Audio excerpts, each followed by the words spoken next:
Chapter 1. Past Life 1. Not long after the recent cold snap of early spring had passed, a stretch of splendid sunny weather graced the days that it was around the hour of the snake, the time when the sun shone its brightest. Wrapped in a deep blue cloak, when she sat askew on a stool by the window, a warm breeze wafted in, causing the western flowering crabapples in the courtyard to flutter gracefully, a few delicate pink petals swirling down to rest on the half-open window. When she languidly picked up a blossom, its vivid hues contrasting sharply with her pale fingers. Nearby, the sound of a woman's tinkling laughter mingled with a man's light reprimand, momentarily leaving Wenxi in a daze. The room was bathed in a half-light, and Chun Tao hurried in from outside. Momentarily unaccustomed to the brightness within, she instinctively cast a glance at the wrought-tan bed against the north wall of the bedroom, her expression shifting to one of surprise as she surveyed the room several times before.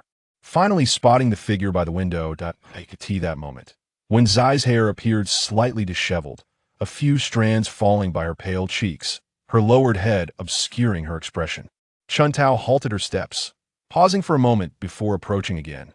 "Madam, why are you up? Your health is still fragile. You cannot withstand the wind. Do not be deceived by the sunshine outside. The chill of spring has yet to dissipate."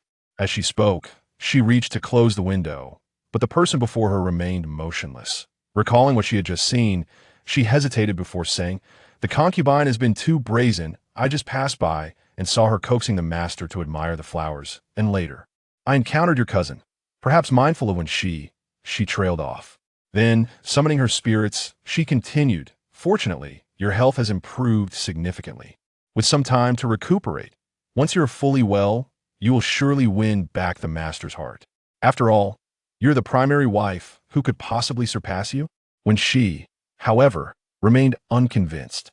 From the age of 17 to 25, she had been married to Li Yulin for a full 8 years. Even now, she was still a daughter, and anyone hearing this would find it rather ironic. From a girl filled with dreams to a woman of ripe age, the once fervent affections had long since been eroded by the relentless passage of time. Once the most beautiful daughter of the Su family in the capital, her formerly bright, almond-shaped eyes now appeared dull and lifeless. Having grown exceedingly thin, her cheeks were pale and sunken, leaving little color to her face. Moreover, her body had long been in a state of decay, having suffered from an illness since the winter of the previous year, barely enduring to this day, merely being able to rest. Here was the utmost limit of her frail body.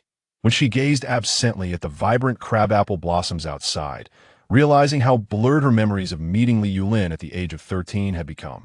In retrospect, everything seemed imbued with an inexplicable absurdity. The young man who had once captivated her with his tall and elegant demeanor had long since faded into the river of time, never to be reclaimed. Turning her head away from the flowers, when she softly murmured, "Chun Tao, help me inside." The two women moved closely together, step by step. From the side, Chun Tao observed that the person beside her had her eyes nearly closed, most of her weight leaning against her. Yet, Chun Tao felt little heft her mistress' arms were alarmingly thin, sending a shiver of fear through her heart, accompanied by a wave of sorrow. As Wenxi reclined on the roan bed in the inner chamber, her breaths became shallow, a clear harbinger of her waning vitality. Reluctant to succumb to slumber, she murmured, "Where's Shaha? Go fetch someone to summon her." Almost as if in response to her words, Shaha lifted the curtain and entered, carrying a food box. Noticing the gazes of the two individuals at the foot of the bed upon her, she explained, "I was delayed waiting for the lattice chicken soup." "What is amiss?"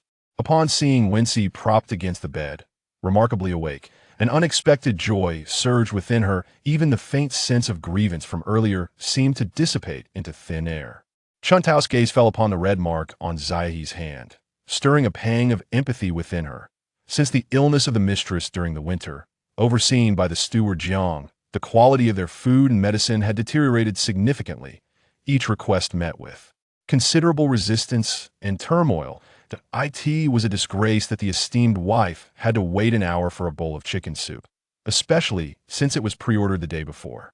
With her family in disarray and lacking support, and no affection from her husband, her circumstances had become increasingly dire.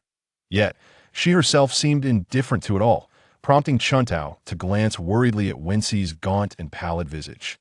Chuntao had accompanied Wenxi from the Su residence, witnessing her journey from youthful hopes to the desolation of her present state, where her once fervent passion had gradually cooled into indifference. In the initial years of her marriage, the mistress had been eager and attentive, but since Wenxi was elevated to concubine, she had grown increasingly subdued, allowing events concerning her husband to unfold without her intervention. Her emotional tides calmed. With a silent sigh, Chuntao lifted her gaze to see Wenxi gently grasping Zaihe's hand, her expression softening. "What are you pondering?" "Fetch the small sandalwood box from the dressing table." Chuntao complied, and after a rustling of fabric, a small sandalwood box, measuring over a foot in length and half a foot in height, was placed upon their own bed. Wenxi laboriously took the key and opened it, retrieving several deed papers. With great effort, she spoke, "These 3 papers are the contracts of servitude for the 2 of you and Granny Fong. Shaha, please deliver them to her. Given my condition, I fear I shall not endure much longer." Granny Fong had returned to her hometown at the beginning of the year and had yet to return throughout the years. She had devoted herself tirelessly to Wenxi. "Now, the only attachments I cannot relinquish are you 3.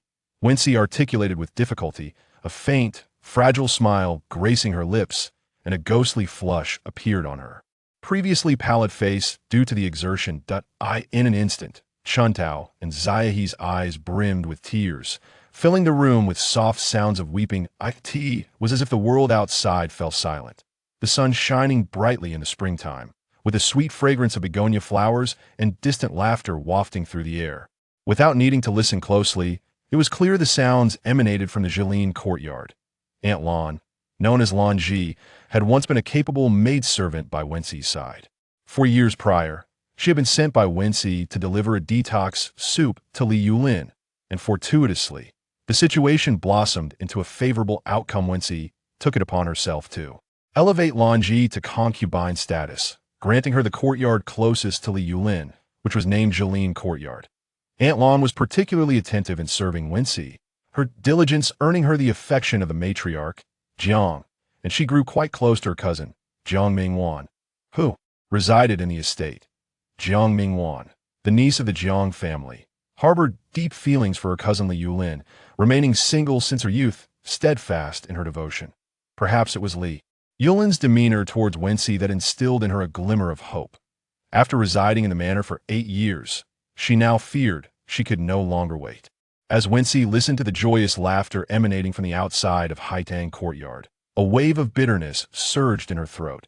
She found it profoundly ironic that while she was utterly drained and despondent, her nominal husband was reveling in the splendid spring scenery with his concubine cousin.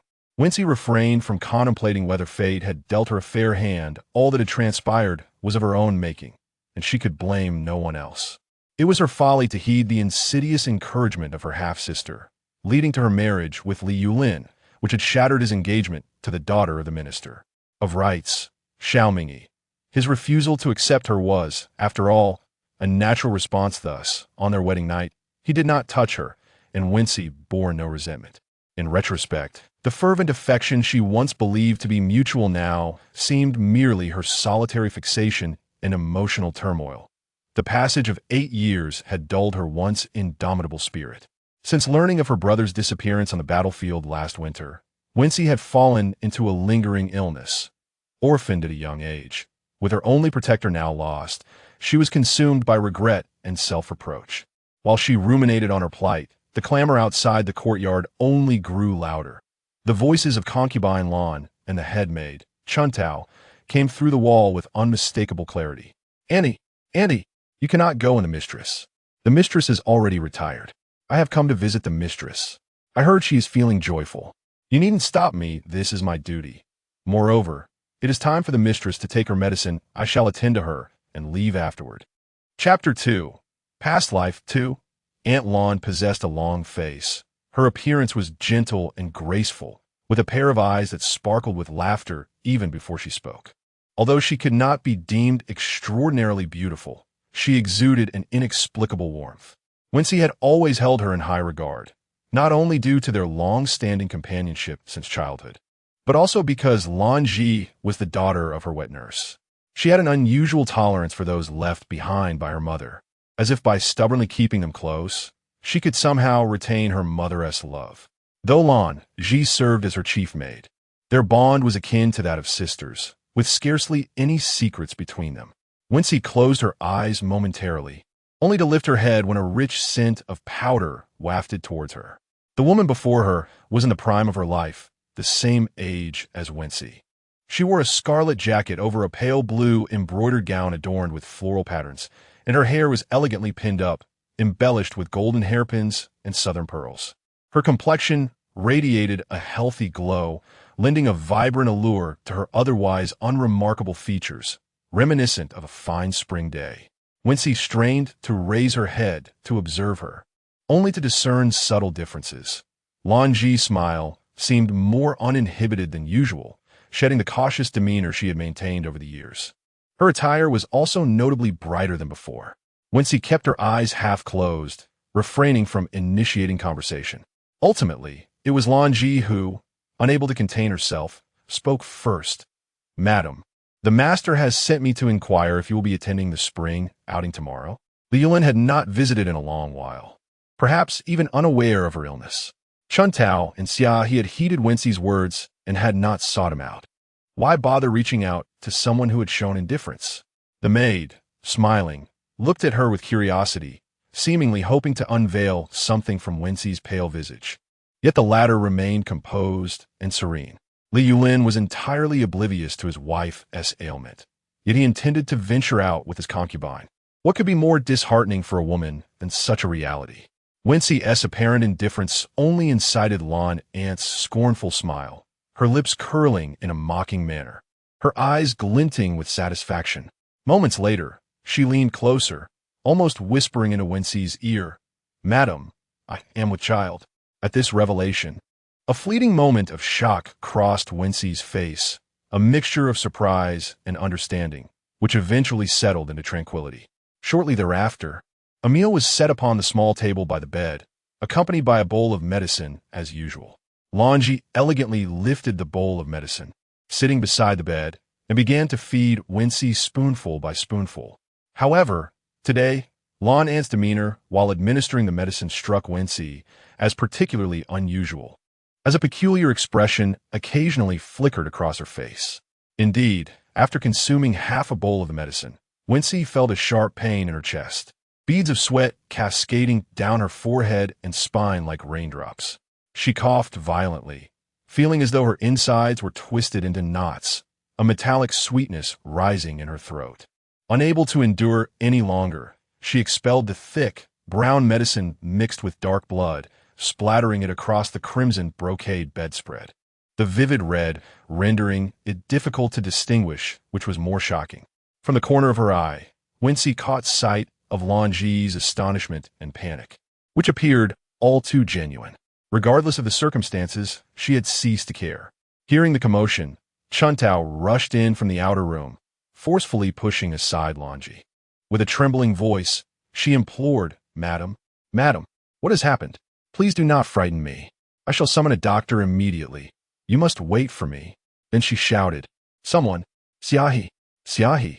The sound of furniture clattering echoed as Chun Tao seized Lan Ji, accusing her, "Is it you? You heartless wretch! May you meet a dire fate."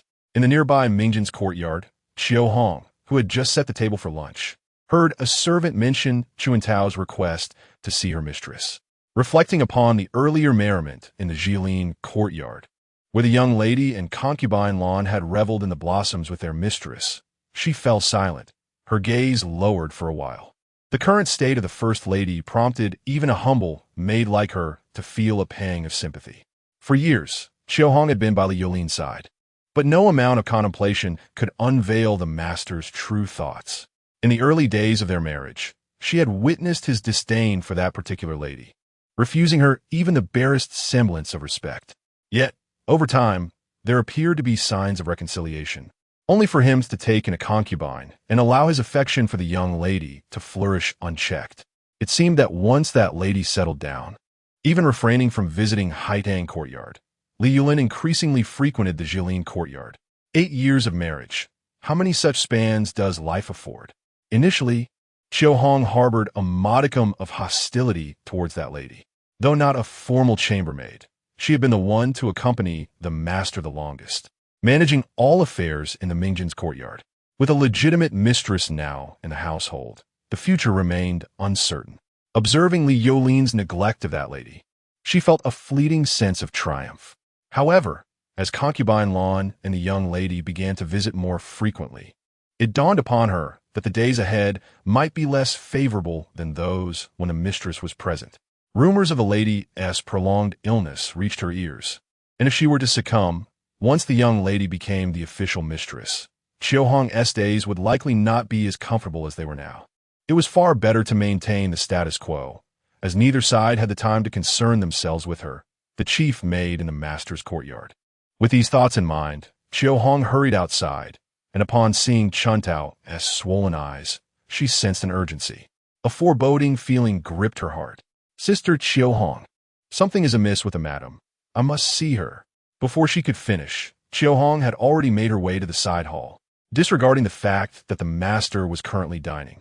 Li Yulin, upon hearing that there was an urgent matter from Haidang Courtyard, felt momentarily disoriented. How long had it been since he had received news from that place?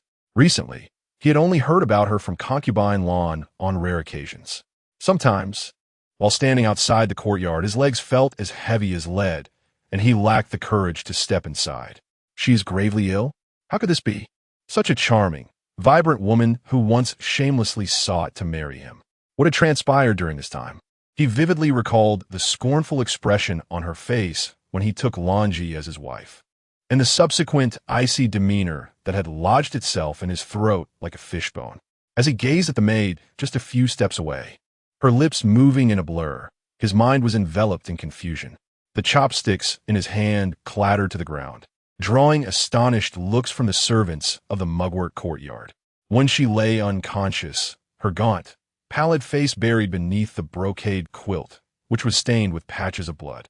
As her consciousness gradually faded, before plunging into complete darkness, she sensed her body being cradled in an unfamiliar embrace, the faint scent of fresh pine wafting to her nostrils. Wenxi, the voice sounded urgent, yet she momentarily could not recall who it belonged to. Ultimately, her awareness succumbed to the void.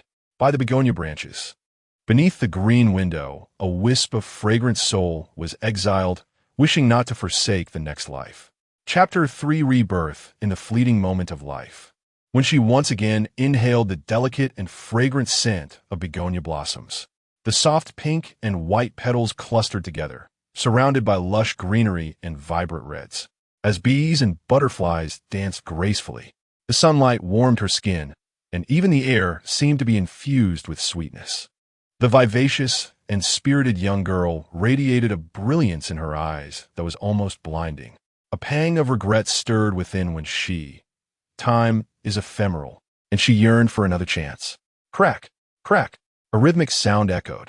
What was that noise? When she recalled her demise, could it be mice gnawing at her remains? She had heard tales in her youth about how the deceased were consumed by insects and rodents, and a wave of panic washed over her. Assuming she still possessed hair, skin, and bones, she cautiously attempted to sense her surroundings, discovering a warm embrace that enveloped her tightly. Surely, it could not be the confines of coffin. Red silk. The young lady has been asleep for 2 days. Why hasn't she awakened? Do you think she will never wake again? Why concern yourself with whether she wakes or not? We need only heed our master's commands, and a bright future will surely unfold. But I feel uneasy. If the master inquires, can we evade punishment? Moreover, will the second young master? How could that be? The master has ignored her for years. It is unlikely he will suddenly change his demeanor. The second young master? He is hardly close to her, and besides, he is studying abroad. He cannot interfere. Why does the concubine wish to deal with the third young lady? Wasn't he their harmony before? We were instructed to cater to the third young lady's every whim. That woman scoffed lightly, disdain evident in her tone. Ching Pu, do you not understand that flattery can lead to peril?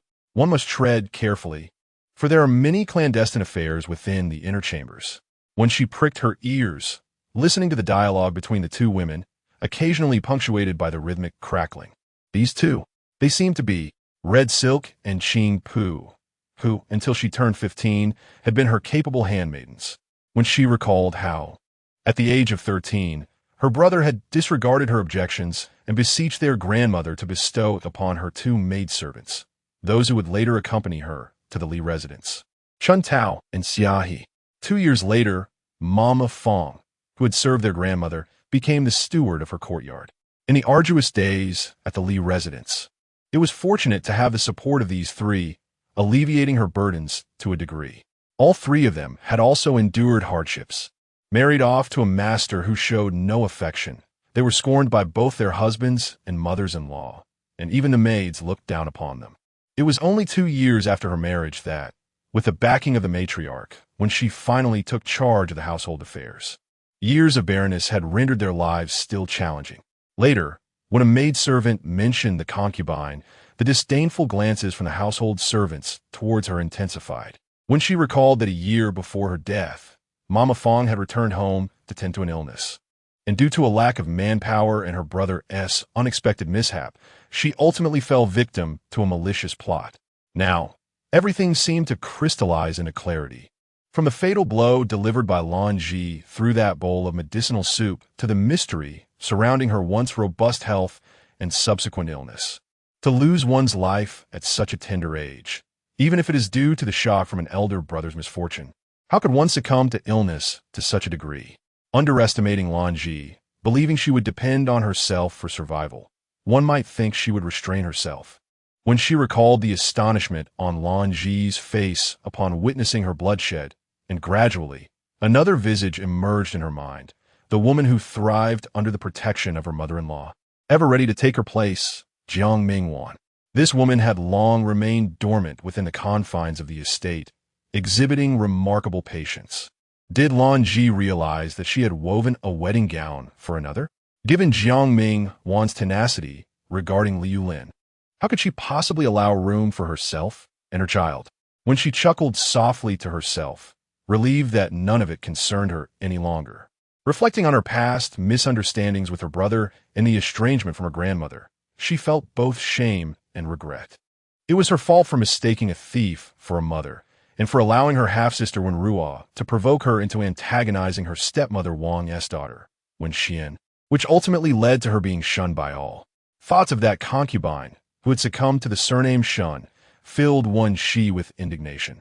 Her maternal grandmother had once harbored hopes that she would care for her 2 grandchildren, securing a place for herself after the legitimate wife entered the household, granting Shun the utmost respect and dignity, even acknowledging her as a goddaughter.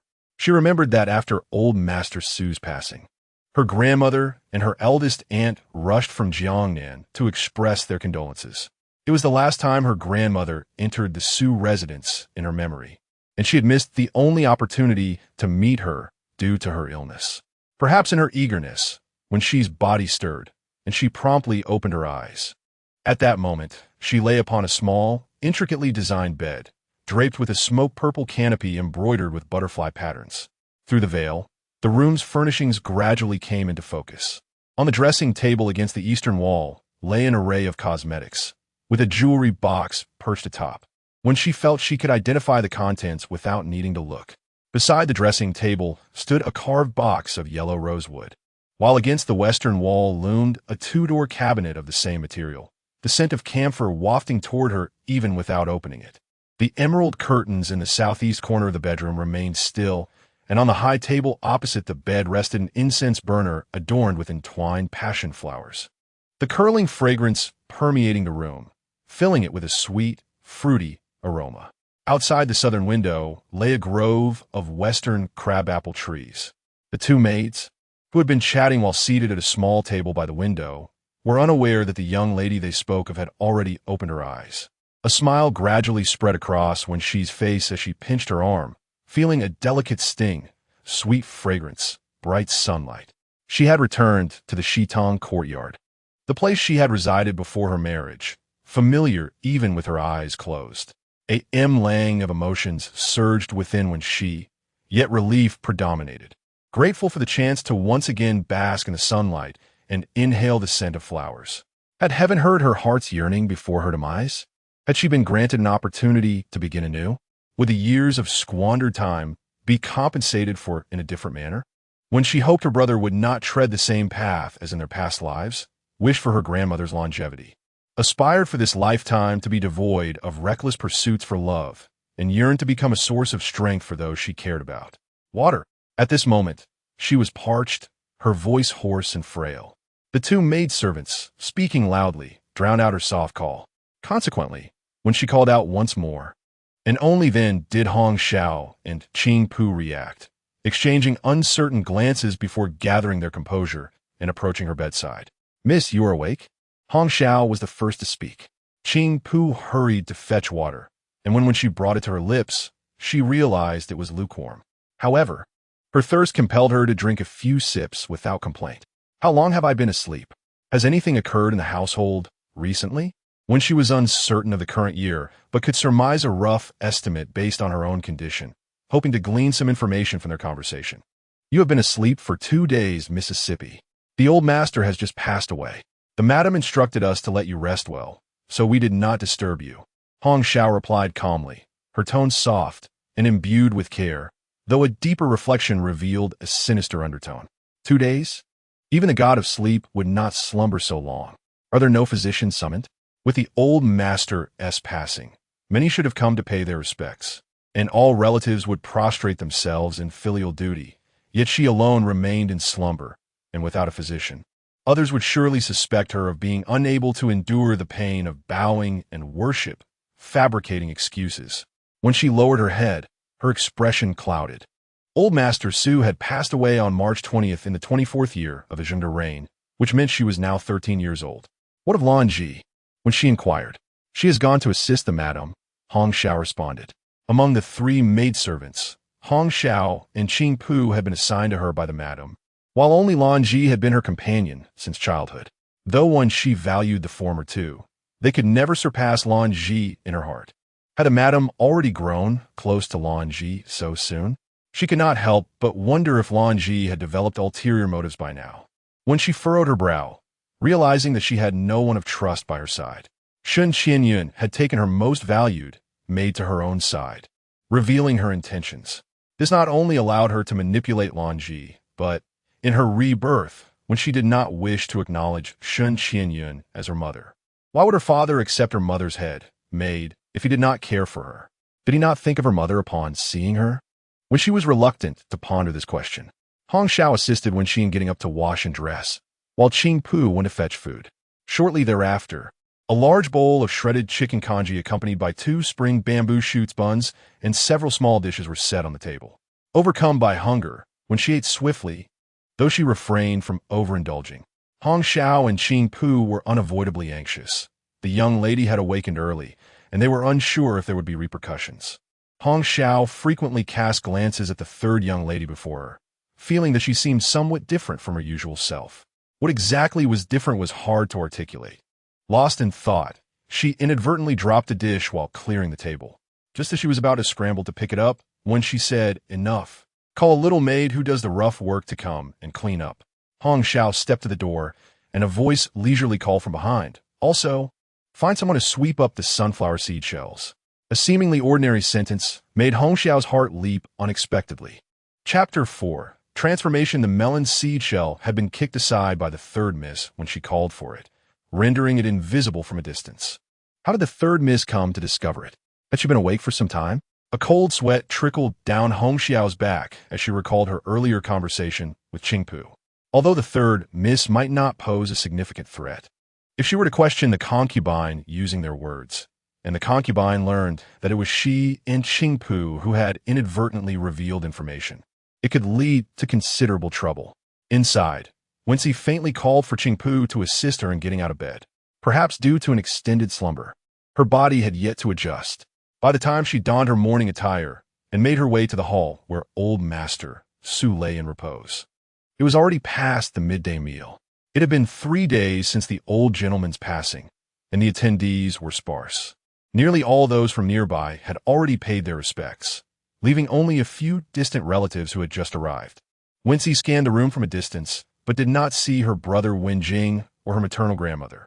In her previous life, her brother had also failed to return in time, resulting in a stern reprimand from their father, while both their uncle and elder were equally disappointed. Even their grandmother had expressed discontent. Initially, he had argued that he had not received word in time, yet their father was unconvinced. Eventually, he fell silent, refraining from further defense. Her brother had been selected as a scholar through the Imperial Academy's examinations last year.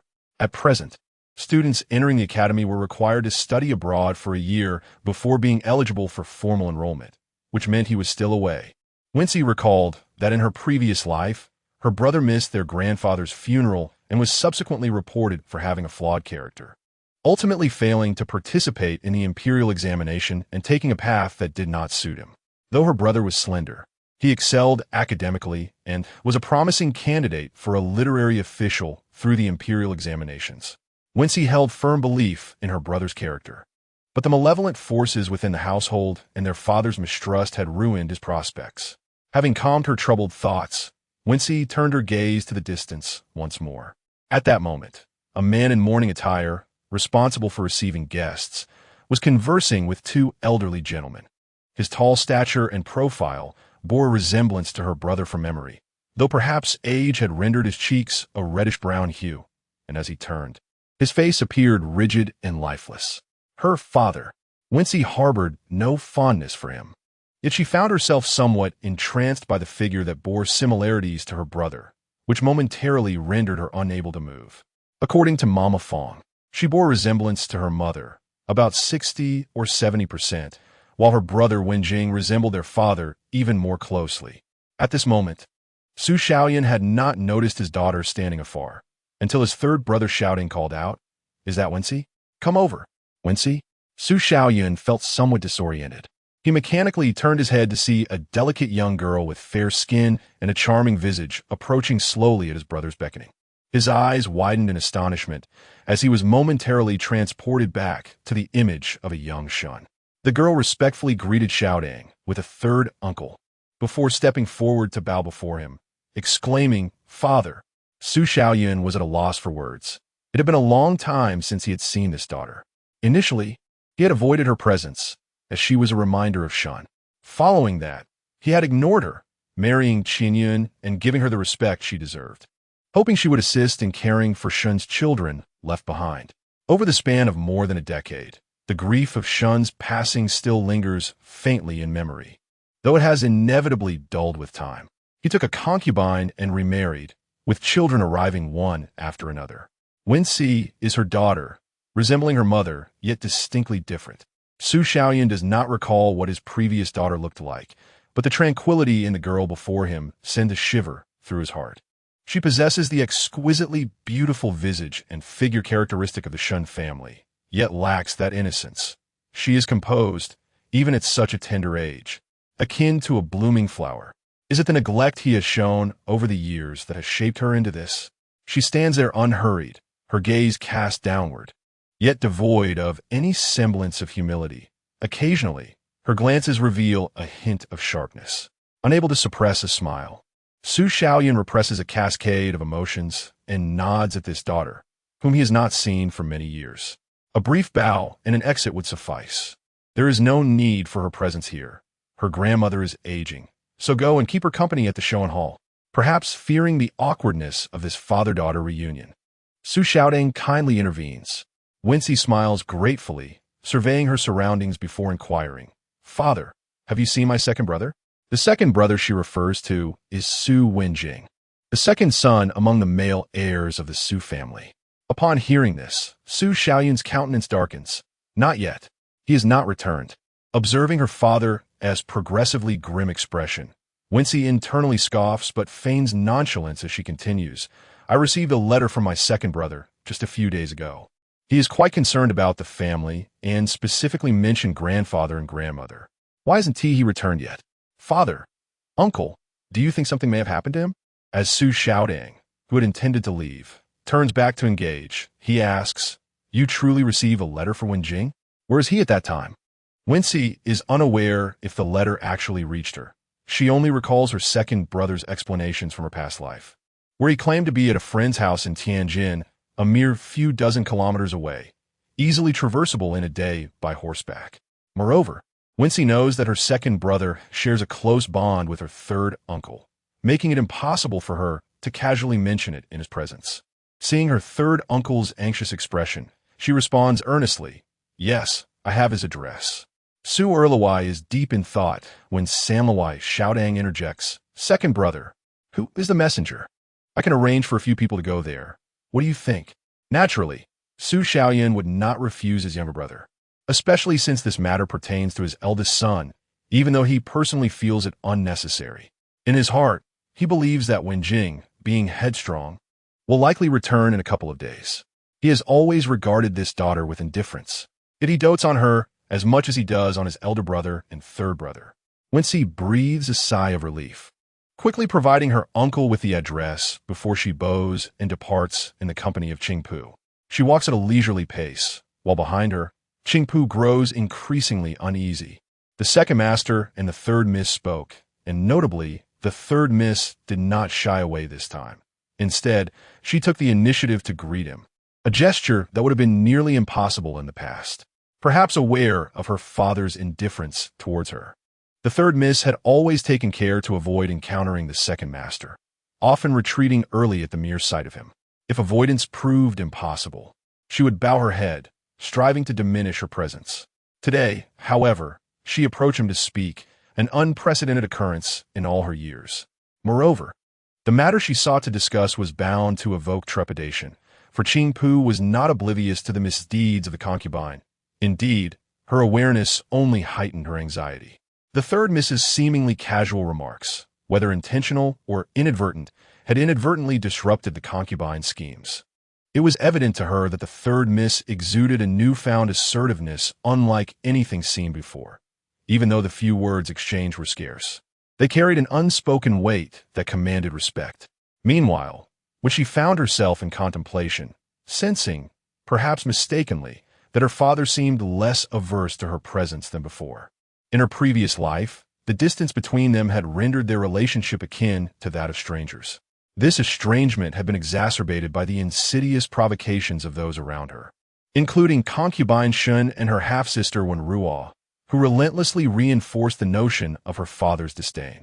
Conversely, the tender interactions between Wenxian and their father stung her heart, and any attempts she made to bridge the gap were thwarted by the presence of her younger sister. Over time, resentment and jealousy had built up within her. In a large family, children are not particularly rare.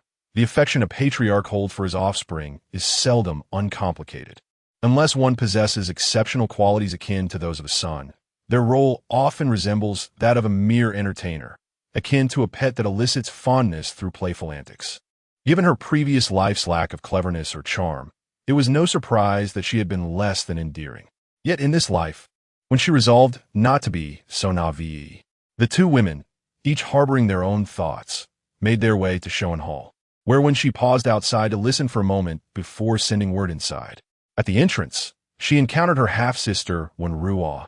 The youthful visage she had only a vague recollection of now standing boldly before her, though she believed herself emotionally prepared in that instant when she felt an overwhelming surge of rage and despair. Chapter 5. The encounter when she would forever be haunted by the 8 years of her life as a mere shell of a person after marrying Li Yulin, all thanks to that treacherous half-sister. The tragedy of her previous marriage left her with a tarnished reputation and a fleeting youth. And even her brother's journey to the battlefield was inextricably linked to this half-sibling. She vividly recalled the night of her wedding, filled with hope, only to lift the bridal veil herself, realizing that her groom would not arrive. Alone, she sat beneath the flickering red candles and the embroidered curtain until the night grew deep. A month into her marriage, her husband still had not entered her chamber, forcing Wenxi to muster the courage to step into Li Yulin's hibiscus courtyard for the first time. Clutching a gold hairpin embedded with rubies, she lingered outside the spacious hall for what felt like an eternity. At that moment, delicate snowflakes drifted outside, gently landing on her hood. Through the curtain, she could see the roaring warmth of the heated floor within, the hall illuminated with bright lights and bustling figures, maids and servants coming and going. They cast glances at her, filled with both curiosity and disdain, making Wenxi feel utterly humiliated. She waited until the lanterns were lit, her hands and feet numb with cold, before Li Yulin finally emerged to meet her. One she remembered confronting him, her neck stiff as she questioned, "If you dislike me, why present this hairpin as a token? Why not return my pouch?" Li Yulin, with a faint smile, responded with words colder than the frost outside. "I have never given such a hairpin. Madam, reflect carefully. It may be someone else misusing my name."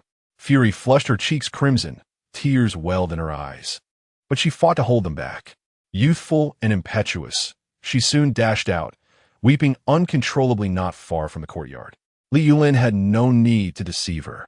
The hairpin was indeed given by her half-sister. When she could not fathom why someone who had treated her with such kindness would seek to harm her.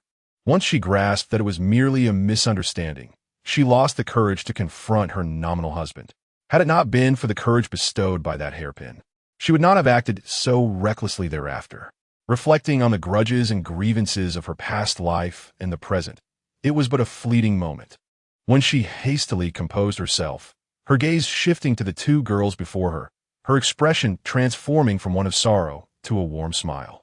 "Fourth sister, sixth sister," as she called out, she warmly linked arms with Wenruo, not ignoring her stepmother's daughter Wenxian as she had in the past, but merely offering a faint greeting. Since returning after more than a decade, the individuals from her memories appeared considerably younger. The two girls in front of her, both around 10 years of age, had yet to fully blossom into their maturity. Wenxian, merely 9 years old, had a round, cherubic face, exuding an air of youthful innocence.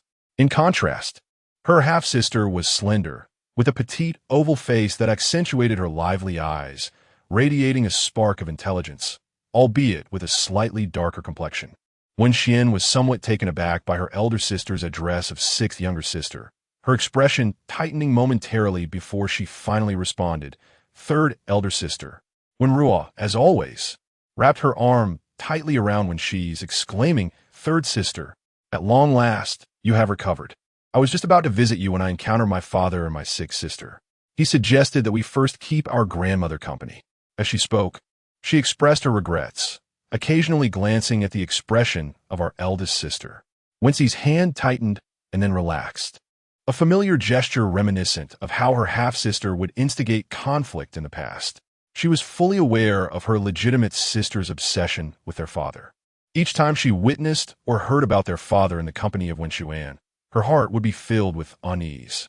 Regret washed over Wenxi as she pondered her foolishness in her previous life. How could she have been so blind to the venomous snake lurking beside her, unwittingly becoming a weapon in another's hand? Confronted with her half-sister's probing gaze, Wenxi merely smiled. The maids had already lifted the curtain, revealing a bustling hall filled with people, rendering any words inappropriate at that moment. The three girls had come together to pay their respects to their grandmother, and amidst the throng, Wenxi's gaze was first drawn to the elderly matriarch seated in the place of honor, dressed in plain garments. Her eyes and brow bore the weight of fatigue and sorrow. Wenxi's feelings toward her grandmother were complex. Their relationship had not been close in her previous life. Yet it was her grandmother who had unknowingly bestowed upon her companionship until the end. Upon seeing her three granddaughters, old lady Su managed to muster a faint smile. Wenxi obediently approached and bowed her head in reverence. While such formalities were uncommon in their daily lives, having lived a second life, she acted on her thoughts without hesitation. As Wenxi knelt respectfully, reciting her words of homage, tears shimmered in her eyes, and her sincerity was palpable, stirring the emotions of those present. A brief silence enveloped the hall until she felt a hand tugging at her arm, causing her discomfort. "Third miss, please rise. Your grandmother understands your filial piety, but we cannot burden her with concerns for your health," came the admonition. Turning her head, Wenxi encountered a face that had once filled her with loathing in her memories. It was Aunt Xianyun, an exaggerated version of Wenruo, slender as a willow, with strikingly large eyes and a complexion even fairer than Wenruo's, likely due to her well-maintained appearance. The thought of her mother's dowry being in this woman's hands, along with the financial support from her maternal grandparents, stirred a wave of frustration within her. Most infuriating was the fact that this moment, which should have been filled with emotion, had been transformed into an opportunity for Wenxi's disgrace by a single remark. Were it not for her second chance at life, she might never have grasped the underlying implications of those words. Just as Wenxi felt the urge to retaliate, Mama Fong, standing beside her grandmother, approached. She took hold of Wenxi's other hand while instructing others to bring a small stool to place beside the matriarch. Once seated, the grandmother resumed her conversations with the guests, perhaps to soothe Wenxi, reaching out to caress her temple, sighing softly, "Good child." Wenxi felt the warmth of her grandmother's dry hand, and the grievances of 2 lifetimes slowly began to dissolve like a gentle stream, shattering the hardened armor she had donned. She recalled that in her previous life, her grandmother had passed away 2 years after her grandfather. Yet the maids and matrons chosen by her grandmother had steadfastly protected her for many years. A wave of emotion surged through Wenxi, nearly bringing her to tears. In her last life, her grandmother had departed unexpectedly. This time, she hoped to be the one to safeguard the remaining days of her grandmother's life. Wenxi sat obediently at Old Lady Su's side, acutely aware of 2 hostile glances directed at her from behind. It is evident that the younger cousin, Wenruo, was taken aback by her earlier actions, momentarily at a loss. When she listened to the numerous female relatives repeatedly offering their condolences to their grandmother, observing the increasing weariness etched upon the elder's face as she endeavored to locate her aunt amidst the crowd. Their gazes met across the throng, and when she noted the worry reflected in her aunt's expression. As the matriarch of the Su family, the aunt held considerable influence as the eldest daughter-in-law, ranking just below the grandmother among the womenfolk. Her husband, Su Shaoquan, served as a 4th-rank official in the Honglu Temple. The Su family, being newcomers, lacked deep roots in the capital, and throughout 3 generations since their great-grandfather, the position of a 4th-rank official was the highest attained. In contrast, Wenxi's father was merely an editor at the Hamlin Academy, holding a 6th-rank title. In her previous life, she remembered her aunt as an exceptionally capable individual, exemplifying both family management and child-rearing. She had borne 2 sons and a daughter. Her elder brother, Su Wenhan, was a successful scholar alongside Li Yolin's uncle, Li Yanjun, both of whom excelled in their examinations. Her elder cousin, Su Wenin, also made a splendid match. Furthermore, when she was aware that her 3rd brother, Su Wenxuan, who was 1 year younger than her elder brother Wenjing, ultimately became a scholar as well. Presently, the Su family could be considered a household of learning, with no ancestral support, yet producing scholars who excelled in the imperial examinations. Even her father, whom when she was not particularly fond of, was a graduate of the examinations. Observing her increasingly anxious aunt, when she gently grasped her grandmother's hand and offered, "Grandmother, are you feeling tired? May I give you a shoulder massage?" Just as she was animatedly conversing with her grandmother, an elderly lady from the 2nd branch suddenly fell silent, exclaiming, "Oh dear, look at my tongue. Your grandmother must be quite fatigued." Addressing her aunt, she urged, "Quickly, assist your mother indoors to rest. Your 2nd uncle has only just departed, and your mother must take good care of herself and not exert herself further." When she sighed in relief, with the eldest speaking up, those around them echoed her sentiments. Her aunt promptly instructed the women to take tea in the side hall, while her stepmother, Wang, supported the elder into the inner chamber. Although Concubine Qianyun intended to follow, she was halted by a wave of the grandmother's hand. Chapter 6. An unexpected encounter in the bedroom of Shoan Hall. Old Lady Su lay with her eyes closed on the antique bed, while Mama Fong sat at the bedside, assisting in placing the recently removed outer garment into the hands of a waiting maid. "Have they all departed?" "Yes." "Do you think the 3rd young lady has become more sensible?" "Indeed, I too find it pleasing. The 3rd young lady was quite young before, but now she seems to understand things better. Madam, you may rest assured. This child is unfortunate. Both of the 2nd house's offspring are quite troublesome, and her father is indifferent towards her. I wish to assist, but do not know where to begin, and how can I not be worried? Thankfully, she is able to think for herself. Who could disagree? She was spoiled by that person from a young age, and now she willingly steps forward. It's not too late." Silence enveloped the room for a moment. Mama Fong listened intently, noticing that the person on the bed was breathing evenly, having fallen into a deep slumber. It seemed she had been exhausted these past few days. Slowly, Mama Fong stood up, adjusting the bedding and neatly tucking the curtains from the golden hooks. As the warmth of late spring enveloped the air, old lady Sue and her eldest son had consulted with someone and chosen a date for the funeral, which would take place in 5 days. The younger generation of Shoan Hall, along with their maids and servants, had departed. Wenxi was the last to emerge and unexpectedly encountered her half-sister Wenruo in the corridor of Shoan Hall. Perhaps due to a shift in perception, at the moment their eyes met, when she distinctly observed her sister's expression transition from indifference to one of eager friendliness. Third sister, the concubine has prepared some delicious snacks and instructed me to invite you to join us. When Ruor raised her delicate face, looking at her with anticipation, her slender figure exuding an air of pitiable charm. Had it been in her previous life, when she would have merrily followed her. In her heart, Qianyun was akin to her mother. Although she had never met her true mother, she understood that the concubine was the one who had been left to protect her, treating her even more kindly than she treated Wenruo.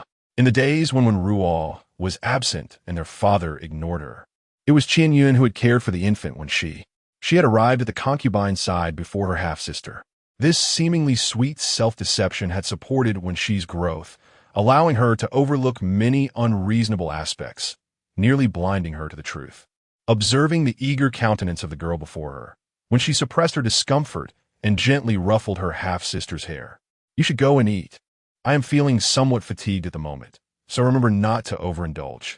When Ruo stifled her impatience, thinking, do you believe I wish to call you?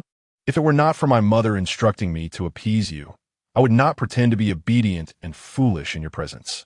Recalling her mother's admonition before she departed, which urged her to test the waters with her legitimate sister, when Ruo glanced back towards Qing Pu, who had her head bowed. Qing Pu, feeling the tension, sensed that the fourth young lady was observing her but dared not lift her gaze. With the third young lady waking early, she and Hong Xiao might face their master's reprimand.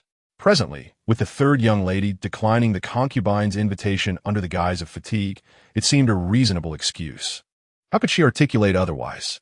From Shaoantang to Zaitanjuan, they traversed nearly the entire Su residence, whence he kept her head bowed as she passed through winding corridors, artificial hills, and moon gate doors, walking along the meticulously carved lakeshore at the center of the estate. At this moment, the sun was at its zenith, and both the master and servant chose the narrow path shaded by trees. In March, the leaves were still sparse in the capital, with early blooming peach, apricot, and flowering crabapple trees nestled beside the weeping willows along the lakeside. Sunlight cascaded down, casting a delicate glow upon the young girl's radiant features, prompting an involuntary exclamation. In this gentle spring day, she is a vision of beauty. Qingpu found herself momentarily mesmerized, despite her differing position. She could not help but silently admire the third young lady's beauty.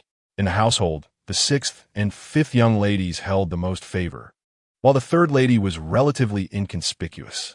Orphaned and pitiful, she nonetheless put on an air of superiority, mistakenly identifying a thief as a mother, oblivious to the whispers behind her back.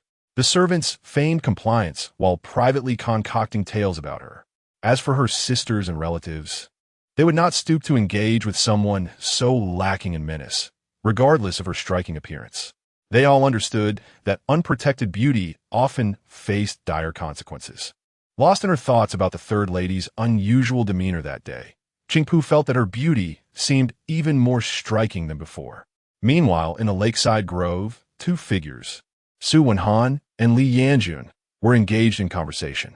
When silence fell between them, they instinctively followed each other's gaze and naturally spotted the approaching master and servant. From their vantage point, the young girl appeared ethereal, gliding through blossoms and willow branches without a care. To them, her beauty was innate, seamlessly blending with the spring scenery, yet not overshadowed by it. They could only wonder what thoughts occupied her mind. Su Wenhan felt a twitch at his temple. As expected, a startled exclamation broke the air, and his friend's lips curved into a faint smile. Awkwardly, he realized that, is my third sister. Li Yanjun withdrew his gaze and resumed their previous topic, as if the earlier moment of gentle amusement had been merely a figment of imagination. Su Wenhan leaned closer to his attendant, whispering something indecipherable, and soon Wenxi and her companion arrived at the pavilion. Upon seeing the two seated figures, she was genuinely taken aback. Both possessed striking features. Neither wore mourning attire. The elder brother, Su Wenhan, donned a green robe, his dark hair secured with a jade hairpin. His countenance embodying a respectable demeanor with prominent brows and large eyes, coupled with a square jaw. In contrast, Li Yanjun wore a black robe adorned with subtle patterns, the edges embroidered with bamboo branches, his dark hair also tied with a white jade pin. Compared to the elder brother's bright and unreserved appearance, Li Yanjun exuded a depth of nobility. His refined features and elongated eyes casually swept over Wenxi, causing her to hastily lower her head. She knew the elder brother and Li Yanjun were fellow scholars, yet no one had mentioned their closeness. In her previous life, when Wenxi met her untimely end, Li Yanjun was already the youngest minister of personnel in the current dynasty. The household maids and servants often gossiped about this legendary figure, for he was a younger uncle of Li Yulin, the youngest son of the matriarch and the pillar of the Li family, an individual of considerable power, evoking both fear and envy among them, yet leaving them with a sense of pride. The discussions were merely about the lack of warmth and the absence of romantic allure. Yet even Li Yulin, despite being honored as the flower champion, dared not breathe freely in front of this uncle. When she recalled her first encounter with Li Yanjun in her previous life, which took place outside the moon-shaped door of the Mushin courtyard. At that time, she had come to confront Li Yulin, only to leave with a bruised spirit, tears streaming down her face as she exited. Just as she was sobbing uncontrollably, a slender, fair hand materialized before her, holding a handkerchief embroidered with bamboo patterns. Through her tear-filled eyes, she paid no heed to the identity of the person. After wiping her tears, she discovered that he had already vanished, leaving behind a tall and solitary silhouette. Indeed, solitary. At that time, she was 17, having married Li Yulin not long before. While this man, who would later become renowned in the capital as the Minister of Personnel, had already spent years honing his craft as the deputy minister. When she was unaware of his identity then, learning it only from a nearby maid. To outsiders, he was a man who soared effortlessly to great heights. Yet he revealed to her a hint of melancholy and solitude, just a fleeting silhouette amidst the swirling snow, when she held the now warm handkerchief for a long while. Even a powerful minister of the court could extend a modicum of compassion towards a woman engulfed in sorrow on a snowy day. The handkerchief was now stained with her tears and snot, crumpled and unrecognizable, but as she gazed at the receding figure, the thought of returning it lodged in her throat. Subsequently, she took it upon herself to wash the handkerchief thoroughly, perfuming it with delightful scents, yet she never returned it. She thought that perhaps he had merely felt pity for her and acted out of impulse. If she were to cross paths with him again, it might seem somewhat awkward. Thus, the handkerchief remained tucked away at the bottom of her chest. As her thoughts swirled within her, she discreetly cast a glance at Li Yanjun, her heart fluttering at the prospect of encountering a future dignitary. The man before her appeared far younger than she remembered, exuding an air of noble charm. When she contemplated the 10-year age gap between herself and her elder brother, and the 8-year difference with Li Yanjun, at present, her body was merely 13 years of age, allowing her the freedom to play the innocent girl. Anything she said would surely be excused in their presence. With her heart somewhat settled, she turned to Su Wenhan and asked, "Did you call for me, elder brother?" Su Wenhan replied, "Where are you rushing off to, little girl?" He then playfully pointed at her nose, eliciting a laugh. When she felt embarrassed, realizing that her earlier mishap of colliding with a tree had been witnessed by all, including another gentleman present, causing a blush to creep across her face. Sensing the gaze from the side, she turned her head and met Li Yanjun's gentle eyes, which held a hint of a smile. In response, she instinctively puffed her cheeks and returned a sweet smile, though her face grew even redder, for she was not truly of 13 years. Su Wenhan ceased his teasing, instructing a servant to prepare tea. "Look at you in such a hurry. Have a cup of tea before you go." Chapter 7. mooched meals as when she bid farewell to her elder brother and walked back towards Shitang courtyard. She remained enveloped in a haze of disbelief. It was astonishing to have encountered the future Minister of Personnel so early on. Furthermore, it appeared that Li Yanjun and her elder brother shared a remarkable familiarity. How had no one noticed this in her previous life? Although that individual had not engaged her in conversation throughout their meeting, when she felt an instinctive assurance that, in due time, should she seek a trifling favor in her elder brother's name, she would likely not be denied. In this lifetime, barring unforeseen circumstances, she would not marry Li Yulin. If her memory served her correctly, the poorly crafted embroidered pouch had already been gifted away. This did not trouble her, as when she knew that Li Yulin would casually bestow it upon a personal servant. As for the hairpin, since it was a token from her half-sister, it was a gift to be accepted without hesitation, provided she refrained from entangling Li Yulin in any incidents that might alter their fates. To most, Li Yulin was regarded as a charming young gentleman, a celebrated scholar of the current era. As a motherless daughter, when she had never garnered her father's affection, marrying him would be seen as an elevation in status. What other reasons could compel her half-sister and aunt to ardently pursue this union, aside from the potential for scandal? In her previous life, her half-sister had wed Shun Jinan, who ranked second among the grandchildren of the Shun family, when she would have referred to him as her second cousin. Second cousin Shun was both cultured and martial, possessing remarkable talents and appearance, ultimately rising to the position of a fifth-grade officer in the Ministry of Justice. When Wenxi passed at the age of 25, her second cousin, being 2 years her senior, would have been 27 and had already held his post for 2 years, while on his way to becoming a deputy minister. Even Li Yanjun had once lamented this young man's exceptional qualities, praising him as a standout among his peers. A possibility dawned upon Wenxi. Was it possible that her maternal family had originally favored her? Was this why her aunt had gone to great lengths to obstruct her meeting with her grandmother, while simultaneously encouraging her half-sister to cultivate an infatuation with Li Yulin? It was not mere delusion, although she may not have appeared to be a desirable match in the eyes of others. Her familial ties through her mother and grandmother could have prompted her beloved uncle to consent to this marriage, solely to care for her, the motherless daughter. A tempest of emotions surged within Wenxi. As a lowborn girl, was not her aunt's desire to assume her mother's role sufficient? Must she also covet her maternal family's standing? She wondered how her half-sister had managed to marry into her uncle's family in her previous life, an event that had culminated in considerable discord. Indeed, she recalled that her grandmother had once visited, during which her half-sister had spent time there, while she herself had tragically fallen ill and missed the opportunity. Shun Qianyun had taken on the Shun surname, becoming a foster daughter of the Shun family, thus intertwining Wenxi's maternal lineage with that of her half-sister. Moreover, Qianyun was a native child of the Shun residence, with her mother, father, and siblings all residing there, resulting in a deeply rooted connection to the Shun family. In contrast, she and her brother had only each other to rely upon, lamenting the entrapment they had both suffered in the confines of the inner quarters in their past lives. And what of her stepmother, Madame Wang? What role did she play in the vast Su family? In her memories, Madame Wang appeared as a vague shadow, having supplanted her mother, while Wenxian took her place. When she had consistently avoided Madame Wang, seemingly intent on erasing her from her consciousness, Wang has indeed left no trace.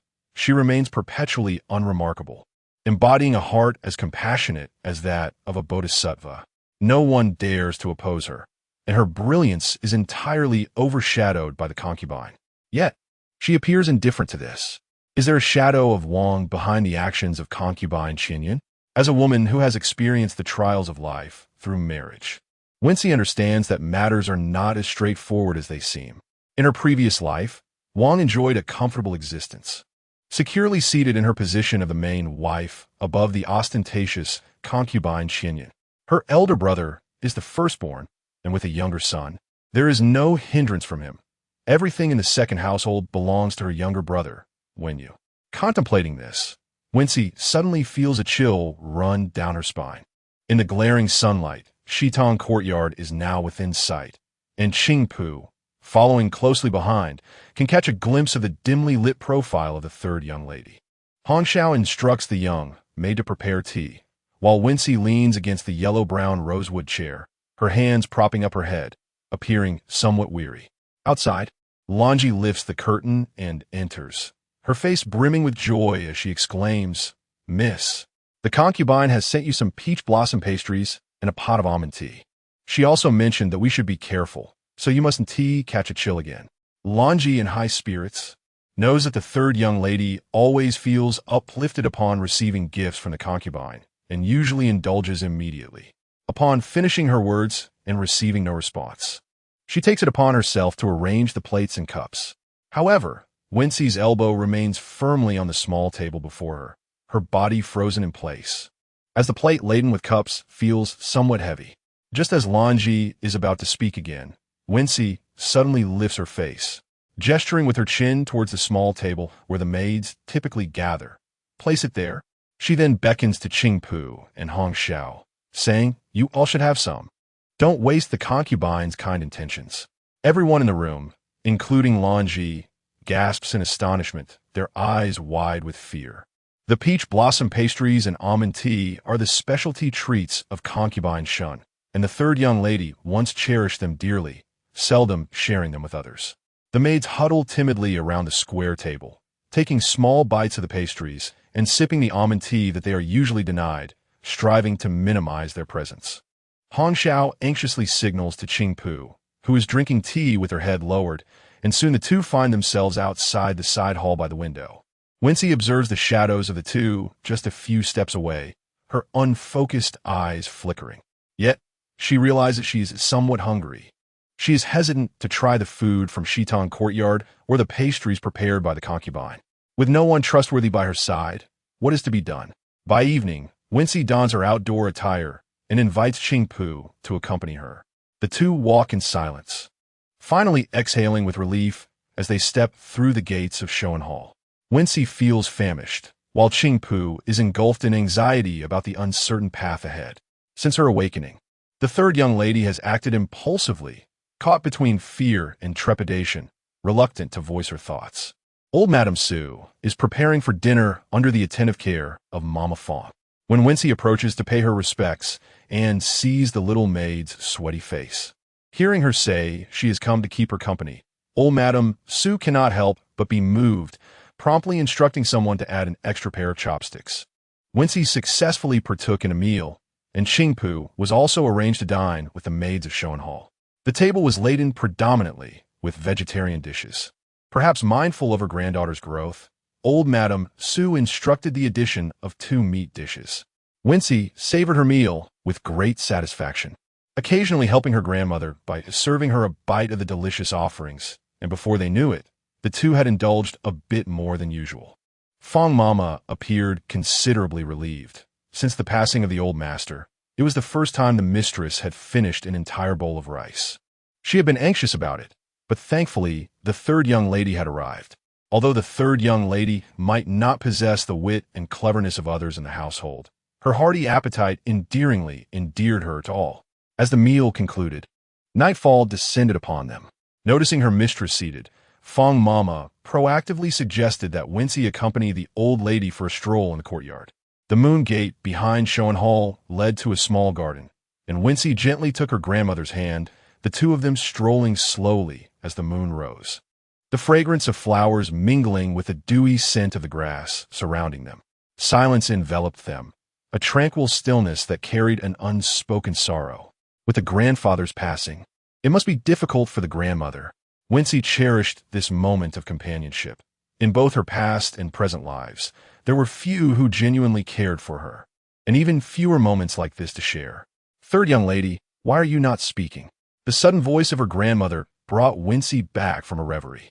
Inhaling the sandalwood scent that clung to her grandmother, perhaps instinctively, she leaned her cheek against the elder's shoulder. "Grandmother, I miss mother.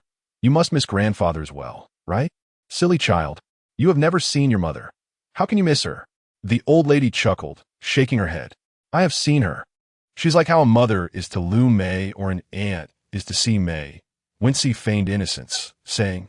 Old Madame Su fell silent for a moment, ultimately letting out a sigh. Upon returning from their walk, the lights in Shoan Hall had been lit, casting a warm glow throughout the room. Qingpu anxiously rushed to assist Wenxi back. With night having fallen, the lanterns in Su Manor were sparse, making the paths quite treacherous. Yet, it was not impossible to navigate. The courtyards were arranged sparsely, with only a few truly dark spots. Jianzhen, prepare the first room on the left for the third young lady. Let her stay in Shuan Hall for now.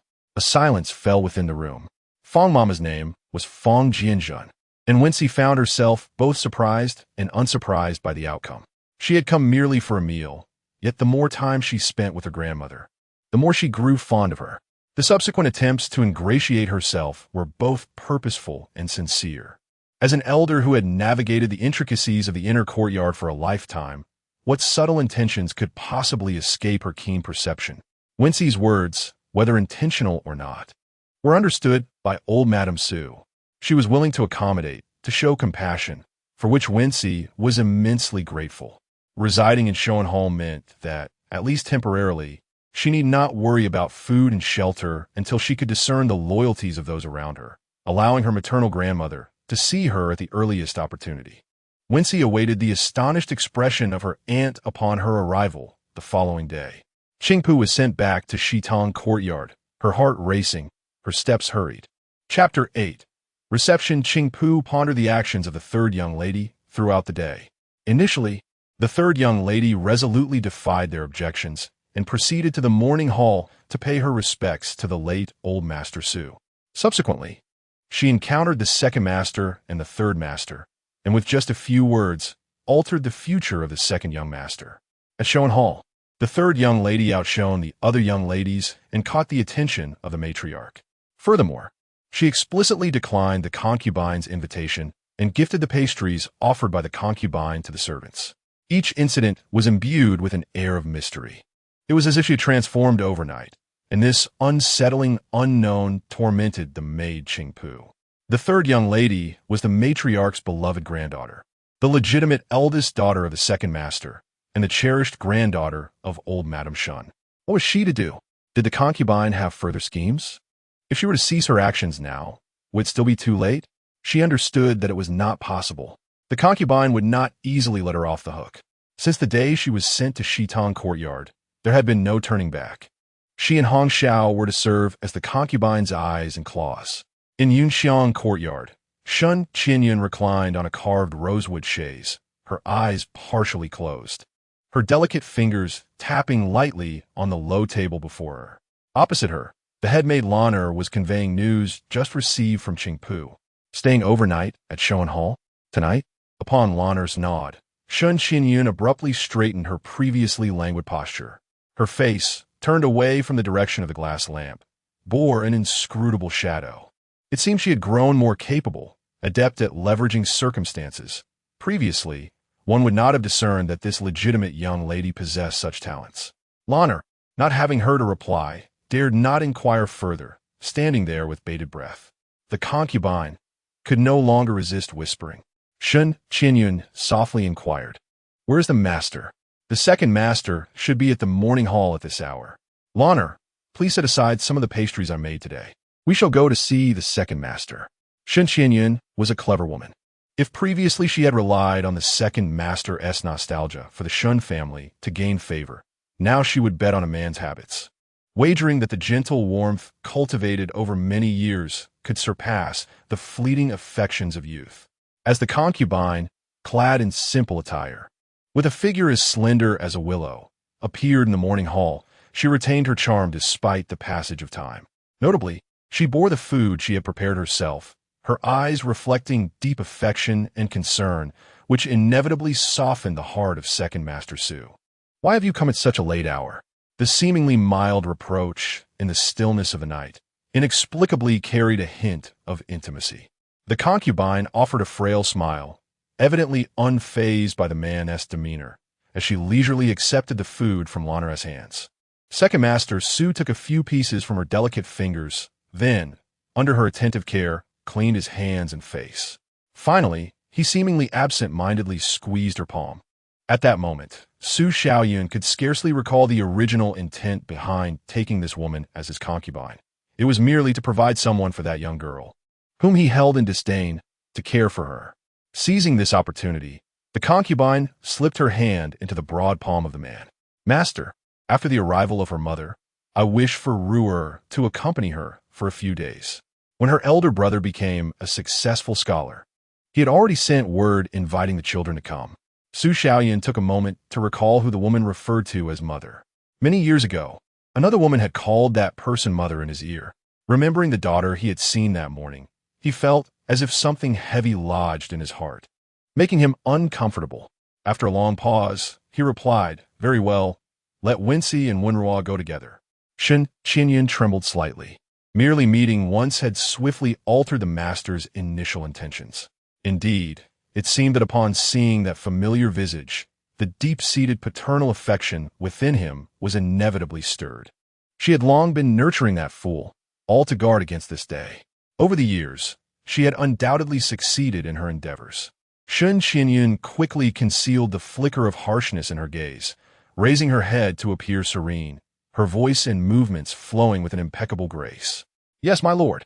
In the shadowy twilight of the Su residence, the silhouettes of the master and servant were distorted into bizarre shapes by the flickering lanterns. The maid, Lanner, trailed behind her mistress, her expression one of trepidation. Occasionally, a gust of wind would raise the hairs on her neck in alarm. They had remained silent on the journey back from the morning hall, and finally, Shen Xinyun halted before the heavy wooden door. Her gaze traveled upward from the door, where the three gilded characters Yunxiang courtyard appeared uncanny under the lantern's glow. "Yunxiang, Shanyun, Yunxiang," Shen Qinyun murmured, her voice drifting like a dream. Those three gilded characters suddenly transformed into the face of Shen Shangyun, radiant with innocence and untouched by the world's impurities. She asked, "Qinyun, what do you think he looks like? If he is too ugly, I shall not consent. You must advise me." "Qinyun, can you see? He is truly handsome. I can hardly believe I am to marry him. His strength is remarkable. It makes me quite angry, and it truly hurts." Shen Qinyun felt as though she were transported back to that night, standing outside the bridal chamber, listening to the low murmurs and gasps from within, interspersed with Shan Shi's delicate pleas for mercy. The night stretched long, and those heart-racing sounds seemed to permeate every corner. She understood, of course, that he was the husband of a lady, and their actions were entirely justifiable. Yet, from the very first moment she laid eyes upon Su Xiaoyan, Shen Qinyun could not suppress her own yearning. Defying the objections of old Madame Shen, she coaxed Shen Shi to accompany her. Shen Qinyun found it incomprehensible that someone as simple-minded as Shen Shi could capture the heart of her son-in-law so completely. Within 3 years of entering the household, she bore 2 pregnancies. Even during Shen Shi's confinement, she had not been granted the chance to draw near to him, as he could not see her at all. Indeed, as long as Shen Shi was alive, he would never see her. Fortunately, she had died, her demise tragic yet fitting. In the surreal night, a woman's low mutterings and chilling laughter suddenly echoed. From that day forth, Wenxi took up residence in the Shoan Hall, and 2 days later, she fulfilled her wish to meet her maternal grandmother, old Madame Shen, and her aunt Song. Madame Shen and her half-sister accompanied them on either side, undoubtedly having received the news in advance. Compared to Madame Su, Madame Shen appeared more youthful and spirited. She was adorned in a cerulean robe embellished with longevity characters. Her forehead adorned with a gray squirrel fur headband, which was accented by a valuable emerald gemstone. Her hair was meticulously styled into a neat bun. Though the top had begun to show signs of gray, her features remained as gentle as remembered. Standing beside Madame Shen was a graceful woman. With a silverish complexion and fair skin, her slightly plump figure elegantly poised in a soft, dark green silk robe embroidered with intricate patterns. With a glance at her half-sister, who was affectionately holding her right arm and sharing light-hearted banter, Wenxi recognized her as the elder aunt. Quietly, she followed behind her grandmother. Grandmother, Madame Shen, with a complex expression, supported her body and scrutinized her closely. "Good child, your aunt mentioned you were unwell recently. Are you feeling better?" Her voice trembled slightly, and Wenxi looked up to see her eyes glisten with emotion. "Thank you for your concern, grandmother. I am much improved," she replied hurriedly before turning to greet Madame Song. Elder aunt. Madame Song responded with a soft acknowledgement, only to hear the young girl before her say, Wenxi has heard that cousin heir has passed the imperial examination. I wish to congratulate him while here. Elder aunt, please do not forget to convey my regards. The little girl appeared much more obedient, yet Madame Song could not muster any enthusiasm. Thoughts of her husband's previous words weighed heavily on her heart, leaving her in a state of unspoken anguish. Wenxi's polite inquiries were soon concluded. At that moment, her half-sister Wenru tugged at Madame Song's arm, her face a picture of innocent charm. And there is also Ruer. Do not forget to send my regards as well. The 11 or 12-year-old girl was endearing in her every word, with no matrimonial ties to hinder her. Madame Song did not mind indulging her. In the spacious hall of Shoentang, the air was filled with warm exchanges. Once all present had shared their recent news and pleasantries, Madame Shun prepared to rise and go to the morning hall. Madame Su interjected, Third girl, you should accompany your grandmother and elder aunt. Wenxi felt a surge of excitement. She had been yearning for an opportunity to be alone with her grandmother, and her days in Shoentang had not been in vain. Just as Wenxi was about to assist her grandmother, Madame Shun suddenly stood up hastily. Mother, allow me to accompany you. Wenxi has just recovered from her illness. Her half-sister also stood up, and Wenxi cast a worried glance at the elderly lady beside her. Madame Shun gently patted her hand, signaling for the pair to remain behind. Reluctantly, her half-sister clung to Madame Song's hand, but ultimately did not follow. Once outside Shoentang, Madame Shun turned to the girl beside her and softly remarked, When one is unwell, one should walk more. Wenxi's heart was a tumult of emotions. At long last, she had secured the opportunity to meet her grandmother. What should she say? Should she tell her grandmother that her adopted daughters mistreat her, the biological granddaughter? Or should she caution her against the malicious intent harbored by that mother-daughter duo towards cousin heir? She still questioned why, after all these years, she had been avoided. Unsure of where to begin, she ultimately sighed and softly inquired, How are uncle and cousins? Indeed, the countless thoughts she had pondered in her previous life crystallized into this single, ordinary greeting. She merely wished to know if everyone was faring well. The young girl's uplifted face radiated purity and sincerity, her eyes remarkably bright. It was as if Madame Shun had traversed the barriers of time, catching a glimpse of her delicate daughter. If Su Eryi harbored resentment towards Wenxi, Madame Shun dared not confront her own feelings. For years, she had evaded the past she was reluctant to touch, and now it lay before her unexpectedly. As the beauty and pain of memories surged together, Madame Shun's gentle eyes inevitably brimmed with tears. This granddaughter, who bore a striking resemblance to Shang Yun, was connected to her by blood. She was truly exquisite. Ultimately, the Shun family had failed her. Wenxi sensed her grandmother's heightened emotions. Her arms trembled slightly as she embraced herself, yet she did not feel much discomfort. In her past life, she had felt resentment and longing. They had once abandoned her, only to later assist her. In this life, she wished for her grandmother's family to be well, yet she held no excessive hopes. Wenxi guided the two to the morning hall, where Su Eryi supported his mother-in-law in presenting offerings. Observing the inexplicably harmonious profiles of the two, Wenxi felt a tangle of emotions within her. Shall you take me to see where you reside? Wenxi was taken aback, only to find the elders standing before her, wearing a somewhat awkward yet endearing smile. Having not returned to Shitong courtyard for several days, the maids and servants exhibited a languid demeanor, gossiping and laughing with abandon. Madame Shun sat quietly in a chair in the side hall, silently surveying the various items in the room, eventually watching the maids' idle chatter. When the refreshments were delayed for quite some time, even Wenxi felt a twinge of embarrassment. She had merely wished for her grandmother to witness her true circumstances. When Madame Shun finally lifted the cup of aged tea, seemingly untouched for several winters, Wenxi felt a pang of sorrow in her heart. Yet the girl before her, with an innocent eagerness, sought to procure some fine tea from her grandmother, her dark, clear eyes reflecting the world around her. This was the daughter of beloved Shang Yun, the child she had fought for her life to bear, yet she was living in such circumstances. The Shun family believed they had entrusted her to capable hands, thinking they had done what was right, unaware of their profound misjudgment. gazing at the simplistic furnishings of the hall and recalling the exquisite arrangements and items from Yuxiang courtyard. A wave of resentment surged uncontrollably in Madame Shan's eyes. Chapter 9. The return when she secretly observed her grandmother's expression, noting the flicker of shadow that passed through the elderly woman's eyes, and felt a sense of relief within her heart. In the presence of the numerous maids and servants, she deliberately raised her voice, saying, "Grandmother, please do not be angry. They are all chosen with great care by my aunts. I shall report them to my aunts shortly, and they will behave themselves." Hong Xiao and Qing Pu had never met Wenxi's grandmother before, and were unaware that this venerable lady was none other than the esteemed Lady Shan, whom their aunt had been yearning to see. Upon hearing Wenxi address her as grandmother, their hearts nearly leaped from their chests in fright. That evening, Wenxi's grandmother and her maternal aunt stayed in the guest room, while Wenxi returned to Shoan Hall.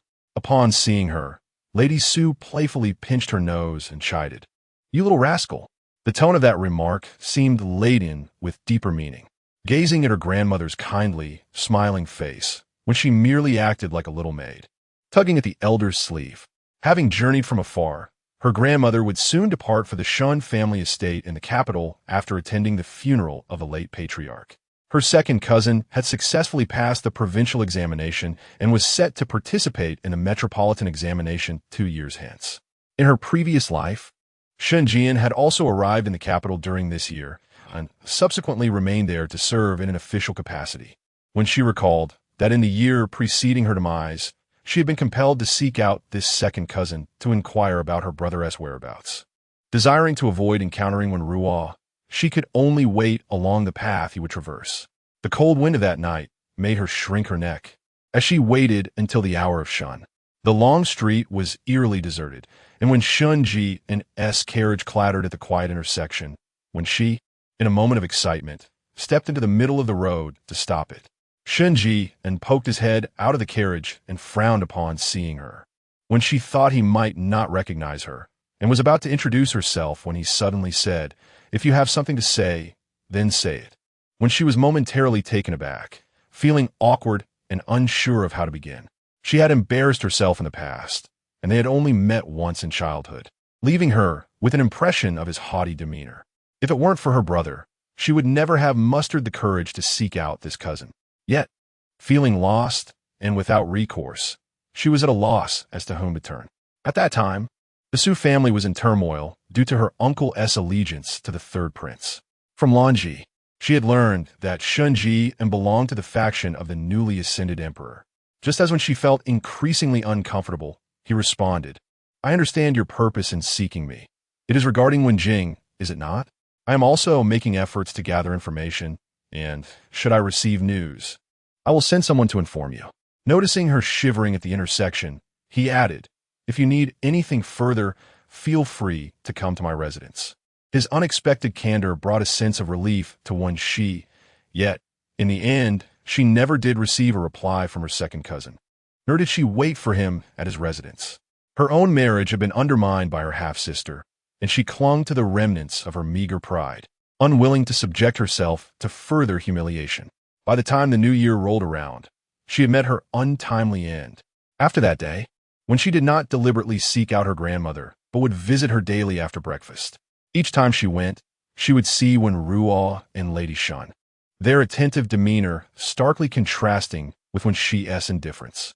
On the surface, her grandmother appeared unchanged, and she did not intentionally treat Lady Shan and her son with coldness. When she seemed unperturbed, her warnings had been delivered. After all, on the surface, Aunt Shun was merely a foster daughter of the Shun family, and her mother had long since passed. The household whispered and referred to the young lady residing in the guest room as either the granddaughter of the fourth lady or her elder maternal aunt. When she would hear these remarks and merely smile them away, she had no time to concern herself with idle gossip. The day of her grandfather's burial was fast approaching, and her second brother, Wenjing, had yet to return home, which only deepened her anxiety. March 27th of the 24th year of the Zhengde reign marked the day of the late old Master Su's funeral. The sun shone brightly, and the harmonious sounds of ceremonial music filled the air.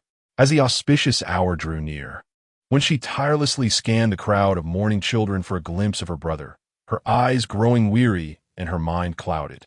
She had searched countless times, each time internally lamenting, would her brother once again tread the tragic path of his past life? It felt almost delirious. Suddenly, she felt a hand upon her shoulder. Startled, when she turned to find herself gazing into a pair of warm, expressive eyes, dusty from travel, yet sparkling with vitality. He had not even had time to change his clothes, hastily donning a morning robe over his attire, yet his eyes brimmed with joy and affection. The youthful visage of a 15 or 16-year-old boy, with long brows framing star-like eyes and a tall, slender form reminiscent of green bamboo, nearly eclipsed Wenxi's entire field of vision. His handsome features, framed by a lowered face, were strikingly beautiful. Gazing at her brother, familiar yet foreign, Wenxi stood frozen in place, tears cascading down her cheeks like pearls. Brother.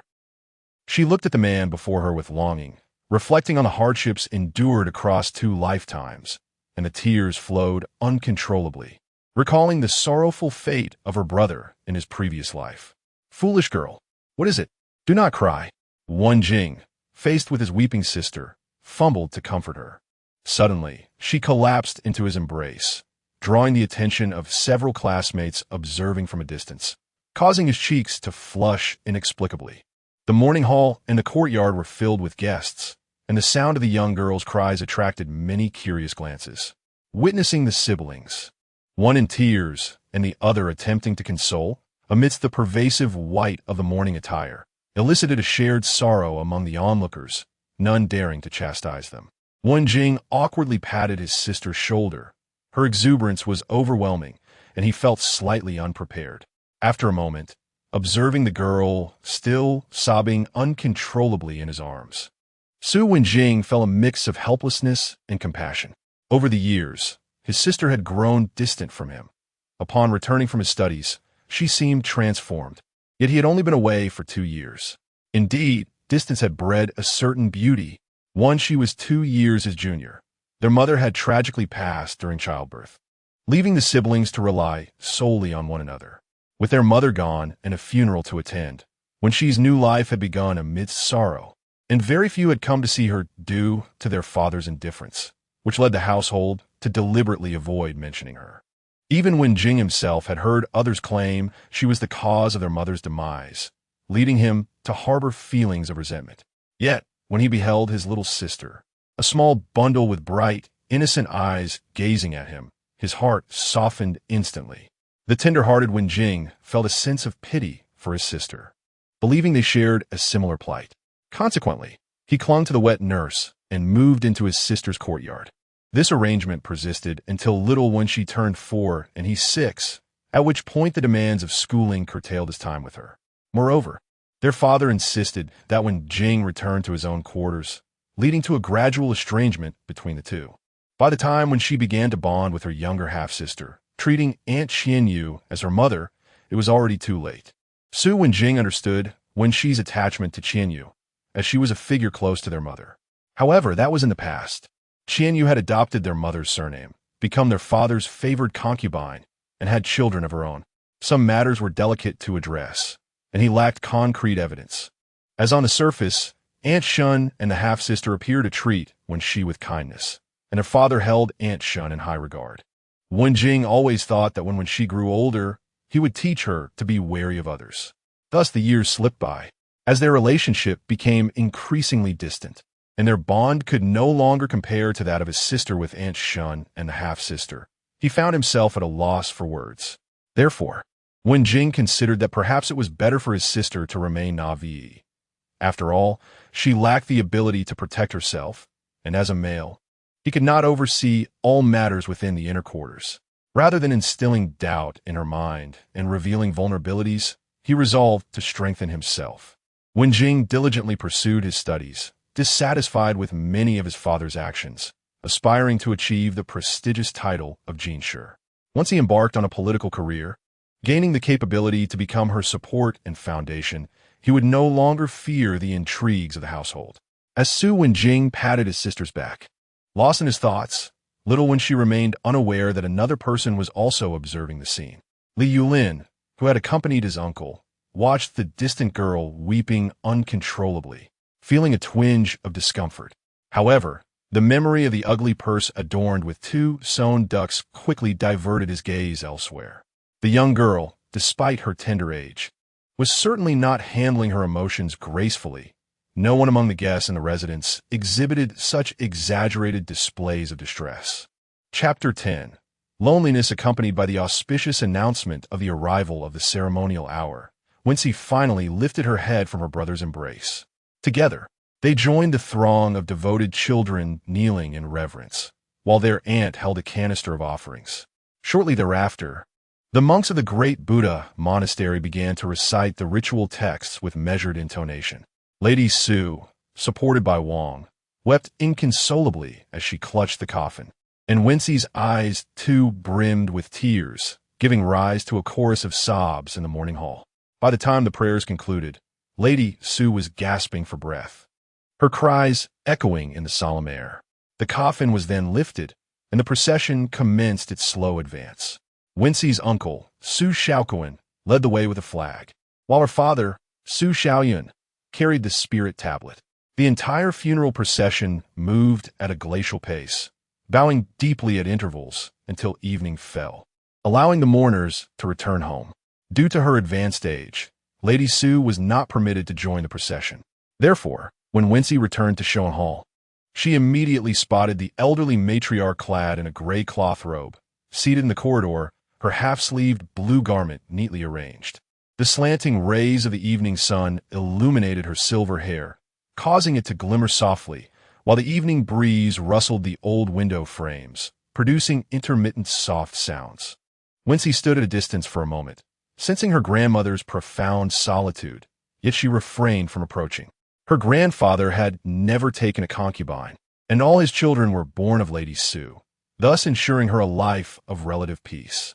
The following day, her maternal grandmother and uncle returned to their residence in the capital, promising to return in a few days to take Wenxi back to their ancestral home for a while. Having just reunited with her brother, Wenxi resolved to cherish these next few days with him. In her previous life, Wenxi had been fraught with anxiety after her brother's disappearance, a sense of worry and regret that lingered into this existence. Her brother, Wenjing, had often felt that his sister was too distant, and he was somewhat unaccustomed to her newfound closeness. His residence, Qingshuo Courtyard, lacked maids. Only a wet nurse and 2 daughters-in-law attended to daily needs, with a few young servants performing errands. The wet nurse, a woman named Jiang, was well known to Wenxi. In her 40s, she was neat and tidy, her hair impeccably styled. Upon Wenxi's arrival, Jiang was engaged in needlework in the corridor. Startled by the sight of the third miss and the second young master returning together, she stood up in alarm, nearly dropping her embroidery frame. Observing Jiang's tense demeanor, Wenxi reflected on how reckless she had been in the past. Yet, it was evidently improbable to alter the perception of someone who harbored preconceived notions about you overnight. She could only take her time. To avoid straying too far from her earlier persona, Wenxi felt it prudent not to overexert herself at this juncture.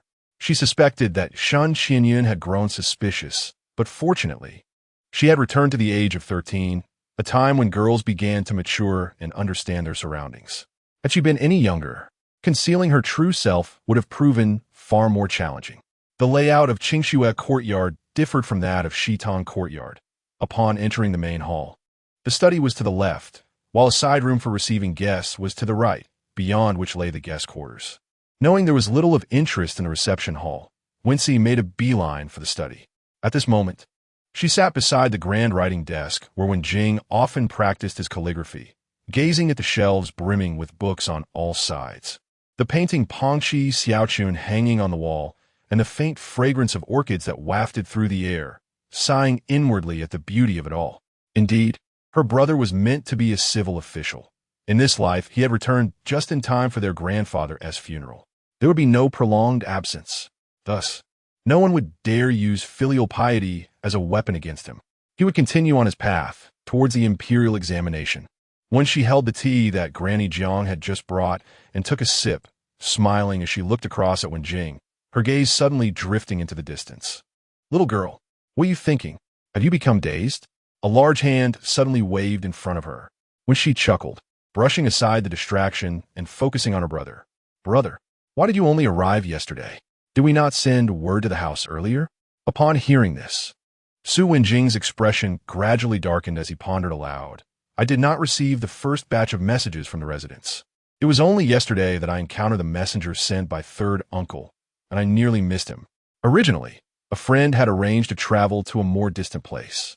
After I stood up, I suddenly remembered I had forgotten something, and it was then that I bumped into the messenger. Upon inquiry, I learned they had been lingering there for several days, yet I was completely oblivious. Indeed, when she seemed to hear that stubborn voice from her past life, I told you I did not receive any messages from the residents. You still attempt to argue.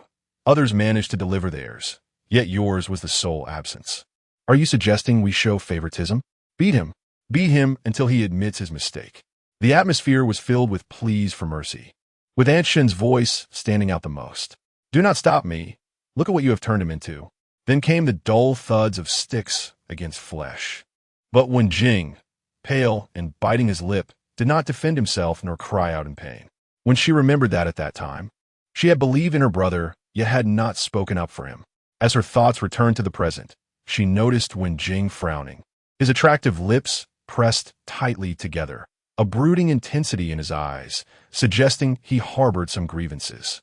It seemed that not only were the people in the residence deliberate in their actions, but those around her brother were also untrustworthy. When she fell silent for a moment, surveying her surroundings, the windows and doors were securely shut, save for a rear window that had a gap of half a foot. Through its shadows of the emerald bamboo outside danced, the wind causing a gentle rustling sound. Was her brother suggesting that his classmates were deliberately preventing him from returning? Or was it those around him? Wenjing gazed at his sister with a look of surprise, his previously tense expression softening into a warm smile. When she felt a pang of realization, understanding that she had momentarily lost her composure. She was meant to portray the foolish, uneducated, and arrogant younger sister. Such a sudden shift in demeanor would undoubtedly be overwhelming. Thus, when she feigned confusion, smiling, "What is so funny? Is it truly amusing? If you keep laughing, I shall cease to care for you."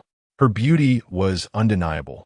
A delicate young maiden with radiant skin and bright, expressive almond eyes that sparkled with life. When angered, her cheeks flushed with a charming mix of red and white, devoid of any pretense of cuteness. When Jing could not help but pinch his sister's cheek. As he reached out, he noticed her dazed expression and awkwardly withdrew his hand. Of course, she was no longer the little girl she once was. They had both grown up. In the Yunxiang courtyard, Shun Qianyun, in a fit of rage, shattered a set of teacups. That old wretch, all my years of flattery pale, in comparison to a mere smile from her beloved granddaughter. She expects me to tend to those two ungrateful wretches. Have I not done enough? If it weren't for me, they would be utterly lost. So this is how it is, cutting off the bridge after crossing the river? I shall see for myself what a 13-year-old truly comprehends. Her marriage remains firmly within my grasp, as long as I stand before the madam and the master. Suddenly, a clatter echoed from outside, and Shun Xinyun abruptly fell silent, her gaze dark and fixated on the window. She promptly commanded Lanner, "Go investigate. Take 2 maids with you, and be sure to apprehend whoever is out there." Chapter 11. Cousin Jian after the burial of Old Lady Su. The mansion gradually fell into a tranquil silence, as the masters and maidservants in each courtyard felt an urgent need to recuperate. Without Wenxi's presence, the Shitong courtyard became increasingly languid, with each individual harboring their own clandestine thoughts. This atmosphere left the once privileged maid, Lanji, feeling quite unsettled. She took the initiative to seek someone at the Showan Hall, but returned empty-handed. Recalling how Wenxi used to visit the Yunxiang courtyard quietly, she impulsively decided to return the serving utensils from that day as tea gathering. To her surprise, she overheard her aunt in a fit of rage from a distance, followed by the sound of things being thrown. Seeing no one around, she could not resist leaning closer to the window to eavesdrop, and in her startled state, she inadvertently dropped the utensils she was holding. By the time she was confronted by 2 matrons blocking her path, it was already too late. In the past, Lanji could afford to be complacent, relying on Wenxi's favor to feign ignorance of her aunt's scheming. However, having heard something she should not have, she could no longer pretend to be deaf and mute. As she returned from the Yunxiang courtyard, the night breeze dried her cold sweat, and her previously anxious mind gradually calmed. The two little minions, Hong Xiao and Qingpu, were solely loyal to her aunt, but she was different from them. With her bond to Wenxi akin to that of sisters, she could easily play both sides. In a few years, when the third young lady married, she would follow suit. The world was vast, and who could continue to manipulate her then? Having resolved this in her mind, Longji returned to the Shitong courtyard as though nothing had happened. Little did Wenxi know that the maid she considered her confidant had so easily persuaded herself to become a traitor. 2 days later, old Lady Shun indeed came to the mansion to fetch someone. Standing at the entrance of the Shitong courtyard, upon seeing her elegantly adorned half-sister approach gracefully, Wenxi felt no surprise. She had witnessed this mother-daughter duo's capabilities far too many times in her past life. If they were to simply relinquish their ambitions, they would not be the individuals she remembered. In her previous life, only the half-sister had come. This time, she had taken the initiative to meet her maternal grandmother, and their circumstances had improved significantly compared to before. They were merely plotting the marriage of their second cousin. However, before departing, she needed to see her grandmother. When Wenxi finally organized her belongings and set out, she was accompanied by 2 unfamiliar maidservants. Indeed, it was not the favored Hong Xiao and Qingpu, nor the sister-like Longji, but rather 2 newly purchased maidservants from the previous day. Curious and envious gazes surrounded her, as onlookers wondered what merits these 2 maidservants possessed to have caught the attention of the third young lady. It was one thing in the past, as the third young lady had yet to awaken to her potential, but now it was different. With the favor of old Lady Su and renewed ties with the Shun family, she was still a legitimate daughter. Thus, a first-class maidservant was not something everyone could dare to aspire to. Many had toiled for years and remained in second or third-tier positions. Wenxi paid no heed to the peculiar stares of those around her and quietly sighed with relief in her heart. Thankfully, she had managed to join this expedition.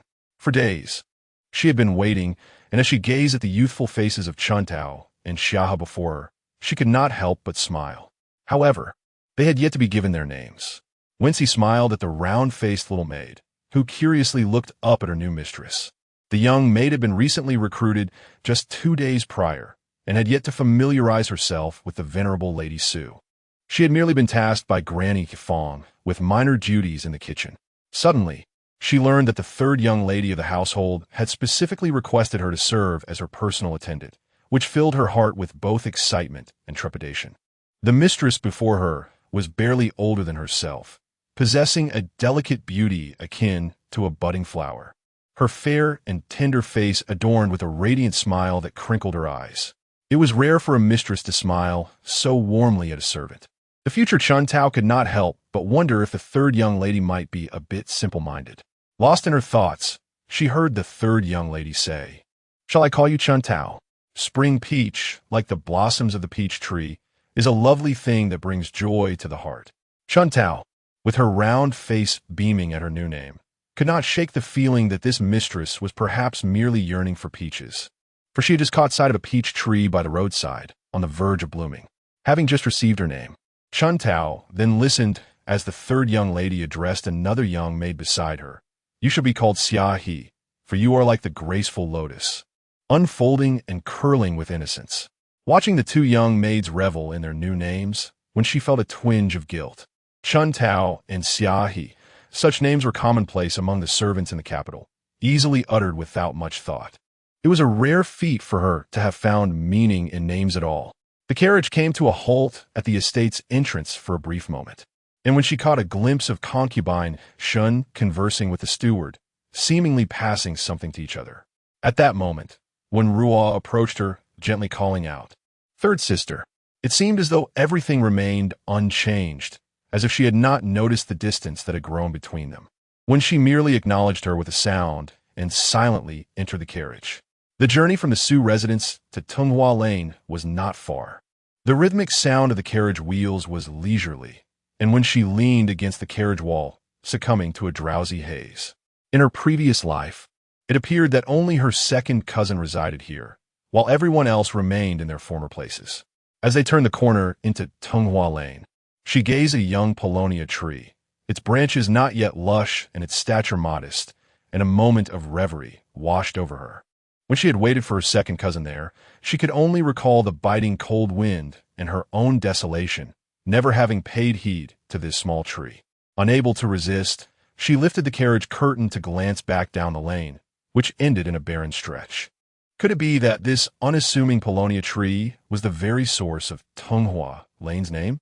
Yet, many years later, the lane, now lined with flourishing paulownia trees, would present an entirely different scene. Upon arriving at the Shun residence, her aunt and several maids came out to greet them.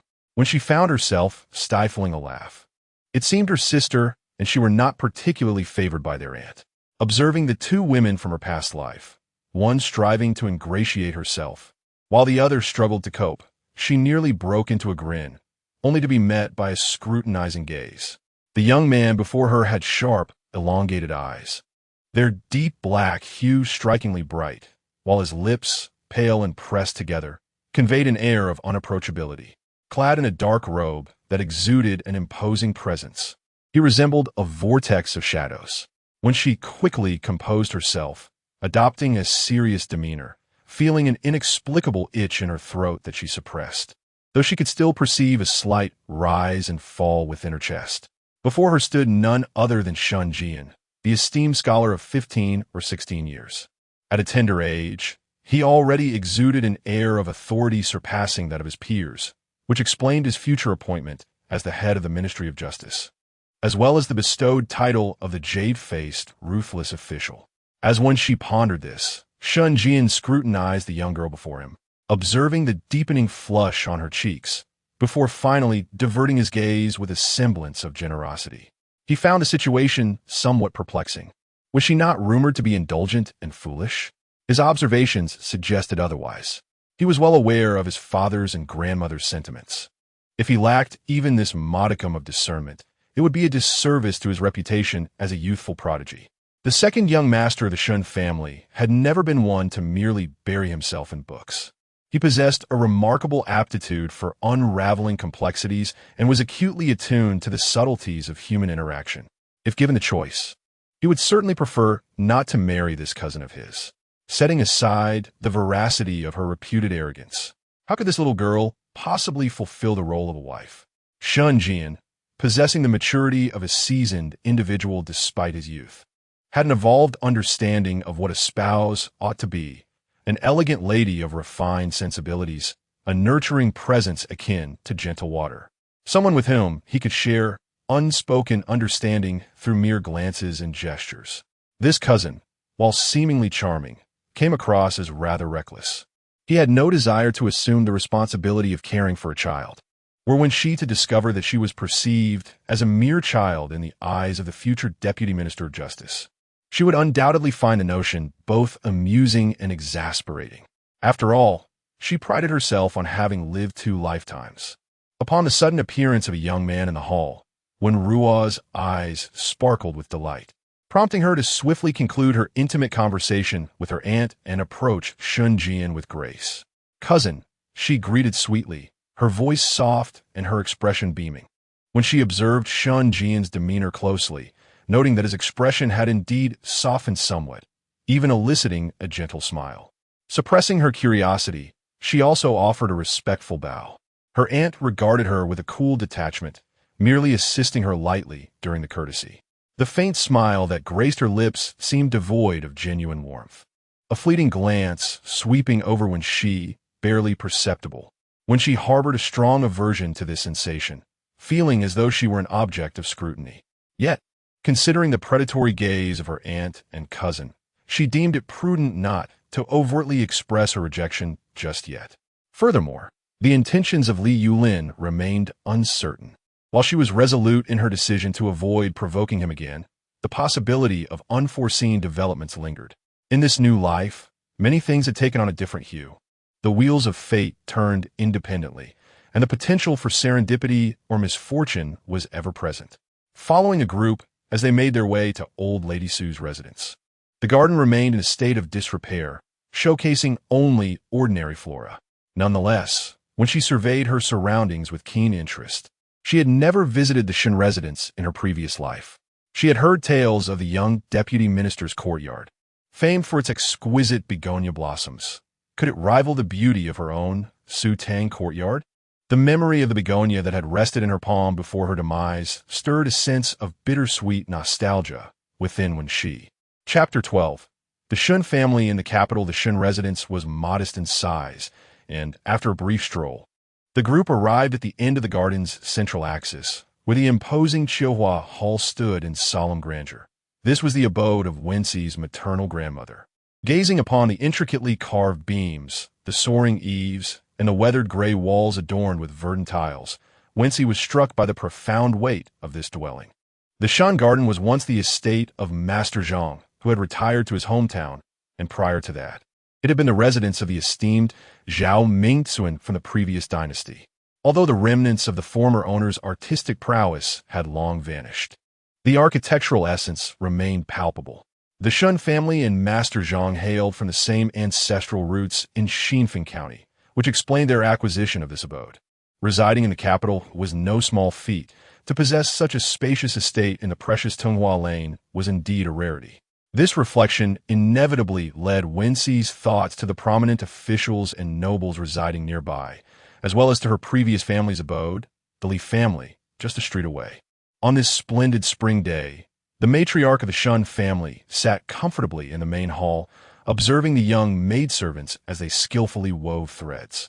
The arrival of her granddaughter evidently lifted her spirits as she clasped Wenxi's hand, admiring her from various angles before finally instructing her eldest daughter-in-law, Song, to arrange accommodations for the two girls. Wenxi and Wenruo were temporarily assigned to the east and west wing rooms of Zhilan Courtyard, conveniently situated adjacent to Qiuhua Hall, facilitating their visits to their grandmother. After spending 2 days in the Shun garden, Wenxi, accompanied by her maidservant, explored the grounds thoroughly. They discovered a patch of flowering crabapple trees, but by this time, the blossoms had already withered, leaving little to behold. The young maidservant, Chuntao, confided in Wenxi with an air of mystery that the fourth young lady, Wenruo, had spent most of her days either in the company of their grandmother or wandering near the nearby Lanfeng Hall. Beside the Fo Mountain near Lanfeng Hall lay a small lake, adorned with a pavilion. The trio had already visited to familiarize themselves with the surroundings, but found little of interest. However, Chuntao hesitated to mention that Lanfeng Hall was the residence of her second cousin. Unable to contain her curiosity, she called out, "Mississippi." Wenxi glanced at the round-faced girl and asked, "What is it? Do you wish to go?" Chuntao was momentarily taken aback by her mistress's intent. She believed that in order to win favor with their cousin, it was essential for her young mistress to exert some effort, as blood relations should take precedence over mere acquaintances.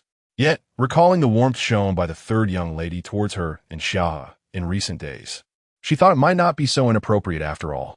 Chuntao replied, "Indeed, I believe the fish in that lake must be quite splendid." "Ah, then lead the way," Wenxi encouraged. This approach proved effective, as Chuntao beamed with joy and hurried off to gather fish food. In no time, the trio ambled leisurely towards Lanfeng Hall. Suddenly returning to the age of 13, Wenxi relished this rare moment of tranquility. Perhaps it was due to her grandmother's presence that the garden was undergoing renovations. Over the past couple of days, several flowering trees had been planted, transforming the landscape daily. As Wenxi admired the scenery, she found delight in exploring every nook and cranny. And what should have been a short distance turned into a leisurely stroll lasting the time of a tea break. In the lake, several crimson fish grazed along the grassy banks, and as Chuntao and Xia tossed breadcrumbs, Wenxi playfully swayed on her toes, feeding the fish. A gentle breeze swept across the water's surface, bestowing an indescribable sense of comfort. She found herself humming a tune, lost in her thoughts. "Little Peach, would you care for some fish?" Little Peach hesitated, her expression conflicted. "Miss, these fish are so beautiful, even colorful. Perhaps I should pass?" "Ah, indeed. We'll save the less attractive ones for another day." "Third Miss, Do you truly think the second young master of this household is as formidable as they say? Huh. Of course. You too must be cautious when encountering that one, the king of hell. It's best to take a detour and avoid provoking him.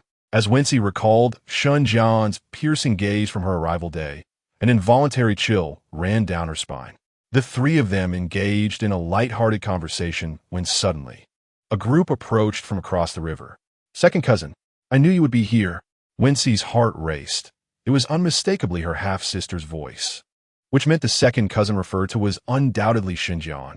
He was here too. Forgetting to retract her dangling feet, Wenxi scanned the surroundings but failed to locate him. A low sound emanated from above, prompting her to look up. Perched on a tree not far away sat a figure clad in a dark green robe, a matching belt adorned with an ancient jade pendant. How to describe it? His demeanor was strikingly comparable to her own, with one leg crossed lazily over the other. He leaned against the trunk, half-closed eyes meeting her wide, startled gaze. It truly was Shun Jian, and what a fright he gave her. How long had he been there? Suddenly, recalling her earlier words exchanged with the maid, she found herself at a loss for how to respond. Chun Tao and Xia He, the two inexperienced maids, noticed their mistress remained seated and, taking cover among the bushes, mimicked quails. Second cousin, recently, Ru'er has been studying and encountered a few questions she'd like to ask you. Might you have a moment? Ru'er's sweet voice directed toward the cold countenance in the tree was filled with sincerity. Wenxi, concealed by the grass, gestured for the two maids to remain silent. Truth be told, she was quite curious to know how these two had begun their story in their past life. Expecting an exchange of pleasantries, she was taken aback when the figure in the tree responded icily, not free. Wenxi raised an eyebrow, surprised by such bluntness. Meanwhile, her half-sister hesitated for a moment before reluctantly departing, entirely unaware of the three figures hidden nearby. Wenxi lowered her head, retracting her swinging feet and tossing a few crumbs of cookies into the air. Have you seen enough? She looked up unexpectedly to find the previously reclining figure now standing just behind them. Feeling sheepish, Wenxi replied, Not at all. I did not hear the scholar solving the problems, which is indeed regrettable. Noticing the sharpness of Shunjian's gaze intensifying, she quickly cast her eyes downward. What was happening? He was destined to preside over the Ministry of Justice in the future. With this thought, Wenxi hastily pulled her two maids up, bowing deeply with both hands. Second cousin, please forgive us. We've seen enough. We shall take our leave now. Xinjiang gazed darkly at his cousin's hurried retreat, his mind troubled by the earlier pretense of coincidence. In his memory, the visage of that aunt had long since faded, for he was but a little over 2 years old at the time of her passing. Were it not for the portrait of her that resided at his father's home, he might not even recall her appearance. His two cousins seemed even more like strangers to him. However, his father and grandmother appeared determined to make amends for something, a subject he felt was best left unspoken. He could only hope for a triumphant outcome in the imperial examination 2 years hence. Xinjian had always understood that when one becomes so formidable and exceptional that they draw the admiration of those around them, it is then that they can seize control of their own destiny. As the days turned into 3 or 5, when she had not encountered her second cousin again, a fact she did not particularly mind until one day her half-sister suddenly inquired, Third sister, have you seen second brother recently? No, she replied succinctly. Upon raising her gaze, she found her companion's face etched with curiosity, which struck her as amusing. Could it be that she did not believe her, thinking her capable of concealing the truth? As a daughter of the Su family, one must be mindful of their demeanor in public, lest they become a source of ridicule. And in the future, one must not claim that their elder sister failed to guide them. Wenxi's voice was steady and unhurried, imbued with an inherent pride and composure, her gaze landing upon Su Wenruo with palpable weight. Listening to the unsolicited lecture from her seemingly frivolous elder sister, Su Wenruo was suddenly engulfed in a mix of shock and fury. Her face flushed crimson, and her eyes brimmed with tears born of humiliation. Never had she felt so disheveled before her elder sister. Previously, she had merely been a plaything in the hands of her mother and herself, pliable to their whims. Her aunt had instructed her to charm Wenxi, and she had falsely believed that she was regarded as a sister. shamelessly lingering in the Shangyun courtyard day after day. Moreover, what right did when she have to judge her, especially considering the unresolved matter with Liu Lin? How could she, whose conduct was far from exemplary, presume to act as a leader? Su Wenruo could scarcely suppress the urge to retaliate by bringing up the pouch she had gifted to Liu Lin. Yet, recalling the schemes she and her aunt had devised, she ultimately clenched her fists and restrained herself. After once she had finished her admonition, she observed her half-sister's face, filled with suppressed indignation, and felt an unexpected sense of satisfaction. She realized that perhaps this was quite agreeable. Later that evening, Song Shi reclined languidly in a chaise. Her eyes closed as she queried the maid beside her. What did the two sisters discuss? Relate it to me in detail. As the matriarch of the household, she was not one to remain ignorant of the affairs within her domain. Reflecting on her son's abrupt departure to visit friends just days prior, she could not help but smile sardonically. For the sake of her two nieces, her own household was in disarray, and within her heart, she felt both anger and resentment. Chapter 13. Departing to honor the deceased mother after several days had passed, the Shen family's residence in the capital gradually began to take on a semblance of order. Meanwhile, the matter of returning to Xinfeng County was finally brought to the forefront. Since the day she had confronted her half-sister, Wenruo had not troubled her again. At least on the surface, all seemed to be in harmony. When she relished these tranquil days, spending her time accompanying old lady Shun or learning to weave from the maidservants who attended the elder. When she returned to her own courtyard, she would engage in the practice of copying texts. After each immersive session of transcription, she would push open the window where the young maids, Chun Tao and Xiaohe, could always be found nearby, conversing while tending to their needlework. This scene felt strangely familiar. In her previous life, during those monotonous days, she too had found solace in transcribing ancient texts, with Chun Tao and Xiaohe ever present by her side. As for her calligraphy practice, when she focused on the Guangha style, which demanded greater strength than the delicate small script typically favored by young ladies. Upon hearing of her granddaughter's endeavor, old lady Shun became intrigued and requested that she transcribe a Buddhist sutra to be burned for her mother. This was the first time in many years that old lady Shun had brought up Wenxi's mother, her expression calm and her tone unhurried, as though it were no different from casual conversation. When she had no desire to discern the underlying emotions, she simply responded earnestly. Upon returning, she chose to copy the Diamond Sutra, primarily because she had transcribed it numerous times in her past life and resonated with its teachings. Her mother had lost her life in bringing her into this world, and she hoped that her mother would find peace through this scripture, attaining tranquility in another realm. Old Lady Shun intended to take it to the great Buddha temple before leaving the capital, and with time pressing, when she spent her days solely engaged in her transcription, eating and sleeping only as necessary. At last, on the evening of the 8th day of the 4th month, she completed her work. The 9th of April marked her mother's Memorial Day, when a perpetual lamp was lit for her in the great Buddha temple. Each year on this day, when she would visit the temple with her brother and half-sister to pay homage to their deceased mother. And every year, upon returning from the great Buddha temple that evening, her brother would always remember to have a bowl of longevity noodles brought to her, along with some trifles that young girls fancied. As she gazed out at the deepening night, when she quietly tucked away the completed sutra, the following morning, after finishing her grooming, she accompanied 2 maidservants to Chihuahua Hall, where old lady Shun was already awake, attended by her chief maid, Juxiang. When she naturally helped by passing her handkerchief and comb, her action smooth and unhurried, as if she had performed these tasks many times before. Old lady Shun looked up at her, a hint of surprise in her eyes.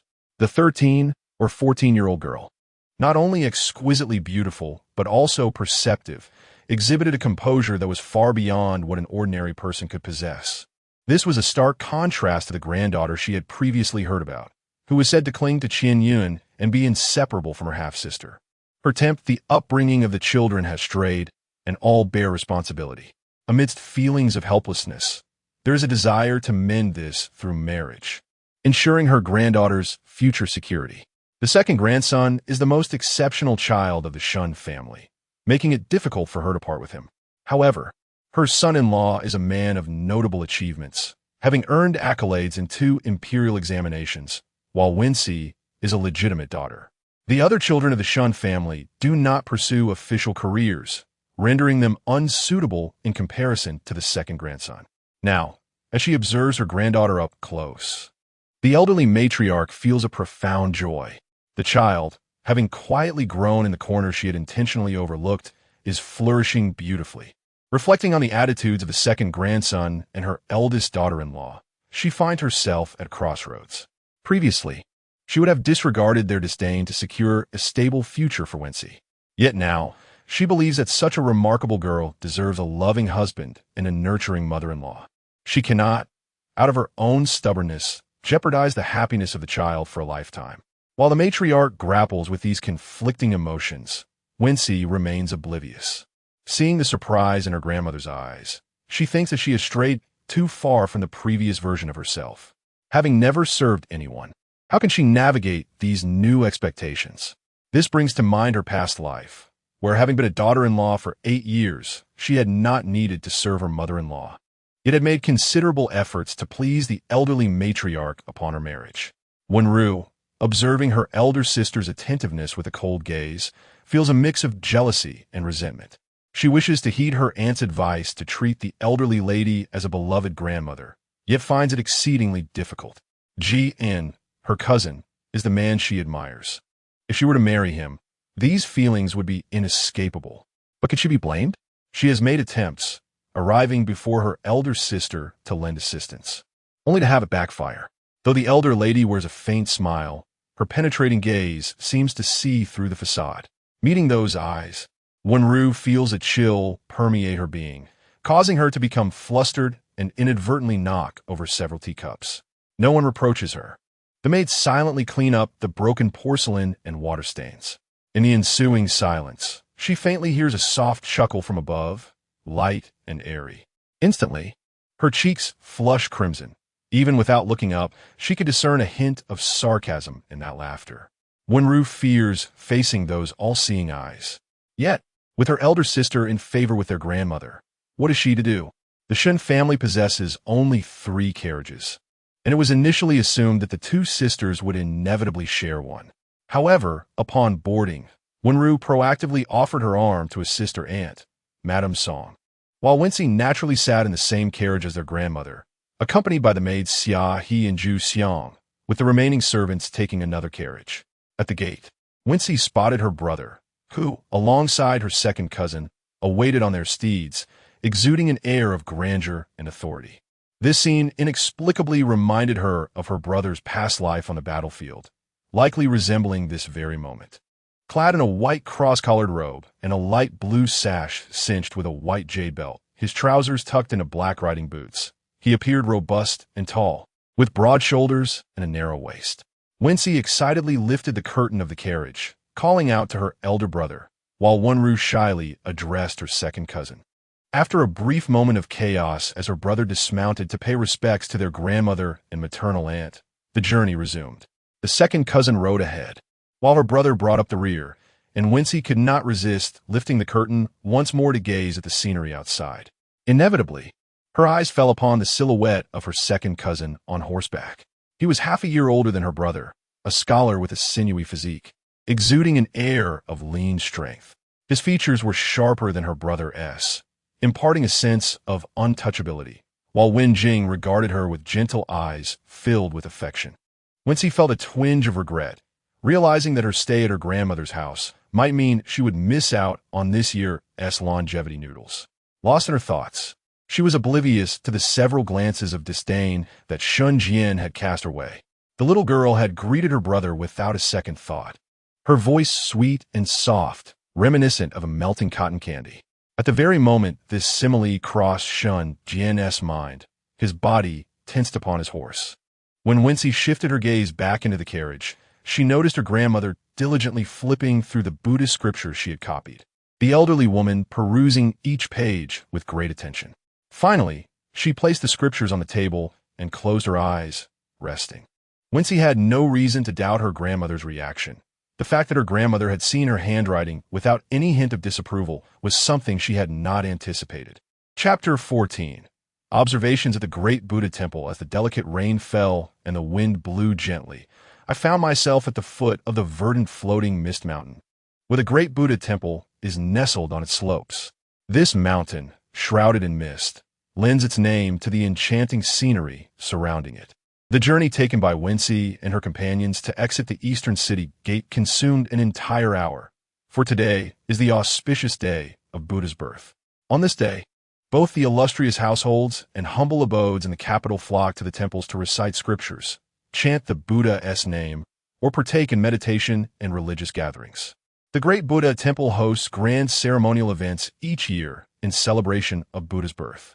Such traditions have become customary, and thus, the gathering of people comes as no surprise. Wenxi, eager to admire the sights along the way, frequently lifted the curtain of the carriage to gaze outside, prompting her two maids to imitate her, which drew a bemused smile from the elderly matriarch, Grandma Shun. After all, youth possesses a certain innocence. Regardless of the facade of composure, traces of childlike wonder often emerge. Yet, she chose not to intervene, understanding that her granddaughter likely had few opportunities to venture out, and there was no need to dampen her spirits. Upon exiting the city, the journey proceeded smoothly, but as they ascended the mountain, a long line formed. The sun shone warmly, and though it was merely late spring, confinement within the cramped carriage made the travelers restless. The aroma of delicious food wafted through the air, and as Wenxi's appetite was piqued, she was suddenly startled by the rhythmic sound of dong, dong, dong emanating nearby, signaling a vendor selling sour plum soup. Should she indulge? Wenxi eagerly rolled up the curtain she had just lowered, revealing her brother Wenjing's eager, charming smile, prompting her to nod enthusiastically like a chick pecking at grains.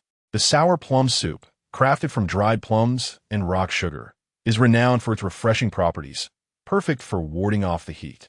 Wenjing returned with several bowls, ensuring even the maids and coachmen were included. Each person enjoyed a bowl of the delightful concoction, and once their bowls were returned to the roadside vendor, the procession began to move forward once more.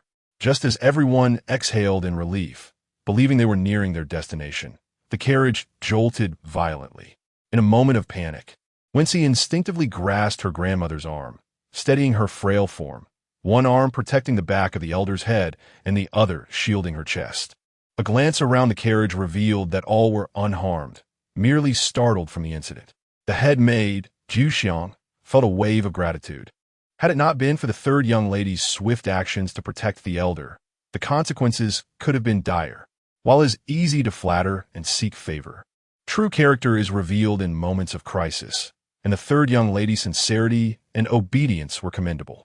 Even the elderly matriarch, Grandma Shun, was profoundly moved. Ultimately, she merely squeezed the girl's hand and chided gently, "You are still so young. Do not act so rashly in the future. Always prioritize your own safety in times of trouble." Wenxi nodded obediently. Through the translucent curtain of the carriage, she observed that the caravan had yielded to one side, while a disciplined procession of individuals approached from the direction where they had halted. The leading man donned a round-collared robe embroidered with a dragon motif, sending a jolt of surprise through Wenxi. This was the attire of a prince. In the present era of the Zhengde reign, there are only 2 adult princes, and given the nearly 10-year age gap between the third and fourth princes, it is evident that the young gentleman approaching is none other than the 4th prince. The realization of this fact sent a thrill through Wenxi's heart, for he is destined to ascend the throne in the future. Perhaps overwhelmed with excitement, her left hand inadvertently brushed against the delicate gauze curtain, revealing her fair, rosy face to the outside world. Sensing a gaze directed towards her from above, when she curiously looked up, only to meet a pair of eyes shimmering with gentle warmth. The corners of his lips curled slightly, and his entire visage exuded an air of refined elegance. Clad in a dark robe adorned with intricate patterns, sitting tall and graceful upon his steed, gazing at her in a daze, as if he could perceive the young girl's current embarrassment. Those eyes held a hint of benevolence and playful understanding. In a flurry, when she hastily pulled down the curtain, this marked her second encounter with Li Yanjun since her rebirth. If her memory served her right, he was already 21 at this time. What position did the 21-year-old Li Yanjun hold? Perhaps he was already serving in the Ministry of Personnel. Was his visit to the great Buddha temple in the company of the future emperor for official or personal matters? Or had he already pledged his allegiance to the fourth prince? When she couldn't help but think of her uncle, in comparison to Li Yanjun, the disparity in their standing was as vast as the heavens and the earth. How could she alter the fate of the Su family in this lifetime?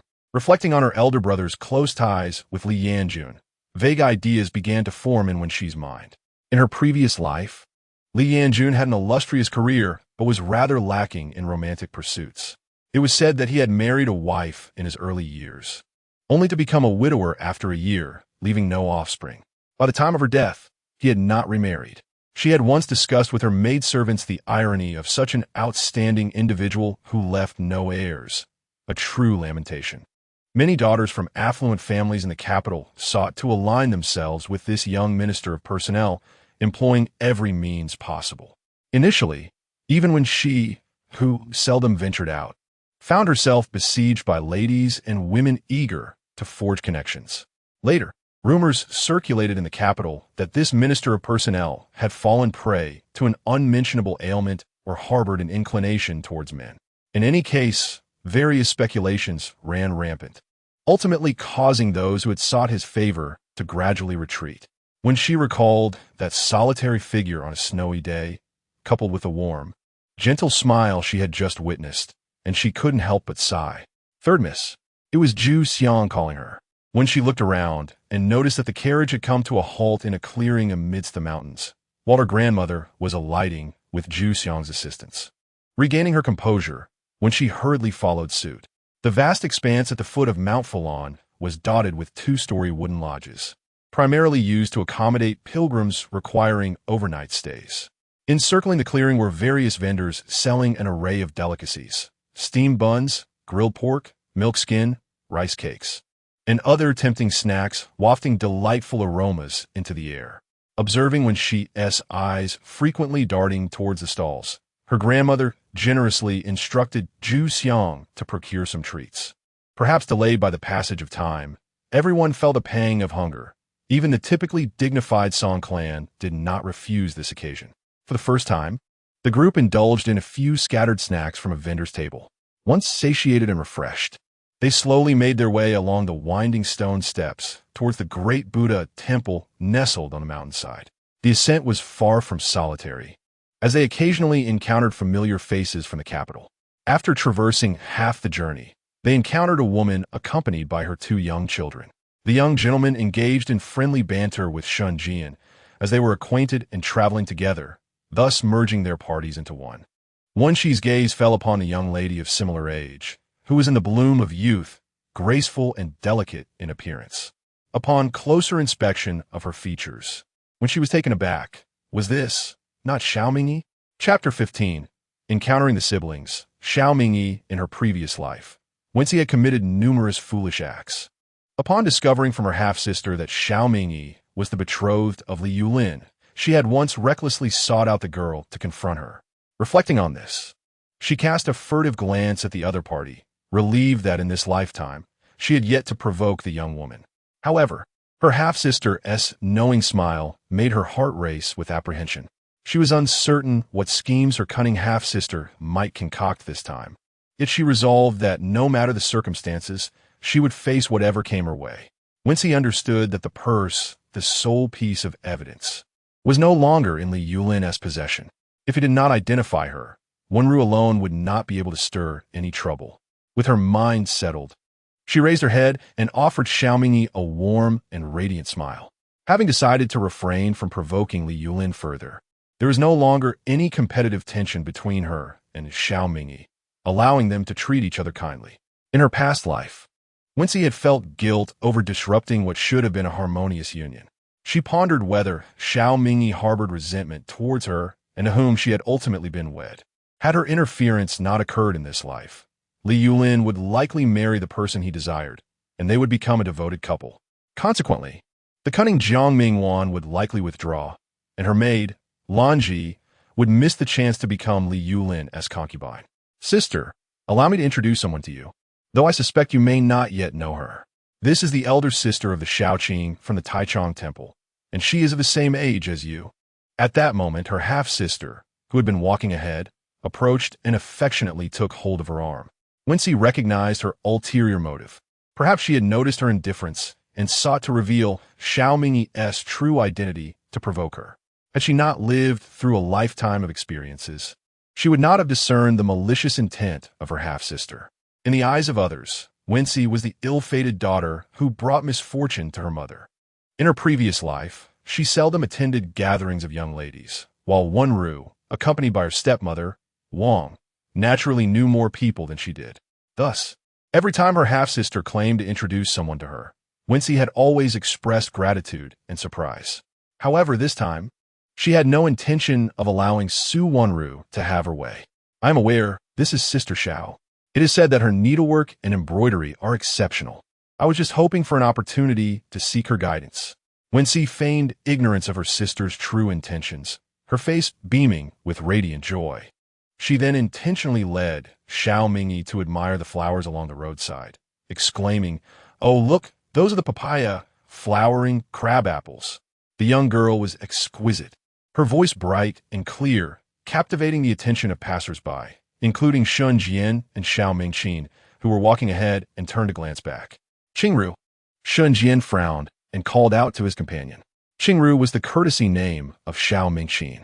Xiao Mingqin blushed slightly, her thoughts captivated by the charming smile of the third daughter of the Su family, which radiated warmth and charm, enchanting all who beheld it. The entire group came to a halt, and a lady conversing with their aunt also turned to look in their direction, when she sought to avoid wasting too much time on pleasantries, and after a brief moment, she took Xiaomingyi's hand and proceeded forward. However, Wenruo was not inclined to let her off easily. "Third sister, she was betrothed to that young masterly since childhood. Did you not know?" Standing a mere fist's distance apart, Wenruo concluded her revelation with a playful wink, as if to say, "See, I am quite impressive. Can you still maintain your laughter?" Indeed, Wenxi's smile faded, but it was due to the ire she felt towards her half-sister. Ultimately, the underlying intention remained the same. What did she hope for herself? If this legitimate sister were to encounter misfortune, would it truly have no bearing on her at all? When she realized she had perhaps overestimated her half-sister. After all, she was the daughter of a concubine. As they continued their journey, when she dedicated herself to the ascent of the mountain, engaging in conversation with Xiaomingyi only occasionally. The floating orchid mountain, though not particularly high, became shrouded in mist as they neared its midsection. The stone path, paved with green stones, connected the various halls of the ancient temple, with a long corridor overhead and unexpected little pavilions dotting the landscape. Groups of young women sat together, their soft laughter mingling with the thick fog that obscured their graceful figures. When she walked upon the wooden corridor, guided by the distant sounds of people, the chimes were melodious and the Zen tones ethereal, leaving her momentarily disoriented as to her whereabouts. Upon reaching the front of the main hall, they encountered a small square bustling with people, clearly engaged in a ceremonial event. For safety's sake, Wen Jing and Shun Jian had dispatched their young attendants to accompany the ladies throughout. Due to differing destinations, the Shun and Xiao families parted ways, while Wenxi and her entourage of maids and servants proceeded to the main hall. The main hall was grand and spacious, with thick red-painted pillars that encircled the interior, and the vast wooden beams supporting the dome were styled in a bracketed form. Walking along the central path toward the front, she beheld the hand gestures of the three-world Buddha, representing the past, present, and future, adorned with a spiral hairdo and an aura of solemnity. When she knelt in reverence, her hands clasped in prayer, her countenance earnest. Outside, the sounds of the crowd resonated, while inside, the fragrant incense wafted gently. A few rays of sunlight pierced through the mist at the mountain's waist, streaming in through the circular skylights high upon the hall's walls. Beneath the golden dust, the girl kneeling on the mat resembled a young acolyte beneath the gaze of Guanyin, pure and dignified, untouched by a speck of dust. Strands of hair illuminated by the light brushed softly against her long, thick eyelashes, lending her an air of playful charm. Li Yanjun, having been dispatched to accompany the fourth prince to the temple for the ceremony, found himself in the inner chamber of the main hall sipping tea when he suddenly beheld this striking scene. causing him to pause mid-step. The young girl gazed upward, her lips forming silent words. Despite her tender age, she exhibited a profound compassion that belied her years. Li Yanjun felt a twinge of curiosity. What sorrows or joys could a girl of merely 13 or 14 possess? Surely it was but the trivial concerns of a young maiden. Just as he was about to withdraw his gaze from this tableau, he caught sight of the bronze basin before the girl, a scroll of scripture reduced to ashes. As a scholar who had achieved the degree of Jinshe, he was well-read and could easily discern from the remaining characters that the girl had been studying the Diamond Sutra. The Diamond Sutra emphasizes the wisdom of prajna, its Buddhist principles profound and abstract, rarely engaged with by women of noble birth. This is not the most crucial aspect. The essence lies within those 2 lines of text. Li Yanjun's gaze flickered slightly, overwhelmed by the incredulity of this discovery. For those characters bore nearly 70% of his own skill. How could this be possible? He had only encountered the girl on 2 brief occasions. From where had this young lady of the Su family acquired his calligraphy? To his recollection, he had never instructed anyone in the art of writing, being exceedingly particular about the strokes that bore his mark. Navigating the treacherous waters of the officialdom, Li Yanjun was reluctant for others to replicate his handwriting. Engaged in various matters of sealing decisions that dictated life and death, a moment's carelessness could lead to his own downfall. At this moment, Li Yanjun's eyes darkened, shedding the previously moist and gentle demeanor he typically displayed in public, revealing a touch of danger and contemplation. When she quietly gazed upon the statue of the 3 Lives Buddha before her, silently murmuring the words she wished to share with her mother, words that embodied the maternal love she had never truly received. This remained unchanged, whether in her past life or this one. Yet, she took solace in the presence of her elder brother, her grandmother, and herself. Despite the myriad questions and peculiarities surrounding her rebirth, why delve into the depths of it all? Heaven had granted her a second chance, and she intended to cherish this hard-won opportunity. By her side, the elderly Lady Shun knelt quietly on the mat, while her brother Wenjing squatted nearby, occasionally stirring the still-burning scripture within the bronze censer. As Wenxi's thoughts returned, she caught a glimpse of movement behind the statue of the Buddha, a corner of a dark garment disappearing into the wall. Her eyes widened in astonishment. Having visited this temple many times in her previous life, she had never known of the hidden chamber behind it. After paying homage to the Bodhisattva in the main hall, the group continued to offer their respects in several other halls, where the female family members were particularly earnest in their devotions. Shun Jian and Su Wenjing merely served as companions. The small square of the great Buddha temple was alive with the din of voices that day. The monks' chants harmonizing with the laughter of the crowd and the calls of vendors, both dissonant and yet in perfect accord. Upon returning to the city, everyone was weary, and they finally managed to reach the Shun residence before dinner. As they disembarked, she noticed her brother and her second cousin conversing with smiles, occasionally glancing in her direction. But when she paid little heed, perhaps out of consideration for their fatigue, her aunt instructed everyone to dine in their respective courtyards. After eating, when she went to bathe, having spent the day outside, she felt uncomfortable with the lingering scent of sweat and smoke.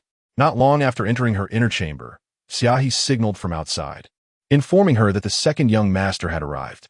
When she recognized it was her brother, and her previously weary spirit lifted with excitement. She hastily finished washing, donned a short skirt, and had Chun Tao wring out her damp hair before quickly stepping out of the inner chamber. Upon exiting, she saw not only her brother but also Shin Jian, one in the hall and the other outside, while her younger sister stood conversing with Shin Jian. When she affectionately called out to her brother and stepped forward, respectfully addressing the person outside, would the second cousin care to come in and sit for a while? Chapter 16. Receiving gifts upon arriving at the Shun residence, when she had never before crossed the threshold of this courtyard. She had only heard casual remarks about it. Though this individual had come with her brother, it did not necessarily imply that he was seeking her out. Yet, what did it matter? Contemplating her aunt's scheme, when she resolved not to shy away any longer, it was essential for her to occasionally assert her presence before this person, while subtly reminding him of certain matters. When she was well aware that Shan Jian held no romantic interest in her, and she had never intended to facilitate such a marriage.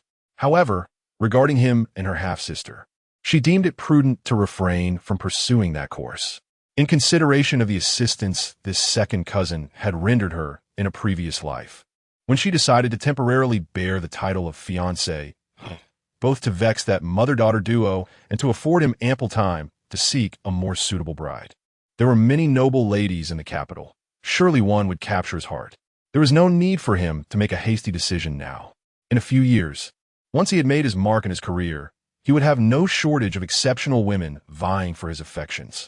With these thoughts in mind, she donned a sweet smile, fixed her gaze on the young man who was exchanging pleasantries with her half-sister. Shenjian was caught off guard by the clarity of her bright eyes. At that moment, the moisture in her hair had yet to evaporate completely, and her face was as pale as a delectable glutinous rice dumpling.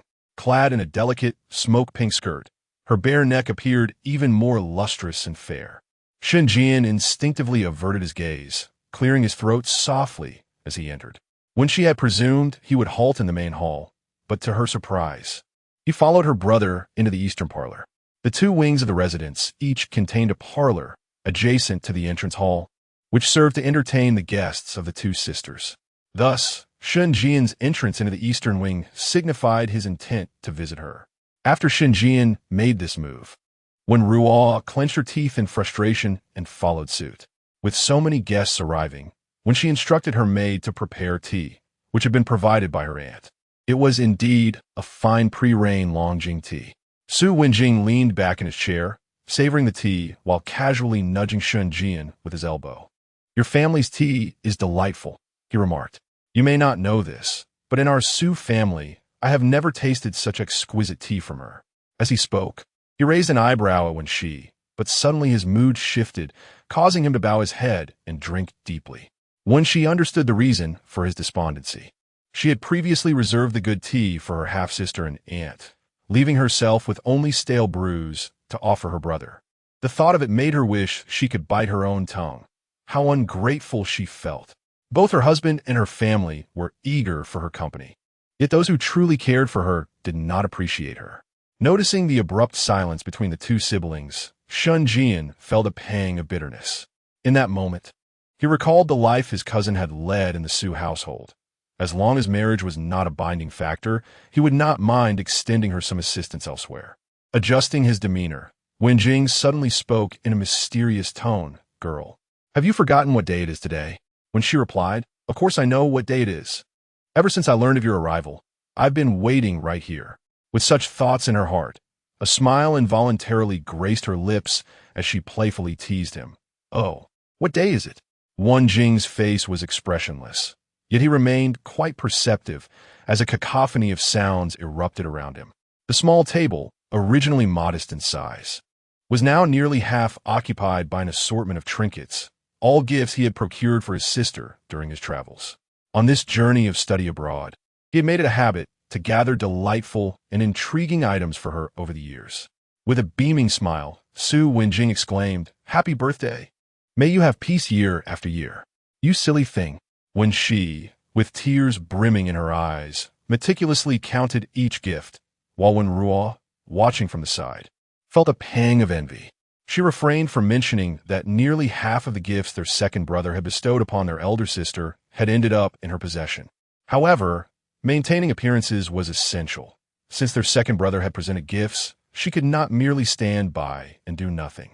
Wenruo, tugging at her clothes, approached Wenxi with a flustered expression. "Third sister, happy birthday. May I offer you my gifts upon my return home?" Her cheeks flushed crimson, revealing her discomfort. Since they had come to the Shun family without any gifts, this was an understandable predicament, as Shun Jian had also thought. However, witnessing the elaborate display Wenjing had prepared made his own offerings seem rather inadequate. It was only after Wenjing bid farewell to his sister and the maids cleared away the mound of gifts that he hastily pressed something into his cousin's hands. "For you." His voice remained succinct as ever.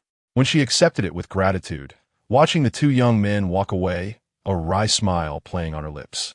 Turning her head, she noticed Wenruo curiously inspecting the items in her hands. Raising an eyebrow, she seriously instructed her maid, "Chun Tao, quickly put this away." We must safeguard the thoughtful intentions of our second cousin. Seeing the myriad emotions playing across her half-sister's face, Wenxi felt a sense of satisfaction. Shortly thereafter, her aunt and grandmother both sent people bearing birthday gifts. Her brother Wenjing's presents were a delightful array of novel and amusing items. Her aunt gifted a pair of exquisite southern pearl earrings and a gold-inlaid jade bracelet, valuable treasures that Wenxi cherished. Currently, she found herself in a state of impoverishment, and if her aunt intended to shower her with wealth, she welcomed it with open arms. Her grandmother sent a set of gold-inlaid gemstone headpieces, fine fabrics, and, resting at the bottom, 10 100-tael silver notes. After being overwhelmed by her aunt's generosity, when she felt similarly dazed by her grandmother's bounty, it was no wonder that in her previous life, her half-sister was so intent on marrying into the Shun family, with such wealth. Even when she felt a flicker of temptation, she quickly reminded herself of her aunt's discerning gaze to regain her composure. The Shun family, her maternal lineage, was a prominent clan in Xinfeng County, with ancestors who had produced numerous successful scholars, including one who had attained the position of prime minister. However, under the stewardship of the current patriarch, the family had gradually shifted from scholarly pursuits to lucrative trades, thriving in commerce, while the number of scholars dwindled. Contemplating her second cousin, when she understood her aunt's anxiety, amidst a throng of profit-seeking merchants, it was rare to find such an extraordinary blossom, and it was only prudent to keep a vigilant eye on him. Moreover, the descendants of literati have a greater opportunity to pursue scholarship. Thus, the poised and refined daughter of a scholarly household ought to be the prime choice for the second cousin. After carefully inspecting the yellow and white items and tracing their origins, Wenxi finally picked up the dark box. Naturally, she hoped that this second young master of the Shun residence would awaken her with a monetary gift, but such expectations were clearly impractical. Being a scholar, the second cousin would not indulge in such vulgarity. What could it be? Xiaohe observed her mistress's enigmatic expression, having saved this item for last. Her curiosity was already piqued. She remained unaware that Wenxi was merely apprehensive of the second cousin's future status. As the box opened, a delightful exclamation escaped the little maid's lips. Inside the pitch-black wooden box lay a charming pink piglet, no larger than Wenxi's fist. While it was undeniably adorable, Wenxi could not help but darken her expression. Was it meant to mock her resemblance to a pig? Although she indeed belonged to the year of the pig, this Xinjiang could have adhered to her mother's style and gifted her a little golden pig instead. While Wenxi reveled in her gift, Su Wenruo, residing in the west wing of Zilinyuan, had been sulking in her room for half an hour. She pondered the stark contrast in attitudes towards her and her elder sister. How could the second cousin bestow a birthday gift upon Su Wenxi? Throughout her life, she had never received a gift from him.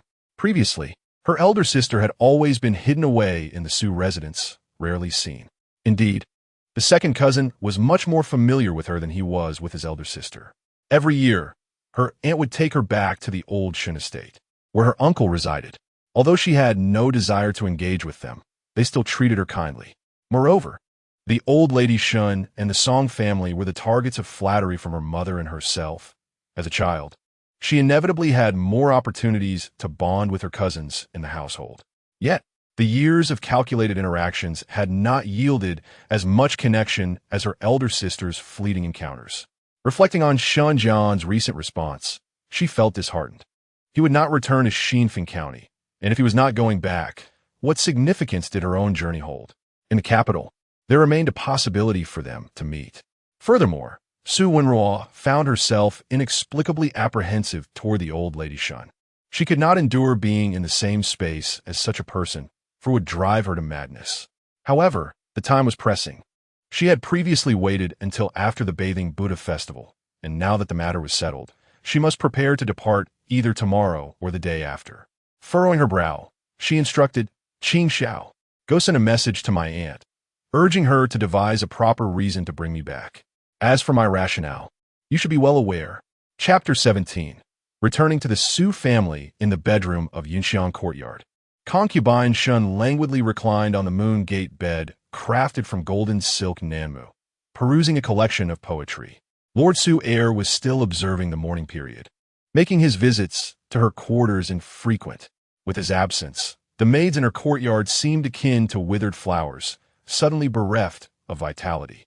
Though Concubine shunned possessed but average intellect, she understood the art of highlighting strengths while concealing weaknesses. She paid little heed to the intricate meanings within the verses, instead opting to recite those filled with melancholic reflections on spring and autumn, which, paired with her delicate demeanor, did not seem out of place. As she immersed herself in the poetry, a series of knocks suddenly echoed from outside, prompting the head maid, Lanner, to answer the door. After a brief moment, hearing hushed voices, she could not resist inquiring, "Who is it?" Lanner promptly dismissed the visitor and hurried back to the bed, whispering into her mistress's ear. After a moment of contemplation, Concubine Shun waved her hand dismissively, saying, "If they do not come, then let it be. I shall devise a plan. You must summon Ching Feng for me in the morning. Just tell him I have urgent matters to discuss." Ching Feng was a trusted servant closely attending Lord Su Air. The following day, aside from the second young master of the Shun family, preparations commenced for a journey, with Wenxi also sorting her garments. Both she and Wenruo were still young maidens, and their stepmother, Wang, had long since arranged the ceremonial details and procured some distinctive items from the capital, facilitating their gift-giving once they arrived. According to their grandmother, the departure was initially scheduled for 2 days hence. However, on the second day, April 11th, Lord Su Air unexpectedly dispatched a steward to escort the two sisters back. Wenxi was taken aback, while old Madame Shun felt a sense of regret. She had only just begun to bond with Wenxi. Returning to the ancestral home of the new Wenxi family was not only an opportunity to familiarize themselves with the surroundings, but also to cultivate their relationship, as they owed her much from the past. Yet, with her father sending someone to fetch them, it was not appropriate for her to refuse. Unlike old Madame Shun, both Song and Su Wenruo viewed the situation favorably. Song was reluctant to deal with her two nieces, while Su Wenruo silently praised Concubine Shun's cleverness. On the journey back to the Su residence, Wenxi, peering through the carriage curtains, inquired of the steward, "Has something occurred at the estate?" Steward Liu, who managed the external affairs of Su Shaoan and rarely interacted with the third miss, cautiously replied, "Nothing of concern, third Mississippi. Please rest assured. The decision to bring you both back is that of the master." Wenxi closed her eyes in silence, since it was her father's wish. And observing her half-sister's light-hearted demeanor upon leaving the Shun household, she naturally directed her concerns towards Concubine Shun. In her previous life, her half-sister had not lingered long at the Shun residence. Had she also returned to the capital after just a few days? It was evident why Wenruo chose not to accompany them to the ancestral home. Her cousin had not returned either. Since Wenruo was not going, her role as a caretaker for her half-sister became less significant. Moreover, she could not easily part with Wen Jing and old Madame Su, and she was uncertain what excuse Shun Qinyun had concocted to sway her father. Nonetheless, the losses she endured in her past life were ones she ought to reclaim. Piece by piece, Wenxi's thoughts turned to her mother's dowry, still clutched tightly in Shun Qinyun's grasp, darkening her expression further. Spring Peach and Summer Lotus looked at each other, their gazes filled with concern, mistakenly believing that the young lady was upset about not being able to visit her maternal grandparents, and thus dared not speak further. After a considerable pause, when she finally inquired, "What about the birthday gifts?" Summer Lotus gestured towards the small box she was holding and, with a smile of eager anticipation, used the key in her hand to unlock it, hoping that the sight of silver coins would lift the young lady's spirits. Observing the sparkling eyes of the little maid in front of her, when she tenderly stroked Summer Lotus's head, and, indeed, a delightful laugh escaped her lips, she instructed Summer Lotus to lock the small box and, with a serious expression, declared, "From now on, you shall manage my finances. I assure you, dear girl, I will provide you with an abundance of silver coins. Do you believe me?" Summer Lotus perceived an unprecedented aura of confidence radiating from her mistress, a blend of mischief and freedom. Orphaned at a tender age, she had drifted from place to place under the care of human traffickers and encountered numerous young ladies from affluent families. Yet none possessed the unique charm of the third young lady. Perhaps having endured the hardships of poverty too often, Summer Lotus harbored an instinctual fascination with wealth. Wenxi's mind wandered back to her previous life, recalling that it was Summer Lotus who managed the finances then. Despite their efforts to amass wealth, they had miscalculated their accounts, and the money remained scarce. Her foundation was too fragile. The dowry of farmlands and shops was mostly insubstantial, often requiring additional funds to keep afloat. Her relationship with Li Yulin had always been distant, making it unnecessary to speak of household matters. As for Jiang Shi, she merely observed with indifference. Were it not for the silver notes gifted by her grandmother, when she might have found herself in dire straits. In her reverie, the carriage swayed gently until it arrived at the Su residence. Before the second gate halted, when she adjusted her attire, shaking off her daze to don a countenance of worry and urgency. Since she had been forcibly returned, she knew she must put on an appropriate facade. When the maid lifted the carriage curtain, it was no surprise to see old Master Su waiting at the entrance for their arrival. When she hastily approached, performing her respects with a sorrowful gaze. "Father, is there something amiss at home?" Su Xiaoyun felt a pang of guilt, for he could not admit that he had heeded the words of Concubine Shun.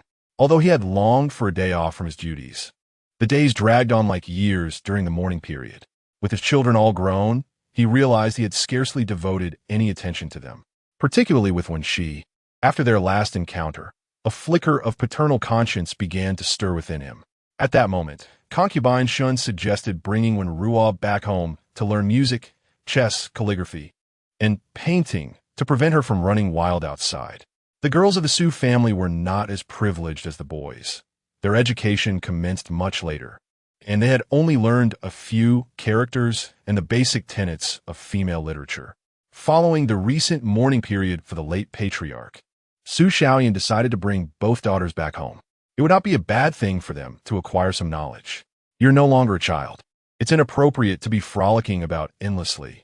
If there is anything you wish to learn, do not hesitate to express it, and I shall do my utmost to find suitable teachers for you. His voice, filled with enthusiasm, resonated as he considered the proposal, finding it beyond reproach. Wenxi lowered her head, a heavy sentiment settling unbidden in her heart. She pondered when she had ever played outside, having spent her childhood sheltered from such frivolities. Though a hint of disdain lingered within, her exterior remained composed as she obediently replied, "Understood, father." Considering the benefits that Lady Shun's recent actions had brought her, she chose to set aside her grievances for the moment. In her previous life, she had yearned to acquire skill, yet she remained uncertain about the quality of the tutors her father would procure for them. The thought of the pedantic scholars from her past sent a shiver down her spine.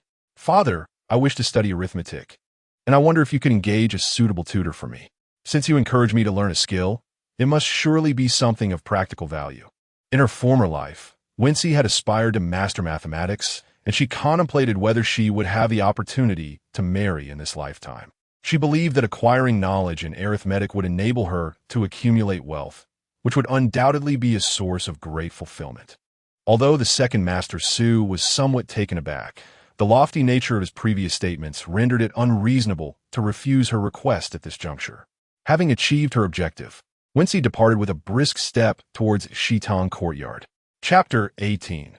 The True Identity of Aunt Shun After the Departure of the Wen Sisters. Old Madame Shun prepared to return to her ancestral home in Xinfeng County with the Song family.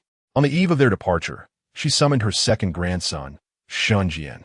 The elderly matriarch sat in a circle chair surrounded by soft cushions, her gaze unwavering as she watched the tall and robust young man stride towards her with steady and powerful steps.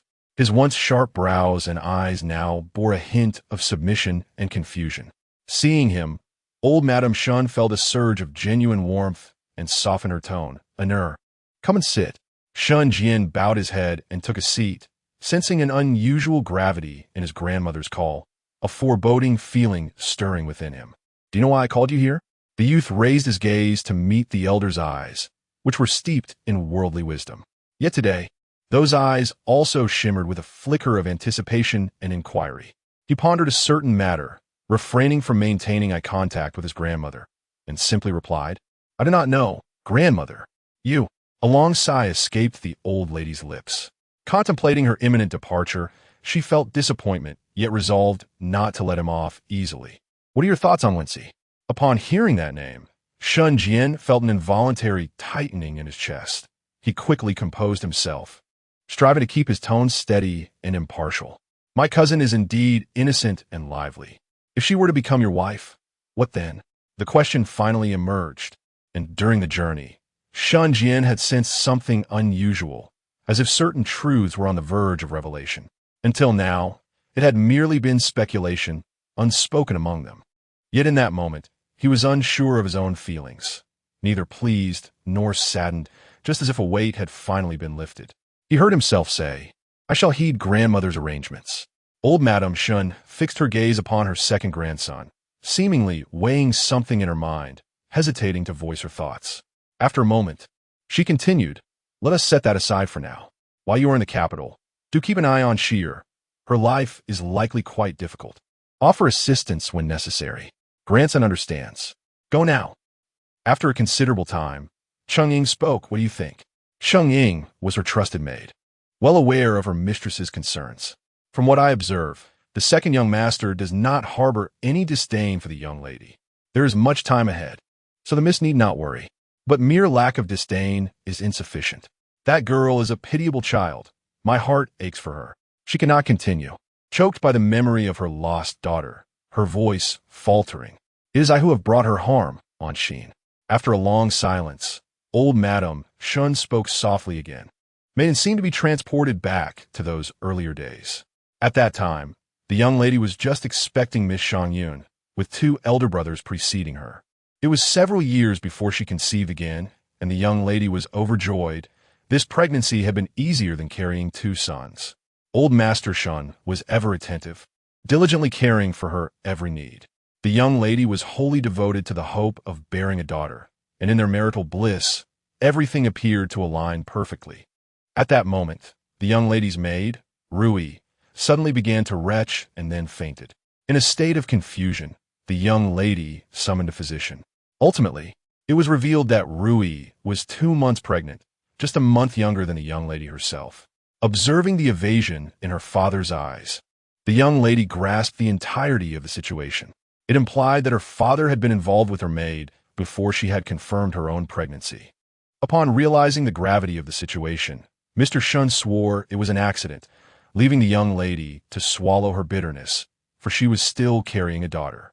Ultimately, unable to bring herself to terminate the pregnancy, and considering Rui's momentary lapse in judgment, she allowed the child to be born safely. The result was a daughter, yet missed her. Shun harbored no affection for Rui and made no arrangements for her future, let alone acknowledge the child as heritage.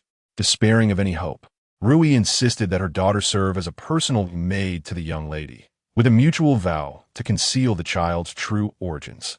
This request, though seemingly reasonable at the time, became poignant as Rui passed away shortly after. The young lady, Shan Yun, was radiant and beautiful, possessing a romantic and innocent nature. She regarded her lifelong companion, Qin Yun, as a sister, confiding in her wholeheartedly.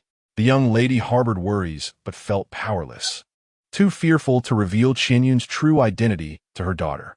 When her daughter eventually married, the young lady gazed into the flickering eyes of the girl and ultimately chose to remain silent. The outcome was starkly evident. The innocent and kind-hearted Shang Yun lost her life within the confines of her household, while her maid's daughter gradually usurped everything from her.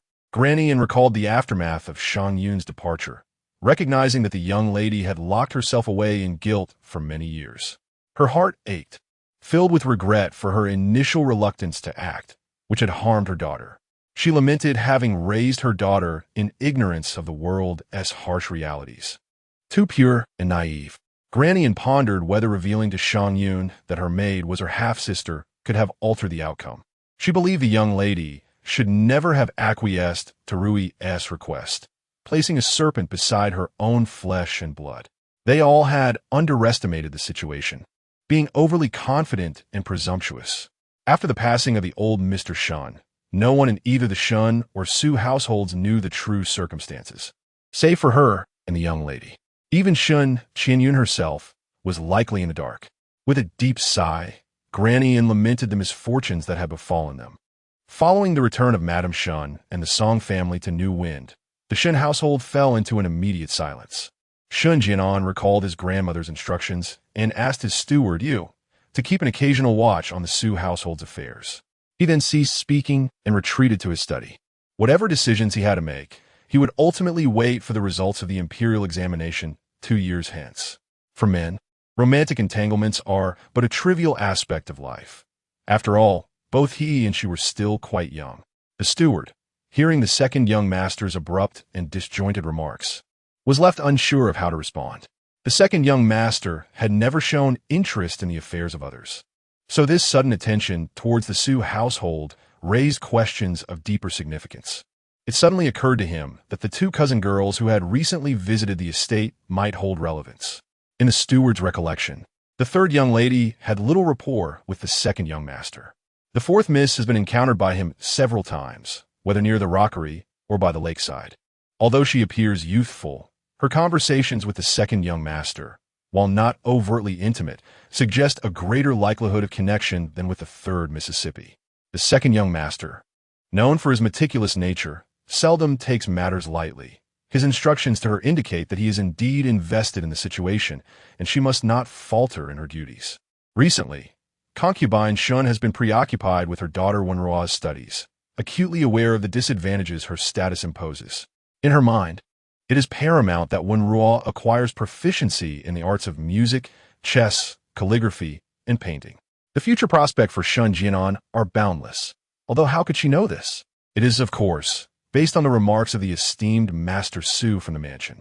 The Shun family is a prominent household in Xinfeng County, with each master within the residence basking in affluence, a lifestyle that Concubine Shun has envied since childhood. Moreover, Shun Jianan possesses not only wealth, but also exceptional beauty and profound knowledge. Once he passes the imperial examination, he will undoubtedly become a highly respected official. For such a man, her daughter must also be exemplary. Meanwhile, as Shun Qinyun schemes, a messenger from the Su residence has arrived with encouraging news. The head maid, Lan'er, spoke with pride.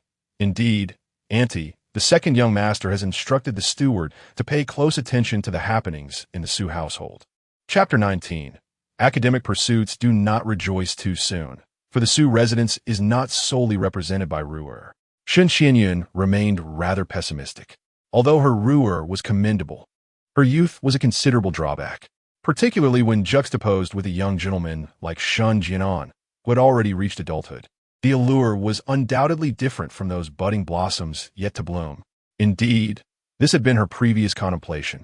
However, Steward, you mentioned that the third young lady seldom conversed with the second cousin, whereas our fourth young lady was able to engage in delightful discourse with him. Lan'er eagerly corroborated this. Upon hearing this, Madame Shun's spirits lifted, and she leaned slightly forward, inquiring excitedly, "Is what you say true? Did Steward you truly say such a thing?" Her hand almost grasped the little maid's arm, and only when the maid nodded again did she feel reassured. Madame Shun's heart surged with emotion. Her Ru'er had not disappointed her, truly a worthy daughter of Shun Qinyun. "Go, deliver this red envelope to Steward Yu as a token of my appreciation for his efforts in making this trip." Lan'er, brimming with joy, hurried off. Shun Qinyun then called out to another maid, standing by the curtain, "Summon the fourth young lady here." Lastly, glancing at the hourglass nearby, she added, "Tell her not to rush. She may come after lunch."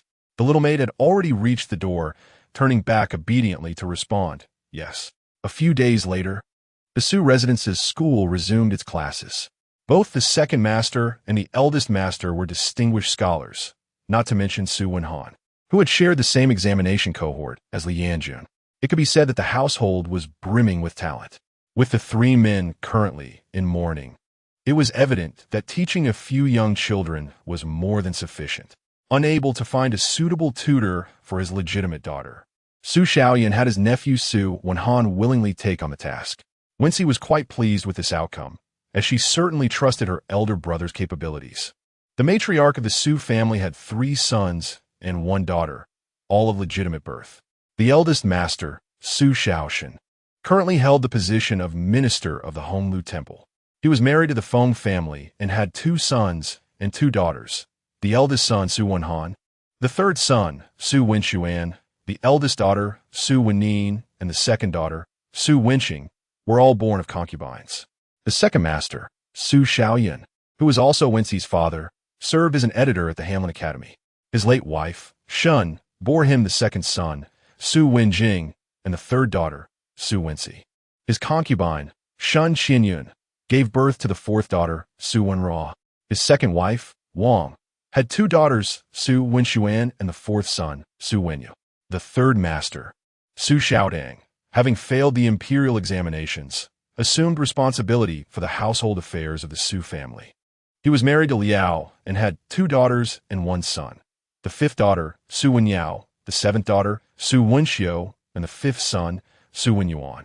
The youngest daughter of the matriarch, Su Jingyi, had been married off for many years, and Wenxi had never met this aunt in her previous life. It was said she was stationed with her husband in the Huguang region.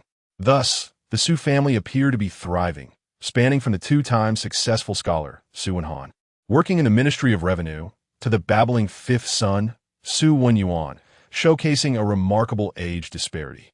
The distribution of teaching responsibilities was determined by age and gender.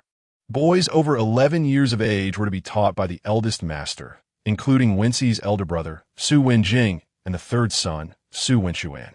The remaining boys, excluding the preschool-age Su Wenyuan, consist solely of the 10-year-old Su Wenyu, who is under the tutelage of the second elder.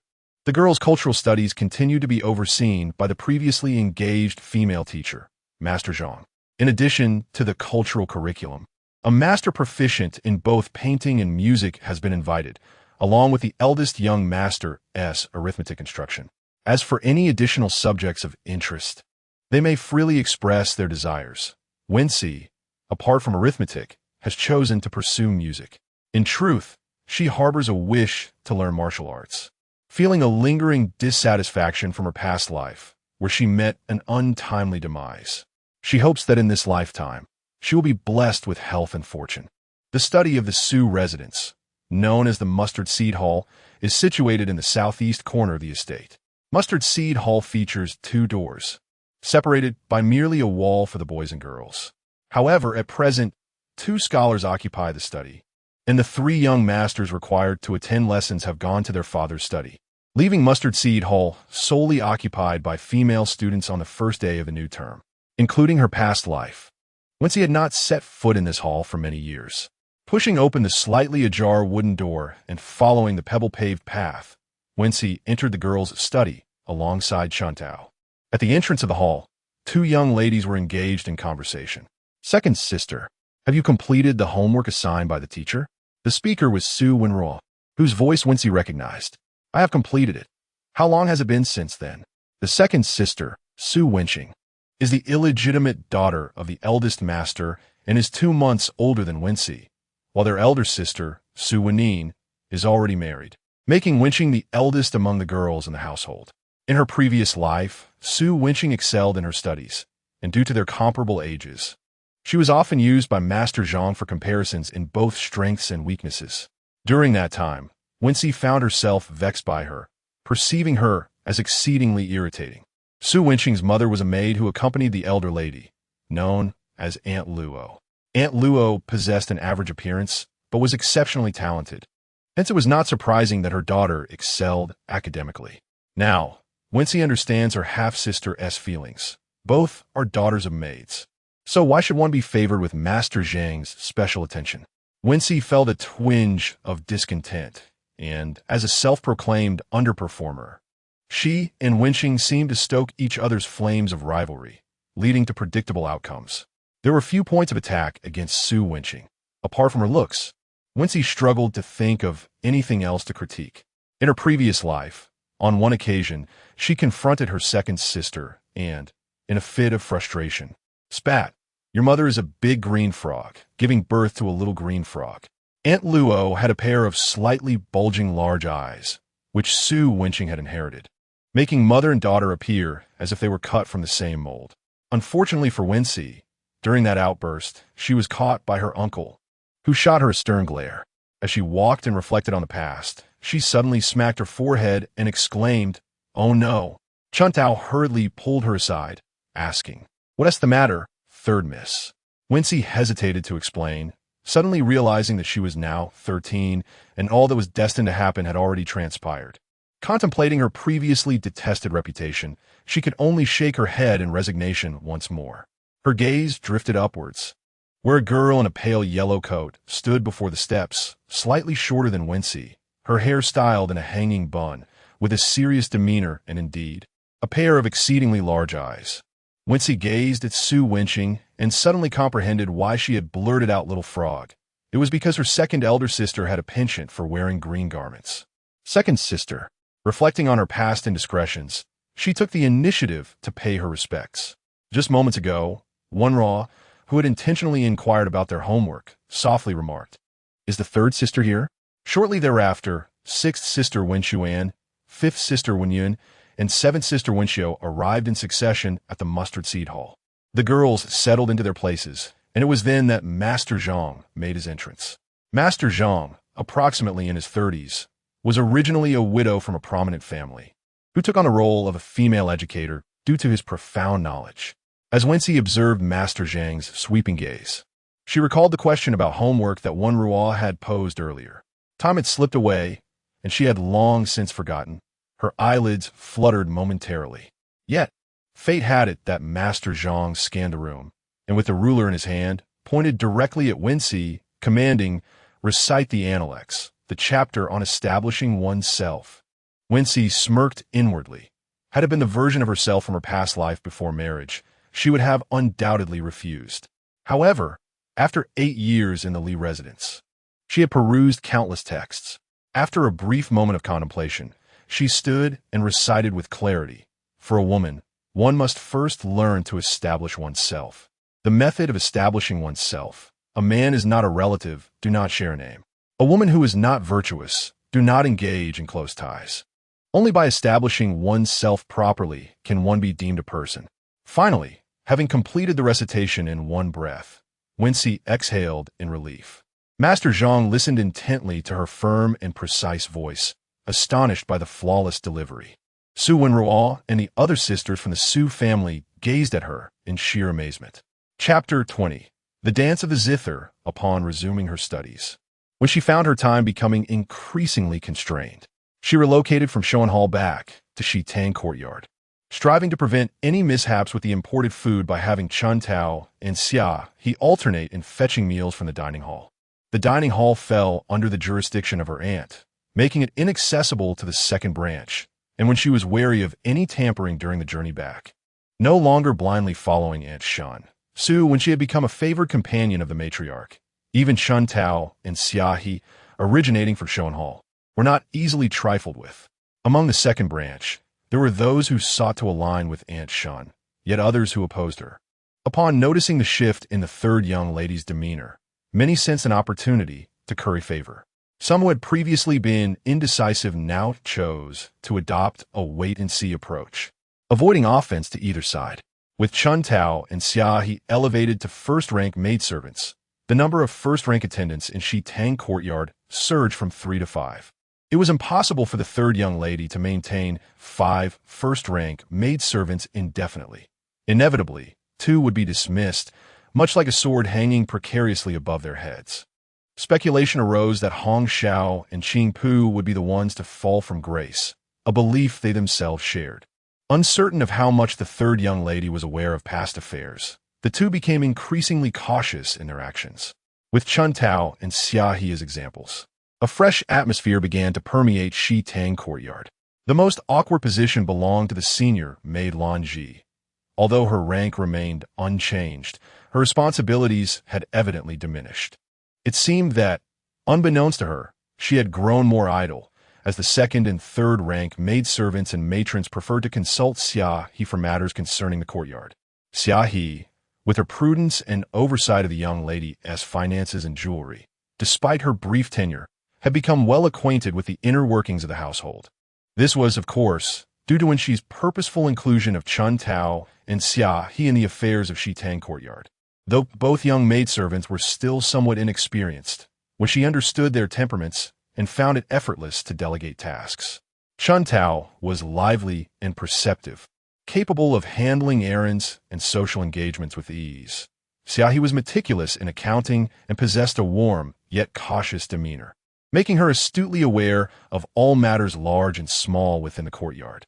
As the subordinates gauged their mistress's disposition, they began to gravitate toward the two maidservants. Thus, when she not only secured two dependable attendants, but also expanded her circle of capable individuals. This encapsulated the current state of Shitang courtyard, although not entirely reformed. It offered a semblance of breathing room. The educational curriculum for the Su sisters was scheduled for the morning, while the afternoons were reserved for elective courses. For instance, when she attended zither lessons and arithmetic classes in the afternoons. To gain more freedom, when she did not conceal her familiarity with the 4 books for women. Over the course of the following month, Master Zhang and Wenxi's sisters bore witness to her extraordinary memory, regardless of which page of the text Master Zhang referenced. When she responded with remarkable fluency. Ultimately, Master Zhang declared that she had mastered these books and could freely allocate her morning hours. He further encouraged her to explore the Book of Songs, Analects, and Spring and Autumn, inviting her to seek discussion should any uncertainties arise. Master Zhang prudently chose the term discussion rather than guidance, which led Wenxi to hold a newfound esteem for this learned woman. It became evident that she was not merely versed in the 4 books for women. Reflecting on the lady's background, Wenxi felt a pang of empathy. Indeed, if she had truly adhered strictly to the teachings of the 4 books, how could she have embraced widowhood so boldly? How could she have ventured beyond the confines of her home to embark on a path of educating others? It seems that each individual bears their own trials. All of Wenxi's previous prejudices against Master Zhang dissipated in that moment.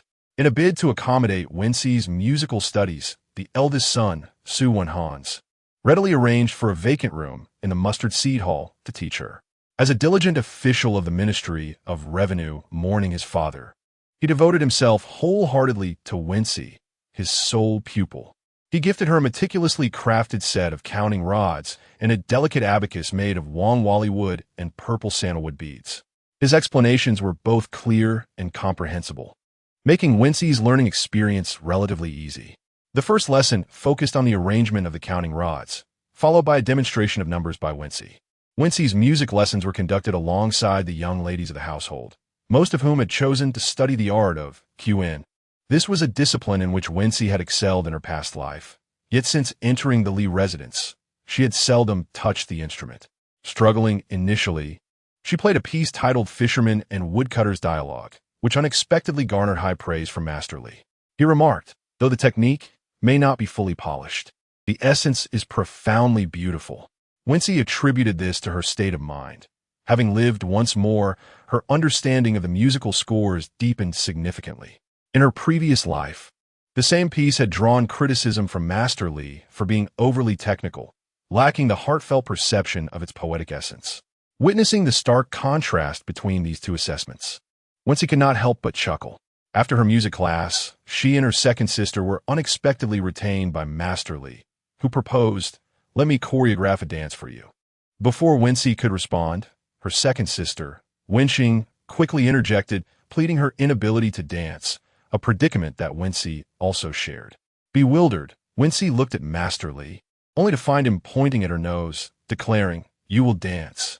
Though lacking in dance skills, Wenxi considered dancing a form of physical exercise that could potentially enhance her constitution. If the dance were vigorous, it might align with her original intentions.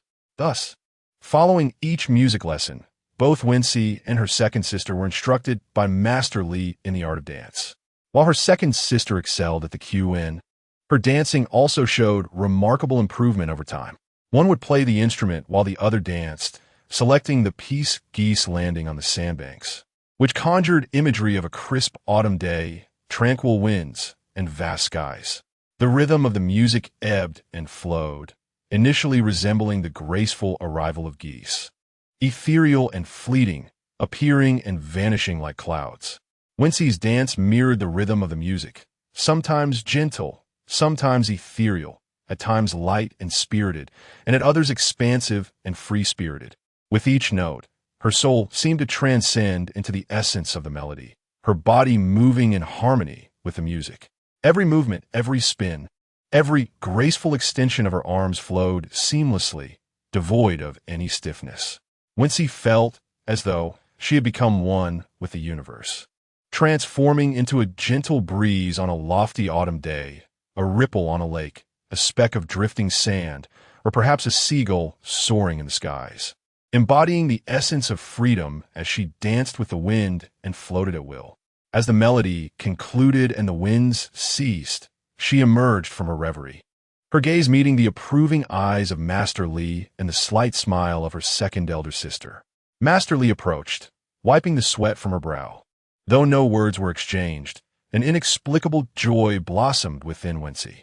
On this day, as she exited the mustard seed hall, she spotted Su Wenxing, who usually departed on her own, waiting outside the courtyard.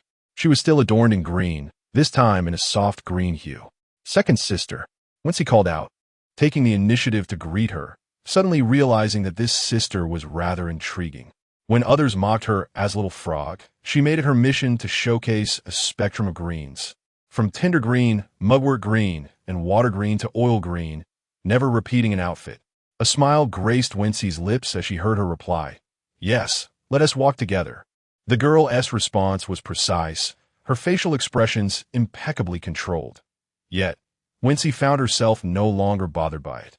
She mused that this second sister truly possessed no flaws. Even her oversized eyes radiated a glimmer of wisdom at that moment. Chapter 21. The unexpected as the harmonious melodies of the two sisters, Wenxi and Wenxing, intertwined. Master Li summoned them to perform before all the young ladies. The result was an overwhelming chorus of admiration. In this world, the beauty of art resonates universally. The young girls, pure of heart, were captivated. Even the sixth sister, Wenxian, gazed upon them with longing. Only the slightly older fourth sister regarded the spectacle with a hint of disdain. Meanwhile, when she found increasing joy in her self-created dances, whether beneath the softly glowing begonia tree at dawn or before the moon gate bathed in the evening light, her graceful form left an indelible mark. When she viewed dance as a means of strengthening her body, her movements primarily exuding vigor. To this end, she even acquired a soft sword gifted by her brother, Wenjing, often practicing with it, her dance lively and radiant as she twirled. Her mathematical skills, under the tutelage of Su Wenhan, progressed remarkably. Not only could she adeptly calculate using counting rods, but she also maneuvered the abacus with great finesse. Surprisingly, through their collaboration in music and dance, she and her second sister, Wenxing, unknowingly forged a profound rapport typical among young women. One day, as when she visited the main house to seek guidance from her elder brother, she encountered Aunt Luo assisting the matriarch with the accounts. Dressed in pure white, her hair elegantly pinned with a jade hairpin, Aunt Luo's large, expressive eyes sparkled with intelligence. This aunt, whose beauty was not her greatest asset, commanded respect not only within the main house but throughout the entire Su residence. Recalling the harsh words once directed at her, when she felt a surge of anxiety and embarrassment, after a lengthy wait for her elder brother, as she fidgeted, contemplating an excuse to leave, Aunt Luo suddenly remarked, "I hear from Wenxing that your mathematical skills are quite commendable." Startled, when she stammered in response, her voice betraying her nervousness, "It's satisfactory. Do not be anxious. I have no intention of devouring you," she said with a sidelong glance at Wenxi. "Come here, assist me in organizing these accounts." Wenxi's eyes widened in disbelief. She had long awaited this opportunity, her initial motivation for mastering mathematics rooted in the desire to showcase her abilities within the household. To her astonishment, it was Aunt Luo who first extended this chance. Consequently, that day, instead of meeting her elder brother, when she spent the morning diligently sorting through the accounts alongside Aunt Luo, as she gazed at the thick stack of ledgers before her, a sense of relief washed over her. From that day forward, when she visited the main house, whether to seek out her second sister or her elder brother, Aunt Luo would invariably summon her to assist with the accounts. Even the matriarch, upon hearing of this arrangement, would call upon her, as Wenxi's meticulousness and speed in handling the accounts became widely recognized, with all income and expenditures clearly itemized and orderly presented. Her mathematics teacher, Su Wenhan, clearly delighted in the fact that his pupil was being enlisted by both her mother and aunt for such labor. Occasionally, he would wear a peculiar smile of satisfaction, which seemed oddly out of place. Upon learning of this development, old lady Su suggested to the second master, the third girl is no longer a child. Since she excels at accounting, does her mother's dowry not include some estates and shops? Perhaps we could allow her to practice with them. Once the matriarch voiced her thoughts, the second master had no reason to refuse, especially since those dowries would eventually be entrusted to her, and an earlier handover would be of no consequence. Only Aunt Shun felt her silver teeth nearly shatter. Having relinquished everything, what could she use to win over her servants or procure exquisite cosmetics? It is essential to recognize that Aunt Shun's prestige within the second household has been meticulously constructed over the years with wealth. Moreover, she has her daughter Ruer, and without this sum of money, how could she provide a dowry for her? The duo's cosmetics, elegant garments, and jewelry all demand monetary resources. If relying solely on the monthly allowance, how could one afford the 20 taels of silver for a box of fine facial powder from Ningji Hall? It is said that transitioning from frugality to luxury is effortless, yet the reverse is fraught with difficulty. Upon receiving the elder master's directive, Aunt Shun was pained. Striving to fill the financial void, she convened with the stewards to devise a strategy. After a flurry of activity, the accounts were finally entrusted to Wenxi. Unbeknownst to her, it was merely a single remark from her grandmother that allowed her to effortlessly obtain her mother's dowry list. While she had anticipated this outcome since proposing to seek a mathematics tutor, she did not foresee its seamless realization. After all, it was her grandmother who, without needing to be told, could discern her thoughts and was ever so considerate of her needs. Yet, what could have possibly led to the demise of such a caring grandmother 2 years hence? Contemplating this matter, a shadow of profound concern clouded Wenxi's countenance, casting a delicate gloom over her newfound authority regarding her mother's dowry. She understood that Aunt Shun would not relent so easily, instilling within her an acute vigilance towards the future.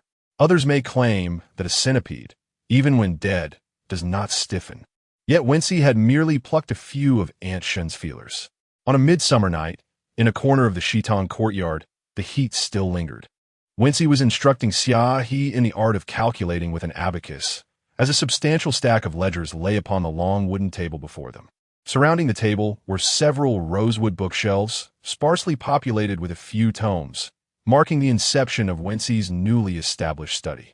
Extending towards the door was a 12-panel screen adorned with carved floral and avian motifs, and to ward off mosquitoes, incense was lit within the room.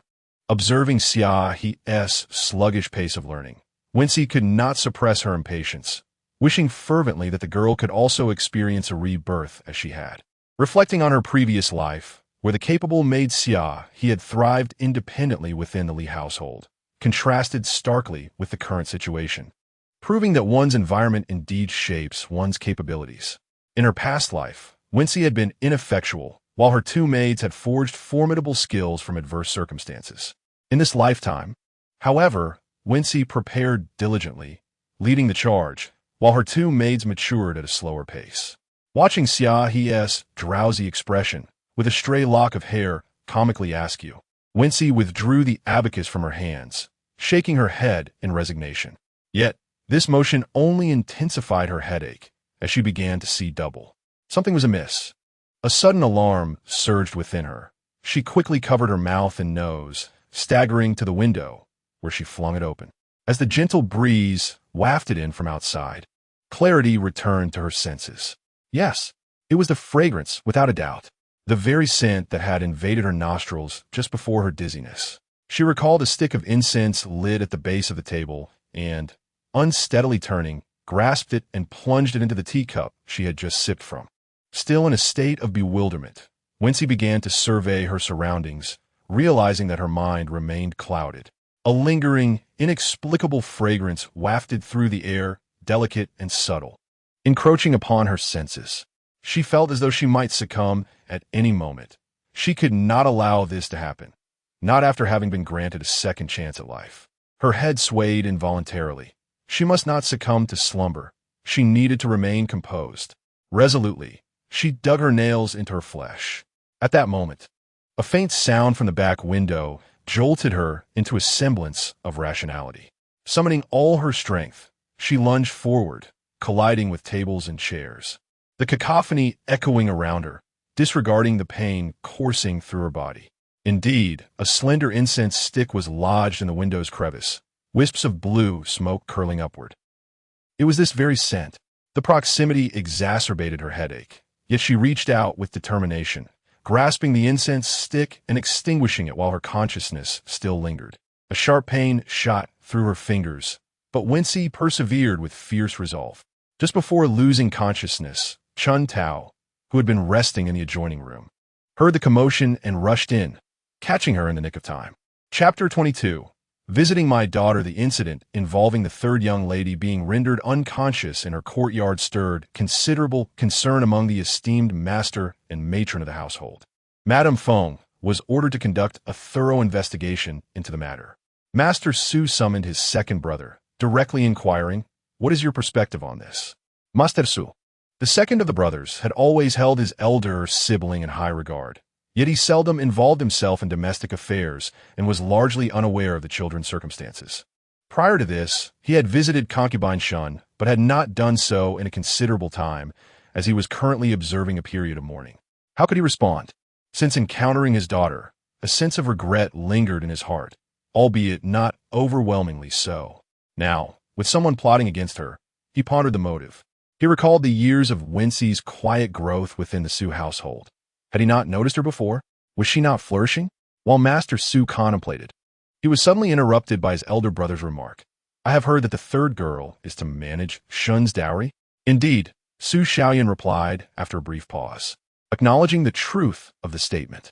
He then raised his gaze towards his elder brother, seemingly grasping the deeper implications of the words, his mouth agape in astonishment. "Brother, are you implying Concubine Shun? How could this be possible?" "For years, Concubine Shun has been obedient and compliant, unwavering in her duties to me as her husband. Even in her treatment of Wenxi and her siblings, she has regarded them as her own, committing no faults." Su Shaoyan recalled the ease with which she had presented her dowry and accounts, finding it hard to believe. Had he misjudged her? The second master wrestled with conflicting thoughts. Yet his lifelong deference to his elder brother compelled him to deliberate carefully on the matter. "I shall leave my thoughts here for today. Ponder upon them," Master Su said, observing the pallor of his younger brother's face before departing with a flourish of his sleeve. Were it not for the mourning period, the responsibility of this matter would not have fallen upon him. His younger brother, perpetually awkward and muddled in his emotions, relied solely on his own temperament for matters of affection. The debts of parenthood were not easily settled. There would come a time for him to regret this. Master Su Shaokuan mused as he exited with a scoff. Master Su, the second brother, remained in silence for a while before gradually emerging from within. His devoted servant, Mingyue, hurried to greet him, keenly observing the bewildered expression on the elder's face and feeling a surge of alarm. It had been quite some time since he had witnessed such a look on his master's visage. Approaching the age of 30 as an orphan, Mingyue had spent the longest time in service to the second master. Following the demise of the first mistress, the second master had experienced a period of profound despondency. It was only when the first mistress's head maid, Qianyan, began to prepare small delicacies for him and share anecdotes about the late mistress that the second master gradually regained his spirits. Consequently, the relationship between his master and Qianyan blossomed significantly during that time. Over the years, Mingyue had observed silently, refraining from meddling in his master's affairs. If Concubine Shun could restore the second master's well-being, he would welcome it. Among the entire Su household, Mingyue had remained loyal solely to the second master, who had rescued him during his most destitute days and provided him with a stable life. Yet, as the years passed, he could not help but form his own opinions. He had noted Concubine Shun's subtle machinations and furtive actions, all of which had not escaped his keen eye. The gentle breeze around the master has left one wondering how far they have come. The master and servant strolled leisurely, unknowingly arriving at the entrance of Shitong courtyard. Wenxi had not been in slumber for long. After merely one night, she and Xiaohe awoke. The remnants of fragrant ash within the room, along with a lingering trace, revealed the presence of a rare, soul-drenching incense. Aunt Feng had dispatched the household physician, who claimed that the inhalation of excessive intoxicating smoke posed no significant threat to her health, assuring that recovery would follow in a few days. However, Wenxi could not dismiss the events as if nothing had occurred. According to her elder brother, a suspicious carriage had lingered at the second gate for quite some time that night, likely with the intent to abduct her while she was unconscious. Fortunately, she had discovered the plot in advance, thus averting a calamitous outcome. Although both Wenxi and Xiaohe had succumbed to the incense's effects, the commotion caused by Chuntao had roused all the servants in Shitong courtyard. Reflecting on the strange noise from the back window, it seemed the perpetrator had been lurking. Observing Wenxi as she approached the front window, likely startled into clumsiness. Such a nefarious scheme. A faint young woman. Would she be sold or defiled? One can only imagine the grim fate that awaited her. But had Aunt Shun truly delivered the account books? Wasn't he rather conspicuous? Perhaps she had underestimated the potential for exposure. A young girl suddenly vanishing would compel the household to search in secrecy. Yet what could be achieved once found? The aftermath of disgrace would likely lead to her being sent to a temple to endure the remainder of her life. There might even be fabricated evidence accusing her of clandestine meetings with a man. Wenxi recalled the inexplicable slumber that followed the passing of the old master. It seemed those who engaged in such treachery had become quite adept. How very troubling. Chuntao sat at the bedside, observing the tempest of emotions swirling in Wenxi's eyes, unsure of how to console her. At that moment, news arrived that the second master had come. How extraordinary! This was Su Xiaoyun's first visit to Wenxi's abode, where the garden flourished with exuberant blooms. Perhaps neglected, the branches of the plants had grown long, with some extending onto the narrow path, adding a touch of wildness to the scene. The surrounding wooden railings and pavilions appeared somewhat dilapidated, the moon gate's top covered in moss, bearing the marks of weathering. The maidservants stood silently on either side of the courtyard as Su Xiaoyun walked along the central path. In the open hall, a few weathered tables and chairs were arranged, and he proceeded into the chamber where Wenxi rested. There, he found his daughter lying on the bed, her face pale, gazing at him with her clear eyes, exuding a pitiable aura. Su Xiaoyun's eyes suddenly glistened with unshed tears. Wenxi, her voice hoarse, called out, "Father." She had no desire to weep, having lived 2 lives. This was the first time her father had entered this courtyard. Yet upon seeing him, tears streamed down her cheeks uncontrollably. Perhaps, regardless of how he had treated her in the past, a flicker of hope lingered deep within her heart. Wenxi despised her own vulnerability in that moment, but she chose not to feign strength. Instead, she resolved to navigate the delicate balance between truth and artifice. Father has heard about it. Take good care of yourself. Trust that we will uncover the true culprit behind the scenes. Do you understand? As he gazed into the little girl's tear-stained eyes, Master Su sought to comfort her as best as he could. He inexplicably found himself drawn to the bedside, gently smoothing the child's hair. Wenxi's body felt somewhat rigid as she raised her pale face and inquired of Master Su, "Father, will anyone who commits wrongdoing face punishment?" Feeling the weight of his eldest daughter's gaze, Master Su averted his eyes in discomfort. "Yes," he heard himself affirm. "Then I shall believe in Father." Her voice, though soft, resonated like the striking of metal against stone, echoing with clarity. Master Su struggled to exit the Shitong courtyard. The moment she expressed her faith in him, her tears mingled with a smile, leaving a disquiet in his heart. A flicker of shame washed over him for his past actions. Once, in the wake of his beloved wife's sudden passing, he had placed all blame upon this daughter. Mingyue. Upon hearing his master's call, Mingyue promptly responded, "What is your command?" "My lord, go find someone to renovate the Shitong courtyard. All furnishings within should be replaced as necessary. However, this must be done in consultation with the 3rd Mississippi, understood?" "My lord." Observing the slight relaxation of Master Su's demeanor, Mingyue lowered his gaze and continued to follow at a measured pace. What is your opinion of concubine Shen? Suddenly, the man ahead asked in a low voice. Mingyue's heart skipped a beat as he lowered his head. Could he speak candidly? The second master and concubine Shun might reconcile at any moment, and he was merely a servant. Yet, one cannot remain silent when questioned by his master. Speak frankly. Master Su turned back, casting him a sidelong glance. Concubine Shun is an astute individual, Mingyue carefully replied. Huh, an astute individual, you say? Why then does she seem to me a timid and docile woman?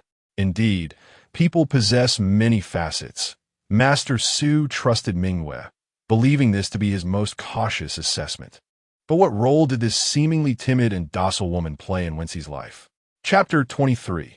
The setup in Yunxiang Courtyard. Aunt Shun, upon hearing that the second master had gone to Shitong Courtyard, was so enraged that she shattered several teacups. Huanqing knelt on the ground, flinching as the splattered hot tea scalded her. The woman above continued her tirade. Was it not said to be foolproof? How could he conduct himself in such a manner? Huanqing was at a loss for words.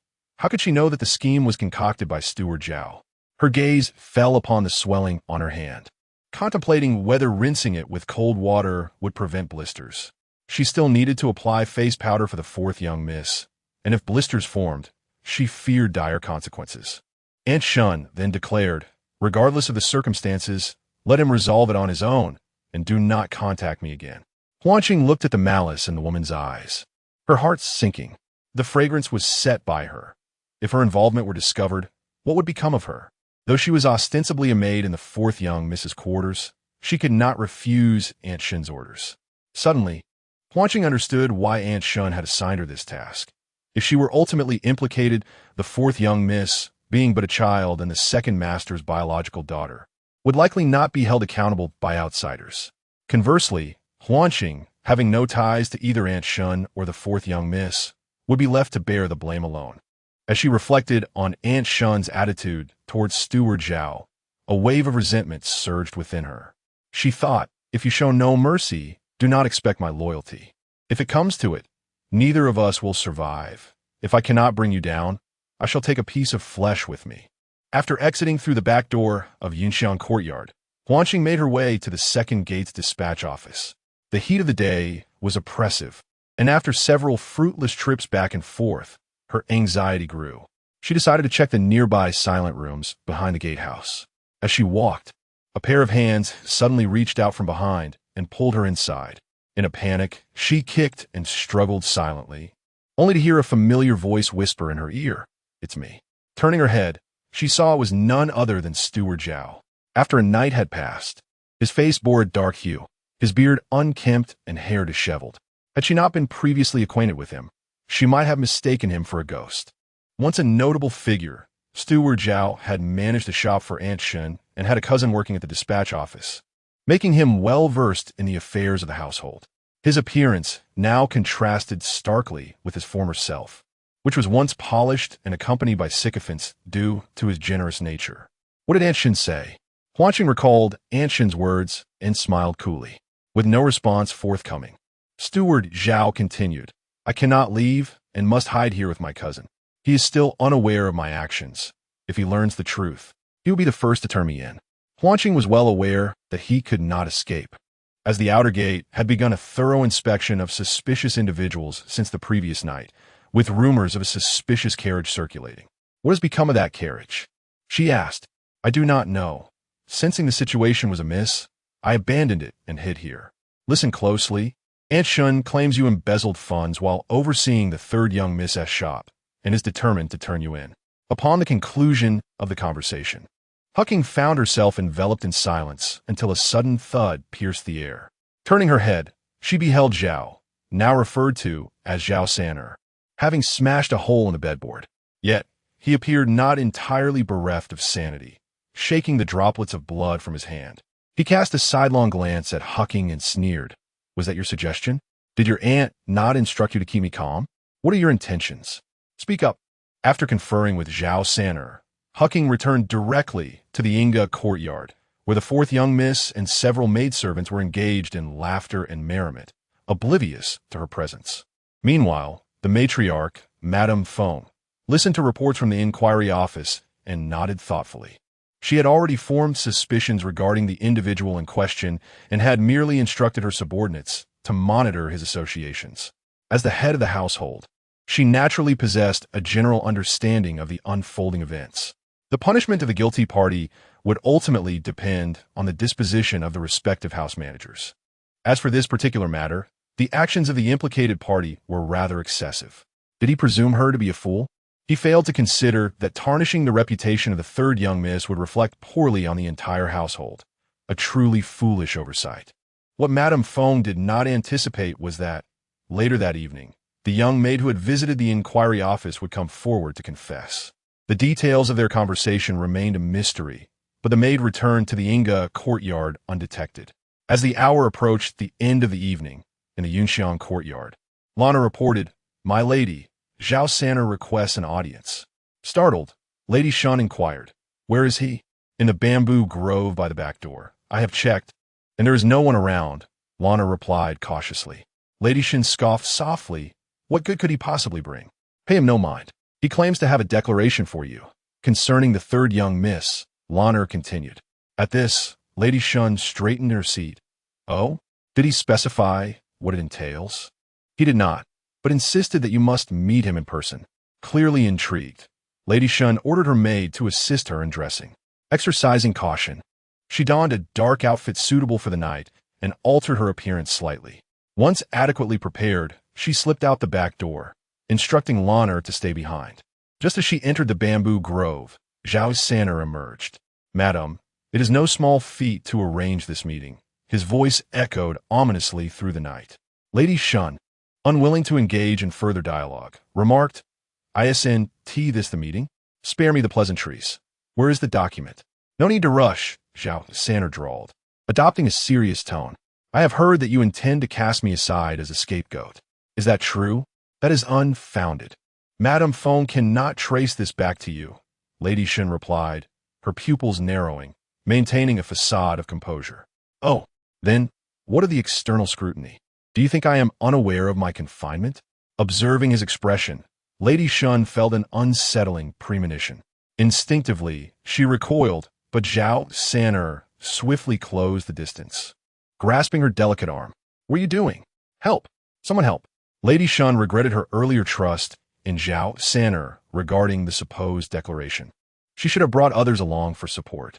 In a moment of desperation, she heard a voice, as if hissing like a serpent, dangerously whispering in her ear, "It is too late." Too late? What could possibly be too late? Madame Shun was turned around, facing the back door of the Yunxiang courtyard. The previously darkened doorway was now illuminated, revealing a group of people standing within the vast glow of light. Madame Shun beheld the astonished and furious countenance of Master Su. A look of disbelief mingled with pain. There was also Wang, the matron of the second household, whose expression remained as indifferent as when they first met. Among the throng stood Feng, looking down upon her with the same lofty demeanor as before, yet her eyes brimmed with mockery and disdain, as if Madame Shun were a piece of filth unworthy of her regard. Suddenly, it dawned on Madame Shun that she was clad in night attire, and thus they should not recognize her. So why? Was it all a trap meticulously laid out for her from the very beginning? Abruptly, the bamboo grove erupted with eerie laughter, a sound that seemed to echo hauntingly through the stillness of night. She had always prided herself on her wit, yet here she was, merely a pawn in another's game. In the open hall of the Yunxiang courtyard, Shun Qinyun knelt in submission, flanked by Zhao San and Huanqing, both kneeling beside her. All that needed to be said had been articulated. These were Madame Shun's schemes. She had lamented the significant depletion of the First Lady's dowry, fearing the repercussions of its discovery. Furthermore, she had relied upon this very dowry for sustenance, unwilling to relinquish it, and so resorted to drugging the girl, binding her, and selling her off. Afterward, whether the girl lived or perished, the dowry's remnants would be whatever Madame Shun claimed. Zhao San recounted the details of the crime, affirming these accounts, and Huanqing corroborated, making everything seem painfully clear. Yet, while they spoke lightly of their transgressions, Master Su felt his heart wrench as he imagined the fate that awaited Wenxi should they succeed. In a sudden burst of fury, He lunged forward, pointing an accusatory finger at Madame Shun, demanding, "Is everything they say true? Tell me, why have you done this? What have I done to deserve this?" Gazing upon the quivering figure kneeling before him, he realized that her trembling was merely an act. She feigned weakness and compliance while plotting to annihilate Sheer. Truly, she was a venomous vixen. How blind he had been. The memories of being swayed by her facade filled him with a rancor akin to swallowing a fly. Madame Shun, realizing her pretense of weakness was failing, launched into her defense, claiming that Master Su believed everything they said without question. Why would he not trust Qinyan?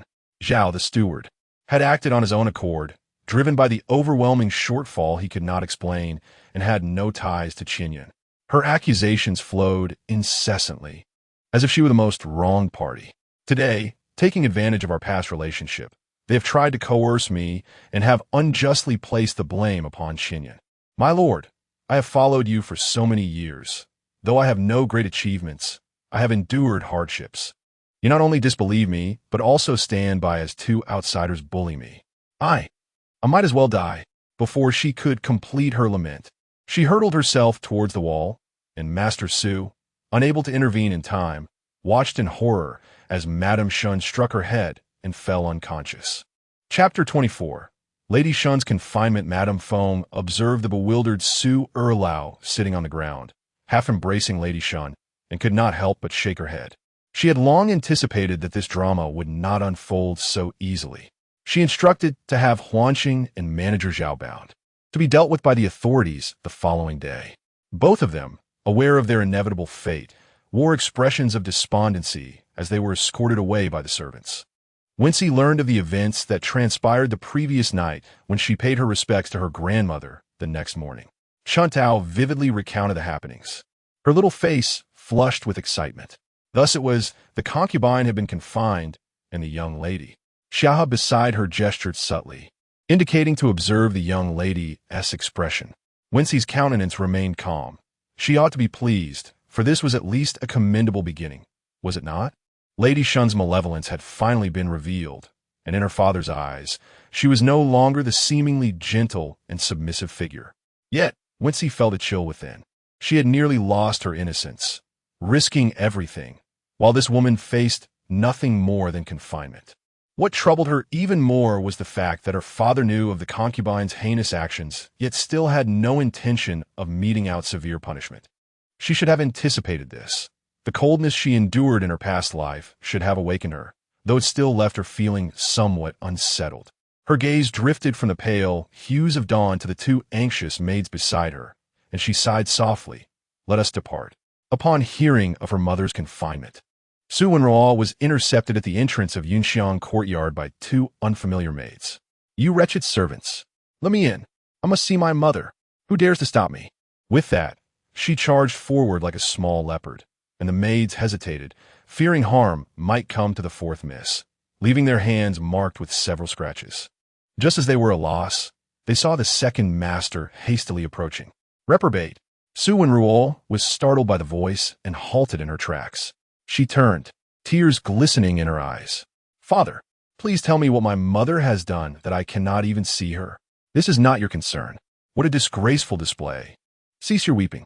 If you have nothing else to attend to, you may go to your mother," replied Su Erlao, before turning to the two maids. "Guard the gate closely.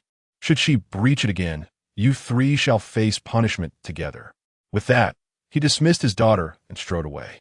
"Father," Su Wenruo pouted and wept behind him. "Mother? What sort of mother is Wang? My only mother is my concubine." Forbidden to see her mother, yet expected to appease Wang.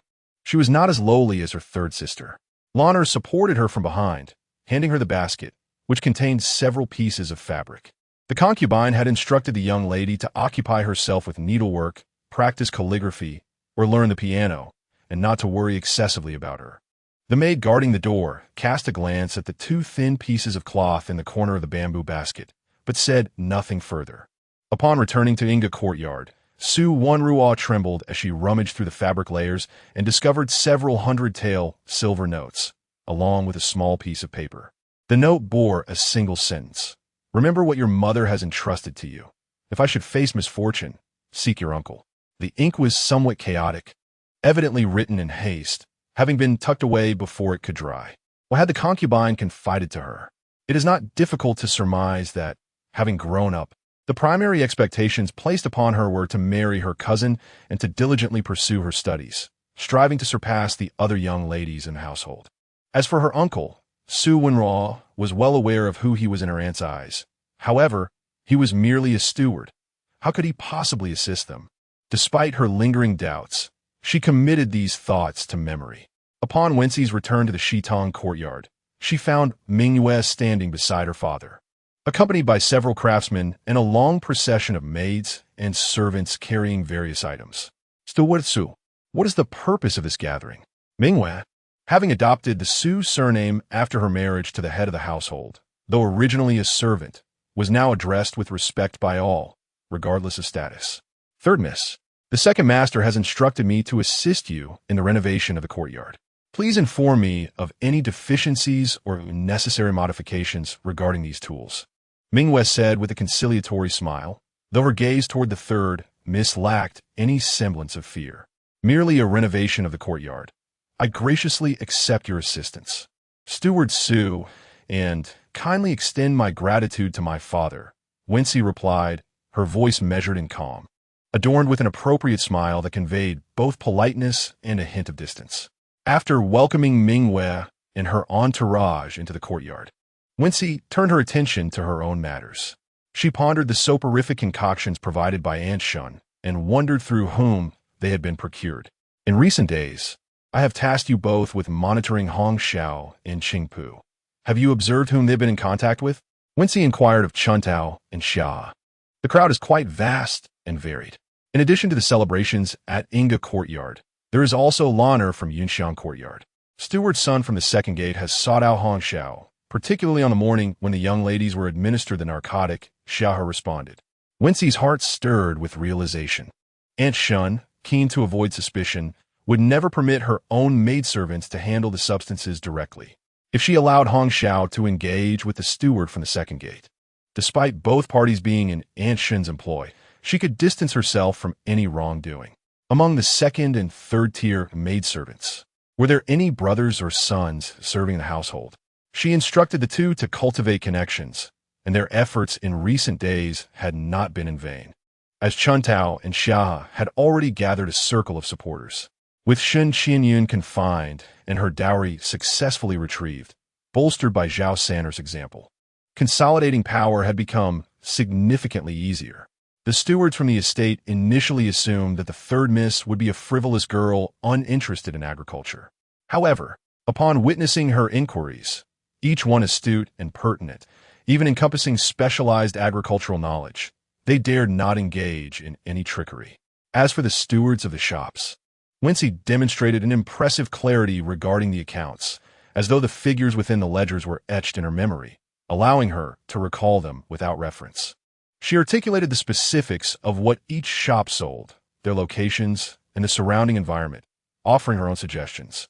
Even Xiaha, the maidservant by her side, proved formidable. Her proficiency with the abacus and her accounting skills were remarkable. The stewards who had previously met Wenxi no longer dared to employ any deceit, and those who had previously engaged in unscrupulous activities now acted with utmost caution. Thus, the transition of responsibilities proceeded smoothly. This was the outcome that Wenxi desired. After all, she was still young and inevitably subject to underestimation by others. Fortunately, her previous life's experiences provided a solid foundation, preventing her from being utterly lost.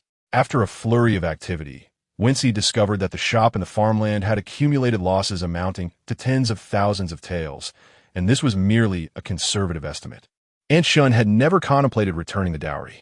Recalling the extensive list of items that ultimately came into her possession in her past life, she realized that they were either a result of financial deficits or had been mortgaged. Wenxi could not help but feel a deep sense of lamentation. Chapter 25. Reclaiming the dowry, gazing at the substantial deficit on the bill, when she maintained a stoic silence for an extended period. When she finally lifted her head, her eyes swept towards Hong Xiao and Qingpu. You two, accompany me to the tranquil hall. Since her father was reluctant to part with it, she could only stoke the flames further. There would inevitably come a day when affection would wither, and she was unperturbed by the wait. The tranquil hall served as the residence of the second master Su within the Su estate, and Hong Xiao and Qing Pu followed, Wenxi with trepidation. For them, these days could almost be described as an eternity. With the demise of Concubine Shun, those who were reliant on her had become lambs awaiting slaughter. The third young lady's continued inaction only intensified their torment. At this juncture, they no longer harbored any illusions that the third young lady was unaware of past events. Recalling the instructions from earlier, their expressions grew more resolute. For the first time in her 2 lifetimes, when she stepped into her father's domain, confronted by the curious and evasive gazes within the tranquil hall, her pace was measured, and her demeanor exuded neither subservience nor arrogance. The second master, Su, occupied a study within the tranquil hall. He was privy to certain happenings in the Shitang courtyard through Ming Yu's daily reports. Whether it concerned the progress of studies, the lively dance of the sword, or merely the laughter of the maidservants, he was informed. The incident involving Concubine Shun weighed heavily on the second master Su's conscience. However, upon witnessing that woman hurl herself against the wall, he no longer dared to delve into the truth of the matter. Perhaps, in his subconscious, he had already discerned the answer. His eldest daughter was no longer the pale figure lying in bed that day. As she strode confidently before him, he perceived that she had regained her impenetrable demeanor. Her tranquility was unnerving yet commanded respect. He instructed a maid to serve tea and snacks, selecting a piece for himself to sample. Ever since he learned that his legitimate daughter would personally come to express her gratitude, he had prepared in advance, ensuring that snacks were made daily. This was, however, his first taste. When she settled into the chair opposite the writing desk, contemplating the purpose of her visit, and graciously took a small piece of cake. The confection appeared delightful, yet it was excessively sweet. She refrained from further sampling and instead lifted her teacup for a sip. It had been quite some time since she indulged in such treats. Since her rebirth, she had consciously avoided the temptation of overly sweet delicacies. Her father had likely heard too many tales of the concubines sending her pastries. A fleeting smile graced her lips. "Thank you, father, for assisting in the repairs to the courtyard and for the gifts. I truly appreciate them." She received everything with a gracious attitude. The second master Su observed his eldest daughter's countenance closely. Her expression indeed radiated joy. "As long as you are pleased, let me know if there is anything else you require. There is something I wish to show you," when she replied in a measured tone. "What is it?" Su Xiaoyan inquired, surprised as he saw her retrieve an account book from her bosom. Recalling the testimony he had heard that night, he offered an awkward smile as his fingers flipped through the pages. Upon encountering the staggering figure of the deficit, his slender fingers trembled involuntarily. 50,000 taels. He had intended to cover the amount himself, but it was now evidently unfeasible. "Mingyu, please bring me my banknotes." Wenxi harbored a cold smile within, contemplating whether her brother had ever considered the matter. After all, the Wang family still had another son. Why then would one so readily decide to fill the deficit for a concubine? As she received a stack of silver notes, she leisurely counted them, an ample sum of 10,000 taels. Su Xiaoyan felt a twinge of discontent at his daughter's mercenary demeanor, yet ultimately remained silent. Wenxi tucked away the silver notes, asserting that they were to be saved for her brother. She then gestured towards the ledger on the table, inquiring if her father would consent to the 5,000 taels owed to her by the concubine. Su Erlang nearly dropped his jaw in astonishment, realizing that he had unwittingly given away his entire fortune. Mingwei, standing by the door, trembled slightly, observing his daughter's serious countenance. Su Erlang wished to voice his thoughts, but refrained. Alas, this 10,000 taels constituted his entire assets. He could not procure more. While it was not incorrect for her to claim the savings for Wenjing, what about Xinyan? How would she repay her? Perhaps allow a few days' grace while I inquire with her, Su Erlang finally managed to utter with great difficulty. Wenxi nodded and instructed Hong Xiao and Qing Pu. "Speak with the second master and reveal where the concubine has hidden her funds, detailing the annual revenues. Be sure to help me gather this amount."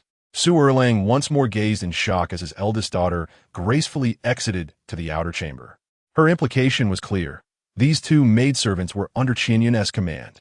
In the study, Su Xiaoyun listened with a tumultuous heart to the pleas for mercy from the two young maidservants, who wept bitterly as they recounted the tasks the concubine had assigned them.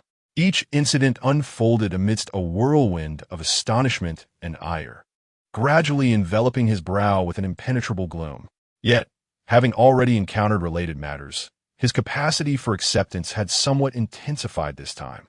Wenxi listened to the sounds of pleading and wailing from within, along with her father's furious command to search Yunxiang courtyard. Before she departed, she reminded Mingyue, "Just intimidate these two. They remain useful to me." Observing the young lady's animated expressions, Mingyue dared not entertain a single thought of defiance.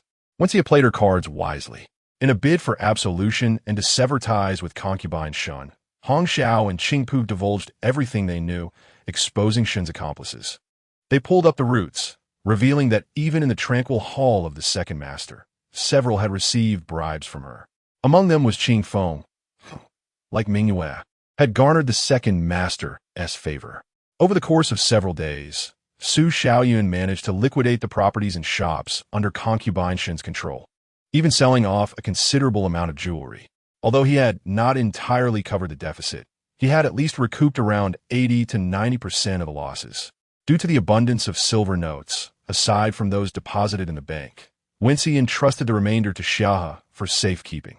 "Have I not promised you, my dear, that you will come to possess endless wealth in the future?" A satisfied smile graced her face. Xia stared blankly at her mistress's spirited appearance, her lips stretching into an ear-to-ear grin. Wealth, oh so much wealth. That evening, her brother visited Shitong courtyard. "I heard you persuaded father to secure a sum of money for me." As Su Wenjing spoke, his brows relaxed, for while he did not place great value on silver, the thought that his sister was considering him filled him with a profound sense of joy. When Shida declared with conviction, "Not only your mother's dowry, but you also possess half of it. It is uncommon for a son to inherit his mother's dowry. You must cherish it well for the future, as it will enable you to hold your head high in your new family." The 15-year-old spoke these words with a hint of awkwardness, for when it came to marriage, he found himself utterly in the dark. Yet, this did not hinder him from assuming the role of an elder brother. His sister had indeed grown up. Reflecting on the recent events within the household, he felt a mixed sense of pride and melancholy. In the past, Wenjing had only wished for his sister to be a bit more astute, capable of taking care of herself in his absence. But now that she had matured, he felt a disquiet in his heart. The moments when she needed her brother's guidance were dwindling. Su Wenjing's heart was filled with a bittersweet ache. Adulthood brought with it pain and the burden of greater responsibilities. He pondered how his sister had arrived at this juncture. At this moment, he yearned to step outside and pursue a promising future. The entire second household, along with his father's demeanor and the secrets of the inner quarters, left him feeling vexed. It seemed that old Master Su had taken decisive action this time. Concubine Shun was confined to a Buddhist hall in the northwest corner of the Shin residence, and the loyal servants who had aided her misdeeds were punished one by one. Now, she was attended by two newly purchased maidservants as Madame Wang. Under the orders of old Master Su, restructured the second household. Su Wenruo had grown visibly thinner.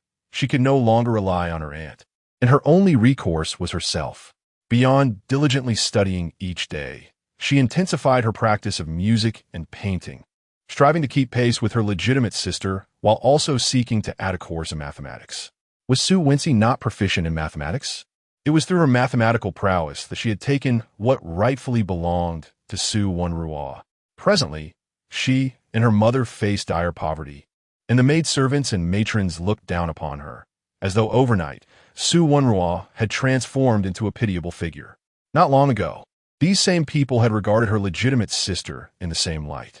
Yet, why should she resign herself to fate? Remembering her mother's counsel and the icy, ethereal presence of Shun Jian, Su Wenruo's heart trembled uncontrollably. There was no rush. She must calm herself and strategize meticulously, step by step. Moreover, her mother had mentioned that in times of peril, she should seek out her maternal uncle. What could that contingency entail? Chapter 26. A twist of fate in the Chunxi courtyard, where the Wang family resided. The atmosphere had markedly shifted since the downfall of concubine Shun. The maids and servants now held their heads a touch higher. The most delighted among them was Qingmei, who at 19 was originally intended as a concubine for the second master. However, for years, concubine Shun had dominated, and the second master indulged her, rarely gracing the main courtyard. As her hopes dwindled day by day, Qingmei's heart felt as if it were choked with bitter herbs. Little did she anticipate that a turn of fortune awaited her. Qingmei possessed a fair complexion, a slender waist, and a curvaceous figure, making her one of the finest amongst the maids. Even when compared to the mistresses of the various courtyards, she did not pale in comparison. Today, she donned a pink robe befitting a first-rate maid, complemented by a narrow indigo corset that accentuated her delicate waist, moving with an elegance that was difficult to ignore. Wang glanced at her retreating silhouette, letting out a cold scoff from her nostrils. Grandmother Qin, observing her mistress's expression, cautiously inquired, "What are your intentions, madam? Are you truly considering giving her to the second master? Why not? With such shallow intentions, it hardly warrants concern," Wang replied nonchalantly, devoid of warmth in her gaze. After a moment's pause, she inquired about recent events. Grandmother Qin pondered briefly and asked, "Are you referring to the third young lady? Such a subtle maneuver, executed without bloodshed. How clever. Why had I never noticed this before?" Uncertain of how to respond, Grandmother Qin chose silence, sensing that Wang's question had been rhetorical. With no expectation for a meaningful reply, 2 days later, Qingmei seamlessly transitioned to the quiet study of the Qingjing Hall. Time swiftly advanced to the end of the 24th year of the Zhengde era. As a new year approached, Wenxi turned 14. Her studies continued, with the exception of her music lessons, as she had mastered all that could be taught. Her morning classes consisted merely of selecting books to read at her leisure. In this regard, Mr. Zhang granted Wenxi considerable freedom, due to the nature of her reading material, which often mirrored that of young men. The study of Wenjing and Su Wenhan became her frequent retreat. After finishing one book, she would retrieve another, seeking clarification from the two gentlemen whenever she encountered confusion. In this manner, her literary pursuits flourished unnoticed. Beyond her studies, she devoted significant time to sword dancing, and each time she performed with vigor. Her elder brother would jest that it resembled not a dance, but rather the movements of swordsmen. The benefits of her diligence were unmistakable. Not only had her form become more graceful, but her health had also improved drastically. Since her rebirth, Wenxi had not fallen ill, scarcely even sneezing. Moreover, following the events concerning the concubine, her father had sent a letter to her maternal family, as concubine Shun had adopted Lady Shun as her goddaughter. The response from her maternal family arrived swiftly, stating that the matter had been handed over to the second master for his discretion. Accompanying Wenxi was a letter penned specifically for her by her grandmother, beyond the customary salutations. The conclusion arrived abruptly with the remark, "You have done remarkably well in the previous matter. If time permits, do visit your second cousin on behalf of your grandmother." Wenxi held the letter in a state of astonishment for several moments, easily detecting from her grandmother's words that the Shun family harbored no intention of offering protection to the concubine, nor did they wish to fortify their ties with the Su household through her. As for the second cousin, Wenxi discerned that her grandmother likely had genuine intentions of fostering a connection between them. Given her present age of 13, it was customary for cousins to avoid any semblance of impropriety, especially in the absence of parental oversight. If her grandmother truly worried for her second cousin, she could have easily sent her brother, Wenjing, instead. Nevertheless, she had no intention of declining this evident overture. In this lifetime, Wenxi had no designs on marriage. While she contemplated her future, the prospect of a union with her second cousin could conveniently serve as a legitimate reason to refuse any matchmakers. She needn't take on this burden alone, as both her father and brother would assist in deflecting such pressures, for in everyone's eyes, Xinjiang was undoubtedly her most suitable match. In the capital's Shun residence, Xinjiang also received correspondence from his ancestral home, residing alone in Tunghua Alley. Days slipped by unnoticed amidst his studies, and by the end of the year, he recalled that the steward, Yu, had sought him out on numerous occasions. A sudden jolt of realization struck him as he remembered his grandmother's parting words before leaving the capital. leaving him feeling quite embarrassed. He wondered how his cousin was faring. And thinking of that fair, bright-eyed girl, he hastily instructed his trusted servant beside him, "Quickly summon Steward Yu to me." However, Steward Yu hesitated, knowing that the Su family's concubine had been confined to the Buddhist hall, a matter of considerable gravity. Yet, his master had been so engrossed in his books that he had been unable to meet with him on several attempts. Now that the situation had seemingly settled, with Miss Su, the fourth daughter, having wept profusely in the past, he could not help but sigh at the timeliness of the young master's inquiry. It was too late. As Steward Yu walked, his brow furrowed deeply, and upon reaching the young master's courtyard, his expression had contorted into a near grimace. Shunjian awaited a response, and upon observing Steward Yu's demeanor, he could not shake the feeling that something was amiss. Had something happened to his cousin? Indeed, what had transpired? She wept so bitterly, her heart shattered. Shunjian frowned, perplexed by the gravity of such a statement.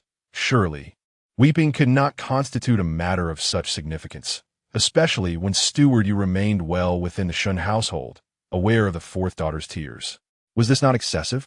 Her mother has been confined, Steward Yu added, noticing the young master's furrowed brow.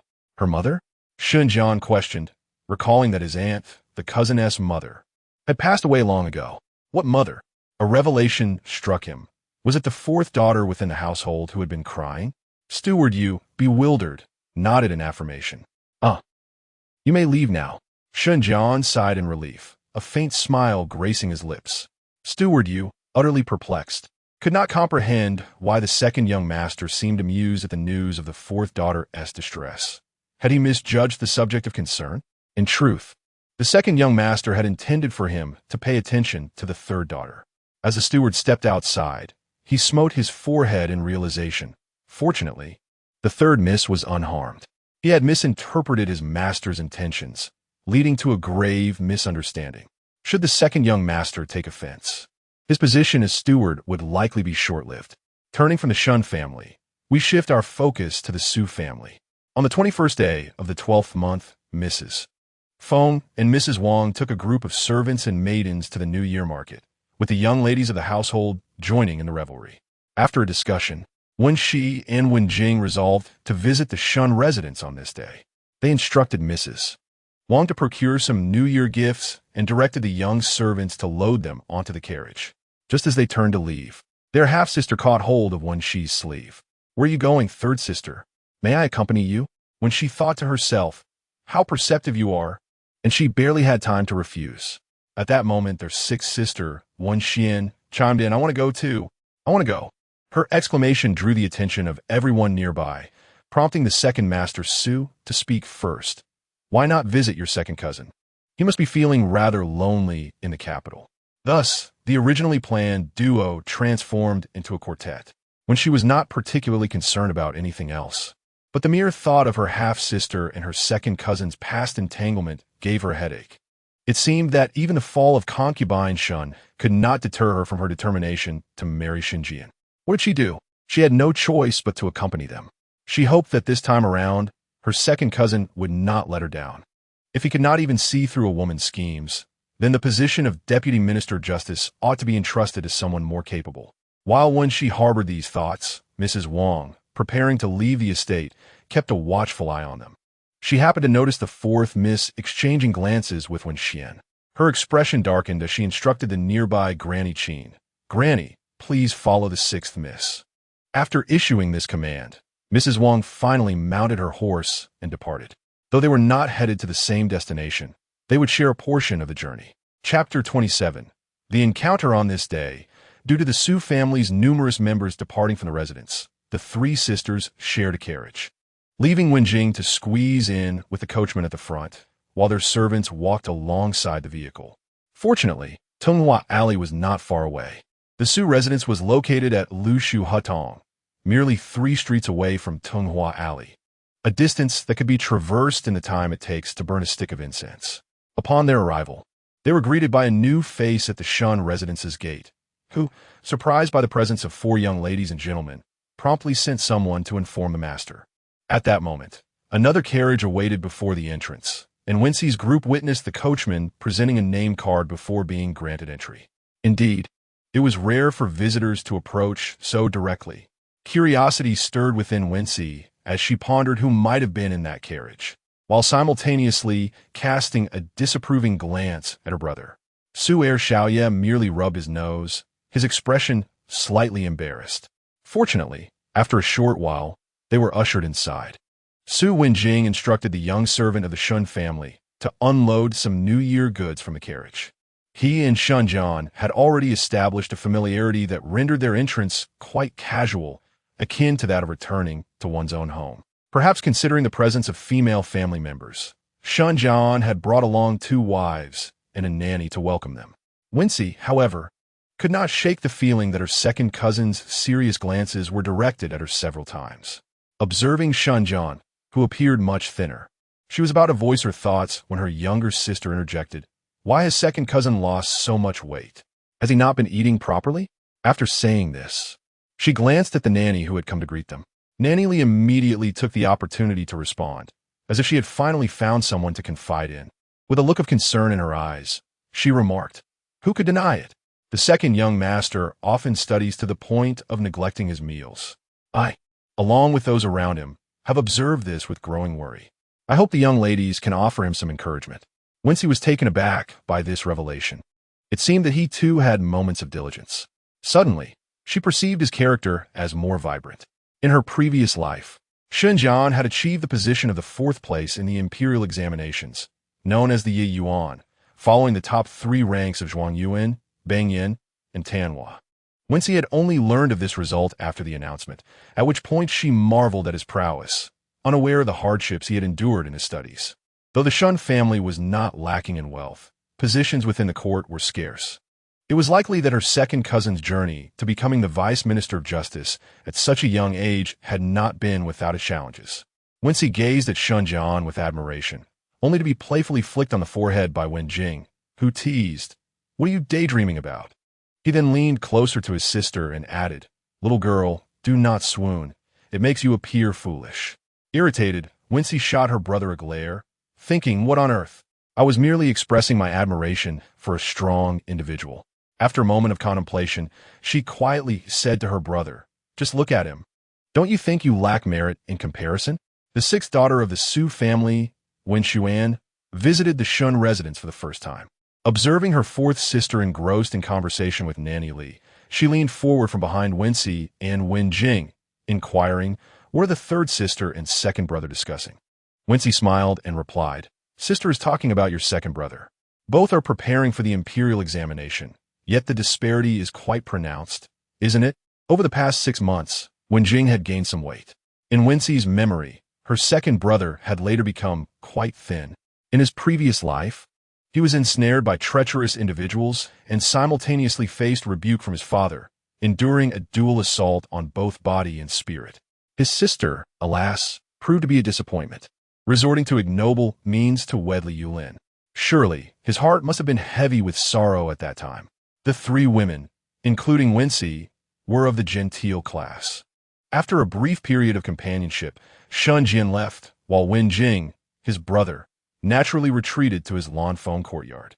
The illegitimate sister, taking matters into her own hands, assumed the role of guide for the 6th sister, leading her through the gardens.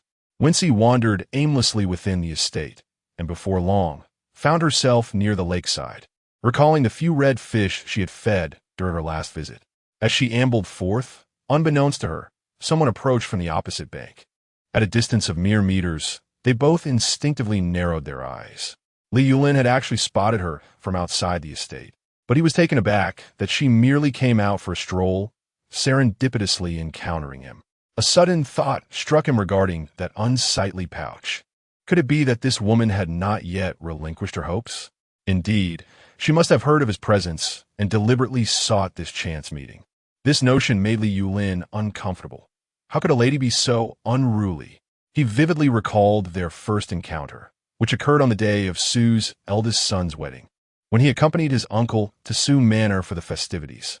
Having indulged in rice wine, he felt somewhat lightheaded and was subsequently placed in Su Wanhan's study to rest.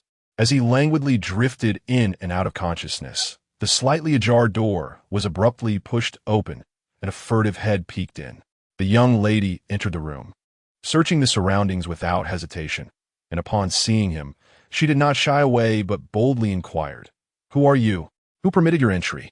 When he did not respond, she continued, "Why not help me write a character, and I shall not disclose this to anyone else." Li Yulin, feeling a mix of exasperation and amusement, had nothing better to do, so he complied and penned a large character as she requested. The young lady, clutching the character, beamed with pride. "Your writing is truly exquisite. Now I can present it to the master." At that moment, his dizziness had abated, and he realized he had unwittingly participated in a foolish act, as the character was intended to deceive the master. Having always adhered to propriety and never daring to be careless with his studies, Li Yulin found the antics of this Miss Su remarkably rare. He initially believed that the matter would end there, but later encounters revealed that she had somehow discerned his identity. "I heard that your scholarship is exceptional. No wonder. However, your character caused me to be reprimanded by the master," she remarked, wrinkling her nose and revealing her chubby hands, which bore several bruises that starkly contrasted against her fair skin. These two scenes depicted the young lady's wildness, albeit harmlessly. Yet a subsequent encounter in the garden, where she confronted her second sister with disdainful and cutting remarks, left Li Yulin appalled by her boorishness. Such a young woman was better kept at a distance. However, this past spring, she obstructed his path, her cheeks flushed as she pressed a pouch into his hands. That was undoubtedly the most unsightly pouch Li Yulin had ever encountered. The dark green background was embroidered with two plump ducks, surrounded by a few patches of wild grass, and the stitching was crooked with an utterly chaotic color scheme. Upon reflecting on the affection she had shown when gifting the pouch, Li Yulin belatedly deduced that those might not be ducks at all, but rather mandarin ducks. A shiver coursed through him. Such an unrefined and arrogant young woman was certainly not to his taste. Moreover, he was betrothed since childhood. Consequently, he casually tossed the pouch to the servant beside him. His memories of Miss Su, the third daughter of the Su family, were remarkably vivid, which he attributed to her vulgar and haughty demeanor, so distinct from that of other refined young ladies. At that moment, he hesitated briefly, yet the girl who had presented the pouch confidently approached him. It seemed his judgment had not erred. She had clearly seen him and did not shy away. What could she possibly want? Regardless of her intentions, he resolved not to allow her to succeed. In the blink of an eye, Su Wenxi stood before him. She had indeed recognized him. Was this not her husband from previous life? A knowing smile graced her face as she realized that it was he who had occupied the carriage outside the estate. Yet, she was bound to take this route, for the place where she had previously admired the fish was not far off. She could not deliberately avoid him, as that would only suggest her guilt. It was better to act with grace. Thus, Wenxi thought, her steps grew more assured. The two met on the narrow embankment, close enough to hear each other's breath. Li Yulin found this proximity unsettling and felt compelled to speak. "Miss Su." The man before her wore a sky-blue silk robe adorned with dark bamboo patterns, his flowing black hair secured with a simple yet elegant hairpin. His refined features and expressive eyes remained unchanged.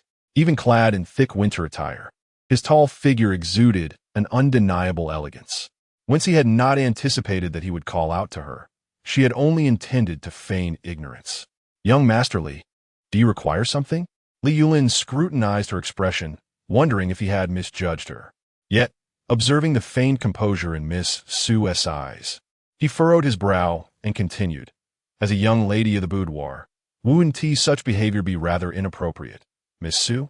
Regardless of your intentions, I kindly ask that you refrain from such actions in the future." Wenxi was taken aback. It seemed she had indeed been misunderstood. Reflecting on her past actions, she realized that had she not been reborn, she might have engaged in relentless pursuit. A hint of embarrassment washed over her, yet considering her current predicament, a chill ran through her. She feigned confusion. What?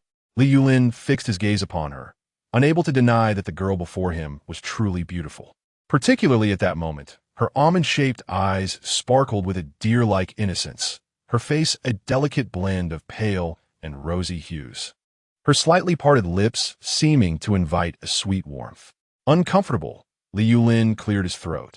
However, no matter how lovely she appeared, it could not disguise the coarse reality. Realizing he was lost in thought, he quickly averted his gaze. "It is nothing. You may go." Wenxi nodded slightly as she brushed past him, a faint smile lingering on her lips, recalling her earlier cleverness. Chapter 28. Welcoming the new year initially when encountering those entangled from her past life.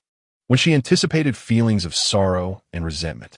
However, she was pleasantly surprised to find her heart remarkably tranquil, as if she were reuniting with an old friend, with all past grievances faded into oblivion. Indeed, after crossing paths with Li Yulin, she soon rediscovered the group of red fish she had seen previously. The sunlight refracted upon the lake's surface, casting a shimmering chill, and when she, with a blade of dried grass between her lips, observed the fish as they bubbled, gathering together in pursuit of the scant warmth, regretting not having brought some fish feed along.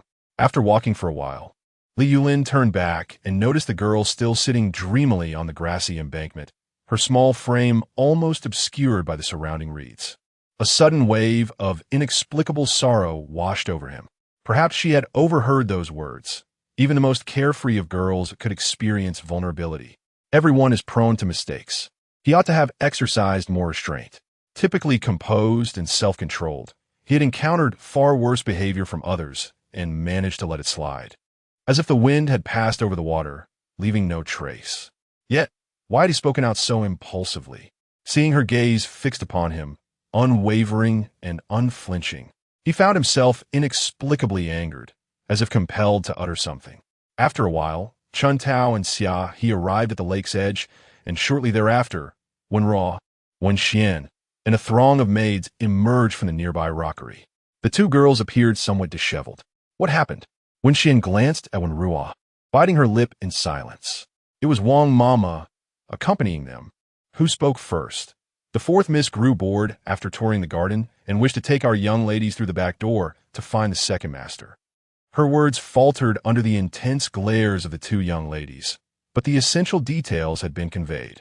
When she could surmise the gist of the situation, when Rual was indeed seeking her second cousin, using her brother as a pawn, she had dragged along Wenxian for support. It was evident that they had encountered some unforeseen circumstance at the back door of Lanfeng Hall. Observing the expression on Wang Mama's face, when she calmly instructed, "Let us speak no further. We must tidy ourselves as we're due to leave shortly." It wasn't until they were about to depart the estate that she remembered the purpose of their visit, feeling a tinge of awkwardness.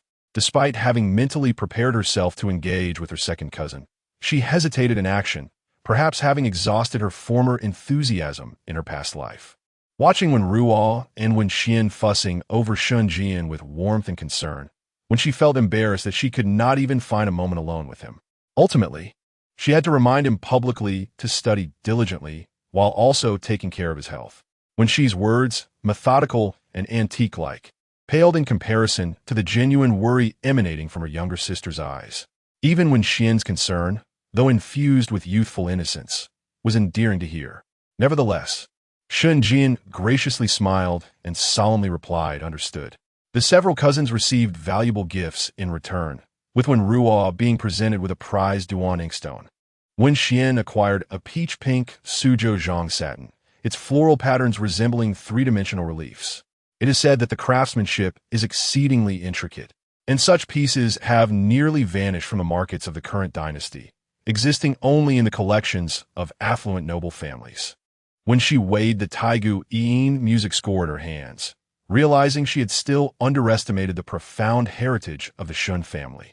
With a slight smile, she reminded herself that her grandmother's entrusted task must remain ever in her heart. Each person had their own gains.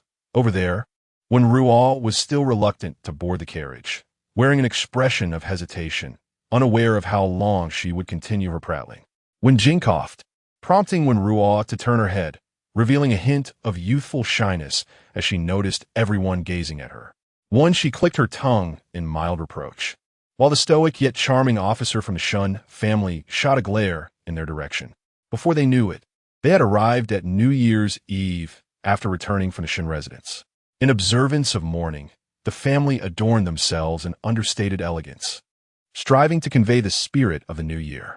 On this day, when she donned a deep blue round-collared short jacket embroidered with a pattern of folded branch flowers, layered with a pale blue inner garment featuring subtle designs.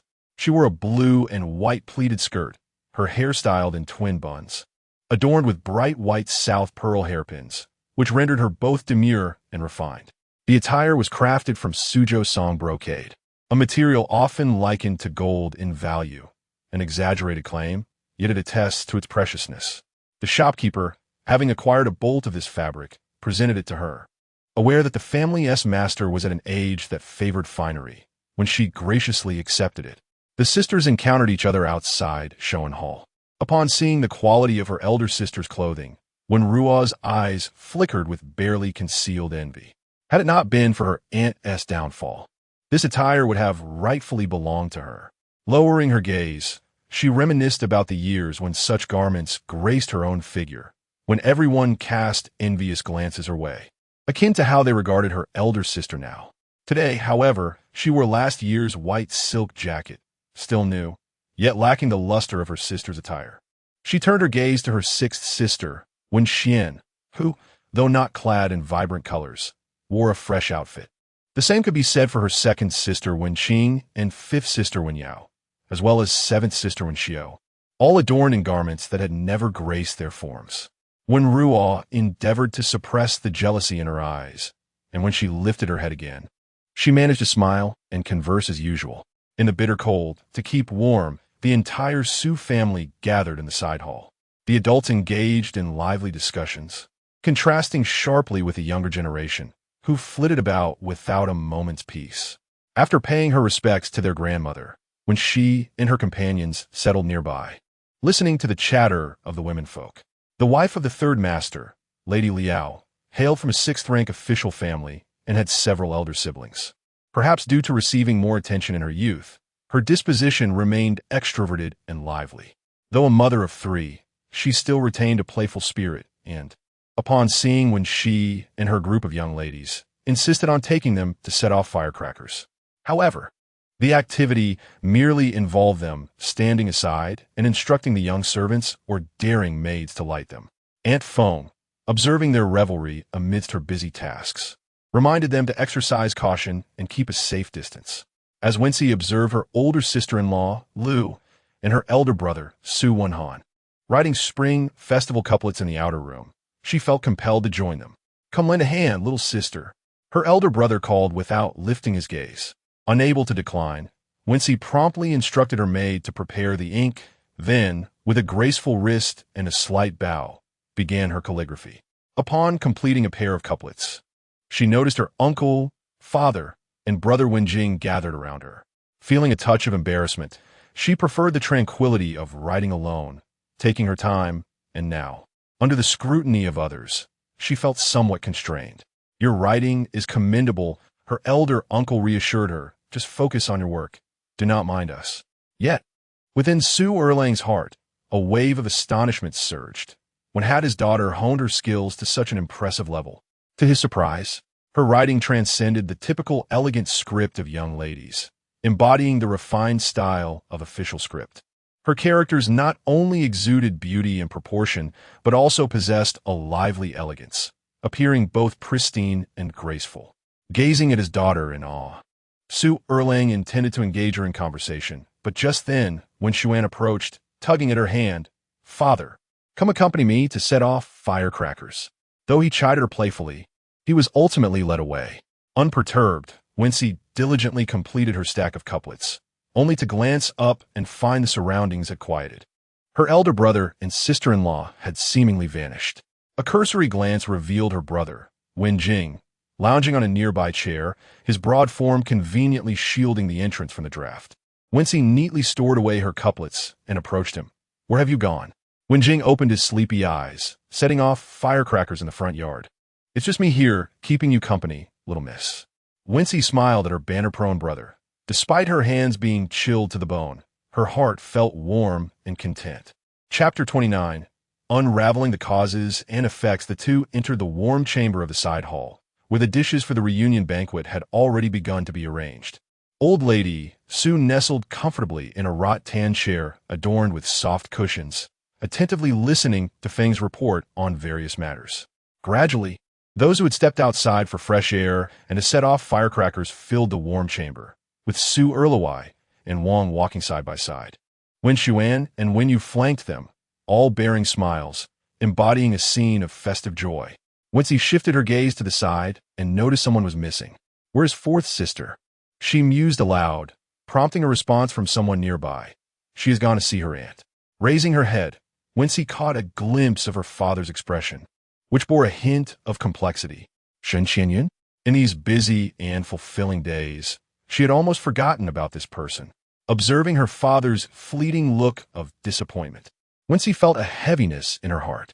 The Buddhist hall had indeed granted her a sense of tranquility, yet if this continued, it was only a matter of time before Shen Qianyun was released. Wenxi closed her eyes momentarily, quickly regaining her composure. The reunion banquet was divided into 4 tables, 2 for men and 2 for women, as the warm chamber could not accommodate them all. The group then squeezed into the side hall. Fortunately, the side hall was equipped with a heating system, and they were served hot food, creating a cozy atmosphere. At the last moment, Wan Ruo returned with her maidservants, and amidst the lively crowd, her gaze met Wenxi's in the air. Her eyes, as if recently wept, conveyed a glimmer of malice. Wenxi met that gaze unwaveringly, offering an ambiguous smile that, however, did not reach her eyes. The sisters made no effort to conceal their emotions, for they were embroiled in a life-and-death struggle. A cold smile crept into Wenxi's heart. This was intolerable. What was her brother to her in the previous life? Even in this life, had it not been for Shen Qianyun's insatiable greed and mercilessness, she would not have fallen into such a trap. After the reunion banquet, as they were to keep vigil, the household gathered to chat casually. After sitting for a while, Wenxi began to feel fatigued. When Jing offered his shoulder for support, and when she could no longer hold herself up, she seemingly saw her stepmother, Wang, attentively caring for their inebriated father. Wenxi recalled a fleeting smile on her lips before she succumbed to oblivion. Upon awakening, she found herself in the 25th year of the Zhengde era, having officially crossed the threshold into her 14th year. This was her first new year since her rebirth, and in the past year, many circumstances had transformed under her influence. Although dangers still loomed, and she treaded cautiously, she remained hopeful about the future. Wenxi summoned Xiahe to gather the servants from Shitong courtyard, distributing red envelopes based on their rank and performance. The envelopes were divided into 3 tiers. The first tier contained 3 taels of silver, the second tier 2 taels, and the third tier 1 tael. Each of the senior maidservants received a first-tier envelope, a privilege that was considered top tier even among the adult masters of the household. After receiving their red envelopes, the maidservants sincerely came to wish her a happy new year, uttering auspicious phrases, filling the courtyard with joyous laughter and merriment. Hong Xiao, her heart a tumult of emotions, reluctantly accepted the first-class red envelope. Her monthly allowance was merely 1 tael of silver. Even the largest red envelope she had previously received was only a single tael, while most often her master would casually dismiss her with a few coins.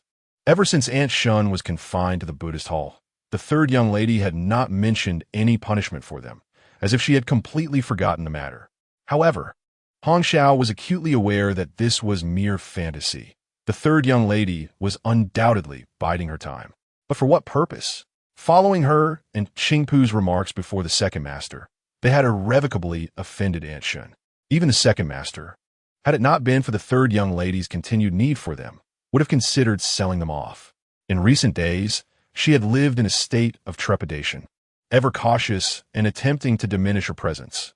Yet, she understood that this was far from sufficient, as it was not what the third young lady desired. Suddenly, she thought of Lanji. After Aunt Shun's confinement, Wenxi had sent someone to seek out Su Momo, who was Lanji's mother.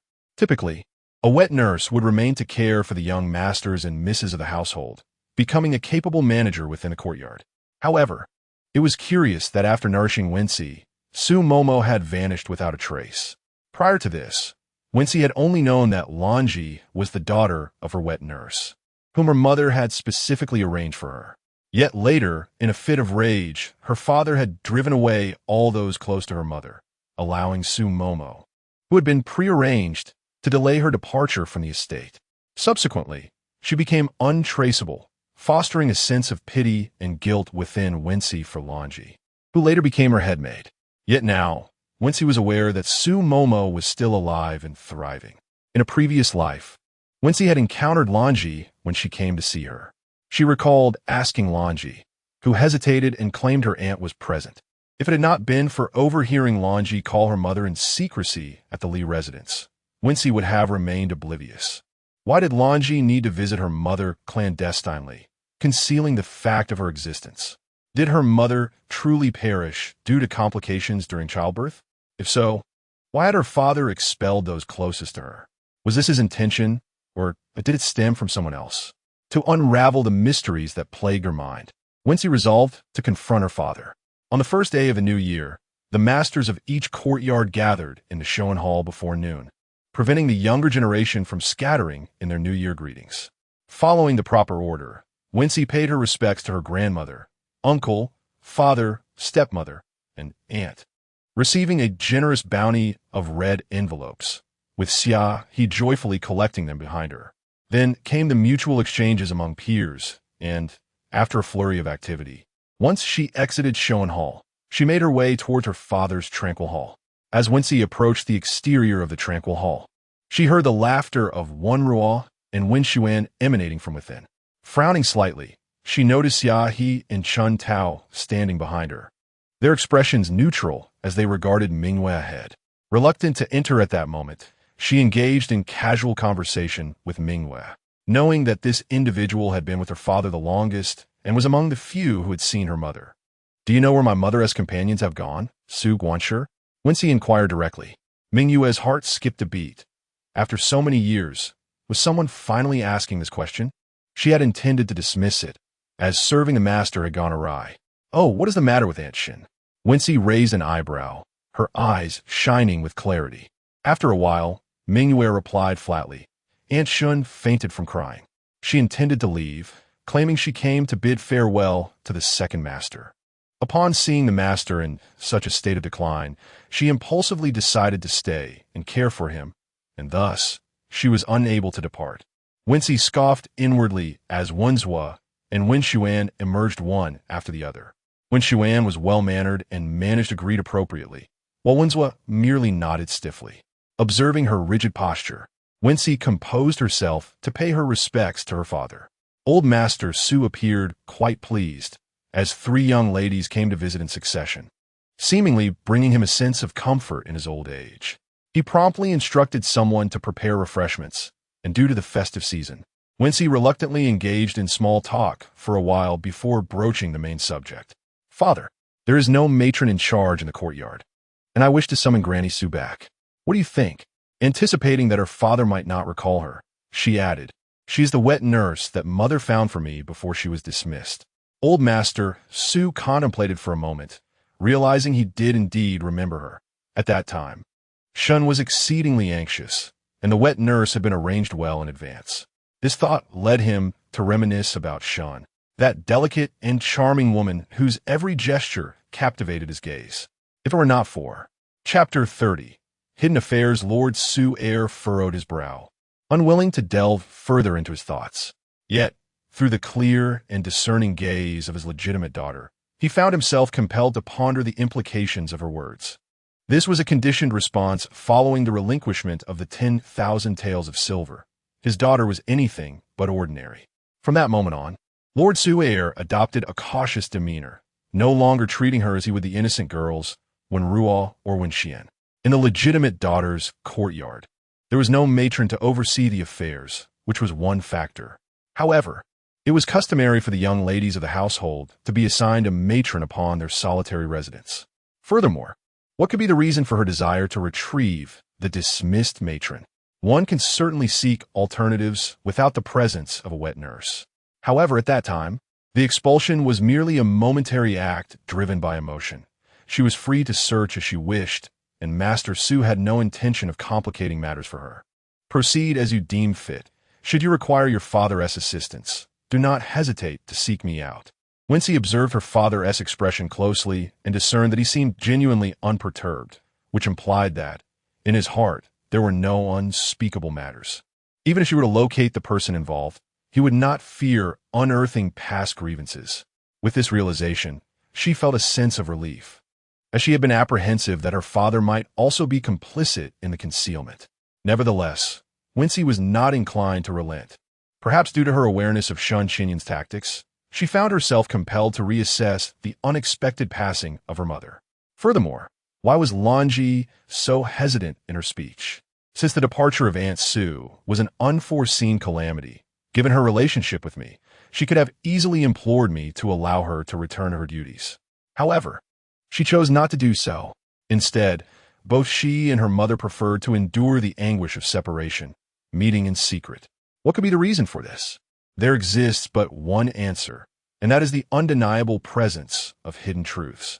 Contemplating the fact that Lanzi concealed from everyone the reality of Su Momo being in the capital, even upon witnessing her, she remained unwilling to reveal her identity.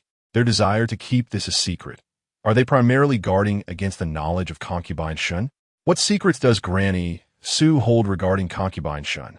Or what actions has she taken that have enabled Shun Qinyan to possess leverage against her, prompting her reluctance to implicate her daughter? When she pondered deeply, yet regardless of the circumstances, she resolved to unearth the truth. Upon returning to Shitong courtyard, she set about investigating the whereabouts of Granny Su. Hong Xiao had been quietly observing Lan Ji these past few days, and she harbored a subtle suspicion that the senior maid beside the third young lady harbored secrets. Both she and Qing Pu had once been concubines. What then of Lan Ji? If she were to unmask Lan Ji's true nature, could that absolve her of her previous transgressions? Since the third young lady had yet to pass judgment on her, it indicated that she still held some value. After Lan Ji stealthily left the residence once more, Hong Xiao approached Wenxi in his study, where he attended to his affairs. Upon hearing Hong Xiao's report, a subtle smile involuntarily graced Wenxi's lips, a sight that Hong Xiao had not witnessed from the third young lady in quite some time. In truth, Lan Ji's departure had been orchestrated under Wenxi's direction. He simply had not anticipated that Hong Xiao would take the initiative to expose Lan Ji. Was this not the outcome he had desired? Let these individuals indulge in self-degradation. Observing the silhouette of Hong Xiao as she exited, Wenxi curled her lips into a faint smile. Gentle, yet non-existent. Had it not been for her rebirth, she would likely still be blissfully unaware, ensnared in the tender web woven by her aunt, repeatedly succumbing to her own maid's treachery, when she found herself contemplating the red silk associated with the second gate. The previous incident culminated in the punishment of Huanqing and Zhao Sanner, yet the origin of the elusive haze remained shrouded in mystery. Contemplating this, Wenxi furrowed her brow once more. In the side hall of Shitong courtyard, Wenxi occupied the seat of honor, while the maid Lan Ji and Old Su knelt before her. Lan Ji cast her gaze downward, pondering the thoughts of her superior. For many years, her mother and she had maintained a monthly meeting, neither too few nor too many. Throughout all these years, there had been no slip-ups. Her mother had instructed her to keep their relationship concealed from the household. Though she found this perplexing, she adhered to her mother's wishes, unaware of the current predicament. Just as they had reunited, they were unexpectedly interrupted by Chun Tao, who had come from outside the estate. Lan Ji glanced anxiously at her mother, who wore a look of trepidation, deepening her own unease. Old Su regarded the young lady at the head of the hall. It was her first encounter with the grown-up third young lady. Upon first glance, she nearly mistook her for the late Madame Shun. However, it was evident that the woman before her was significantly younger and possessed a serene demeanor. In a matter of moments, Su felt a sheen of perspiration form on her back. The young lady sat composedly, one hand cradling a teacup while the other gently stirred the smoke rising above, her petite lips leisurely blowing at it. This simple gesture struck Su as inexplicably beautiful. Such grace was not typical of a mere 13-year-old. It was the poise befitting a mature lady. Prior to her arrival at the Su estate, Old Su had traversed the grand households of the capital. Thus she possessed some discernment. Recalling her daughter's previous remarks about the inexplicable downfall of Madame Shun and the recent transformation of the once Navi third young lady, who now seemed distant from her daughter. A chill ran down Sue's spine. Yet, she questioned herself. Aside from that incident, she had committed no transgressions over the years. Even if her own movements had been concealed, they did not warrant a call for retribution. The elderly woman felt anxious, unsure of the purpose behind the third young lady's summons. With a respectful demeanor, Sue inquired, swiftly regaining her composure after her initial fear. Wenxi has been my devoted maid since childhood. Upon learning she was visiting relatives, I had her summon you. It is only proper that your arrival be acknowledged, lest others accuse me of lacking decorum. Wenxi spoke in a calm tone, setting aside her teacup and personally assisting the elder to her feet. She had no intention of beating around the bush. Having entered the Sue estate, even if she did not recognize old Sue, others certainly would. She resolved not to deceive herself about her identity as she had in a past life. Realizing her own identity had been revealed, old Sue responded candidly. I am merely concerned that Wenxi, in her naivety, might inconvenience the third young lady. Hence I come to offer gentle reminders. I would not dare to trouble you otherwise. Wenxi smiled. You are still in your prime. Why retreat to such obscurity? This courtyard has long lacked a governing matron. Why not take up residence here? You could provide companionship to Wenxi, and in doing so, assist me as well. At this moment, her words were imbued with utmost sincerity. Granny Sue, perplexed by the intentions of the third young lady, could only endeavor to decline. This old woman would certainly be 100 times willing to serve the third young lady, but when I departed that day, it was because the second master had grown weary of us. How could I possibly have the face to return? Wenxi reassured her, Granny, there is no need for concern. My father was merely caught in a moment of anger that day. Just the day before, I sought his approval, and he has assented to this matter. Granny Sue was taken aback. With such words, she understood there was no escaping the situation. Moreover, she recalled the individual currently confined in the Buddhist hall, and deemed it inconsequential, thus agreeing to the arrangement. Consequently, Granny Sue entered the Shitong courtyard. Wenxi, witnessing the genuine intentions of the third young lady, felt a surge of joy. She could not fathom her mother-esque concerns. As she perceived, this was the opportune moment to enter. The third young lady had recently shown signs of neglecting her, and once her mother took charge of the Shitong courtyard, she would undoubtedly gain an additional ally. Chapter 31. Concerns and affections since the arrival of Granny Sue at Shitong courtyard. Wenxi has regained the demeanor of a headmaid. Chuntao finds this intolerable. While Xiaohao remains her usual composed self, diligently attending to her own tasks, as well as fulfilling the duties assigned to her by Granny Sue without fail. With her vigilant presence beside Chuntao, Wenxi finds herself considerably relieved. Granny Sue's handling of affairs is impeccable, demonstrating her utmost dedication. However, the decision to entrust such an unreliable person with the management of Shitong courtyard is, in itself, a considerable risk. It is akin to placing herself back into a perilous situation, yet her obsession with her mother's cause of death compels her to overlook such dangers. She is unwilling to relinquish this solitary thread of connection. Furthermore, there is Shun Qianyan. Since she survived the initial attempt on her life, it is only a matter of time before she resurfaces. Contemplating her father's earlier despondency, a frost once again envelopes Wenxi's countenance. During the new year, the scholars of the Sue residence are on holiday, and the young ladies enjoy a leisurely respite. Wenxi's life, however, remains largely unchanged, aside from reading and practicing calligraphy. She engages in sword dancing. Occasionally, she entertains the steward from the family shop in the side hall. During festive seasons, the steward from the estate brings an assortment of fresh produce, wild boar, chicken, and fresh eggs. The Deqing estate, located in the outskirts of the capital, spans a mere 200 acres and features a natural hot spring. She recalls how every spring festival, Aunt Shan would take one Roa to stay for several days. Each time they returned from the estate, they would bring back an abundance of rare and delightful items. As the one who appeared to be closest to them publicly, Wenxi enjoyed the privilege of selecting gifts first. In her previous life, Wenxi drifted aimlessly, often finding joy in receiving gifts, which made her particularly cherish those few days of the new year. Before her now lie various fresh fruits and vegetables. while the basket on the floor overflows with cured duck, free-range chicks, and smoked fish. Not to mention the delightful playthings for the young ladies, such as feathered toys, floral teas, and brightly colored pheasants caged for amusement. In terms of gifts alone, this bounty far surpasses what was offered to Aunt Shun. Meticulously categorized and clearly the result of thoughtful consideration. Steward Qian, encountering this young mistress for the first time, recalls the effort he expended while attending to Aunt Shun.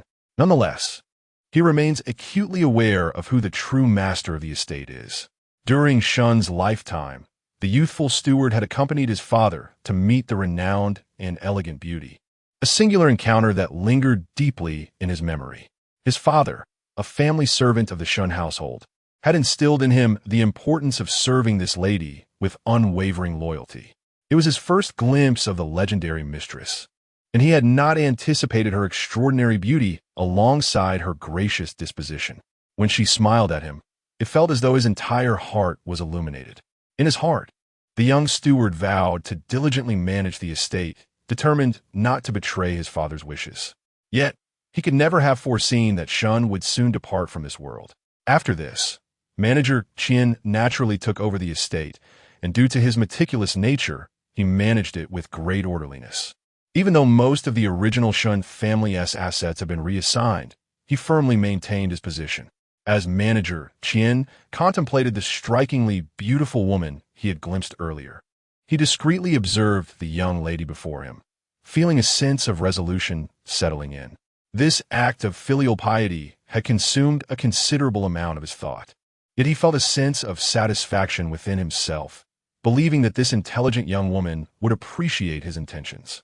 When she cast a knowing glance at the astute middle-aged man, her emotions swirling in complexity, she instructed her attendants to carry the items downstairs and gently asked Chun Tao to bring a chair for manager Qian. She recalled that in her previous life, when she married Li Yulin, the rest of her dowry had turned to mere shells, but this estate, despite appearing unremarkable when it passed in her hands, had astonishingly regained its flourishing state within less than a year, with profits increasing by 50% compared to previous years. It was due to this estate that Wenxi's life did not become overly burdensome. With Li Yulin's limited salary, the maids and servants in the household were almost entirely supported by her, not to mention the several and profitable shops that required financial cover. Later, when she enlisted the help of manager Qian's younger son, Qian Lu, to manage the shops in the capital, and he did not disappoint her expectations. Those shops remarkably turned a profit. Both father and son not only possessed exceptional capabilities, but were also unwaveringly loyal to her. As when she reminisced about these past events, her eyes involuntarily grew warm.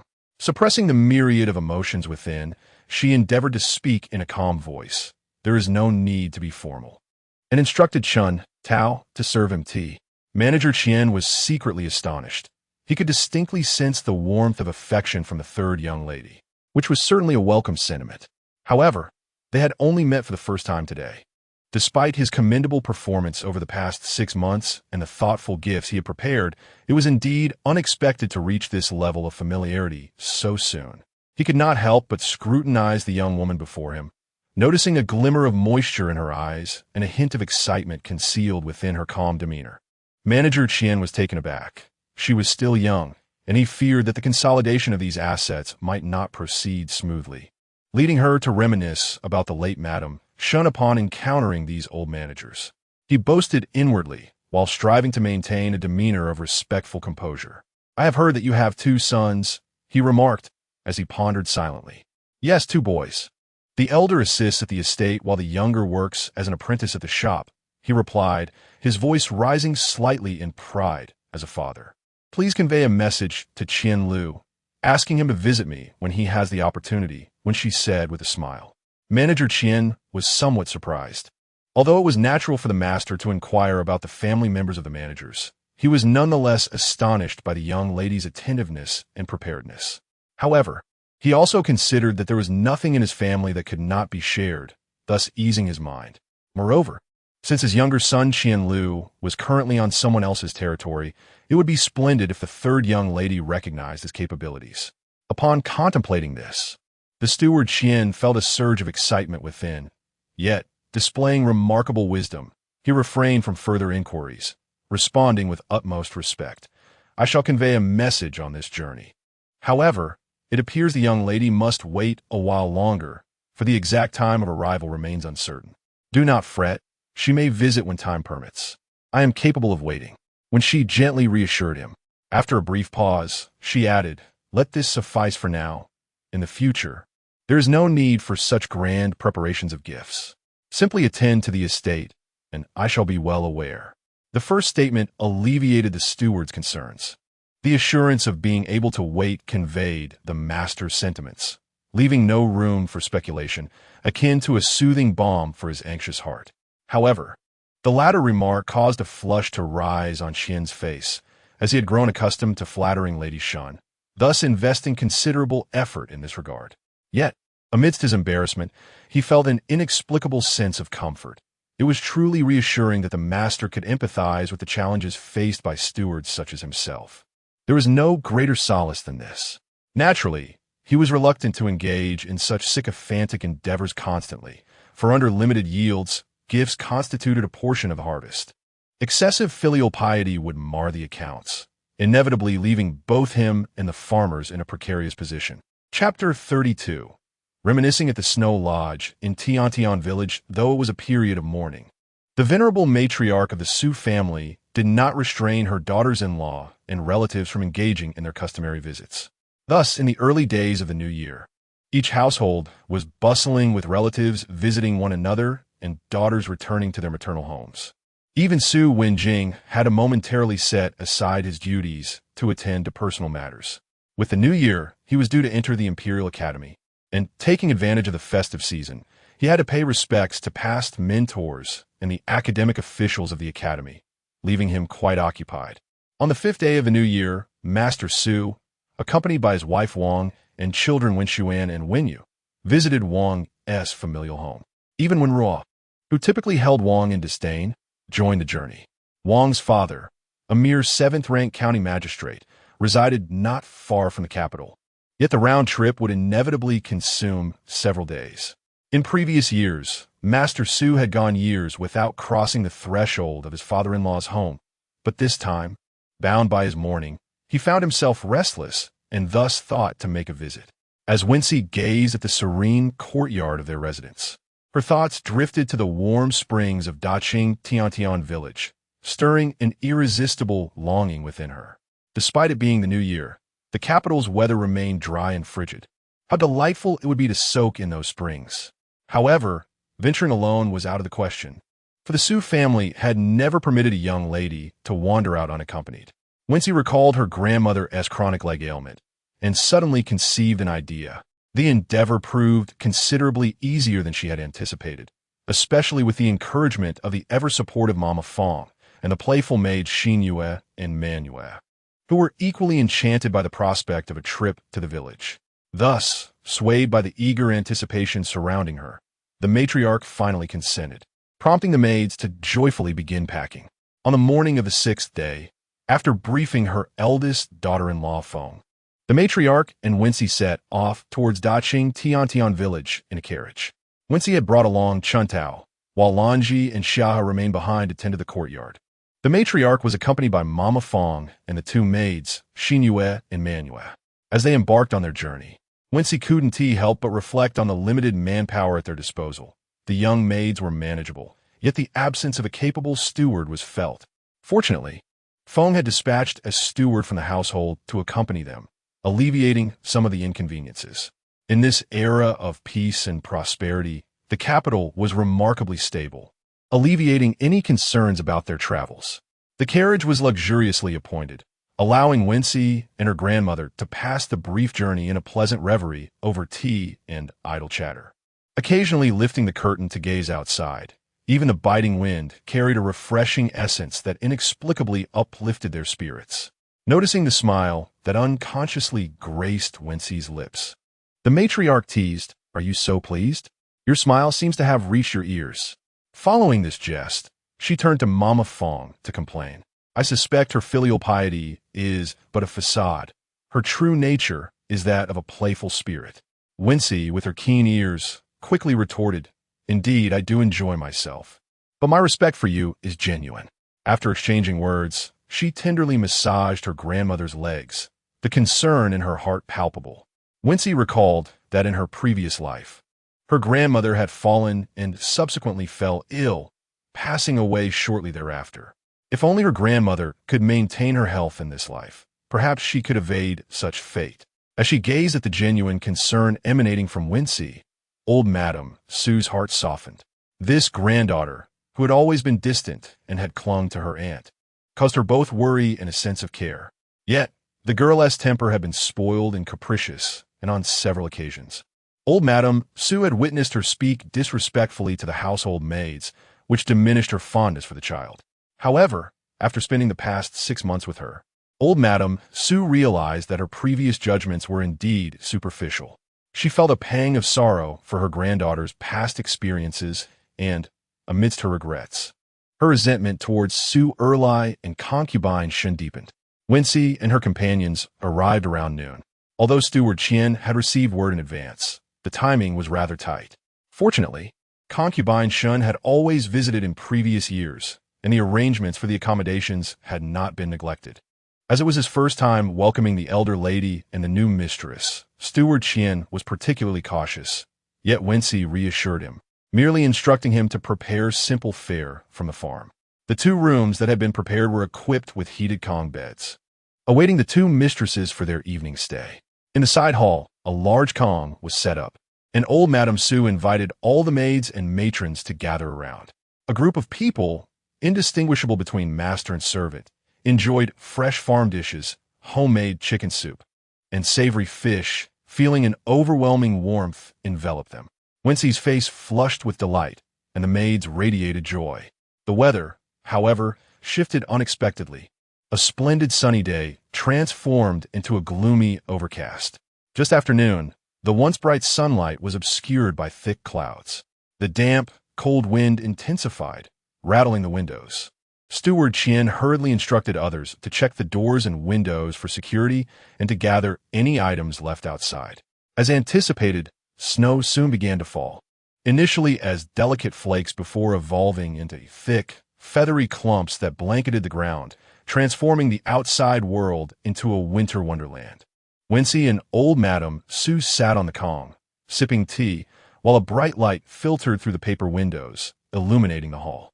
Holding a warm cup of tea, with the howling wind in her ears and a vast expanse of white snow before her, Wenxi's thoughts drifted back to her past life.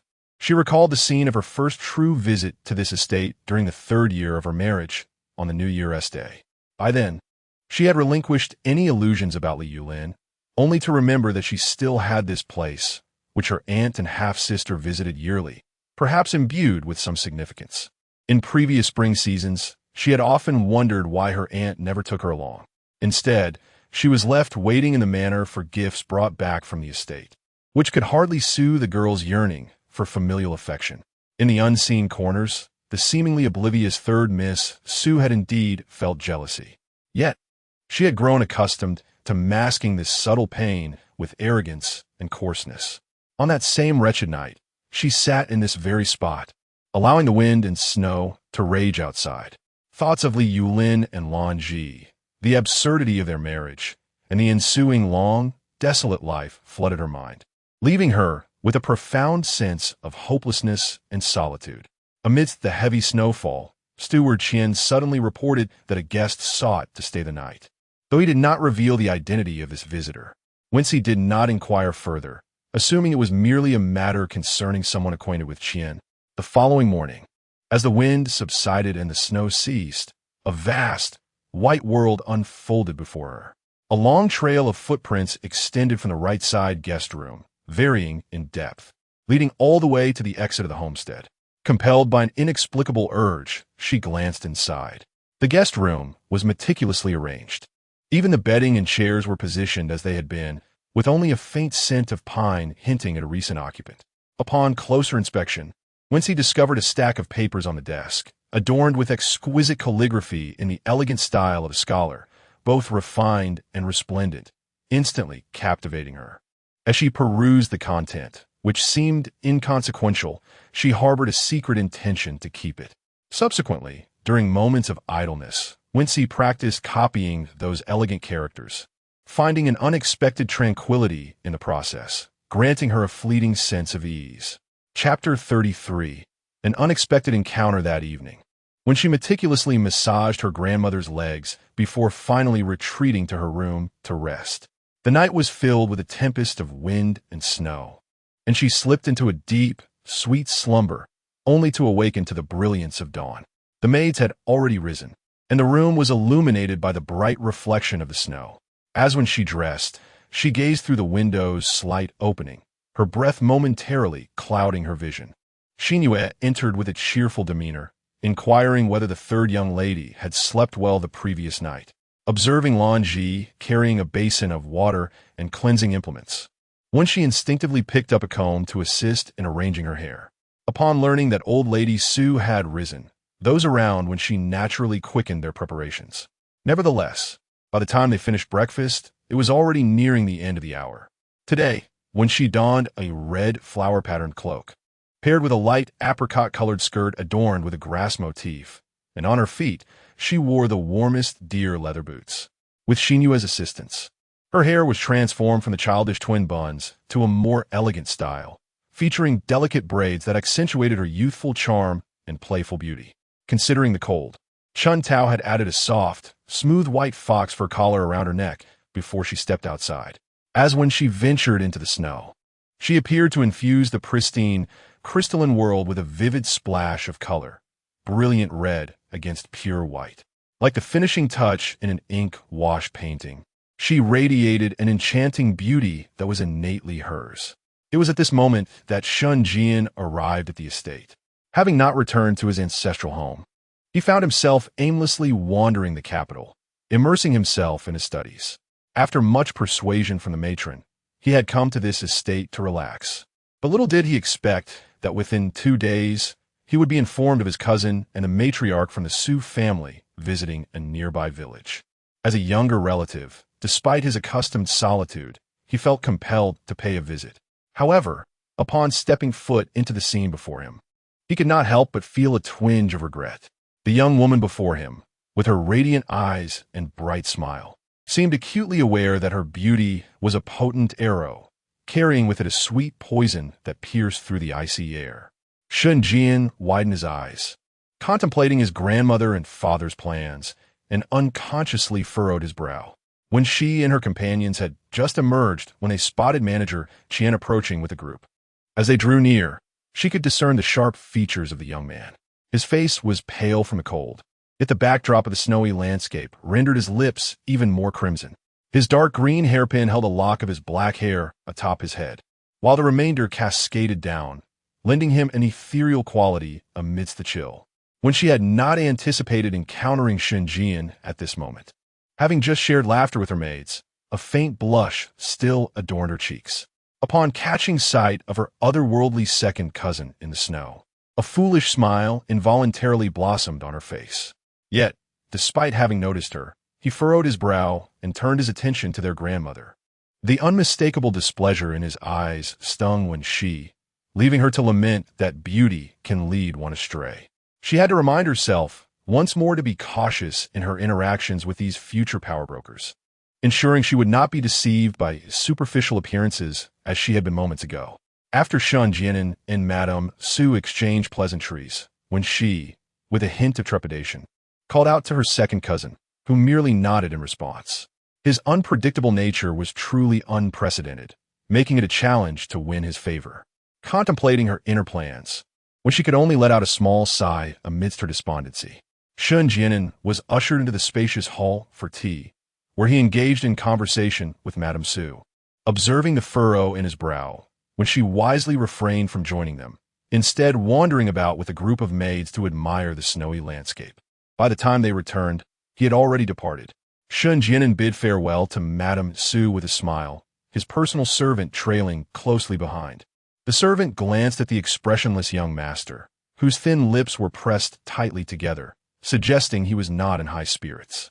Despite having arrived in a light-hearted manner, instructing someone to prepare gifts for the young lady, the servant discreetly refrained from mentioning the ancient tome that had been set aside for quite some time.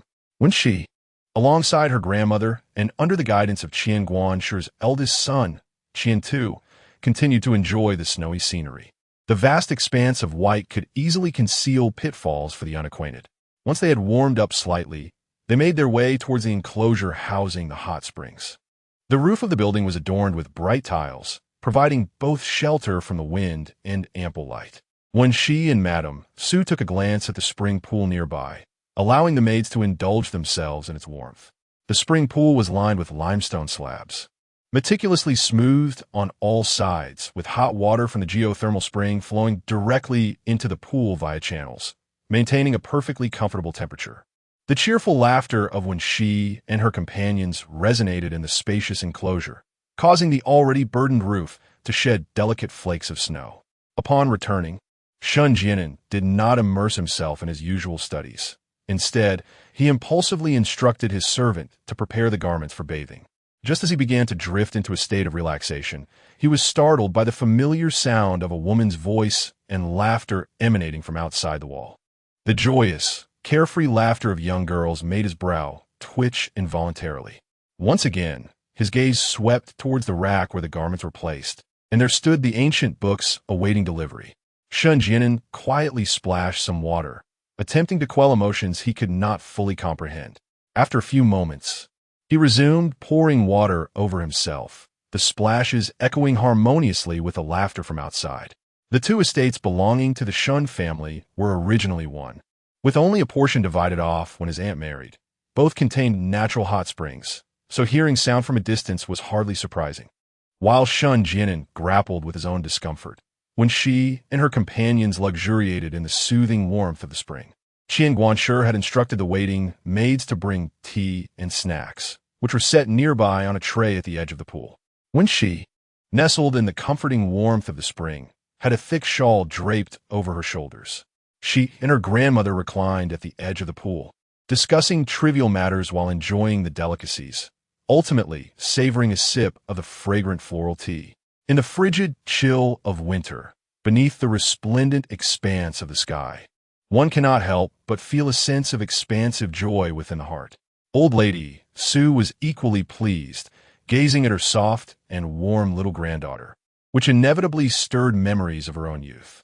Her maternal family was merely a modest household of a seventh-rank official, comparable in status to the then still nascent Su family. In her tender years, she fortuitously encountered the illustrious old Master Su during the imperial examinations, who embodied filial piety and was cherished by his spouse throughout his life. Reflecting on the youthful lad she had recently seen, with his ruby-red lips and pearly white teeth, she glanced once more at her granddaughter's bright, clear eyes, which mirrored her own contemplations. Chapter 34. A cold heart. In the days that followed, there was no sight of Shun Jianan, though several times goods and fresh fruits were sent by the steward. When she and her companions dined daily on the vegetables and meats from the estate, and occasionally, Steward Qian would exchange for some wild game from nearby farms, making their days quite delightful. Aside from the fare, the expansive views of the estate allowed for a much larger range of activities compared to the confines of the manor. Every day, when she would take old Madame Su for leisurely strolls, and when they grew weary, they would unwind in the hot spring pool. This tranquil life continued until the visit from old Master Su. 2 days before the Lantern Festival, he arrived at the farm with Wen Ruo and Wen Xian, stating his intention to take them back to the manor. Observing her half-sister, who hung her head shyly behind their father, when she felt a pang of concern, the already delicate girl appeared even more fragile, evoking a sense of tender affection.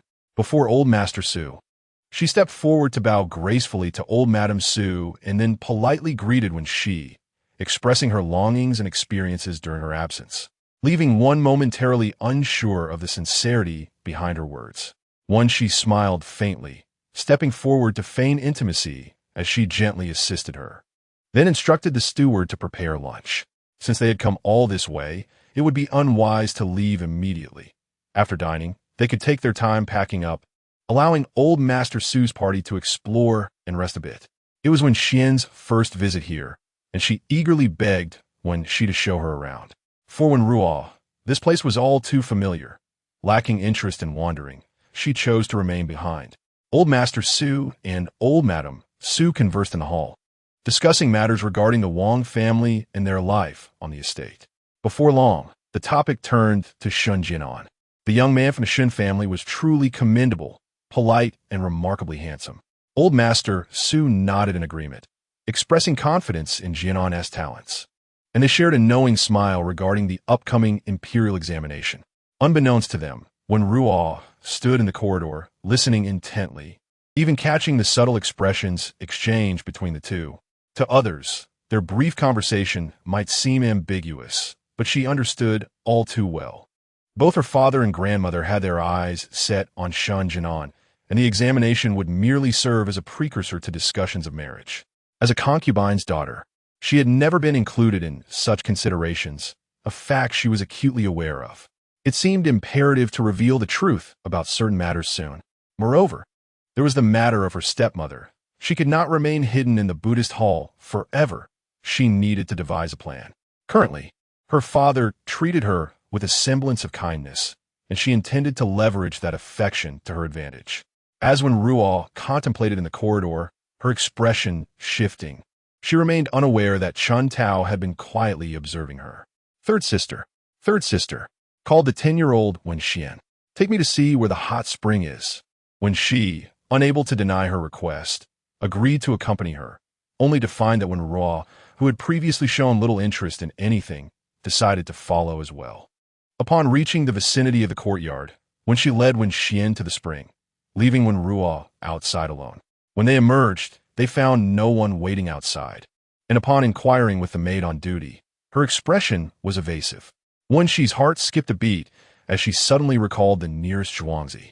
Could it be? She instructed Wenxi's maid to lead her away first, while she herself retreated to the back of the courtyard. There, she discovered another similar courtyard a few yards away, and her half-sister, when Ruo was hastily returning, her face flushed. Observing the structures of both courtyards, when she was struck by a sudden realization, feeling a surge of indignation, she grasped her sister's arm and pulled her along. Upon their return to the main house, when she forcefully pushed her away and coldly stated, "I shall not speak of today's events to our father, but I implore you to think carefully about the Su family before you act in the future. If you bring shame upon our family or our sisters, I will ensure you face the consequences." When she was indeed infuriated, astonished by her sister's utter lack of decency in hiding behind someone else's hot spring house to spy, she could only wonder if they had been discovered. Shun Jian stood silently behind the wall, watching the two sisters depart with a dark expression. He had intended to soak in the hot springs when he overheard their conversation, initially believing it to be when she accompanied by her maids, until a servant discreetly signaled him. To his surprise, through a crack in the window, he witnessed the unfolding scene. The thought of the Su family's illegitimate daughter, who had been attempting to curry favor with him in recent years, sent a chill down his spine. After when she and her companions had lunch, they began their journey back, finally returning to the Su residence by evening. The days following their return flowed by like water. Due to mourning, from the Lantern Festival to the Flower Festival, the Double Third Festival to the Cold Food Festival, the younger generation of the Su family, except for Su Wenjing, who had to attend the Imperial Academy, remained dutifully within the confines of the estate. However, after the Lantern Festival, the tutors resumed their lessons, and when she continued to attend only one music class each afternoon, with ample free time at her disposal. After sorting out the accounts of the estate, when she began to contemplate the possibilities for expansion, she had a considerable sum of spare money, and with a steady influx of income each month, it seemed a waste to let it gather dust. Instead, she sought to activate these funds, allowing them to generate further wealth. Yet, confined within the inner courtyard, even with foreknowledge, implementing such plans was rather inconvenient. There was no need to rush. The year of mourning would soon conclude, and opportunities for ventures would arise. While she was busy devising her financial strategies, her half-sister, when Ruo, suddenly fell ill. The estate physician reported that she was suffering from malnutrition and emotional distress, requiring rest and must not be forced against her will. When she went to visit, she unexpectedly encountered Ruo on her sickbed, clutching the arm of old Master Su in tears, her breath coming in gasps. Her voice was weak and pitiful. "Father, I fear my illness may be grave. I wish for my aunt to care for me for a few days. If it pleases you, just a few days. I promise, I shall be on my best behavior and not trouble you again." In the dim light of the inner chamber, the girl's complexion was pale, devoid of color. Her small face glistening with tears, and her frail shoulders trembled slightly as she wept. When she distinctly observed the flash of pain in old Master Su's eyes, he grasped his daughter's hand tightly, and when he spoke again, his voice was resolute. "Very well, father agrees to your request." He hurriedly exited, scarcely noticing the legitimate daughter standing at the door. The maidens in the Inga court gazed at her with expressions of sheer terror. A chilling sensation enveloped Wenxi's heart. She was aware that this was an outcome she would inevitably confront. Yet, when the reality unfolded, sorrow still washed over her. What a poignant display of paternal affection and filial piety, intertwined with the deep bond of motherhood. Even when she could discern the flaws within this scenario, she could hardly believe her father remained oblivious. Perhaps it was merely that releasing that individual aligned with his own desires. Thus he was so hasty, lacking the discernment to even inquire about this legitimate daughter, finding it an inconvenience to do so. Chapter 35 Reflection. That evening, news spread throughout the manor that Concubine Shun had moved out of the Buddhist hall, when she maintained a serene demeanor. And upon noticing Chun Tao's occasional glances in her direction, she reassured, "I am untroubled. You all should remain vigilant in the coming days." As she spoke, she cast a glance at Xia He, and both mistress and servant felt a sense of urgency settle over them. With Concubine Shun's release, the servants in the manor were once again stirred with uncertainty. Those who had previously betrayed her, such as Hong Xiao and Qing Pu, found themselves in a state of unease. Meanwhile, others who had wholeheartedly allied with the third young lady could not help but contemplate the implications of Concubine Shun's release, realizing that despite her past transgressions, she had evidently regained favor. Upon careful reflection, they discerned that it would be prudent to refrain from acting rashly. Concubine Shun did not return to her Yunxiang courtyard. Instead, she took residence in Wenruo's Inga courtyard. Lord Su, concerned for Wenruo's health, spent a considerable amount of time there.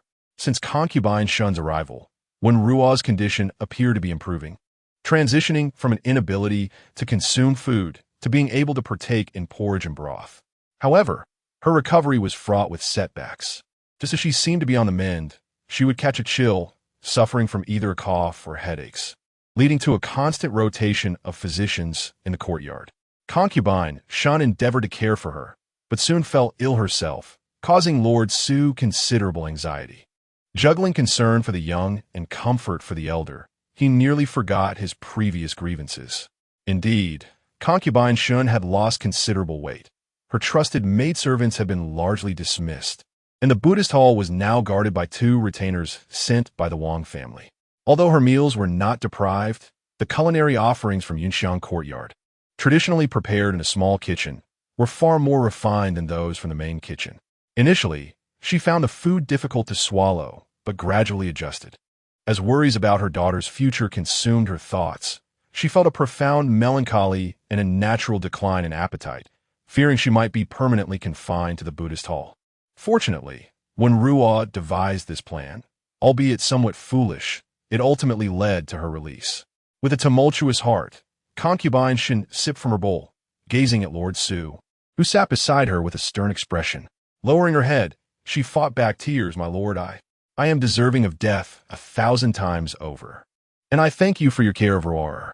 She placed the bowl in the maidservant's hands, then seized the man's hand from beneath the covers, intertwining her pale fingers with his, her face a picture of pitiful vulnerability, eyes brimming with tears. "Do you truly intend to ignore Yuna?" Lord Su wished to withdraw his hand, yet her demeanor moved him to compassion. He replied coldly, "It is good that you recognize your faults." A weight lifted from Shun Qinyan's heart, her previously anxious spirit now at ease. A smile crept across her lips as she grew bolder in her actions. She melted into the man's embrace, her delicate face brushing against his, her lips occasionally grazing his cheek, while her small hands roamed, tenderly tracing his chest and back. Lord Su felt the fire within him stoked, his breath becoming increasingly labored, and his body stirring to life. having abstained from women for a year. With the Wang family and the maidservants aware of his mourning, none dared to provoke him, and his vow of chastity had been thoroughly upheld. At present, the atmosphere is exceedingly delicate. Upon casting a glance, the maidservants have discreetly withdrawn, and Shun Qianyun has buried her head in his hands. Eshu Lova is overwhelmed, emitting an unbearable groan from his throat, suddenly startled by the thought that his daughter resides not far away, nearly biting his tongue. Once the matter concludes, the two embrace tightly. Shen Yinyang's hair is disheveled, her cheeks flushed, and Su Erleoi caresses her once more before assisting her in tidying everything up, leaving in a courtyard with a tumultuous heart. Days later, when Ruo and Shen Yinyang gradually recover their health, yet Su Erleoi no longer mentions her return to the Buddhist hall. However, upon encountering Wenxi, his gaze betrays a fleeting discomfort. On this day, when she visits Shoan Hall with her maidservants to pay her respects, perhaps sensing her unspoken worries, old lady Su endeavors to amuse her, even asking the maid, Yuan Yu, to present her collection. As when she gazes into the box filled with an array of exquisite jewelry and hairpins, her eyes narrow in delight as she selects a few, leaning closer to her grandmother. Grandmother, her voice is soft, imbued with a hint of playful persuasion. Old lady Su feels a pang in her heart, wrapping her arms around her granddaughter and gently patting her. Good child, you have endured much suffering. Yet, she cautions, when it comes to action, one must strike decisively. Even the most resilient creature does not perish easily. She is taken aback, lifting her head to look at her grandmother with uncertainty. In old lady Su's eyes lies a profound understanding of all things. Noticing her granddaughter's gaze, she offers a gentle smile, akin to ripples in water, soft and soothing. Faced with such a grandmother, when she can only nod earnestly, old lady Su sighs, imparting wisdom. Life is your own. Others may protect you for a time, but they cannot safeguard you for eternity. You must learn to stand on your own. Do you understand? When she reflects on her previous life, realizing she had failed to establish herself, remaining oblivious to her plight, ultimately abandoned by all. Only by standing independently can one attract support and companionship. This world thrives on self-interest, with most choosing to elevate themselves while disregarding others. There is no room for resentment. Old lady Su gently caresses Wenxi, her words tender yet powerful. When she feels joy in hearing her grandmother's counsel, pondering why no one had spoken such truths to her in her past life. Yet, she considers that even if they had, she might not have been receptive. Even after marrying Li Yulin and enduring hardships, gaining insight into the world, her grandmother had already departed. Having lost her dignity at marriage and faced her husband's disdain, returning home had become an impossibility, leading to a gradual estrangement from the Su residents. Contemplating her grandmother's absence and the subsequent decline of the Su family, when she feels a melancholic heaviness but begins to ponder the underlying reasons. However, as everyone remains in mourning at home, any action must wait for 2 years. Except for her elder brother. Her elder brother. He is soon to complete his mourning period and return to official duties. Is he not of the same cohort as Li Yanjun? When she cannot help but wonder if their camaraderie could facilitate her elder brother's early acquaintance with the fourth prince, potentially shielding him from the repercussions of the third prince's downfall. In her previous life, her uncle and elder brother adhered to a path of pure loyalty. Thus, why were they ultimately ensnared by the third prince? This question lingers in Wenxi's thoughts. However, it should not be too deeply entangled. The ultimate outcome for the Su family merely resulted in the dismissal of officials, and the lives within the household remained unaffected, which is quite telling. Wenxi increasingly pondered that approaching Su Wenhan might be the most prudent course of action. Su Wenhan is the most accomplished eldest son of his uncle and represents the future hope of the Su family. If he had established a connection with the fourth prince beforehand, then his uncle would undoubtedly refrain from aligning with the third prince's faction. But how could one accomplish this? How could she persuade her elder cousin to alter his intentions from his past life? Should she directly approach him and say, "Hey, I believe that fourth prince possesses the demeanor of an emperor. Would you consider cultivating a relationship with him in advance?" Wenxi shook her head. If she were to proceed in such a manner, Her elder cousin might deem her to be of unsound mind. It appears this matter requires careful planning.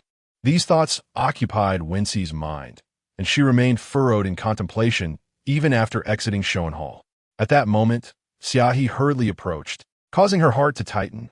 What is the matter? Chapter 36. The filial piety indeed. Granny Su is entangled with Concubine Shun. I witnessed the maid Shuang from the Parrot Song courtyard approaching her, discreetly passing something from beneath her sleeve. Xiaohi whispered to Wenxi's ear. A sudden thought struck Wenxi, recalling the soporifics. Do you know what it was? It must have been a note, which Granny Su opened later. But the maid was positioned a bit too far to discern its contents clearly. Observing her master's solemn expression, Xiaohi couldn't help but feel anxious. Mistress, should we? Wenxi, understanding her thoughts, interrupted. No need. I actually fear they want to maintain contact. Let's continue to observe. Just be more cautious with food and clothing to avoid desperate actions. After Concubine Shun's recent defeat, she should be taking a moment to breathe and not act rashly. If I am not mistaken, she seems eager to forge connections. The maids from Yunxiang courtyard have been nearly dismissed, and her remaining in the Parrot Song courtyard is indicative of that. For now, I can still trust Wenruo's maid. But what secret could they possibly share? A sudden thought crossed Wenxi's mind. What was Granny Su's reaction after reading the note? Xiaohi promptly replied. Initially, there was nothing apparent, but later she seemed quite distracted, mistakenly calling the names of the little maids twice. Upon hearing this, a smile graced Wenxi's face. Indeed, let the little maid continue to observe her. And what of that magpie? The magpie is a second-tier maid from Shitong courtyard, known for her straightforwardness and decisiveness. She often rebuked Lan Ji for her haughty demeanor, unaware that Granny Su is Lan Ji's mother, having fallen into traps several times without realizing it. Xiaohi, unable to stand by idly, occasionally lent a hand, which led the magpie to develop a preference for Xiaohi, even sidelining Wenxi. Yet, even frequent reminders couldn't change her nature. As a maid of the courtyard, she must prioritize her mistress. However, when she considered this a virtue of the magpie, she knows right from wrong and possesses clear distinctions of affection and aversion. Her temperament merely requires refinement. Otherwise, she would face future troubles. Master, that girl is simply oblivious, remarkably foolish, Xiaohi said, noticing the teasing expression on Wenxi's face. Wenxi waved her hand dismissively. Enough, continue to employ her. It is a good thing to win hearts. I trust you, my girl. As they laughed and walked forward, they suddenly spotted Wenruo approaching with her maids and an old servant toward the Showen Hall. She was clad in a lotus-colored half-sleeve, a neatly tailored garment, paired with a plain white skirt adorned with subtle embroidery. Her hair was meticulously styled into 2 cascading buns, embellished with pearl flowers on either side. Her delicate face appeared pale and fragile, yet her floral earrings sparkled uniquely, drawing the eye. Upon seeing Wenxi, she smiled. Elder sister, are you leaving already? It seems we just missed each other. She had heard from the maids that elder sister had visited the Parrot Song courtyard recently, but alas, she had been quite ill at the time and could not converse with her sister. How unfortunate that the last visit to the Parrot Song courtyard coincided with the elder master's decision to release Concubine Shun, completely ignoring this legitimate daughter. It was impossible she hadn't heard of it. When she gazed upon a youthful yet radiant face before her, standing upright on the steps, she exuded an air of superiority. This overt display elicited a subtle smile from Wenxi. How quickly one forgets their place. Sister, do proceed, she remarked. Your health is still recovering. Do refrain from exposing yourself to the wind and inadvertently confine our aunt within your parrot's den, thus delaying the Buddha worship. With that, Wenxi turned away, indifferent to the expression on her face. However, Lu'er, Wenruo's devoted maid, noticed her mistress's fingers tightly clutching the handkerchief and called out with concern, "Fourth miss," perhaps realizing she had fallen into a trap. Wenruo desperately suppressed the emotions welling in her eyes and lifted her chin, resolutely making her way towards Showen Hall. In no time, the young ladies of the household had concluded their mourning period, allowing them to don more vibrant attire. Yet, the wives of the Feng and Wang families, bound by 3 years of mourning, could not partake in social engagements. Consequently, the tea parties, flower-viewing gatherings, and poetry meetings in the capital remained inaccessible to the young ladies, who were confined to the estate. Wenxi remained unfazed, but Wenxian and Wenruo were already itching to venture out.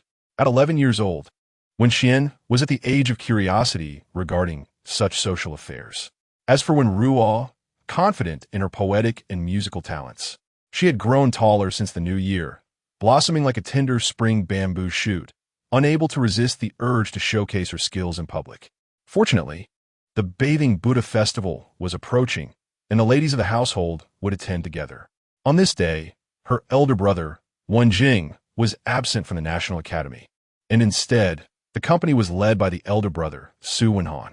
The departing ladies included Madame Su, the eldest daughter-in-law, Madame Feng, the second daughter-in-law, Madame Wang, the third daughter-in-law, Madame Liao, the eldest daughter-in-law of Madame Feng, the second young lady, Su Wenxing, the third young lady, Su Wenxi, the fourth young lady, Su Wenruo, the fifth young lady, Su Wenyo, and the sixth young lady, Su Wenxuan.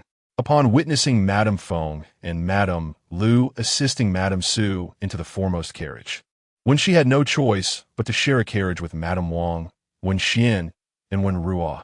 In her 20s, Madame Wang had a rather bland appearance. Her face was pale, her large eyes slightly drooping, and her prominent nose accompanied by pale lips. Dressed in muted mourning attire, she was hardly worth a second glance, were it not for her previous life's memories, when she would scarcely have acknowledged her. Regarding this stepmother, when she felt neither animosity nor affection, rather, she found her inscrutable. Even after more than a year of rebirth, when she had yet to discern any remarkable qualities in her, aside from her apparent passivity, few regarded her as a rival. When she mused that perhaps this was her true strength, recalling her previous life where when Xian married well and when you secured a virtuous wife. A sigh escaped her lips.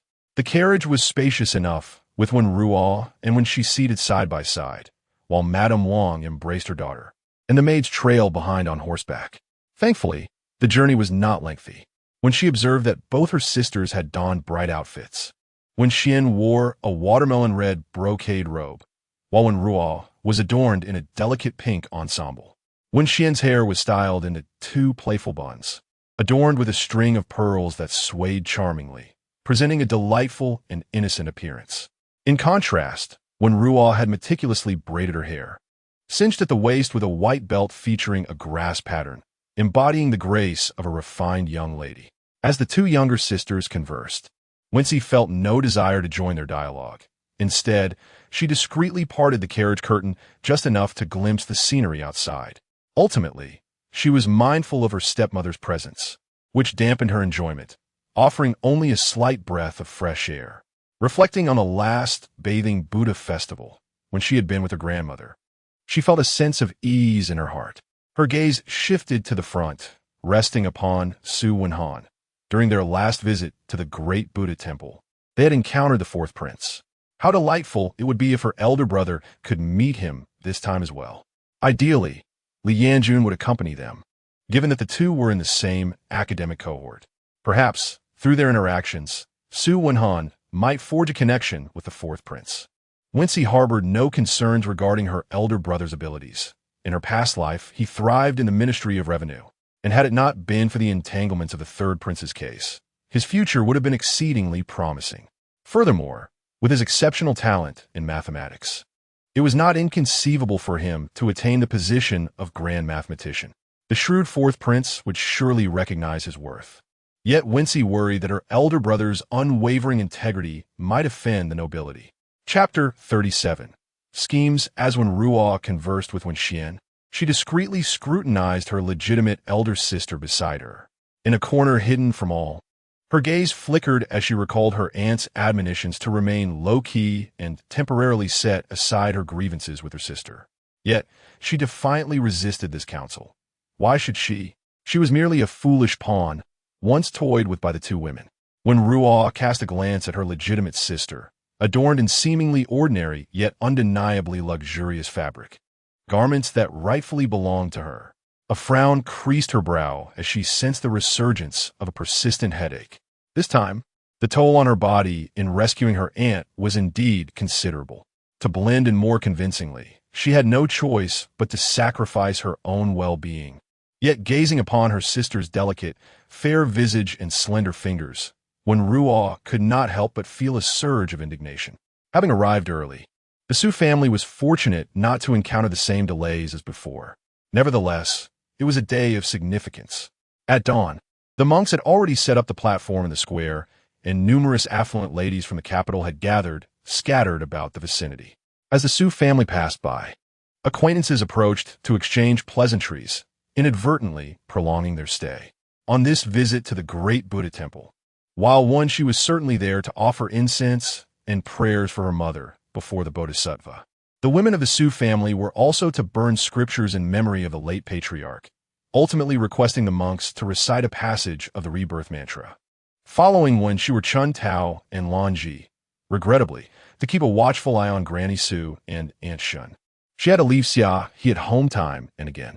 When she finally rose after kneeling for a while, she discovered that the other women had vanished. Where's grandmother? Lan Ji gestured towards the room on the right side of the hall, indicating that she was going there to ask the abbot to recite the Rebirth Sutra. When she leaned against the door, taking a glance inside without intruding, and instructed Lan Ji to remain in place while she and Chun Tao wandered about. They strolled along the path paved with blue bricks, entering each hall they encountered to pay their respects until they had honored all the bodhisattvas. At that moment, the great Buddha temple had truly come alive. With the fragrance of sandalwood wafting through the air, the small square bustling with people, and the melodious chanting of the monks resonating harmoniously. When she, disinterested in joining the throng, made her way towards the back mountain of the temple, recalling a vibrant patch of flowering crabapple trees that bloomed there. Exiting through the back gate of the temple, they arrived at a tidy courtyard, where a small pavilion stood in the northwest corner, providing a space for rest and chess. At that moment, the pavilion was obscured by a grove of bamboo, and when she could only faintly hear voices, though she paid them no mind as she led her two maidservants down the slope. After a few steps, they indeed came upon a splendid array of flowering crabapple trees, the sunlight breaking through as the mist dispersed, revealing the blossoms at their most resplendent. Chun Tao could not help but exclaim in wonder, "How beautiful they bloom! How did you know this place had such flowers to admire, miss?" When she chuckled softly, "Your daughter possesses the ability to predict and discern, you know." In her previous life, Chun Tao had visited the Buddhist temple several times, and each occasion, the group would bring an assortment of delicacies to indulge beneath the boughs of the flowering crabapple trees. Regrettably, just as the thought of food crossed her mind, a resonant grumble emanated from her stomach. Chun Tao suppressed a smile and retrieved a paper package from her sleeve. As she delicately unfolded it, several crispy pine nut and lily pastries were revealed. "Please enjoy," she offered.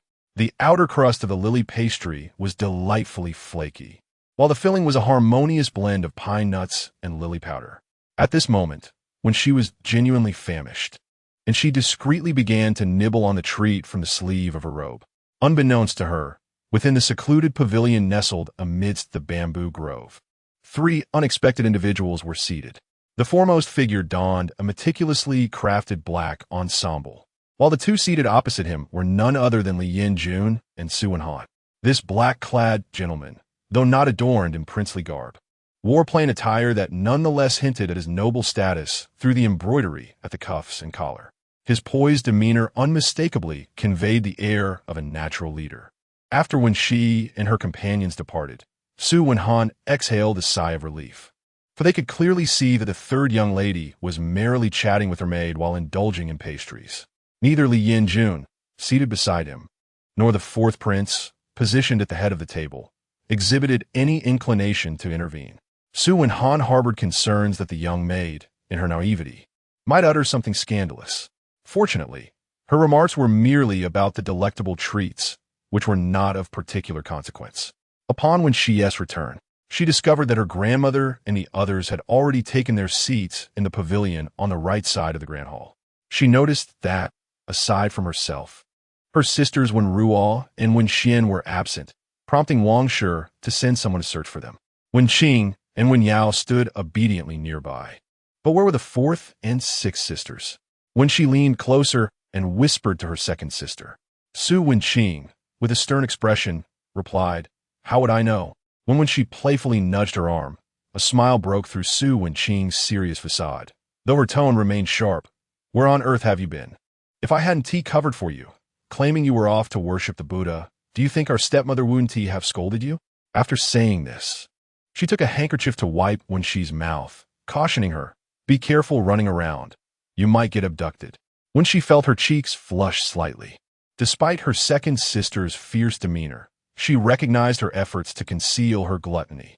Otherwise, if her grandmother and aunt discovered her sneaking off to indulge, what would they think?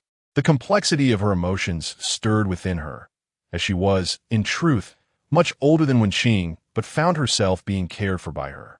Su Wenqing glanced at her with a frown, noticing her momentary daze, and shot her a disapproving look.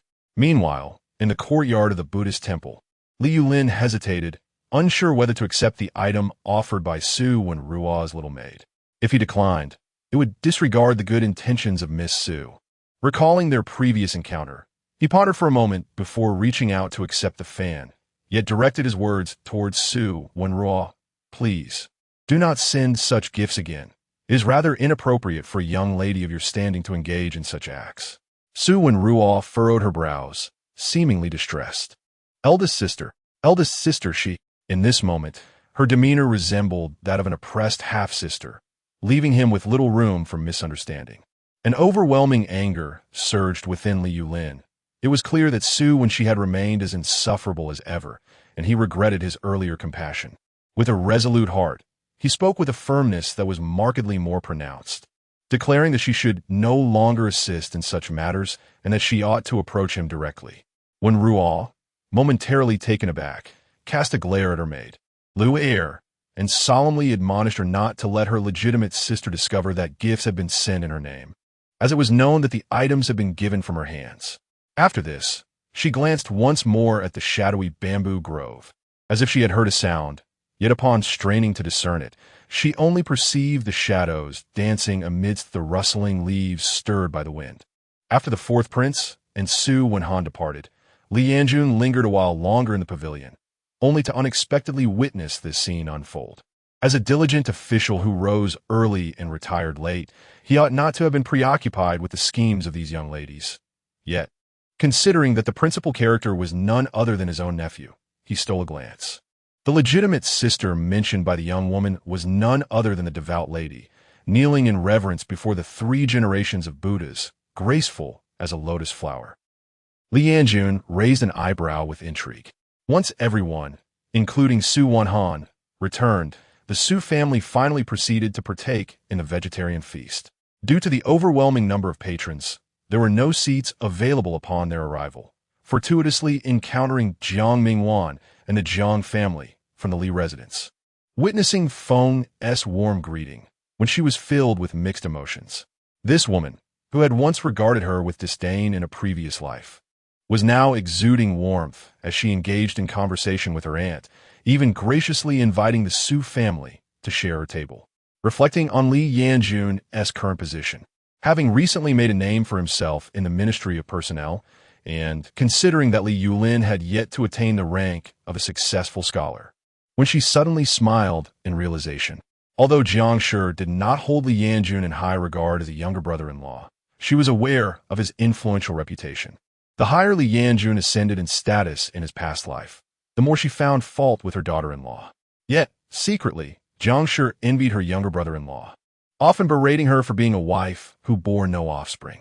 In time, as her own son remained childless after years of marriage, her disdain for her daughter-in-law only deepened. While when she was lost in her thoughts, when Ruo, upon learning of Jiang Shi's identity, was suddenly illuminated with a spark of insight, she sweetly addressed Jiang as sister, and soon found camaraderie with Jiang Mingwan. Jiang Shi recognized that the Su family patriarch held a respectable position as a 4th-rank official, while the Li household had waned since the passing of the old master.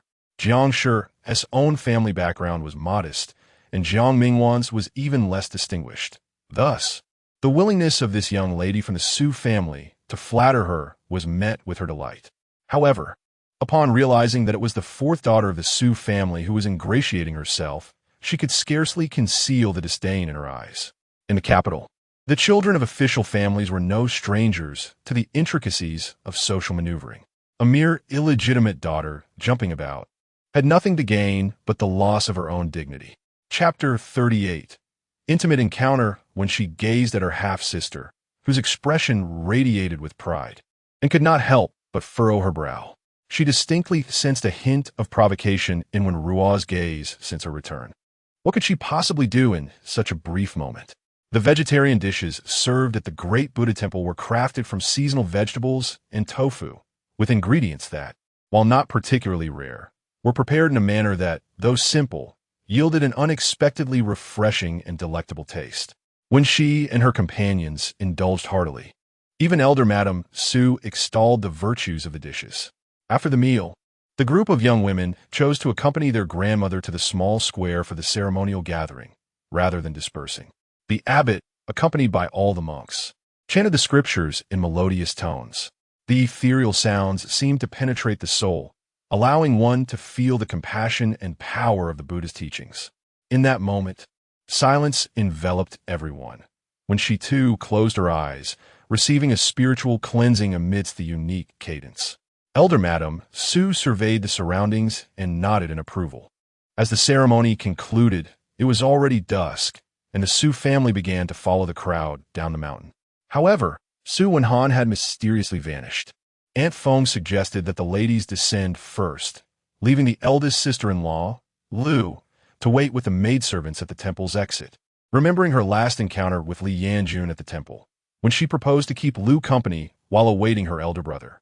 Feng harbored no suspicions, as it was customary for the third young lady to be particularly close with Su Wenhan.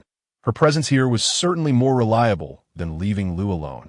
The temple had grown eerily quiet, with monks sweeping the ground, surrounded by the scents of incense and smoke. Lu appeared visibly fatigued, seated on a stone bench beneath a tree, allowing her maid to massage her legs, when she resolved to explore further, traversing from hall to hall until she reached the rear of the temple, where an unsettling feeling began to settle in. Aside from a few monks at the main hall's entrance, she had not encountered another soul. The temple, once bustling, now felt hauntingly still. She detected a peculiar scent. Amidst the smoke, there lingered a faint hint of rust in the air. When she halted, and at that moment, she caught a fleeting glimpse of a figure in black darting past the rear of the temple. Before she could utter a sound, she was abruptly pulled into a confined space. An unseen person covered her mouth and nose, applying a slight pressure that revealed the presence of a man's body. The surroundings were enveloped in darkness, and she dared not struggle. Neither the situation at the back door nor her present predicament permitted any reckless actions. However, perhaps due to the absence of sight, her other senses sharpened. As she calmed herself, she detected a familiar scent of pine, subtle yet refreshing with a hint of mint. Was it someone she knew? Or perhaps a figure from a past life? The hand over her nose and mouth was slender and dry, and she felt the person behind her lean slightly, warm breath brushing against her ear. "Do not make a sound," he instructed. In the darkness, when she nodded slightly, and he lowered his hand, that voice, so familiar. When she felt a rush of embarrassment, she had not anticipated encountering Li Yanjun under such pressing circumstances. Originally, she held onto a sliver of hope, considering the connection between this individual, the fourth prince, and the Great Buddha Temple. She wished for Su Wenhan to also enter the fourth prince's sphere of influence, ideally establishing a rapport beforehand. Logically, as her uncle from a past life, he should have been quite familiar to her. Yet, in her previous existence, Wenxi seldom ventured into the inner courtyard, and even within the confines of Lady Li's residence. Their encounters were rare. Her knowledge and impression were derived solely from a handful of fleeting meetings and his eminent status. Wenxi shifted uncomfortably, striving to disregard the adult male behind her, uncertain if Chuntao would wait for her or venture into the hall to seek her out. At this moment, she couldn't help but ponder what transpired on the 8th day of the 4th month in her past life. When deed occurred. Ah yes, the fourth prince was ambushed. That year, due to an illness preventing her visit to the Great Buddha Temple, she learned of this event through Wenrua. She recalled that her brother, already frail from their father's corporal punishment, insisted on visiting the temple that day, prompting Wenruo to request to accompany him, which deeply moved their father.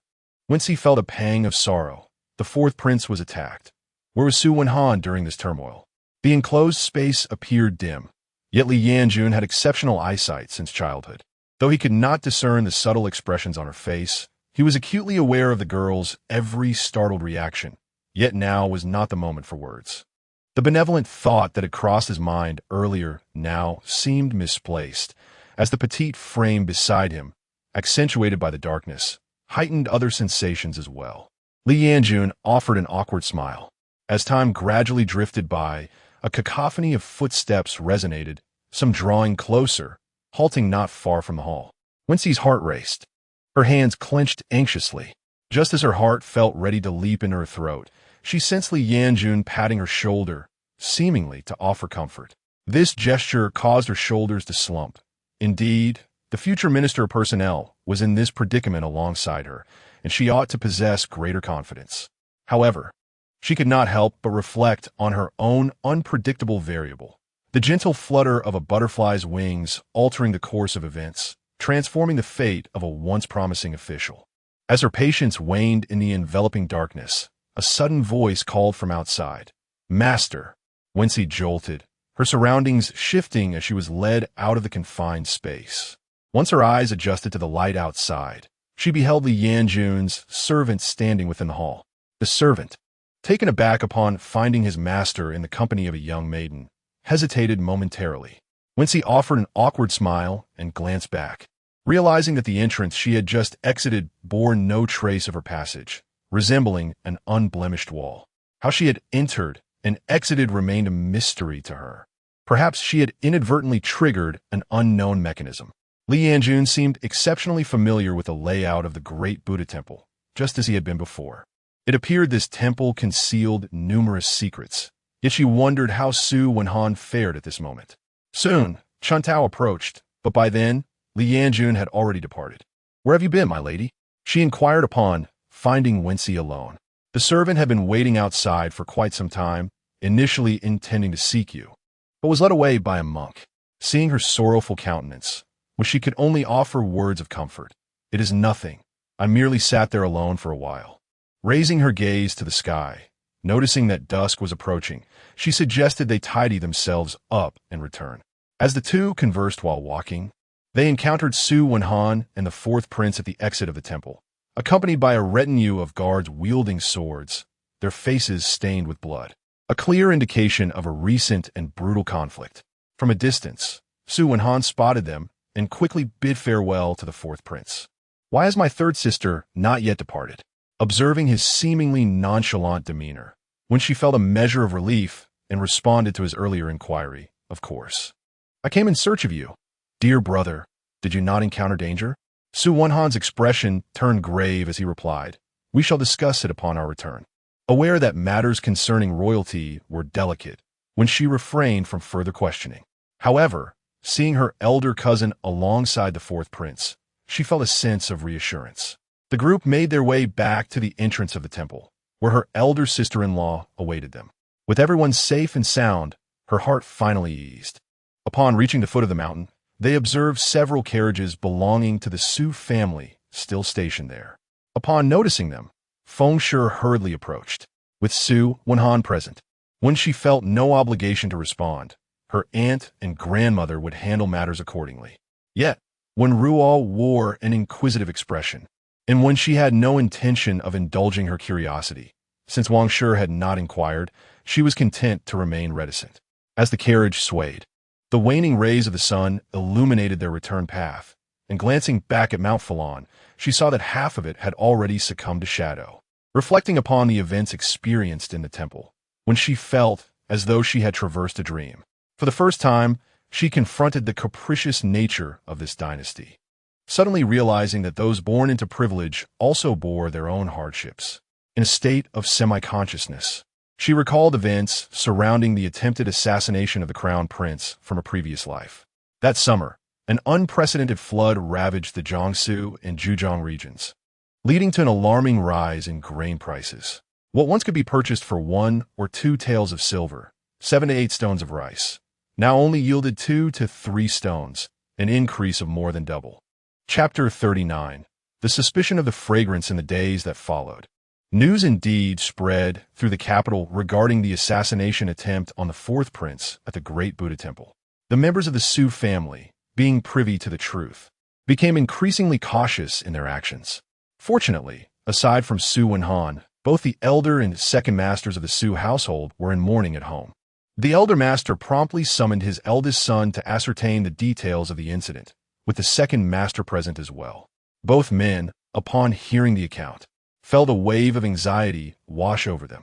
In the time of the late matriarch, a family edict was established, dictating that the descendants of the Su family must uphold the tradition of entering the civil service through the imperial examinations and must never engage in the conflicts among the princes, serving instead as loyal ministers dedicated to the welfare of the state. Contemplating this edict, which had been imparted by the matriarch on her deathbed, the elder master found himself at a loss for how to respond. Since the eldest son had been present at the time of the fourth prince's attack, he had, in a sense, provided protection.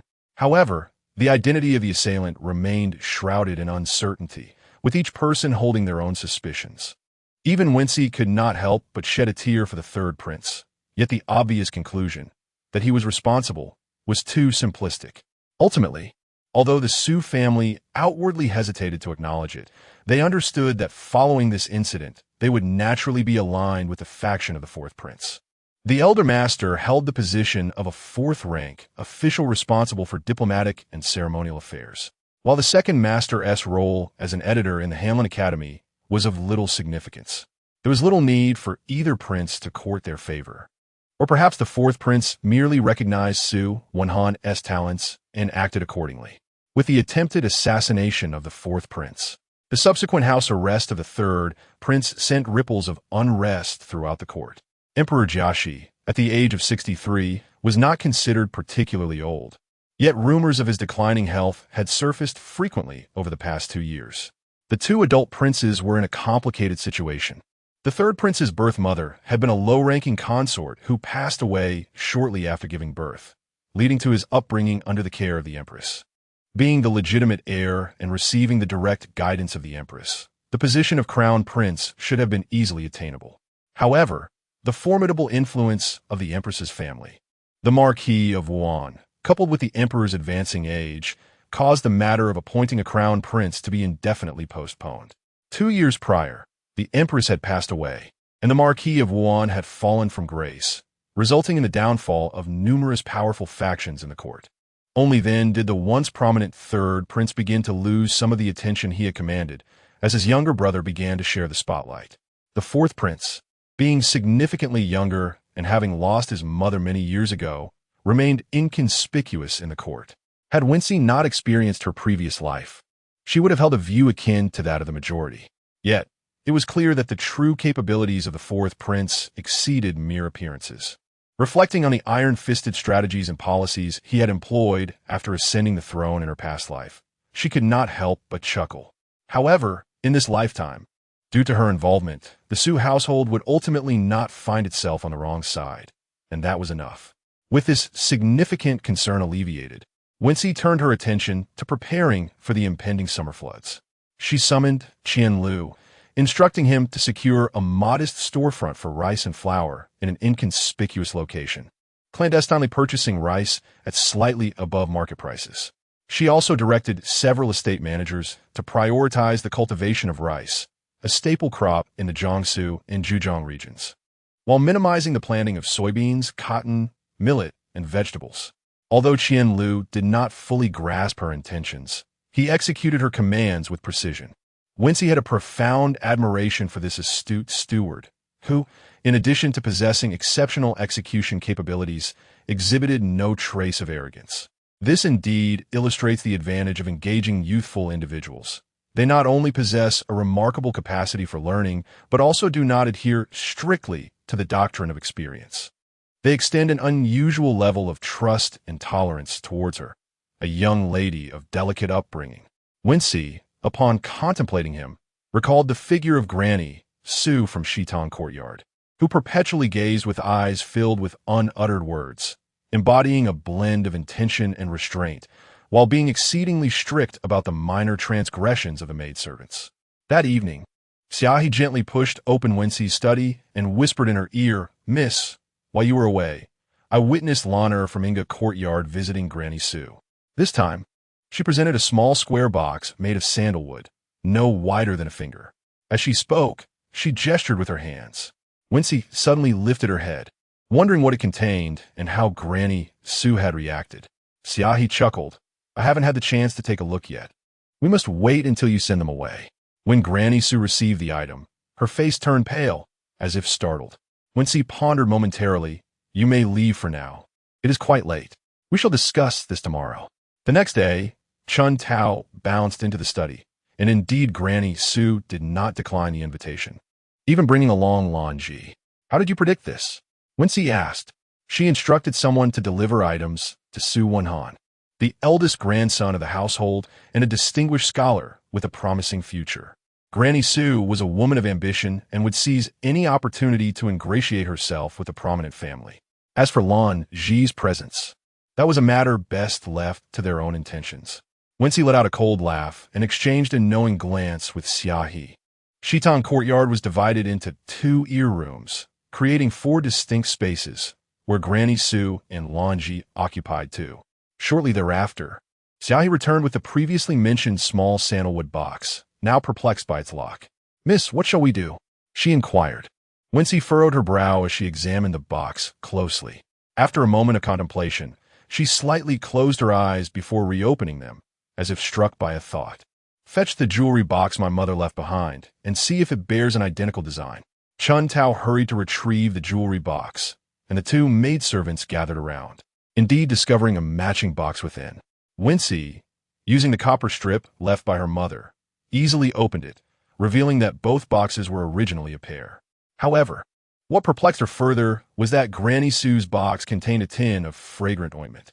As Wenxi leaned in to take a whiff, Chun Tao urgently called out, "Mississippi." "No rush, it's nothing," Wenxi reassured her. At first glance, the ointment appeared unremarkable, like a fine product from an upscale shop, with a smooth, creamy texture and a delightful fragrance.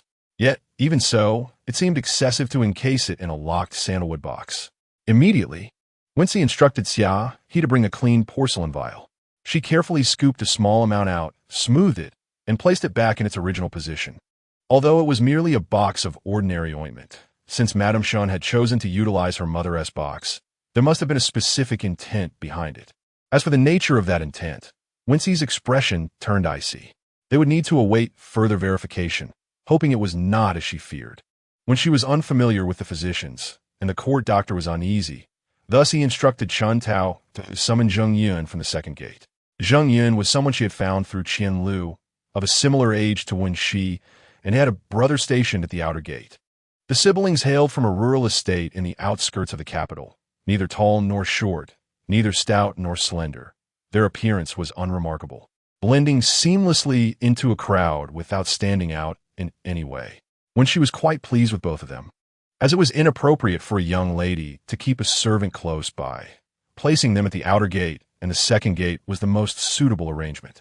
She urgently needed messengers and errand runners to deal with the Shun family and manage the estates and shops outside the residence. Since her release from confinement, Madame Shun had remained in the Parrot Song courtyard, occasionally visiting the tranquil hall, but had not ventured elsewhere, seemingly transformed into a compliant concubine through the renovations of the Buddhist hall. Wenxi could not help but sneer at this. After Madame Shun's return, Su Wenra had adopted a more ostentatious demeanor. She was no longer the wilted flower she once was. Whenever they crossed paths, she would call out third sister with her nose held high. Having recovered from her illness, Su Wenrua's frail body prompted Su Erlao to personally finance a small kitchen for the Parrot Song courtyard. This action seemed to incite Wenxian's ire, prompting her to visit Shitang courtyard several times to discuss it, but when she merely responded with a smile. The 6th young lady of the residence, Su, had matured and developed a somewhat calculating disposition, though it remained uncertain whether this was the idea of Wang Shi or her own. Chapter 40. Who sees the Bamboo Grove sword dance after several days of anticipation? Zheng Yun finally found a reason to visit Wenxi. Upon arrival, he noticed the solemn expression on Wenxi's face. Chun Tao promptly sent someone to the side hall, informing them that the master was inside. Once the visitor entered, she thoughtfully closed the door curtain, remaining steadfastly outside. Zheng Yun had been in the Su residence for merely a month, and this marked his second visit to the Shi Tang courtyard. The young servant beside him, filled with envy, disclosed the truth. The master was a young lady of similar age, appearing glamorous yet burdened by tragedy. Her mother had passed away early, leaving her with a stepmother and half-siblings. Rumor had it that she was born under an ill omen, earning her father's disdain. Rather than being frightened away, Zheng Yun felt a surge of compassion for this young mistress, realizing that Miss Su likely faced greater hardships than he, a servant with both parents alive. However, as he pondered the findings, a weight settled in his heart. "What is it?" Wenxi inquired, noticing the grave expression on the young servant's face. "The scented balm is generally acceptable, but it contains an unusually high amount of motherwort powder. If a woman is pregnant, it is absolutely forbidden to use it. Even those nearby may suffer its repercussions," Zheng Yun replied earnestly. A pang of pain struck Wenxi's heart. Could this specially made balm be linked to her mother's death? After Zheng Yun departed, Wenxi sat quietly for a while. The dying sun cast a blood-red hue outside, filtering through the window and bathing the desk in a warm glow, rendering her delicate features inscrutable and profound. Worried, Chun Tao entered with a fresh cup of hot tea. As she cautiously raised her gaze, she was taken aback to see the usually composed Miss San reduced to tears. "My lady," she called out urgently. When she wiped her tears and replied, "It's nothing. Please fetch me a warm towel to wipe my face, and bring the soft sword, Chue Shui. Moments latte." When she held the soft sword, Chue Shui, while Chun Tao anxiously followed behind. Fortunately, the sword was not a real one. Otherwise, Chun Tao might have thought her mistress was off to a duel. However, seeing her head towards the tranquil hall only deepened Chun Tao's unease. Is the young lady going to find the second master? No. Then where is she going? "I'm merely going to practice a few moves in the purple bamboo grove." Is that not permissible? So went on defiantly. The purple bamboo grove faced the entrance of the tranquil hall, and Chun Tao licked her lips, hesitant to respond further. As dusk fell, the bamboo grove enveloped itself in a shadowy ambience. When she brandished her sword, moving gracefully, her body swirling and leaping, enveloped in a silvery glow. The soft sword, Chue Shui, sliced through the air with lightning speed, exuding a force that seemed capable of penetrating all. The surrounding bamboo leaves snapped in response, fragments cascading on her head and shoulders, but she paid them no mind. It felt as if her body burned with fire, rage, and an indescribable sorrow. She resolved not to shed another tear. In the dim light, the gilded plaque of the tranquil hall hung high, and occasionally, the sound of a woman's voice drifted through the air. When she relentlessly swung her sword until her body was drenched in sweat, utterly exhausted. In the deep, cool darkness of the purple bamboo grove, the two sat on the ground, with Chun Tao brushing the bamboo leaves off Wenxi's shoulders. Wenxi vented her emotions, as if coming to a realization. Meeting Chun Tao's gaze, which was laden with unspoken words, she stood up, taking Chun Tao's hand. Today, Shun Jianan had come to pay a visit to the Su residence, having heard from a steward that Aunt Shun had been released. Remembering the task entrusted to him by his grandmother, he decided to come and take a look. Unfortunately, he was intercepted by the fourth Miss Su. Initially intending to take a nap in the bamboo grove, he instead witnessed an astonishing scene. The complexities of his cousin were far beyond his expectations. He had imagined her to be a gentle and delicate young lady, yet the sword she wielded seemed to carry the weight of 1,000 pounds. Moreover, the fire in her eyes concealed something unfamiliar to Shun Jianan, giving rise to a slight discomfort, though he did not dwell on its origin. Reflecting on Wenxi's carefree smile as she sat exhausted on the ground, he found a semblance of solace. Indeed, she was still a young girl who expressed her emotions through the dance of her sword. Perhaps he had overthought the matter. He had merely come to see if there was any way to assist her, and having witnessed such a captivating sword dance, he felt rewarded. Observing the deepening dusk, Shen Jinan leapt down from the bamboo and swiftly made his way outside the residence. In the eastern wing of the Inga courtyard, Aunt Shun had just finished a cup of milk, and her maid, Shuang, handed her a cloth to wipe her mouth. With her eyes closed, Aunt Shun inquired, "Has the offering been delivered to Granny Su?" "Yes, Auntie. I noticed her complexion was rather poor," Shuanger replied cautiously. Aunt Shun scoffed softly, asserting that a good complexion was anything but normal. They should wait and see. She coughed lightly, having been confined in the Buddhist hall for nearly half a year, which had taken a toll on her health. What about the second master? Has he not come today? Since the day her mother and daughter had voiced their grievances, the second master of the Su family had given silver to the Inga courtyard and had rarely visited since. That old miser. He seems to be quite stingy with his money. Shen Qinyun initially did not take this to heart. One must not indulge men, but instead keep them wanting. This was the key to her years of maintaining her position as the favored concubine in the second house. The little wretch, Wenxi, had taken away the Shun family's dowry, and for her and her daughter to live comfortably, she could only find ways to have the second master provide support. Trivial disputes were of little interest. She needed him to loosen his purse strings and offer some land and shops. In the first few days, the second master had still come to visit, but she had not shown him any warmth. Now he suddenly ceased his visits, causing Shun Qianyun to feel a twinge of anxiety. Her confidence in dealing with men, particularly the second master, had grown immensely over the years, as she had always believed she had him firmly in her grasp, except for the last time she had suffered a setback in the Buddhist hall. Given that he could tolerate schemes against his daughter, there was no reason to let financial matters come between them. In the study of the quiet hall, the second master of the Su family was engaged in creating a painting, while a woman beside him meticulously ground cinnabar powder on the table. A sweet aroma wafted into his nostrils, prompting him to pause and glance sideways. The maid, Qing Mei, bent slightly, accentuating her graceful figure.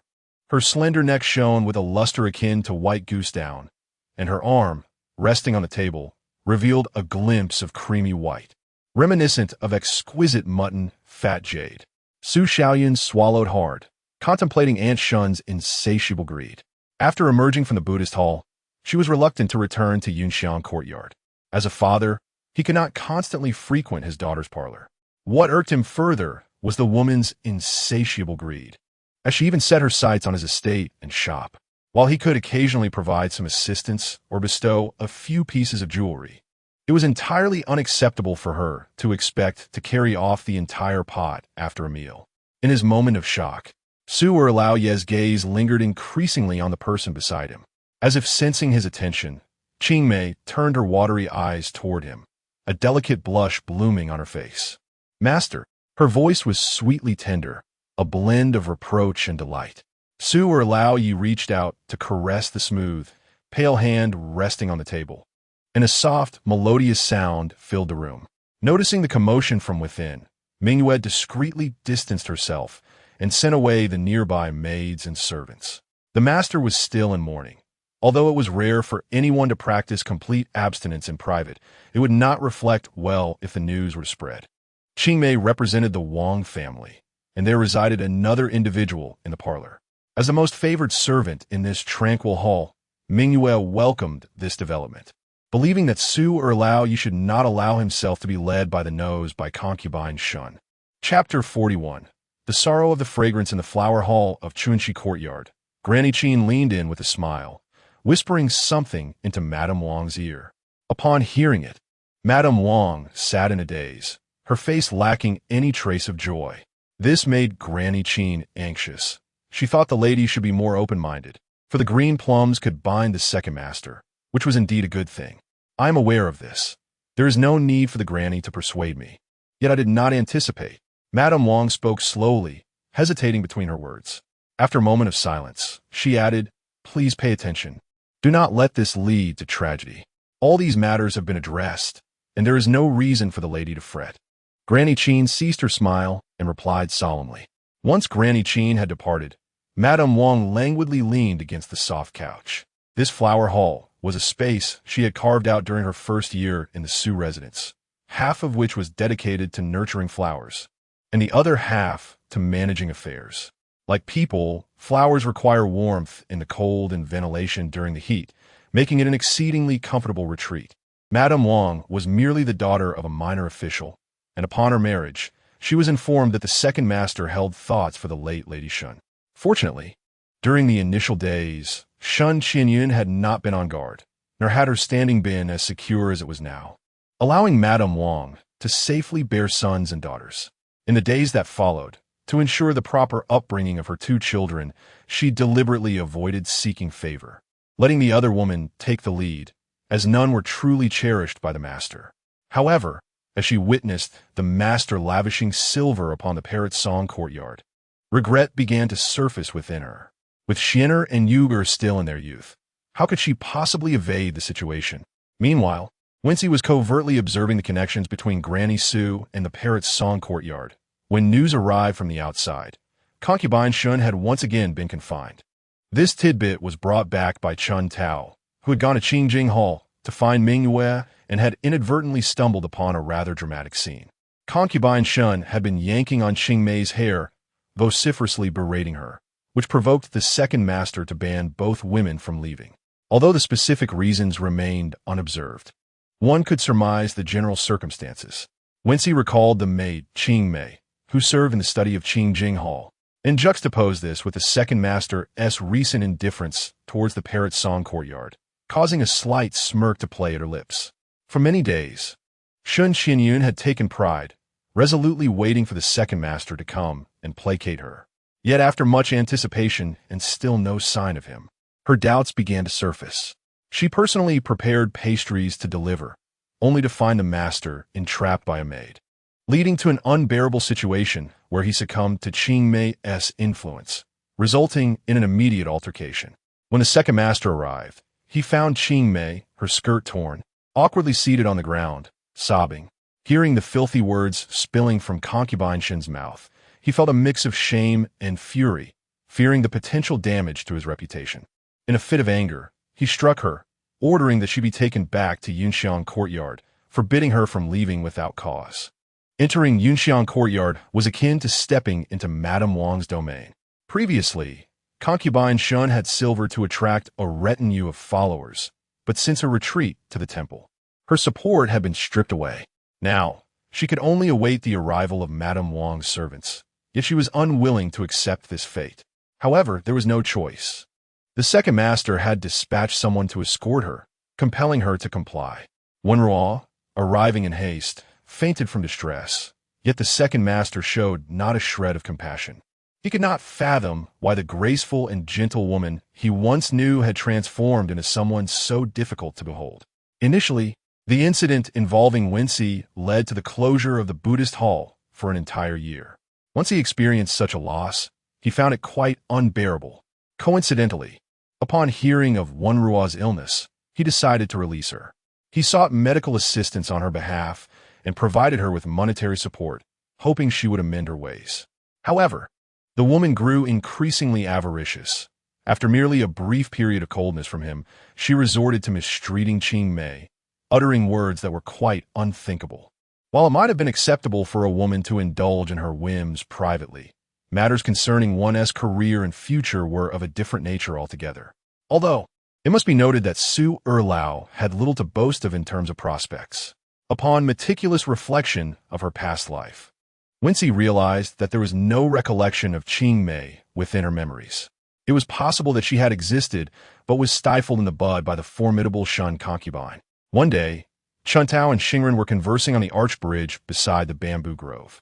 "Sister Xingren, your complexion is truly remarkable. What is your secret to such beauty?" Xingren, the head maidservant closely attending to Su Erlao, had been taken into the household after the demise of the Shun matron. Upon receiving the compliment, Xingren could not help but smirk, stating, "It is the fragrant balm gifted by the late Lady Shun." Chun Tao then whispered, "I saw Su Mama receive a sandalwood box from Schwanger, which contained a balm of similar scent, yet Mama did not use it." Her face turned pale upon seeing it. At this, Xingren felt a shiver run down her spine. Could it be that this balm harbored some sinister implications? Su Mama had long surpassed the age of vanity.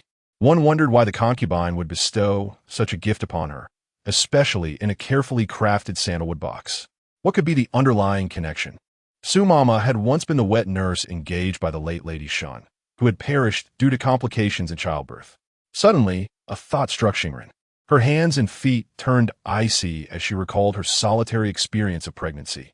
The concubine had dispatched numerous gifts, among which was this very balm. During her pregnancy, troubled by skin issues, she had inquired about the balm and had been advised to apply it, which she did consistently. Tragically, less than 3 months later, she lost the child. She had attributed it merely to ill fate and a lack of connection with the child, but in hindsight, it seemed the truth was far more sinister. Hastily bidding farewell to Chuntao, Xingren returned to the quiet hall, where she retrieved the balm and carefully wrapped it with cloth. A few days later, Xingren took leave from Su Erlao's residence, and upon presenting the balm to the physician at the clinic, she learned that it was strictly prohibited during pregnancy. Prolonged use of such a substance could lead to infertility, nearly causing her to falter in shock. Reflecting on her health over the past few years, irregular menstruation and persistent issues, alongside the child that had once taken shape within her, a wave of anguish surged through her heart. It felt as if nothing short of inflicting 1,000 cuts upon that individual would suffice to quell her fury. In the Shitong courtyard, the master and maids were enduring the summer heat, having already stored away the bedding from the cloth bed. In the side hall, the study's soft couch was adorned with appropriately sized cool mats, while the windows were propped open to allow the gentle breeze to flow through. The cicadas serenaded from dawn till dusk. Wenxi, clad in a lightweight blouse paired with a grass-green gauze skirt, wore her hair loosely styled to one side, with a pearl-inlaid golden hairpin securing her small bun, allowing a few playful strands to cascade down, presenting a refreshing and lively appearance. During the summer days, she relished spending her time in the study, either reading or organizing the accounts of the estate and shop. Chun Tao returned quietly from outside the courtyard, deliberately standing under the corridor to air herself out before entering, to prevent the summer heat from troubling her master. Upon seeing Wenxi, she exclaimed with excitement, "Master, it is done." Xiaohi playfully tapped her on the head and walked away, remarking on her exuberance. How could the task entrusted by the master fail? If it were to falter, it would surely be due to your lack of diligence, you mischievous little one. Chun Tao chased after Xiaohi, and the two shared laughter and playful banter, which brought an unusual lightness to Wenxi's heart. She contemplated the imminent arrival of the summer solstice, knowing that soon news of the floods in Jiangsu and Zhejiang would reach the capital. Almost all the money had been spent on rice, and with several estates in her possession, the early harvest of rice in a month or two would soon follow. According to Qian Lu's letter, the storehouse for emergency grain was nearing full capacity, and following Wenxi's subtle hint, purchases had been temporarily suspended. Word would soon spread, and as grain prices surged, the court would likely take measures to regulate and crack down on certain merchants' malicious hoarding and speculation during this time. When she had wisely halted her acquisitions, waiting for the opportune moment to sell at a favorable price. Chapter 42. The truth revealed the following day. The maid Xingren from Qingjing Hall tearfully recounted to Master Su the misdeeds of Concubine Shun, who had maliciously employed a fragrant balm to harm their offspring and ruin her health. Her sobs were heart-wrenching, painting a picture of profound sorrow and despair. Xingren, a long-serving maid favored by the matriarch, had previously been a mere attendant to Shun while she was alive. It was only after the introduction of Concubine Shun and the arrival of Wang that Master Su accepted her as a member of his household. Xingren, possessing a gentle disposition and diligent in her service, had once shared tender moments with him, but those days swiftly faded with her pregnancy and subsequent miscarriage. The promise of elevating her to concubine status upon the birth of their child evaporated with the loss, leaving matters unresolved. As Master Su observed Xingren, who knelt before him, overcome with grief, memories of their past together flooded his mind. Once a vibrant woman with almond-shaped eyes and a healthy figure, she had served him with devotion. Her demeanor a delicate blend of shyness and affection. Now, illness had ravaged her form. Her face was gaunt and lacked the vitality it once held, and her loose garments hung limply around her frail frame, obscuring any trace of her former grace. A wave of sorrow washed over Master Su, prompting him to dispatch someone to investigate the ingredients of the bomb. Just as the physician he sent arrived, he received word that his legitimate daughter, Mingyue, wished to see him. This news filled him with a sense of embarrassment, for it had been some time since she had acknowledged him. A silence that began the day he released Concubine Shun. In that moment, guilt as a father surged within him, and he found himself at a loss for how to present his countenance to her. His daughter stood before him, unchanged, her gaze piercing as if it could see through to the very essence of things. She approached with calm assurance, devoid of any trace of fear, and greeted him with a formal bow, saying, "Father." Her tone was devoid of warmth, as if stripped of all emotion. "What brings you here?" he inquired. In the unfolding events, rationally speaking, Master Su did not wish for his daughter to witness this scene. However, as fate would have it, her arrival made it impractical to dismiss her. "Let the father attend to his matters first. We shall discuss this later," she spoke with an unsettling calmness. Yet, Master Su instinctively sensed that this was not a favorable omen. Indeed, the few visits over the past year had rarely brought good tidings. With this thought, a grim smile tugged at the corners of his mouth. Subsequently, after verifying the composition of the ointment, Shan Qinyun was also brought into the quiet hall. After a few days of confinement, her skin had darkened considerably, losing its delicate care. Her already unremarkable features seemed to age several years in an instant. Upon hearing the accusations from Xingren, she momentarily fell into a stupor before regaining her composure. Madame Shun's voice was sharp and agitated, capturing the attention of all present. This ointment was originally intended for skin whitening. The addition of motherwort merely enhances its efficacy. At that time, I was unaware of your pregnancy. Her argument was as convoluted as ever, as if she were the most innocent party involved. Fuming, Xingren felt an urge to confront her. "How could you claim ignorance? You are well aware. The master surrounds himself with your kin. Why, in ordinary times, did you not send me gifts? Yet upon my pregnancy, you inundate me with offerings and address me as your sister. I must have been blind. I demand retribution." Almond had evidently succumbed to despair, and Master Su did not intervene as she relentlessly disheveled Aunt Shun's hair. Observing the two engaged in a tumultuous struggle, he finally bellowed, "Cease this at once." Almond, however, clung tenaciously to Aunt Shun's arm, her eyes gleaming with an unusual ferocity, seemingly wishing to devour her flesh. Master Su, unwilling to witness any further, closed his eyes and instructed Mingyue to escort Aunt Shun to the estate. With a weary gesture, he waved his hand, displaying profound exhaustion. Behind him, Aunt Shun continued to writhe in resistance, the hall resounding with cries and curses. Why does father not inquire about the reason for his daughter's arrival? Wenxi called out to Master Su's retreating figure. Unconcerned with his potential response, she awaited his turn, whereupon she beheld a middle-aged woman sprawled on the ground beside Aunt Shun.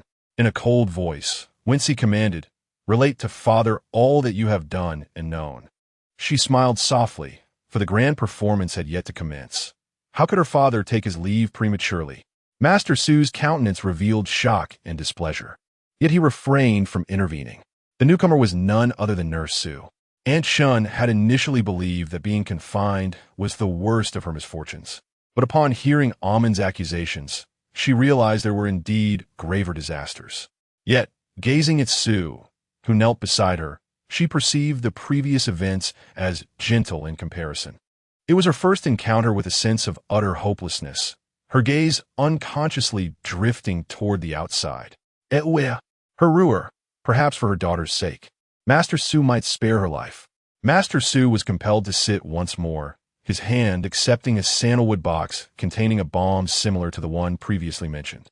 Gradually, Nurse Su's voice unfolded, revealing that this bomb was given to her by Aunt Shun some time ago, the box matching that of the late Lady Shun.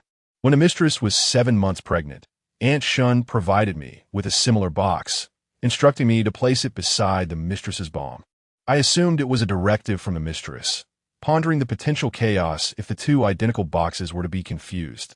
However, this uncertainty did not linger. For upon my next visit, Only one box remained on the vanity. The mistress continued to apply the balm daily. I detected a subtle difference in fragrance, but paid it no heed.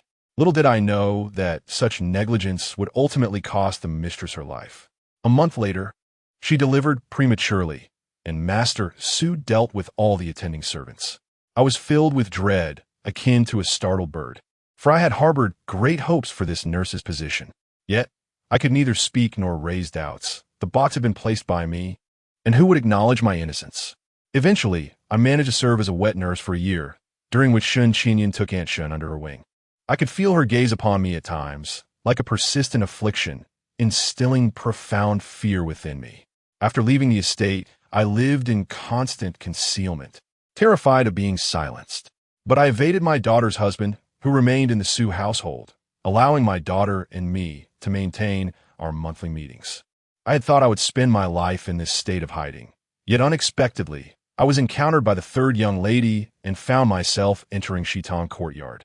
Thus, until recently, when my aunt presented me with this box, I have not enjoyed a single restful night. I understood her intentions. She aimed to use me as a pawn, employing this as leverage. Master Su clenched his fists, a solitary tear escaping the corner of his eye. Su maintained her kneeling position, persistently bowing her head, too fearful to meet the gaze of her superior, weeping as she pleaded, "Master, third young miss, I know I deserve the gravest punishment, but could you spare my daughter? She is wholly innocent. I apologize to Madame Shun. I apologize to the young lady."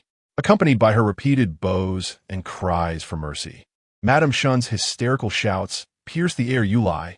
When have I ever given you such a box? Master, do not listen to her nonsense. Yunner is blameless." Wenxi lowered her head, tears cascading down, each drop splattering upon the ground, mingling with the dirt. Initially, she had merely intended to confront Su Mama and Shun Qinyan, hoping to unearth some truths from the past. Little did she anticipate that her suspicions would materialize into reality. Thoughts of her unseen mother, her tragic demise, and her own past bewilderments flooded her mind. Wenxi clenched her palms tightly. In a whisper to her heart, she lamented, "Mother, I have inadvertently uncovered the true culprit responsible for your suffering. Forgive your daughter for her disloyalty and ignorance, for making you wait so long. Thank you for bringing me into this world with your life. In this life, I shall live well and protect my brother." Through her blurred vision, Wenxi beheld the moon obscuring Madame Shun's mouth and nose as she was dragged away, while outside, the sharp cries of Wenru echoed. "No, father, you cannot do this. You must not." Following this was a cacophony of sounds, resembling something crashing to the ground. Chapter 43. Shun Xinyan's retreat after a tumultuous uproar. The spacious hall was left with only Su Eryi, who sat motionless in a daze at his previous position. When she averted her gaze and exited the Qingjing Hall, making her way along the path through the bamboo grove. At the arches, she encountered the anxious Lanji, whose hair was slightly disheveled, and her hem was smeared with mud, indicating her hurried return. When she recalled Lanji's frequent visits to the main house recently, chatting with the maidservants close to Lu Shi, and a faint smile tugged at her lips. "Miss, I heard that my mother Lanji implored earnestly. Could you, considering that I have been by your side since childhood, plead on her behalf?" Yet, when she had no desire to listen any longer, "You know this is my father's decision. Su Shi is determined to protect you, and given her relative candor, you may remain in Shitong courtyard." When she stated before bypassing her and returning to Shitong courtyard. The following day, the servants of the Su residence buzzed with rumors regarding the downfall of the second mistress, Shun. Some claimed she had been secretly executed, while others suggested she had been sold off. The notion of her being sold was implausible. A concubine who had borne a child would not be disposed of in such a manner, when she scoffed inwardly. Su Mama ultimately received 20 lashes from Su Eryi and was released. Although she had escaped with her life, her vitality was greatly diminished. Days later, news of severe flooding in the Jiangxi region reached the capital. The populace was displaced and fleeing in panic, creating a scene reminiscent of hell on earth. As petitions flooded into the court like snowflakes, a heated debate ensued over who should be sent to manage the disaster relief, with the third prince recommending his fourth brother to the emperor. At this juncture, regardless of whether the fourth prince accepted the task, it was fraught with peril. Disaster relief was traditionally a thankless endeavor, encompassing numerous intricate matters that required ample funds and unwavering resolve. The disaster-stricken areas often faced shortages of food and clothing, destruction of water sources, and the outbreak of diseases. It was rare for a prince of such esteemed status to venture into the unpredictable disaster zones. Yet against all odds, the fourth prince readily accepted the challenge, delighting the emperor, who immediately appointed him and arranged for necessary support.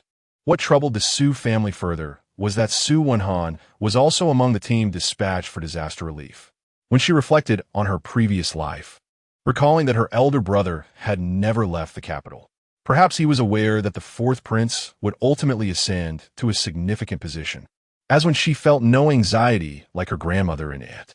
The so-called merits of dragon riding were not easily obtained. She firmly believed that her elder brother's character and abilities would not disappoint the fourth prince's expectations.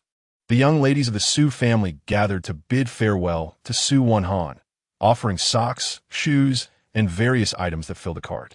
Aware of the historical association between floods and subsequent plagues, when she meticulously selected a prescription for a pestilence remedy from ancient texts and instructed Zheng Yun to procure 10 doses at the apothecary, sending them along with the prescription to the servant accompanying Su Wenhan. Upon leaving the capital, it was only when Su Wenhan inspected the items he had brought along that he discovered this. Even the fourth prince remarked on the meticulous and thorough nature of the third young lady of the Su family, which was not typical of ordinary young ladies. In any case, despite Feng's reluctance, Su Wenhan had to depart. Subsequently, the Su residence fell into a state of tranquility. On this day, Wenxi had just paid her respects to her grandmother when she encountered the second master of the Su family, who was walking with his head hung low. This was the first time Wenxi had seen her father since the dismissal of Concubine Shun. He appeared disheveled, his hair oily and unkempt, clearly having neglected his appearance for several days, as if his very spirit had been drained. Upon seeing her, the once dull light in Su Erlao Ye's eyes flickered, and he called out to Wenxi, but hesitated, words caught in his throat. The two were separated by several paces, and Wenxi felt a mix of daze and indignation. What was her father thinking? Even if he did not consider the well-being of his children, he ought to think of the fourth young master. Their mother had passed away many years ago. If it were for her sake, it was unnecessary. Could he deny his past with Concubine Shun? Or could he ignore the existence of the fourth sister? As Su Erlao Ye observed his legitimate daughter's lips moving, his expression shifted from one of dullness to a flush of anger, and the previous despondency seemed to dissipate. Wenxi, you truly have sharp tongue? Yet, strangely, he did not feel anger. Rather, he sensed a strange relief from his daughter's biting words. These days of living like a mere shell of himself had left him ensnared in his own emotions. Before him stood the girl, as composed as ever, her beautiful almond-shaped eyes fixed upon him, devoid of any superfluous sentiment. Su Erlao Ye awkwardly said, "Do not trouble yourself. I am aware of everything. I just feel remorse for Shang Yun." His gaze fell upon the girl, noticing her brows knit with evident concern, prompting him to refrain from continuing. On the way back to Shitong courtyard, Wenxi remained silent while her maid, Chun Tao, quietly followed. After a while, Wenxi suddenly stamped her foot, realizing she had taken a wrong turn. Exiting Shoan Hall, she should have proceeded north along the central axis, crossed a dam of an artificial lake, turned right at the end, and walked a few more steps to arrive at Shitong courtyard. Yet, she was clearly veering left. The left side housed the quarters of the male members of the household, but the second master was absent. The second young master was at the Guozijian, and the eldest master was engaged in disaster relief in Jiangsu and Zhujiang. Chun Tao suddenly had a thought. Was the young lady going to visit the fourth young master? The fourth young master referred to as Su Wenyu, the son of the Wang family. Wenxi ignored her until they reached a secluded courtyard where she finally stopped. The yard had been uninhabited for many years, and even the plaque above was obscured by creeping vines, rendering the characters illegible. Chun Tao wore a bewildered expression. uncertain as to why the third young lady had brought her to this desolate and abandoned courtyard. "Miss, this can't possibly be." She hesitated, wanted to mention their late matron. Chuntao had joined the household late and had never heard Wenxi speak of her mother, nor did the other maids in the household ever mention her. The courtyard was overgrown with weeds. This was the only courtyard on the left side of the central axis that belonged to the female members of the household. Since the untimely death of Shun, no one had lived here again. At present, it is the height of summer, and the path leading to the house is overgrown with verdant grass. Various wildflowers and shrubs thrive unchecked, creating a sense of cool shade reminiscent of distant tranquility. The two individuals proceed cautiously, weaving past several long branches. And after a considerable time, they finally reach the main dwelling. The furniture and ornaments have been utterly ravaged, and Chuntao, with some difficulty, manages to find two small stools, wiping them down with her sleeve. Each takes hold of one. When she appears to be in good spirits, even humming a tune, Chuntao listens intently, catching snippets of the melody. "Swallows flutter, young Master Zhang, we shall meet again." The song is lively, filled with a playful rhythm. A simple children's rhyme. The young maid, Chuntao, puffing out her cherubic cheeks, lets out a sigh that belies her youth. This marks Wenxi's first visit to the place where her mother once resided since her rebirth. As she gazes at the outline of the courtyard, the chaotic flora, and the vaguely recognizable items within the house, she attempts to envision the silhouette of someone she has never encountered. In her previous life, when she had only passed by occasionally, never daring to step foot into this place. It was only after marrying Li Yulin that she began to reflect upon her past. And this courtyard, which she had never entered, became a perpetual source of regret. As when she hums her melody, her thoughts drift to the one person who might have offered her maternal affection. Chapter 44. Protection in the Inga courtyard. Su Wenruo anxiously awaited a response from Shuang'er. Had contact been made? Shuang'er had taken leave to assist the fourth miss, and upon entering the courtyard, she had not even changed out of her departing clothes when the fourth miss approached her. After quenching her thirst from a cup on the table, she breathlessly replied, "I have made contact. The servant has delivered the miss's letter to Steward Zhao, who assured me it will reach her safely." Subendra scoffed, aware that her mother had been sent to a remote Buddhist temple, leaving little hope of her return. However, she thought it prudent to seek her uncle, merely to deliver a message, as there was little to lose. Yet, an instinctual unease warned her that matters were far from straightforward. In the back courtyard of a silk shop in the capital, Steward Zhao handed the letter to a man who bore a striking resemblance to Concubine Shun. This man was Zhao Mingchuan, the uncle mentioned by Wenruo and the elder brother of Concubine Shun. Zhao Mingchuan, the chief steward of the Shun family, currently oversaw their estates in the capital, as the second master of the Shun family was preoccupied with business dealings in the south and north, often relying on account books for insights. The elder master, engrossed in managing the ancestral lands of Xinfeng County, left Zhao Mingchuan with authority over the capital's operations. Steward Zhao was also his nephew. Upon reading the letter, Zhao Mingchuan was taken aback. He had never anticipated that his half-sister had fallen to such depths. Banished to a Buddhist temple. Shen Xiaoyan, how extraordinary. 2 days later, outside a humble adobe house at the remote temple, two sturdy matrons engaged in conversation. They speculated on the uncertain duration of their stay, lamenting the isolation of their surroundings. "Indeed, my daughter-in-law is heavy with child, and her time draws near," one commented. "What a predicament. It's clear she has committed some grave offense." The second master had her dragged out, unwilling to dirty his hands unless what? The tone of their discourse lowered significantly. Inside, Shun Xianyun lay motionless on a simple wooden bed, maintaining her position for quite some time.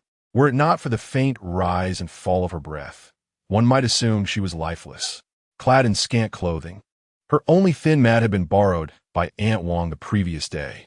As early autumn approached, a chilling breeze swept through, and the evening sun had dipped behind the mountains, signaling the time to don warmer garments. Yet, the occupant of the bed remained silently still. At the foot of the bed lay a half bowl of cold rice, its 2 leaves of vegetable already yellowing, their age unknown. Shun Qianyun listened intently to the conversation outside, her dry eyes momentarily flickering. The letter from her brother, concealed within a bun, still clutched in her hand, awaited a moment of opportunity. In the dead of night, the small room inexplicably caught fire. Fortunately, the abbess arrived with others to extinguish the flames, preventing further damage to the already dilapidated temple. The two matrons sleeping next door fled in terror. Amidst the charred remnants, no trace of Concubine, Shun, could be found. Someone delivered a letter to the capital, and Master Su'er did not utter a word. He merely instructed those sent to fetch two matrons to pay their respects with 3 sticks of incense before the ashes. Wenxi was oblivious to this matter, as she was currently engrossed in her pursuit of wealth. With the shortage of grain in the market, prices had indeed begun to soar, and the rice fields in the capital had already yielded their first harvest. When Qian, the steward, came to visit Wenxi, his face radiated with the joy of a laughing Buddha. Over the years, he had grown plump, and his height did not stand out, making his eyes appear even smaller. In addition to continually praising the mistress's keen insight, he brought forth a query. "Third miss, with the price of rice still on the rise, do you think we should continue planting the same acreage for the early season?" He rubbed his hands together, ready for action. Wenxi smiled subtly. "No need. Let us stick to last year's scale." She owned 2 estates, one of which, with its hot springs, spanned merely 100 acres, while the larger estate, close to Xinfeng County, approached 700 to 800 acres, which had also been sown with rice in the first half of the year. The harvest was undoubtedly promising, but in a couple of months, the court would intervene to regulate grain prices, and Wenxi had no desire to be the first to take the fall. The key was that rice prices would only rise for a time, and such an increase would inevitably encourage late-season planting. By October's harvest, prices would naturally decline, making it unnecessary to follow the trend. Qian pondered this briefly and nodded in agreement, his admiration for her growing. At such a young age, she displayed remarkable composure, proving he had indeed chosen the right person. Wenxi had already instructed Qian Lu to begin selling their stocked rice in batches, as they needed to dispose of it all before the court imposed its regulations. As the rice was sold in increments, summer waned into early autumn, and her elder brother, Su Wenhan, had been away from home for over 2 months. Every day, Aunt Feng waited anxiously, and even old Madame Su repeatedly inquired about news from Jiangsu and Zhejiang.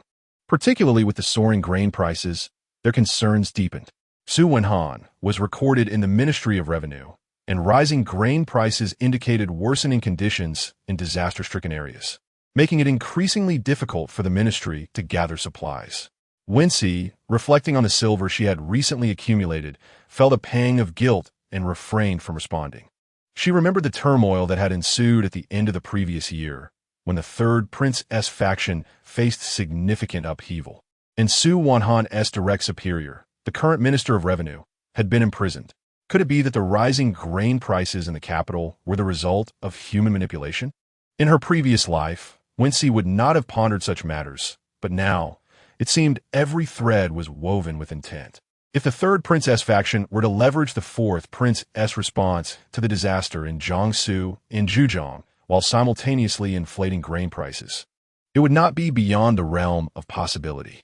Su Wenhan returned to the capital on the eve of the Mid-Autumn Festival, and Wenxi had already disposed of her stockpiled grain before his arrival. Unbeknownst to her, the fourth Prince-S associates had been quietly monitoring the rising prices of rice in the capital. The Ministry of Personnel managed the appointments and examinations of civil officials, and to prevent court officials from exploiting the flood disaster to manipulate rice prices, Li Yanjun, an official of the ministry, became a key player in this covert investigation. At this moment, in the study of the listening snow hall of the Li residence, Li Yanjun was listening to a report from his informant. Before him lay a stack of merchant documents, within which the presence of the third prince's faction could be discerned behind numerous substantial transactions.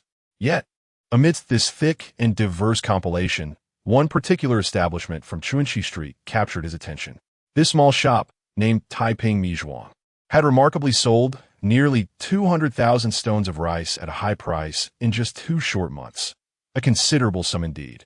Even more astonishing was the fact that the shop had been consistently purchasing rice even before the occurrence of the flood.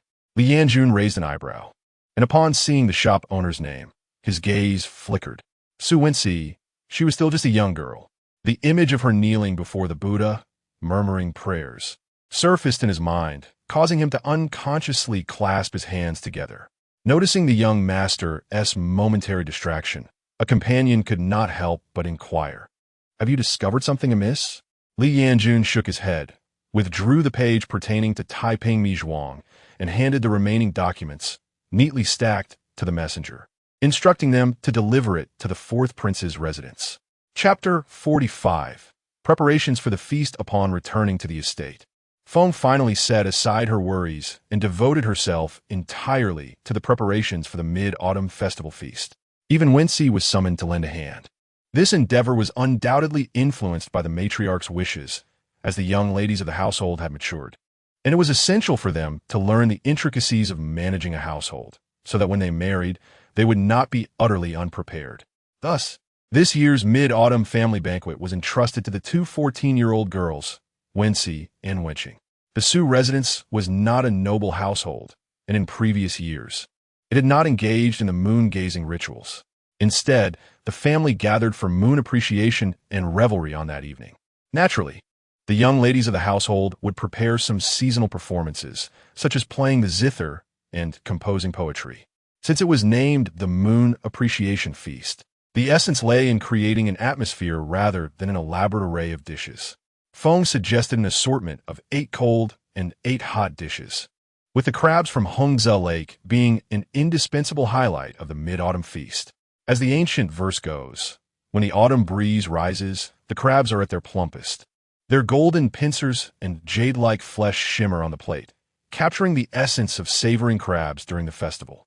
Wenxi and her second sister decided to host the evening banquet by the lakeside at the heart of the Su estate, not far from the Shoan Hall, where modest terrace awaited. With the Su family being small in number, including the servants, they would only require 5 or 6 tables. The terrace faced the lake, offering a sweeping view and a chance to admire the scene where the full moon illuminated the water and sky. Additionally, a large osmanthus tree, thick as a bowl, stood on the lakeside, its fragrance beginning to waft in the air. Wenxi had already asked her elder brother to lend her the exquisite green cloud and Tinjiang pearl curtains from the courtyard. Both flowers were renowned among chrysanthemums. The green cloud blossoms resembled colorful clouds, translucent white amid a vibrant green, their petals glistening without revealing the heart of the flower. The Tinjiang pearl curtains, with their drooping petals, resembled a cascading waterfall and were the longest and finest variety among chrysanthemums. Wenxi had long been enamored with these flowers and was eager to showcase them at the family banquet. Observing the 2 young girls bustling about, the matriarch smiled at Feng and Wang, inquiring, "I wonder what they are concocting. Do you two have any idea?" Feng chuckled, "I know a little, but for now, it must remain a secret." Intrigued, the matriarch remarked, "From your tone, it seems the preparations are progressing splendidly." Wenxuan and Wenruo sat at the lower end of the ladies' table, and a thought crossed Wenruo's mind. Did fourth sister prepare a performance for the occasion? At that moment, Wenxi approached Shoan Hall, intending to consult her aunt on a few matters. Wenruo absent-mindedly replied, "The zither performance." Feng pulled Wenxi close, smiling gently. "Sit and take a breather. Don't exhaust yourself, or your grandmother will surely worry." The matriarch, curious, inquired, "I heard the evening banquet will not be held indoors?" "Yes, grandmother. Let us hope for good weather tomorrow." Wenxi replied. An outdoor banquet would set the perfect ambience, but favorable weather was essential. As Su Wenhan stepped through the door, he asked with a playful tone, "Are you confident? Tomorrow, the results will be put to the test, and should it falter, I shall not hold back my words." Wenxi smiled coyly. "No need to hold back. Elder brother, my second sister and I have prepared a plethora of delectable dishes." As a room full of people erupted into laughter, even the maids struggled to contain their amusement. Madame Wang instructed a maid to adjust Su Wenhan's seating, while Lu Shi stepped forward to assist him with a cotton towel to wipe his hands and face. Elder Madame Su recalled how her eldest grandson had come to her after leaving the court, and after exchanging only a few words, she began to urge everyone to leave, insisting that they should return to their own quarters. There was no need for them to linger here, as they were all too close for comfort. Although her words seemed brusque, no one took offense. including Su Wenhan and his wife, who understood that the old lady had their best interests at heart. Lucia had been married for 2 years, yet there was still no sign of a child. Shortly after her marriage, she had mourned the passing of the old master for 2 years, eagerly awaiting the end of her mourning period, only to find that her husband had been dispatched on official business. Now that he had just returned, they were in a blissful phase of their relationship. As she glanced at the sturdy man beside her, her cheeks flushed slightly, yet she hesitated to make any move. Feng Shi, feeling maternal towards her son, chimed in, "You two should head back. I will return shortly as well. Go wash up with some hot water and enjoy a warm meal. You need not attend to me." With that, Su Wenhan took his wife's hand and led her outside, causing her to stumble slightly. Such eagerness was quite unexpected. In front of so many onlookers, including her younger sisters, she whispered, "Why you? Slow down." Ignoring her, Su Wenhan stepped out into the corridor, where he found Wenxi smiling at them. With a stern expression, he inquired, "Little rascal, what is it now? Haven't those 2 pots of chrysanthemums already been moved?" Wenxi's voice was somewhat timid as she replied, "Elder brother, will you be going to court tomorrow? What is it? Speak quickly if you have something to say." He glanced at Lu Shi, whose face was still flushed, clearly losing patience. Could you make a few Confrontation lanterns for my younger siblings tomorrow? Please, please." When she clasped her hands in a gesture of supplication, fearing his refusal. "Understood. Now off you go." With his approval, when she happily took her leave. Watching the little girl scamper away, Su Wenhan muttered, "Who told her I could make Confrontation lanterns?" Lu Shi was equally surprised. "You can make Confrontation lanterns?" After when she departed, she reflected on her past interactions with Su Wenhan, realizing that she had only learned about his lantern-making skills after their marriage. At that time, Su Wenhan had been at home after resigning from his post. During one mid-autumn festival, when she had the fortune to leave the estate and had seen many people releasing lanterns by the city moat, which piqued her interest, she had carefully selected a stall that was less crowded, where the vendor, wearing a hat, was meticulously painting designs on the lanterns. As she browsed, she found each lantern to be exquisitely crafted. Just as she was about to inquire about the prices, she noticed the vendor had stopped and was staring at her. Upon closer inspection, they both exclaimed, "Third sister, elder brother." Their voices collided in surprise. Despite the years apart, they recognized each other instantly, when she knew him as the most outstanding descendant of the Su family. However, it was remarkable that he recognized her, given that she was the most inconspicuous girl in the household. Though they resided in the same capital, she had not returned to her maternal home in years. The once headstrong and reckless girl had now faded into a haunting memory of desolation. I still recall that day when Su Wenhan packed up his stall, holding 2 sky lanterns, and accompanied her to the riverbank. As they gazed at the lanterns soaring into the sky, an unspoken understanding lingered between them. The question of how she had been recently swirled in Wenxi's mind, but ultimately remained unvoiced. At that time, the matriarch of the Su family had already passed away. Despite their wealth, they lived in perpetual trepidation. The Su family braced themselves for the wrath of the new emperor, while her brother, Wenxi, was stationed at the frontier. Once a distinguished scholar, Su Wenhan had now resorted to setting up a stall. As for Wenxi, her predicament could be described as lacking both a past and a future. Chapter 46. Celebrating the Mid-Autumn Festival. As the day of the Mid-Autumn Festival arrived, gifts from the maternal families of both the Wang and the maternal side were delivered. Even the Shun family from the capital did not forget to send a rare book, which Wenxi graciously accepted. After careful consideration, she could not ascertain what Shun Jinan might lack, so she simply instructed the steward to take back some of the mooncakes she had recently learned to make. The mooncakes themselves were unremarkable. However, the molds used for their creation had been specially crafted upon Wenxi's request, with designs inspired by her own illustrations, reflecting her thoughtful touch. Unlike the typical mooncakes adorned with images of Chang'e ascending to the moon or the jade rabbit pounding medicine, Wenxi's designs showcased a delightful array of zodiac animals, and she made sure to select those corresponding to the recipient's zodiac sign when gifting them. These mooncakes were petite, nearly bite-sized. When a masters of the Su residence received such charmingly crafted zodiac mooncakes, even if they were not hungry, curiosity would prompt them to indulge in one or two. For instance, in the Qingshui courtyard at that moment, As Jiang Mama presented the mooncakes, Su Wenjing had already devoured several. "Young master, do take your time. Be careful not to choke," Jiang Mama cautioned, offering him a cup of tea. Su Wenjing, admiring the lifelike little foal depicted on a mooncake the size of a chestnut, remarked with a chuckle, "Who would have thought this girl was capable of such artistry without a word?" "Third young lady has grown up. She has become much more considerate this past year," Jiang Mama agreed. "She understands how to care for her brother, making life easier for us servants in Qingxue courtyard." Before dinner, Wenjing visited Shitong courtyard to see his sister, bringing with him an assortment of novelties exchanged with classmates from the Imperial Academy. Upon entering Shitong courtyard, he called out boisterously, "What is the little girl busy with? You didn't even come to greet me upon my return." Xiaohe smiled as she accepted the box he brought, unable to refrain from defending Wenxi. "Young master, you are unaware. Our young lady has been quite occupied these past few days. You will soon learn the details." Hearing the commotion, Wenxi came out to welcome Su Wenjing.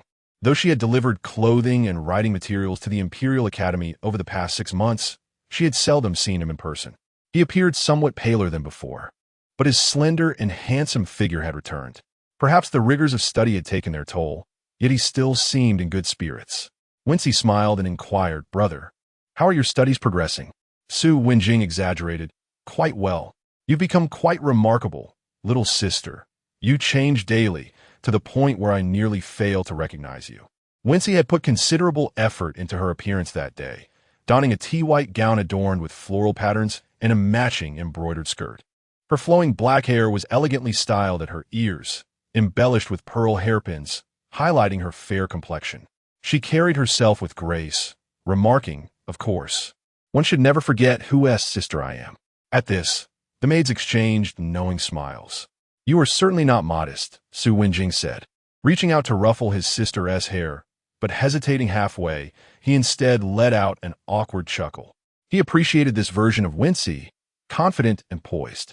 However, memories of recent events in the household cast a fleeting shadow over his gaze. Su Wenjing had always been aware that his stepmother was not a virtuous woman. He never anticipated that she would turn out to be the murderer of his beloved mother. He had inquired with his father about the whereabouts of that woman, but his father merely stated that there was no need for concern, as he would handle the matter himself. How would he deal with her? Even if she were subjected to 1,000 tortures, it would not bring back their mother, nor could it mend the regrets that had lingered in the hearts of him and his sister since childhood. He resolved to investigate the whereabouts of that woman. A creature as resilient as a centipede does not easily succumb to death. Regardless of the circumstances, Su Wenjing was determined to keep Wenxi out of harm's way. That evening, the siblings dined together in the Shitong courtyard. After their meal, they spoke of their future lives, primarily listening to Wenjing's accounts, as Wenxi spent most of her days within the estate, sharing tidbits about various courtyards. It was not until the hour of the dog that the two siblings ventured to their grandmother's quarters, arriving just as the family members had gathered. The third branch of the Su family congregated in the spacious hall of the Su matriarch's Shoan Hall, creating an atmosphere of lively commotion. Though the number of guests was not excessive, the presence of attending maidservants added a delightful buzz, marking the first instance of such merriment since the passing of the old patriarch. As the lanterns were lit, the group began, under Wenxi's guidance, to make their way to the lakeside terrace. Matriarch Su was assisted by both Feng and Lu, her smile unwavering. Wenxi had already arranged for Xiaohe to decorate the terrace, where Wenxi awaited their arrival. Aside from the hot dishes, which were to be served once everyone was present, the remaining arrangements, including fruits, mooncakes, beverages, and decorative lanterns, had been meticulously prepared in advance. Although Wenxi had previously visited the site, as she led her relatives and servants toward the area adorned with various lanterns under the night sky, she could not suppress a surge of excitement within her heart. The tables and chairs were set on the terrace, surrounded by an array of vibrant flowers, including the green clouds and 10-foot bead curtains borrowed from her elder brother, which drew the attention of those who had never seen such beauty. The delicate fragrance of flowers wafted to Wenxi's nose, with the scent of osmanthus particularly sweet and refreshing. At that moment, the full moon began to rise, and several young servants had already released sky lanterns, prompting a chorus of gasps from the Su family members, who had just settled down. The younger ones could not resist moving closer, while the elders remained seated, savoring their food and awaiting the gradual ascent of the lanterns into the night sky. The moon, resembling a silver plate, climbed above the willow branches along the bank, casting shimmering reflections on the water's surface. The interplay of the moon above and its reflection below created a silvery glow that illuminated the faces of all present. At this juncture, Wenxi instructed the servants to bring forth the hot dishes, and everyone began to eat, converse, and admire the moon. The gentlemen leisurely sipped their autumn dew-white wine, while the ladies delighted in various fruit wines and floral liquors. Wenxi had specifically requested the steward of the estate to procure several bottles of osmanthus wine, which was sweet and fragrant, unlike the typical sharpness of spirits. Even the venerable matriarch enjoyed a cup, pairing it with crab roe, which enhanced the exquisite flavor. Beneath the table, her typically serious second sister nudged Wenxi's arm, urging her not to focus solely on eating, but to consider what performance they might present to entertain everyone later. Wenxi mused that Wenruo was likely to play the piano, and it would be rather unbecoming for them to seize the initiative. She scooped a spoonful of crab roe with her right hand, while delicately sipping from her wine glass with her left, shaking her head as she remarked, "I have yet to ponder it thoroughly." Sensing her second sister's disdain, she added, "The combination of music and dance seems implausible. Perhaps it would be better for us to sing a piece together." The moonlight shimmered like silver under the gentle night breeze, accompanied by yet another cup of wine paired with crab roe. The fragrance of osmanthus wafted softly, evoking a sense of nostalgia. Upon returning, the lanterns flickered dimly in the slanting wind. Upon hearing this, Wenxi felt invigorated and joined in the melodic rendition. As autumn arrives, people bid farewell. The waters of the Yangtze flow beneath the waning moon. The drifting painting boat heads eastward as thoughts linger throughout the night. Chapter 47. A display of talents. Wenxi was indeed correct. Shortly thereafter, the illegitimate daughter requested that a servant bring forth a guqin. She gracefully approached old Madame Su, saying, "Grandmother, on this mid-autumn festival, as our family gathers in harmony, I would like to perform a piece for everyone. May the full moon bring us unity and blessings to all." Wenruo's proficiency in playing the guqin was well known. As the slender young girl took her seat at the table and deftly plucked the strings with her delicate fingers, a bright and melodious sound cascaded from the small terrace, extending across the tranquil lake and merging with the moonlit night. The mastery of her technique left no room for critique, and given her youth, it was evident that she had dedicated considerable effort to achieve such skill. This drew nods of approval from both old Madame Su and Madame Feng, while even the master and Su Wenhan paused to gaze at her performance. As for the second master, he had already begun to sway to the rhythm. The music transitioned from brisk to fervent and then to soothing, culminating in a perfect final note, eliciting smiles of appreciation from nearly all present. A hint of satisfaction graced Wenruo's face. This was the first time since the incident with Concubine Shun that she had felt a sense of ease. Her gaze swept over the heads of the audience, finally resting on her elder sister's face. Consequently, Wenxi noticed the corners of her half-sister's mouth curve slightly upward, her eyes glinting with a palpable challenge. Second Miss Su, Wenxi, appeared rather unconvinced, pointing out to those nearby, "You see, I dare say she does not play better than you." Wenxi responded with a smile, clinking her cup against Wenxi's, but offering no further retort. Influenced by fourth Miss Su, the younger generation began to eagerly present their own performances. And beneath the seemingly jovial atmosphere lay an undercurrent of rivalry. In a corner, unnoticed, Su Wenxuan's sweet smile dimmed slightly. Lady Wang reached beneath the table to comfort her daughter. Soon after, someone spotted sixth Miss Su approaching the second master, engaging him in conversation. Moments later, she took her father's arm, and together they made their way to old Madame Su. With a sweet smile, illuminated by the lanterns, Su Wenxuan resembled a fruit coated in syrup as she spoke. "Grandmother, while my skills may not match those of my fourth sister, I too possess a talent I wish to showcase for you and the esteemed guests." Liao Shi, ever supportive, chimed in, "Oh, look at you bring your father along. It seems we cannot escape this performance. Su Wenxuan laughed awkwardly, her round face aglow, her eyes sparkling, and her rosy lips forming a charming smile. Yet, her slightly low bridge made her still appear quite youthful, every gesture exuding an endearing quality. The second master was particularly fond of this daughter, her affectionate antics naturally captivating. Apologies for the embarrassment, but this girl has a fleeting enthusiasm for her pursuits, unlike her diligent sisters. I fear even my old face cannot salvage this. Laughter erupted from the crowd, and Su Wenxuan, blushing, protested, "Father, you mustn't undermine your daughter like this." She exchanged a discreet glance with Lady Wang before calmly stating, "Wenxuan may not be adept at playing the guqin or composing poetry, so let us perform a little trick together for everyone, as a means to amuse grandmother." Madame Su, intrigued, remarked, "Oh, why not give it a try? It will be delightful for everyone to witness this. They say mastering such tricks is no easy feat." Su Wenxuan responded with a smile, and shortly thereafter, a red ring appeared in her hand, hollow in the center. She even shook it deliberately before retrieving a silk handkerchief embroidered with white peonies from her bosom. Su Wenxuan handed the ring and the handkerchief to the side for Su Erlaoi to examine. Her father inquired, "Is there anything amiss?" Su Erlaoi chuckled. "Not at all." With an air of mystery, Su Wenxuan draped the handkerchief over the ring and proclaimed, "Watch as I conjure something for you all."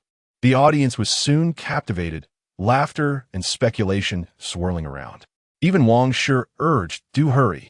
After sufficient build-up, Wenxuan swiftly lifted the handkerchief, reaching into the ring. And to everyone's astonishment, a small mooncake appeared in her hand, a custom-made treat from Wenxi. Cheers erupted from the terrace, though Wenruo's expression dimmed slightly. Holding the mooncake, the charming sixth Miss Su approached her grandmother with a beaming smile. "Grandmother, please have a taste." Her eyes sparkled with joy, exuding both sweetness and innocence. Liao Shi glanced back at her daughters, Wenyao and Wenxiu, feeling a chill. Though her daughters were commendable, they lacked the enchanting spirit of their cousins. After the mooncake, Wenxuan performed further tricks, producing silver coins, candies, and eventually a few small silk flowers, distributing them among her sisters, even gifting one to Wenxi. While the tricks were simple, the anticipation and delight of revealing the treasures captivated the audience, winning the hearts of both her grandmother and younger siblings. In an instant, the sixth Miss Su garnered countless admirers. Wenruo hadn't anticipated that such a clever trick would overshadow her own presence. Wenxi also recognized that this seemingly spoiled younger sister, who often played coy with their father and appeared lackadaisical in her music lessons, was far from ordinary. In the end, Wenxi and Wenxing took a different route, reciting 2 poems in song. Their youthful voices, bright and sweet, infused a fresh vibrancy into the otherwise melancholic tunes, once again drawing the audience's attention. In a family like the Seuss, known for their cultivation of literature and education, there was no shortage of talented individuals, especially with 3 accomplished scholars present, alongside the second son Wenjing, the third son Wenxuan, and the fourth son Wenyu, all effortlessly composing poetry. Even the youngest, Su Wenyuan, could proudly recite a respectable Je Gui Ling with his little legs. Ultimately, this mid-autumn family banquet, marked by the lyrical recitations and songs, approached its conclusion. As everyone observed, the feast had been meticulously planned, and even Feng Shi could not help but marvel at the ingenious creativity of the young ladies. That night, in the Shen family's Lanfeng Hall study, a box of mooncakes from the Su household was placed upon Shun Jian's desk. The steward Yu, who was responsible for delivering the mooncakes, made a point to remind him these were brought by Miss Su San for the second young master. Shun Jian held a book in his left hand, his gaze unexpectedly drifting towards the exquisite box before him. Yet he continued to turn the pages, exhibiting no inclination to sample the mooncakes. Despite the urgency gripping the heart of his attendant, she approached him with persistent hope, asking if he had no desire to indulge. The maids of the Su residence had mentioned that the mooncakes were crafted by the third young lady herself. Casting a glance at the tightly shut study door, Shun Jian tossed the book onto the desk, irritably pinching his temples, and ultimately opened the box. To his surprise, one taste led to another, and before he knew it, he had devoured all 8 mooncakes, muttering in disbelief, "They are far too small." This spectacle left Lu Mama, who had entered to tidy up, wide-eyed. Her master was never one to have a sweet tooth. Could it be that these mooncakes held some peculiar charm?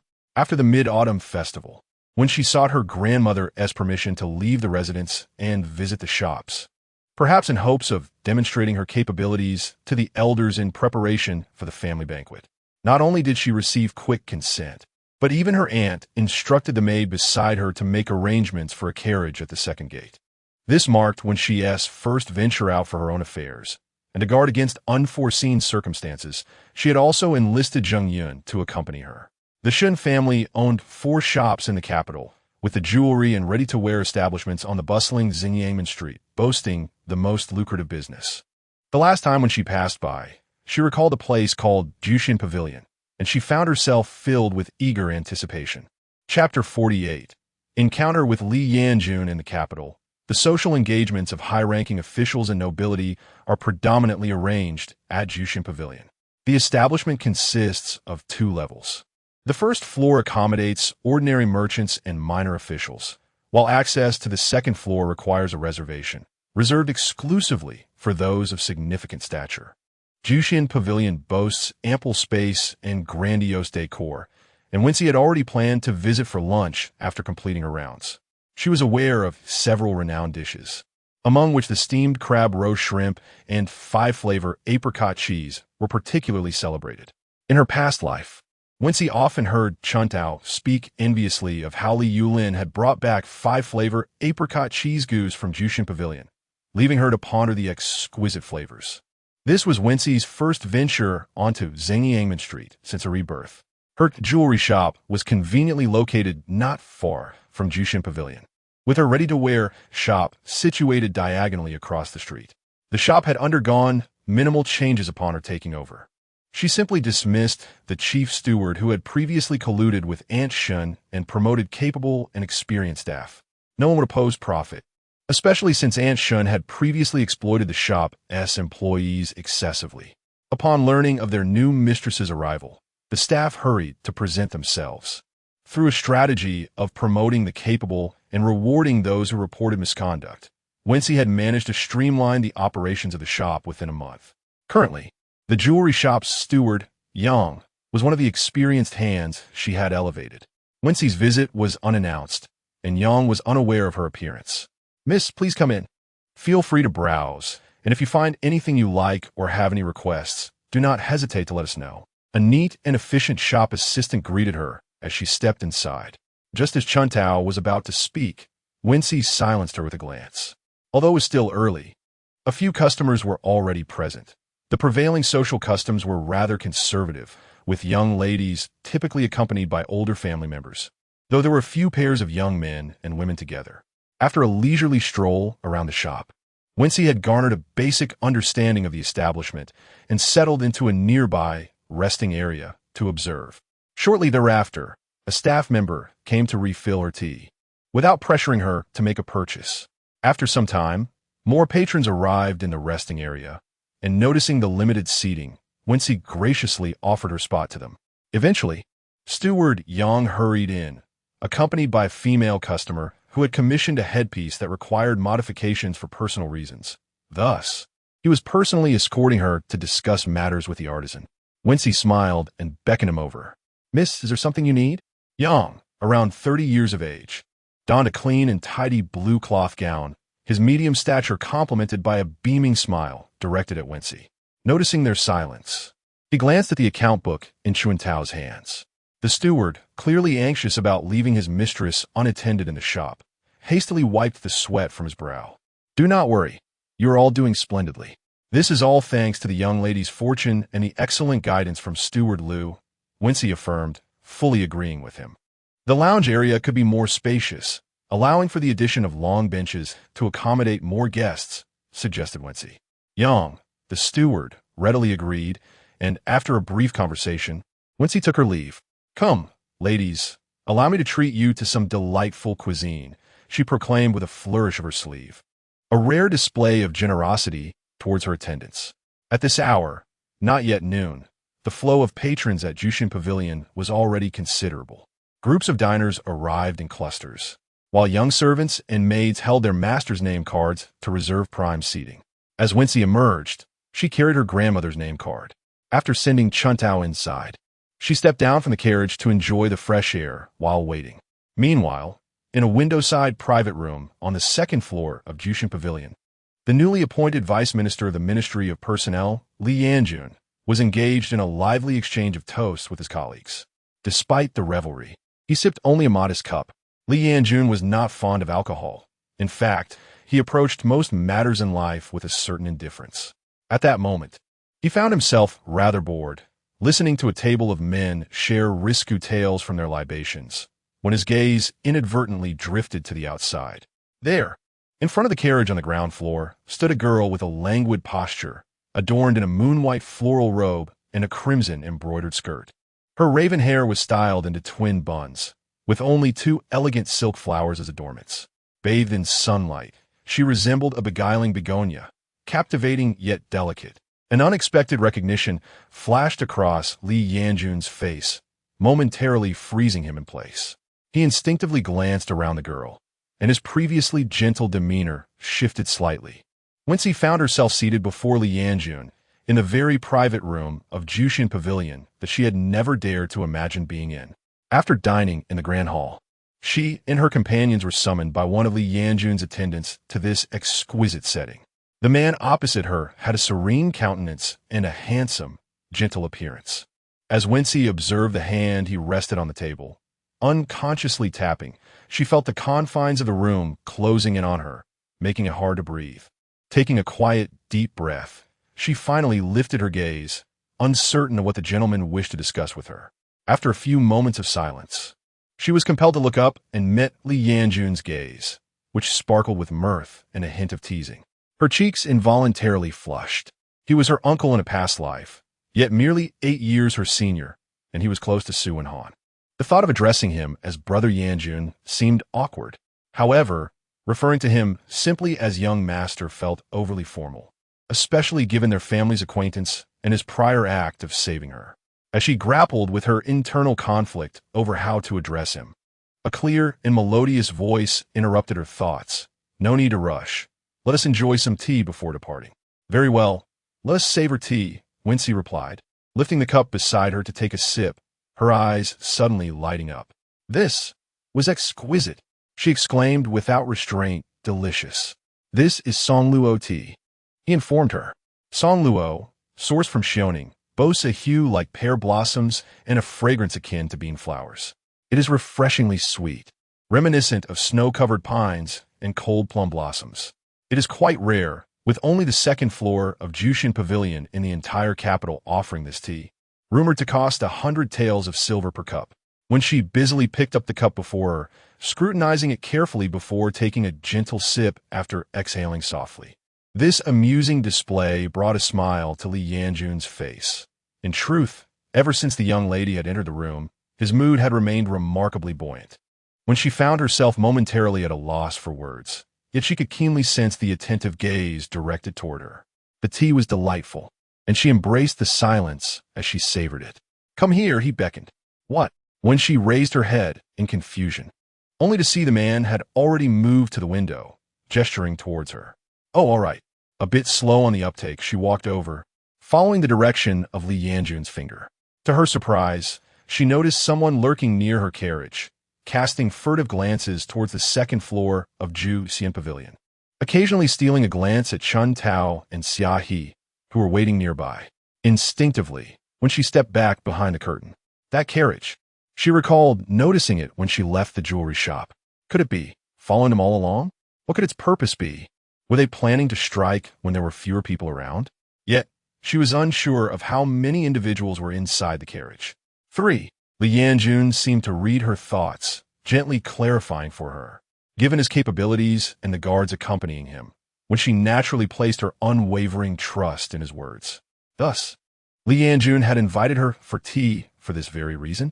Her heart was a tumult of feelings, but she managed to say graciously, "Thank you, young Master Li, for your concern in informing me of this matter."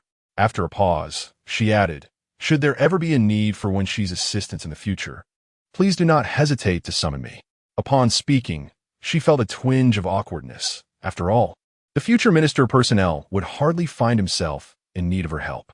Certainly, to her surprise, Li Yanjun responded swiftly, his tone laced with amusement. Clearly in high spirits. Would you like me to send someone to escort you home? Is that permissible? Wenxi asked, uncertainty evident in her voice, questioning whether such treatment was warranted given their acquaintance. And what of this cup of tea? She began, only to be met with a teasing glimmer in Li Yanjun's eyes as he replied, you may treat it as your own. Oh, very well. Although she felt somewhat coerced into this consumption, which she quickly acquiesced. Li Yanjun chuckled softly, amused by her astonishment at the prospect of paying for the tea. He recalled the information regarding the Taiping Ms. Wang that had come to his attention. The young girl was indeed quite adept at saving money. Chapter 49 Departure. By the time when she had finished her preparations and descended, the area around the carriage had been cleared, prompting her to reflect on the worthiness of the tea money spent. However, after a while, Chun Tao returned, grumbling, Miss, the manager said someone has already paid the silver. Seated in the carriage on the way back, when she observed the two guards accompanying them, who remained steadfastly focused ahead, an unease settled within her. The guards dispatched by Li Yanjun were familiar from her past life at the Li residence. One was named Chengzi and the other Huoli. They had followed their master since childhood. Li Yanjun's great-grandfather had accompanied the founding emperor from the provinces to the capital, earning a reputation as a formidable warrior. Once the court stabilized, these loyal soldiers were sidelined, yet the Li family's tradition of martial training persisted. Even those aspiring to the civil examinations were required to rise at dawn for martial practice. As the elder of the Li family would say, one must first possess a robust physique and a life to lead before attending to other matters. Thus, the guards chosen to accompany their master were invariably those deemed promising in martial arts. Through the gaps in the carriage, when she could glimpse the sturdy postures of Chengzi and Huoli, which inexplicably eased her anxiety. The two guards escorted her to the entrance of the Su residence before hastily bidding farewell. Perhaps it was their martial demeanor that caught the eye. For even Xia he stole a few glances. Once they departed, Chun Tao muttered, what is there to look at with such stern faces? When she recognized that Chun Tao had encountered a setback earlier and chose not to confront her. Having returned home safely, the residents of Shitong courtyard collectively exhaled in relief. When she understood that the immediate danger had dissipated, but what lay ahead. After all, one cannot remain perpetually vigilant against thieves. Could she truly confine herself within this residence indefinitely? Who had sent someone to follow her? And was it intentional or merely coincidental? If it was mere happenstance, when she acknowledged her modest wealth, yet the capital was replete with affluent individuals, why had she been singled out? Their group had visited a jewelry shop without making any purchases, indicating that greed was not the motive. Thus, it could only mean there was enmity involved. When she reflected carefully, since her rebirth, the only individuals she had offended were Shun Qianyun and her son. Su Wenruo lacked the audacity for such actions, leaving only Shun Qianyun as a suspect. Was she still alive? The fire at the temple had been suspicious, with no bodies discovered, suggesting that a lingering threat remained.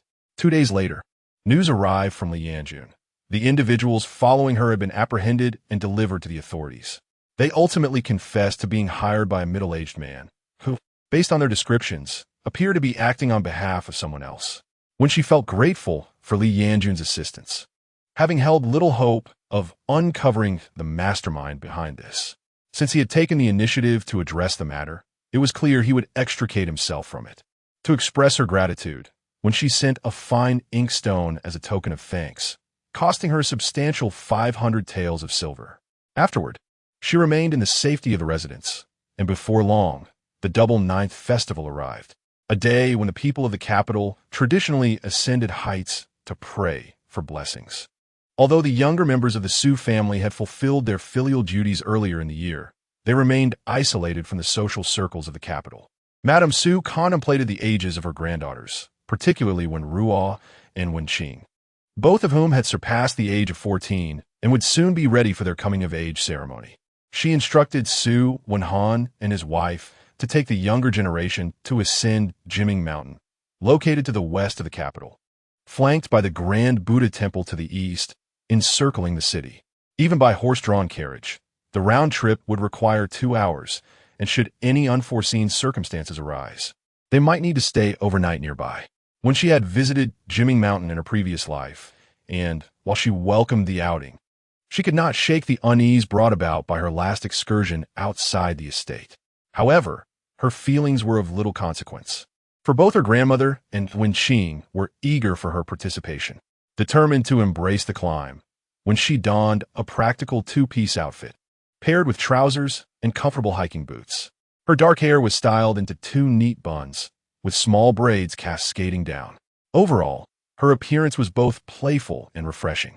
Apart from Su Wenhan and his wife, Su Wenxi, the 3 sisters from the second household, and the scholarly Su Wenshuan and Su Wenyu were also granted permission to join the trip.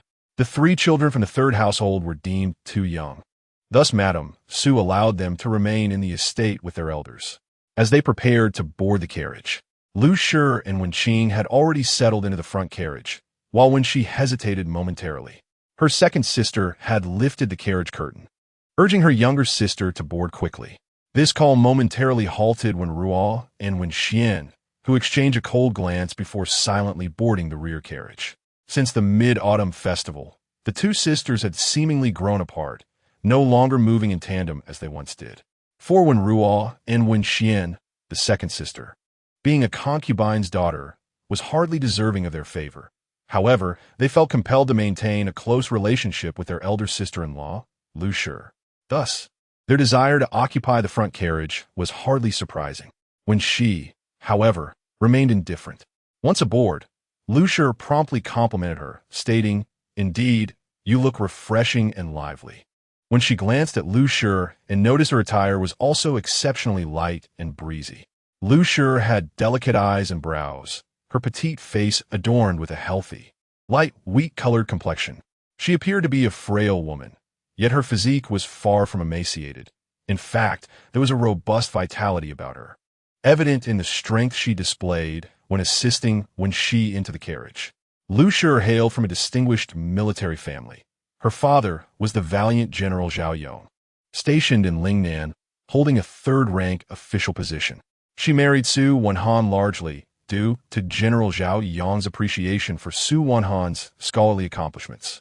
Although the capital was teeming with influential families and officials of lower ranks, the city was also rife with frivolous sons of nobility, lacking in education and ambition.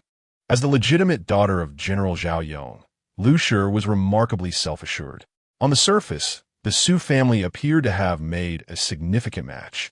Yet in the long run, during this peaceful era, the alliance between the Su and Lu families represented a harmonious blend of civil and military prowess. Military officials, often stationed on the border, frequently struggled with information control regarding court affairs, and a union with civil officials could effectively mitigate this weakness. Furthermore, while Su Shaoshan held a 4th-rank position, Su Wenhan, as the eldest grandson of the Su family, had already distinguished himself at a young age by excelling in the imperial examinations and assuming leadership within the Ministry of Revenue. What exactly is the Ministry of Revenue? It is the treasury of a nation, the very place from which the military salaries and provisions for the frontier troops are dispensed. Even though Su Wenhan is merely an official in the Ministry of Revenue at present, he should not be underestimated. When she and her companions exited through the western city gate, taking a route precisely opposite to their usual path to the Great Buddha Temple. This part of the capital, adjacent to the western city, is typically rather tranquil. Only during the Chongyang Festival, or when the frontier soldiers return victorious, does it witness the bustling spectacle of several carriages in procession. Although when she and her party departed early, there were evidently others who had set out even earlier, making the journey far from solitary. In this brief moment, the elder brother riding ahead had already paused several times to exchange greetings. Furthermore, when she recognized many familiar voices, among which the most well-known belonged to her husband from her previous life, Liu Lin, it appeared that he was also escorting the ladies from the manor to Chicken Crying Mountain. Upon noticing the Su family group ahead, he took the initiative to approach and engage in pleasantries. When she found it somewhat peculiar, why was he so forward? Chapter 50. undercurrents at the early hour of the 60th minute, when she and her companions finally arrived at Chicken Crying Mountain. After entrusting their carriage to the coachman, they began their ascent along the stone steps. Gazing upward from the foot of the mountain, the broad stone staircase wound its way upward, disappearing into the golden-hued woods around the bend. Scattered rocks formed observation platforms where shadows of figures could be discerned, accompanied by distant voices that beckoned exploration. They had not walked far when they encountered the Jiang family, who had just disembarked from their carriage, followed closely by the mother and daughter, Xiao Mingyi. As when she approached, she noticed Xiao Mingyi's brother, Xiao Mingqin, engaged in conversation with Li Yulin, making it evident that the two families enjoyed a cordial relationship. After exchanging greetings with Su Wenhan, they proceeded ahead. Wenxi's thoughts drifted to her brother. Had he not gone to the Imperial Academy, he too would have had the opportunity to join in this excursion. Meanwhile, her half-sister, Wenruo, had already formed a bond with Jiang Mingwan, while Xiao Mingyi leisurely accompanied her mother and the Jiang matriarch. Wenxian was also in the company of Lu Shi, mingling with the group. Su Wenqing tugged at Wenxi's arm, inquiring about her thoughts. "Were you pondering? Let us move." Reluctant to join the Jiang family, Wenxi resolutely grasped her second sister's hand and quickened her pace, soon catching up with the elder brother waiting by the roadside. "Em utterly exhausted. You ladies walk far too quickly," Wenqing complained to Chun Tao while they walked. Chun Tao diligently wiped down a stone bench for the two to rest, explaining, "This is thanks to the young ladies practicing their sword dance daily." Wenqing was taken aback. "Is my third sister still practicing?" She gazed at the delicate, rosy face before her and admired. "No wonder you climb so swiftly without losing your breath. Had I known, I would have also learned the sword dance under the master's tutelage." When she still attended her Guqin lessons, but since their collaboration in the previous year, their teacher had not assigned them similar tasks again. Little did she expect that a mere collaboration would lead her to continue this practice of dance. At this moment, Li Yulin and Xiao Mingqin awaited their sisters a short distance ahead. Strangely, when she sensed Li Yulin's gaze occasionally drifting toward her, it was quite peculiar. Throughout the years since her rebirth, she had not engaged in any indiscreet behavior. Why then did he seem so interested? Remembering the lesson learned at the Shun residence the previous year, she deliberately lifted her head and shot him a glance when he looked her way again. Her cheeks were flushed, her hair slightly damp with perspiration, and her almond-shaped eyes sparkled with a hint of anger, lending her an enchanting allure with that single glance. Li Yulin stiffly turned his head away, his profile unexpectedly flushing with embarrassment. He possessed undeniably handsome features, had they not been married for 8 years in a past life, when she might have genuinely believed him to be a paragon of virtue. "Second sister, third sister, you walk so swiftly, not waiting for your younger sister at all," when Ruo chimed in playfully as she caught up with them. Upon finishing her words, she exchanged knowing glances with Jiang Mingwan and Xiao Mingyi, revealing their close camaraderie. Wenxian, on the other hand, pulled Lu Shi to Su Wenhan, wearing an expression that conveyed her protective nature toward her sister-in-law. When she did not respond to her half-sister's words, instead, her second elder sister replied coolly, "Are we waiting here? It can't be lost." Noticing the disapproving glances from Jiang and Fan families, when she murmured, "There's no need to let her provoke us. Although we shouldn't concern ourselves with the opinions of the Jiang and Fan families, we ought to at least maintain a fade in front of outsiders. I simply cannot tolerate her demeanor. Some people are just inherently irritating, don't you think? That cousin of Jiang's accompanying her isn't a good person either," Wenqin grumbled discontentedly. When she wished to point out the truth to her, neither of the Jiangs were virtuous. However, it was evident that the elders from both families intended to arrange a meeting between Xiao Mingyi and Li Yulin during the Chongyang festival outing. It was uncertain what the cousins' feelings were regarding this arrangement. Wenxi's gaze unintentionally fell upon Jiang Mingwan, who, although appearing to converse with Wenruo, continuously cast her eyes towards Xiao Mingyi and Li Yulin. Jiang Mingwan possessed a slightly plump, round face. Being still young, her facial features were not sharply defined. When she recalled how she looked in her 20s, vastly different from her current self, much slimmer, with slightly prominent cheeks and strikingly fierce large eyes. "Miss Susan." The woman with the round face greeted her with a beaming smile. Wenxi was momentarily taken aback, but quickly returned the courtesy. This was perhaps the friendliest expression she had encountered from her in 2 lifetimes.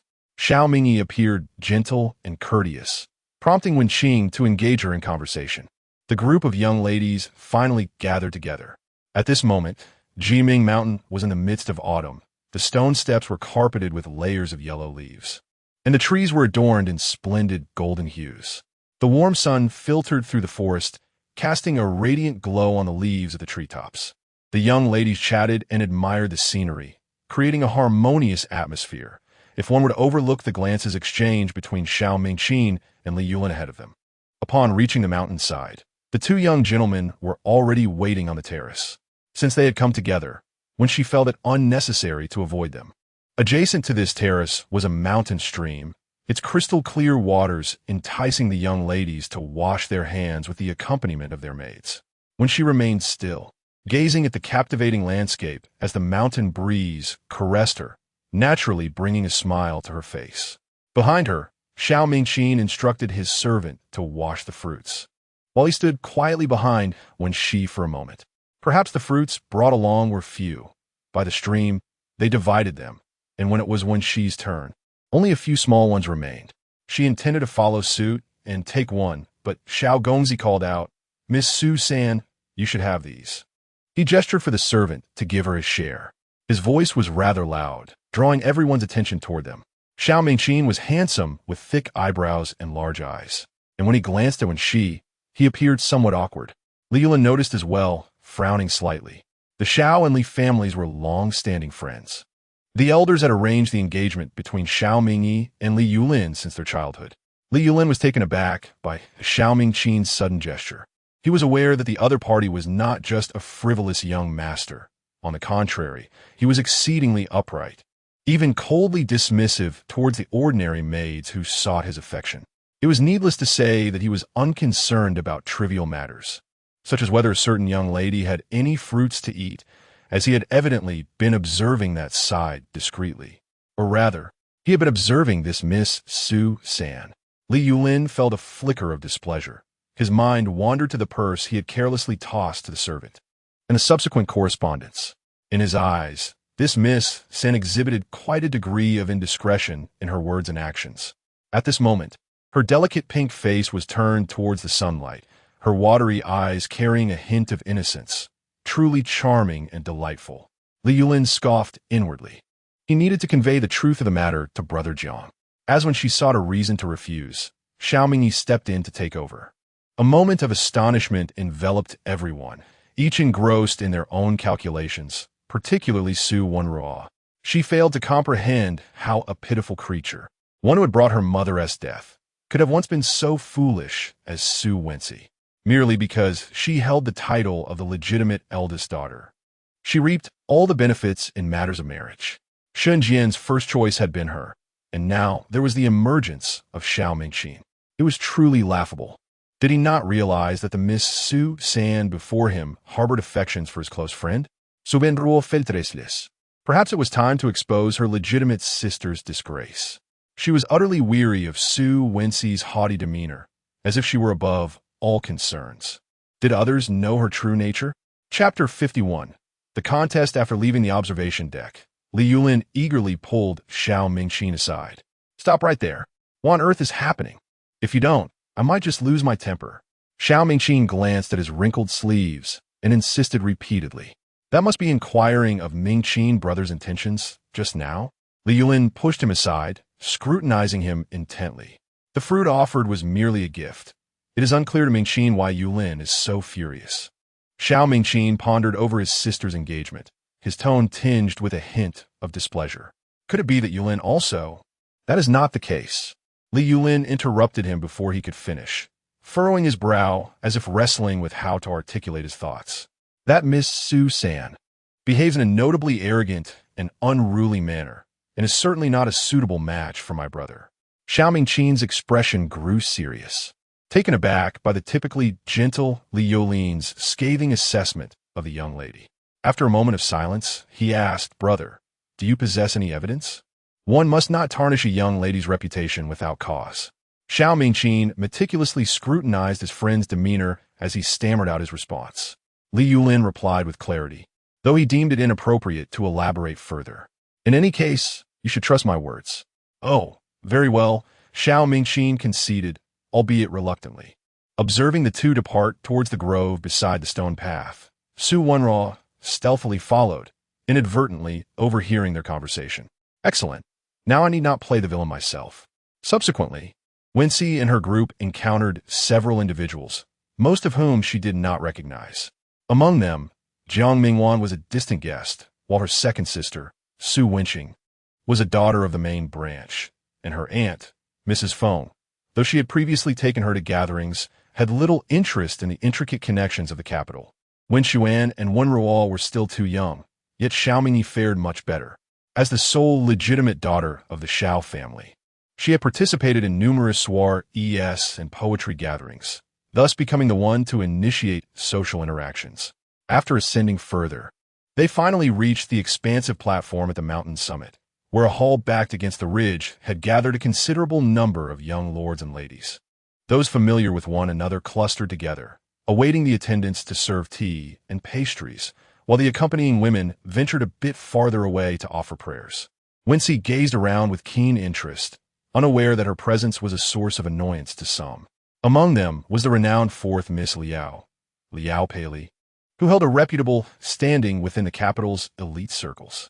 The Liao family was connected to the consort of the third prince, with Liao's father currently serving as the Minister of Revenue.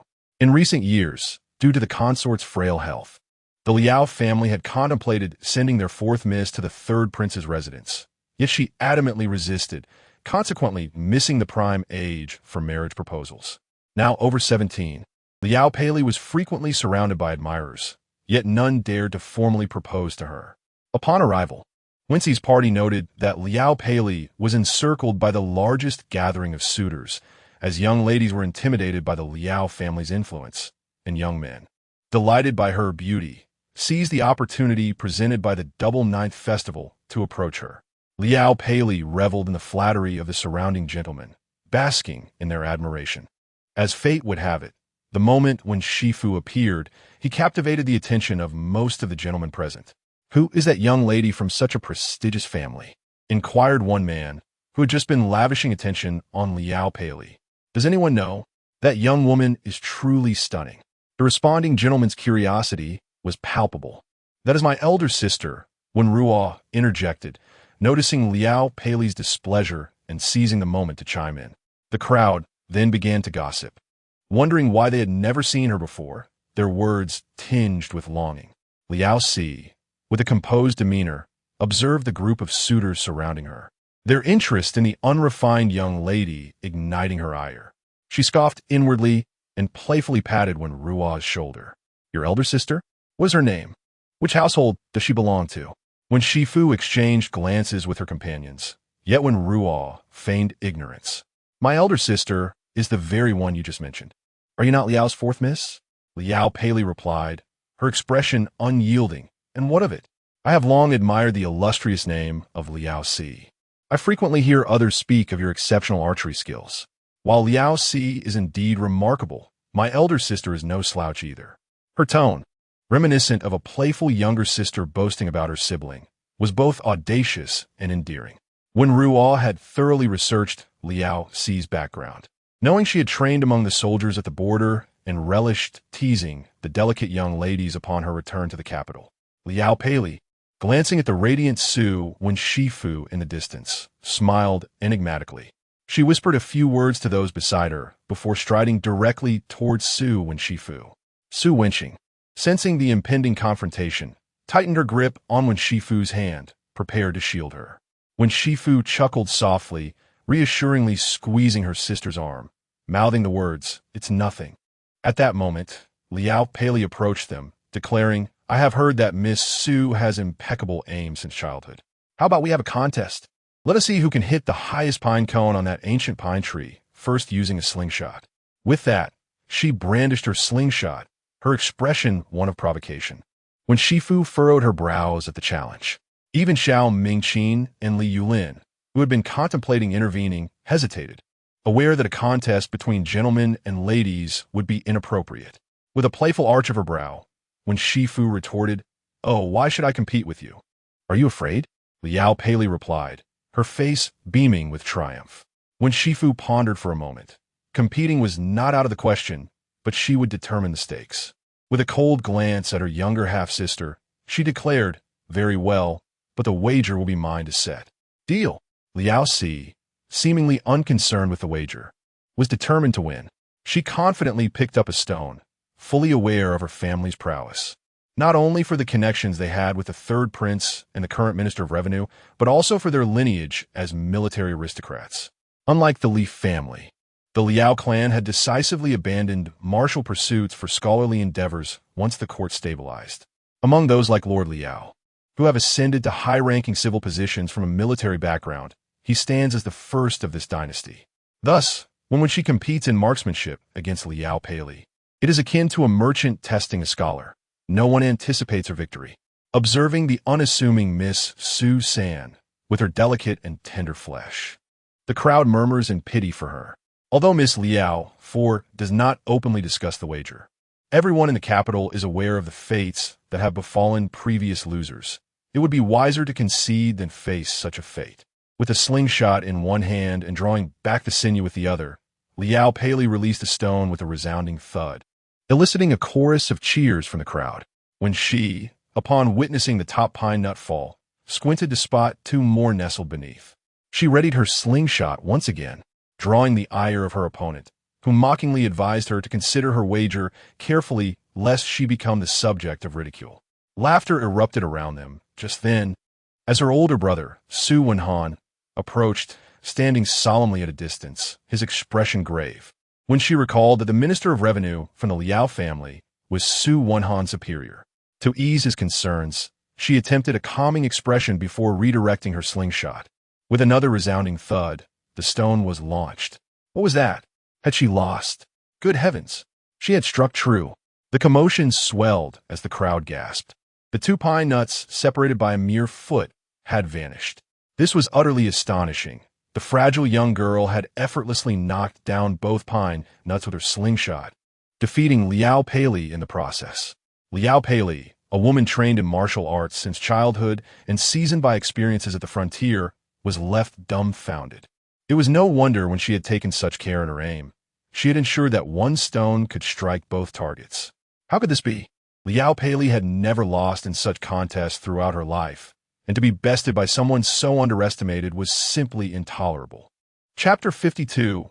Punishment of the half-sister when she glanced at Liao Paley's face, which resembled dyed cloth, and handed the slingshot to the maid beside her, saying, "May I borrow this for a moment?" She then led Wenxi out from the encirclement of the crowd.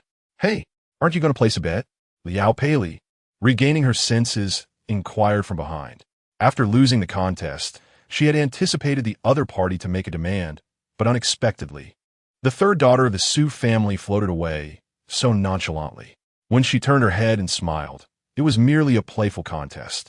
There is no need to take it seriously. Of course, if the fourth young lady insists on a wager for her peace of mind, that can be arranged. As she spoke, her gaze playfully shifted from Liao Paley to Wenruo, and with genuine words, she proposed, "Then let the fourth young lady accompany my half-sister for half an hour of practice." Liao Paley was momentarily taken aback, and only then did she begin to scrutinize Wenruo, who had been following them all along, having forgotten about her. Just a mere girl. Yet she dares to be made a target of my jest. You did this on purpose, didn't you? Waiting here for me to embarrass myself. Here, your sister wants me to play with you. Born in the intricacies of the Liao household, where her father, Liao Changmin, had taken 5 concubines, Liao Paley had long engaged in a battle of wits with her half-sisters. Thus she was no stranger to the cunning tricks of the inner chambers. When Ruo, with her head bowed, took a hesitant step back, her voice trembling in no. "It's not necessary. The fourth young lady is jesting. I would never dare to trouble you. That won't do. After all, I lost the contest." She glanced around and ordered a nearby attendant. "Hand this slingshot to the Su young lady and aim for that pine tree. You may not descend until you've hit every pine cone." Liao Paley's voice rang out strong and clear, embodying the valor of a battlefield commander. The onlookers fell silent, no longer daring to jest. Wenruo nervously grasped the slingshot handed to her, her gaze sweeping over the large pine tree on the opposite ridge, where the pine cones hung densely. She distinctly noticed some small insects flitting about the lower branches. No, not insects, bees. She looked incredulously at the woman across from her, who returned her gaze with a faint smile. You are not mistaken. Indeed, they are bees. What? Are you afraid now? Your sister is far more skilled than you. She then mockingly gestured, but no need to fear. You won't be able to hit them. When Rual closed her eyes, loathing this woman, and resented the insinuation that she was inferior to her legitimate sister. Gritting her teeth, she took aim, and with a loud pop, the stone vanished without a trace. Where did it go? At her feet. Laughter erupted around her. Unwilling to concede, when Rual picked up the slingshot again and tried repeatedly, yet she couldn't even send the stone flying over the ridge. The laughter continued to echo around them, and Liao Pei seemed to grow tired of the game, adopting a languid demeanor as though she could not be bothered to watch. What a joke. This is the norm for young ladies of the capital, is it not? She swiftly reclaimed the slingshot from Rua's hands, expertly launching the stones one after another, each shot landing true. Listening to the gasps of awe around her and gazing at the utterly defenseless young lady from the Su family before her, she soon lost interest. With a graceful wave of her sleeve towards the admirers, she declared, I'm leaving. This is dull. Only then did Su Wenruo feel a sense of relief as she crouched down. When her maid came to assist her, she was shoved to the ground. Meanwhile, a dialogue unfolded between Wenxi and her elder brother. Do you think I've gone too far? He asked. Not really, but after all, she bears the surname Su. This behavior does seem unbecoming. Wenxi sighed, pondering whether her brother had considered the repercussions of not placating the fourth Miss Liao. The Liao family was currently in the prime of their glory, and her brother held a position in the Ministry of Revenue, which belonged to Liao Chongmin. Regardless of whether Wenxi should engage or not, she believed it would be prudent to instill a modicum of caution. The idea was to give a gentle reprimand with an accompanying reward. She had resolved that she herself would not confront anyone directly, leaving that task to her loquacious half-sister. Since they were eager to push her forward, it would only be fitting for others to provide a slight lesson. Additionally, Wenxi had the advantage of knowledge from her past life, particularly that the fourth Miss Liao was fond of showcasing her archery skills to anyone who would listen. Just as Wenruo had unknowingly pushed her maid down for the umpteenth time, Wenxi approached her. She extended her arm and pulled her up. Although Wenruo resisted this time, she dared not push her away again. Wenxi said coldly, a loss is a loss. Refusing to rise is what truly brings shame. Do you wish for the entire capital to know that the fourth Miss Su cannot accept defeat? Her voice rang out clearly, and at this moment, only a few people remained on the mountaintop after following Liao Pei. Wenxi deliberately spoke for their benefit. Upon hearing her words, Su Wenhan had no choice but to concede that his third sister was indeed correct. Though he was unafraid of the Minister of Revenue, the women of the household always required vigilance. It was better to adopt a more humble attitude and deal with matters after this incident had passed. Let us go, commanded Su Wenhan to the previously pushed maid. The small maid approached cautiously, and upon sensing Su Wenhan's authority, Wenruo refrained from pushing her away again. As she lowered her head, her eyes glinted with venom, causing the maid assisting her to feel a chill of trepidation. Wenxi had inquired about her sixth sister and elder sister-in-law, and learned that they had descended the mountain ahead of time. As for Xiao Mingyi and Jiang Mingwan, they had long since departed. Even Li Yulin was nowhere to be seen, yet Xiao Mingqin remained.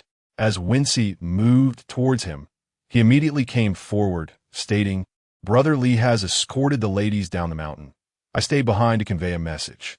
He observed Wenxi's calm demeanor and awkwardly explained that Mingqin regretted not being able to assist during the earlier incident, admitting that he himself was not particularly skilled in such matters.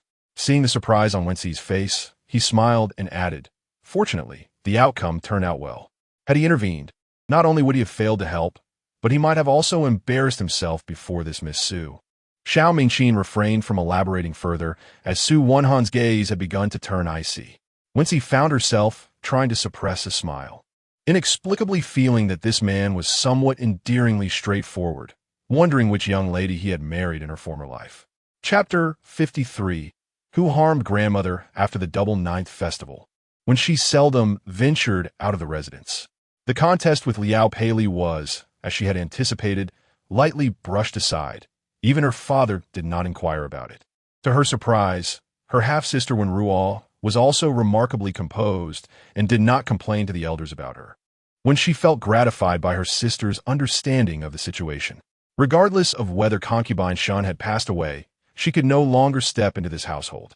In just 2 years, everything had transformed into a scenario starkly different from her previous life. During the year-end inventory, the profits from Wenxi's shop and the farmland had more than doubled compared to previous years. Furthermore, a significant event had transpired in the court. Liao Pei's father, Liao Changmin, who was Su Wenhan's direct superior and deeply entangled with the third prince, had been imprisoned. Wenxi did not pay much attention to this.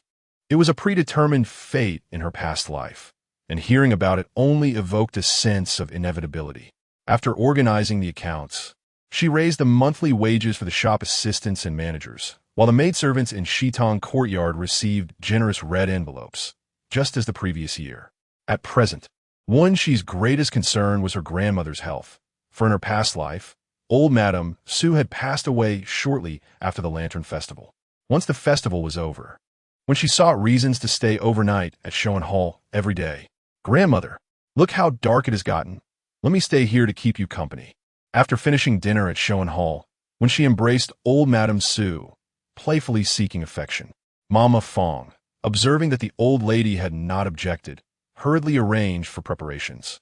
In truth, there was little to prepare, as when she had not spent the night at Shitong courtyard for quite some time. A few days prior, she had moved her jewelry box, and even earlier, her books. The items that third young lady had grown accustomed to using had already filled the eastern wing of Showen Hall without her even realizing it. Even the fragrant fruits she used daily, her dancing sword, and even the unfinished embroidery and sketches had all been brought over, indicating that she had begun to see Showen Hall as her second home. This was not all. Once old Madame Su settled comfortably in bed, when she cheerfully offered, "Grandmother, let me massage your legs." Her eyes sparkled with warmth and eagerness. Old Madame Su's heart softened, feeling a pang of pity for this child who seemed so vulnerable. When someone treated her kindly, she would reciprocate wholeheartedly. "You are too sincere. You must not be this way with outsiders." Old Madame Su sighed affectionately. "Of course, not everyone is as loving as you are, grandmother," when she replied, continuing her gentle massage. "Third young lady, do you harbor resentment towards your father?" Old Madame Su suddenly asked amidst the flickering candlelight, when she hesitated momentarily, raising her gaze to meet her grandmother's. The old lady appeared frail. Her silver hair draped over the pillow, and her eyes, which had weathered the passage of time, now brimmed with tender compassion. When she felt an overwhelming urge to confess, "Yes, I do resent him, but that is all in the past." Her voice trembled softly in the stillness of the night. Old Madame Su was not taken aback. "Third young lady, grandmother is pleased that you can voice your feelings. Even grandmother has made mistakes in the past. It is natural for you to feel resentment. However, you must learn to let go of that hatred. Do you understand? Life is fleeting, and you must focus on living your own life well." "Indeed, grandmother. Wenxi also hopes you will live a long life. If we can endure this ordeal, it will not have been in vain." "Silly child, there is no such thing as living to 100. Grandmother has lived her share. Now, grandmother wishes to see our third girl married off, and she must find you a suitable husband, so she cannot afford to die yet."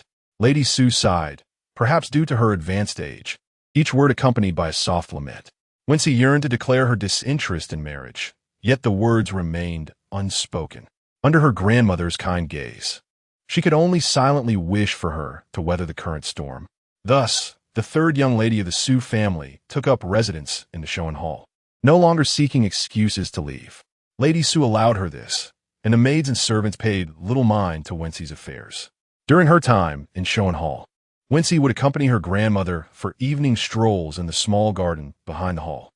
She had heard that physical activity was beneficial for the elderly, and recalling that in her previous life, Lady Su had become paralyzed from a fall, she felt an increasing urgency. On the 8th day of the second month, The eve of the incident from her past life, Wenxi grew increasingly anxious. Their evening walk was fraught with her restless thoughts, and upon returning, she sat in a daze, meticulously reflecting on any possible oversights during this time. "Miss, what troubles you?" Xiaohi inquired, concern evident in her eyes. Typically, upon their return, the third young lady would request a fruit infusion and practice her calligraphy, but today she sat motionless, murmuring to herself. "Something is amiss. What is wrong?" Xiaohi pressed. Yet, Wenxi was already donning her clothing and footwear with determination. "Come with me," she commanded, striding toward the bewildered Xiaohi. The two moved, one leading and the other following. Xiaohi, though unsure of her mistress's intentions, remained vigilant. The courtyard was enveloped in darkness, save for two distant lanterns flickering uncertainly. They traversed the small garden until they reached its end, where a long passage veered to the right. After pausing momentarily, Wenxi proceeded down the corridor with urgency, eventually arriving at a dilapidated door facing a grimy house, seemingly the abode of a servant tasked with tending the garden. Wenxi, who had walked this long alley daily with her grandmother, had never ventured inside. "What is this lead?" "Miss, what brings you here?" "It seems to be adjacent to the apricot courtyard." A jolt of realization surged through Wenxi. Neither of them carried a lantern. The darkness was oppressive, causing Xiaohi to draw closer to Wenxi and whisper, "Miss, let us return. It is too dark here." Before she could finish her sentence, they heard the sound of footsteps approaching. Wenxi quickly pulled Xiaohi behind the window of the house. With a clatter, the wooden door swung open, and it appeared someone had entered. Xiaohi trembled in fright, and Wenxi steadied her, silently gesturing for her to remain quiet. "Are they coming?" A hushed murmur escaped Wenxi's lips as she strained to discern the source of the sounds that were utterly indescribable. "Let me have a taste," a voice implored, teetering between refusal and invitation, accompanied by an urgent sucking noise that unmistakably belonged to Aunt Liao. Wenxi was taken aback by this revelation, realizing that the man was evidently not her uncle. As she focused intently, she recognized the voice as unfamiliar. The atmosphere within the room had escalated into a fervent clash, punctuated by the woman's sounds that oscillated between weeping and moaning, and the man's coarse, labored breaths, all resonating in a rhythmic symphony. Xiaohi clamped her hand tightly over her mouth, and after a moment, Wenxi perceived that the two individuals within were nearing a climactic juncture. She gestured to Xiaohi to retreat. As both turned to stand, they were confronted by an unexpected figure looming behind them. "Ah!" Both mistress and servant gasped in alarm. "You wretched creature, why haven't you tidied up and come out?" The voice, laden with ire, belonged to their grandmother. "How had she arrived here?" Wenxi suddenly recalled events from her past life and hastily motioned for Xiaohi to summon help. They then slipped to the front door, locking the dilapidated room from the outside, with the key firmly clutched in her palm, executing the entire sequence with a fluid grace akin to a flowing river. Chapter 54. The cause of grandmother's death. In a past life, Wenxi's mind was filled with myriad thoughts, recalling that on this very night in her previous life, her grandmother had fallen in the back garden. Subsequently, she became paralyzed, bedridden, and even lost her ability to speak, eventually passing away under mysterious circumstances. At that time, there seemed to be no dissent regarding this tragedy. Had it not been for Wenxi's rebirth, she would not have contemplated such matters. In recent days, while taking her walks, Wenxi had been observing the small garden closely. She noted that her grandmother's walking path was remarkably orderly, with a smooth pathway devoid of any depressions that could cause a fall. The ground was paved with rough stones, and her grandmother's shoes had non-slip soles. Despite her age, she was still quite vigorous. Even when alone, the likelihood of slipping was minimal, let alone suffering a fall severe enough to lead to paralysis and loss of speech. As the time of the incident drew near, an unexpected epiphany struck Wenxi, leading her to a narrow alley she had never explored before. To her surprise, she encountered her third aunt carrying someone in a rather unsavory situation. Shortly thereafter, the garden was illuminated brightly, yet her uncle was absent. Although he managed the household affairs, he spent the majority of the year away, attending to the family's various estates and businesses scattered across the region. The expenses of the household, coupled with the social obligations of his two elder brothers, fell squarely upon his shoulders. The Feng family and her uncle soon arrived, clearly having just risen from their beds, visibly shocked by the sudden turn of events. However, having served in the court for many years, Su Shaoquan quickly regained his composure and ordered the two individuals to be detained, imposing a strict silence upon those present. Wenxi was indifferent to their ultimate fate. She assisted her grandmother in making her way to the Shoan Hall. Despite the cacophony of wailing and chaos behind them, her heart felt a profound sense of relief, for she understood that her grandmother's ordeal was likely over. The circumstances surrounding her grandmother's death in a past life were likely tied to the events of that day. Had she and Xia not arrived in time, it was easy to imagine the dire consequences for her frail grandmother facing two desperate individuals. A cold sweat broke out on Wenxi's back, and as a chill wind blew, she began to cough. How could her grandmother have ended up there? Old Lady Su, who had remained silent until now, tightened her embrace around Wenxi and instructed the servants to prepare hot water, warming bags, and charcoal fires. I know not why, but since your grandfather's passing, she often wanders at night. It was your voice that startled me awake just now. Wenxi's eyes widened as she glanced at the serving maid, Mama Fong, who also nodded gently in acknowledgement. Her grandmother suffered from somnambulism. Suddenly, everything made sense. Seated snugly by the fire, Wenxi watched as her grandmother, now awake, sat across from her, her expression serene, with a warm flame flickering between them. Overwhelmed by emotion, tears welled up in Wenxi's eyes. She reached out to wipe them away, yet it felt as though she could never cleanse them completely. The people in Shoan Hall were puzzled, believing her tears were shed for her absent uncle. Reflecting on how Wenxi had tightly grasped her hand on their return, Old Lady Su wore a contemplative expression. On this night, the third daughter of the Su family finally succumbed to a restful slumber, her spirit utterly exhausted from days of heightened tension. To avoid raising suspicion, when she delayed her return to Shi Tang courtyard for several days. Truth be told, she preferred the comfort of her own quarters, particularly relishing the presence of her handmaidens, who seemed to breathe a sigh of relief upon her return. The most distressed by Liao's confinement were undoubtedly her three children. Their mother's actions had rendered their identities somewhat ambiguous. Although Feng had issued a gag order, the truth is difficult to suppress, and whispers of various rumors circulated in the shadows. 6 days following the incident, the third master of the Su family returned, accompanied by a woman known as Lin Yang, who immediately claimed the title of Concubine. This alleviated the worries of his two brothers, who had been concerned for him. Liao was imprisoned in the Buddhist hall previously occupied by Concubine Shun, while their cousin, who had committed acts of debauchery and theft, was sent to the authorities. A few days later, Liao passed away, her final moments marked by a vision of another self. In that alternate world, Su Shaodang was perpetually away on business, and upon learning of her husband's extramarital affair, she harbored intense resentment. Coincidentally, her distant cousin, who had once been enamored with her during her youth, arrived at her doorstep. By the time she recognized him, he had assumed a hidden identity and secured a position as a steward in the outer courtyard. The unexpected appearance of her former cousin ultimately led Liao to succumb to temptation. Such encounters often breed further indulgence. Once tasted, the allure becomes irresistible. Of course, fear gripped her. How could it not? She recalled the immense suffering endured to bear her youngest son, Wenyuan. Now, blessed with both a son and a daughter, admired by others, why would she willingly leap into the abyss?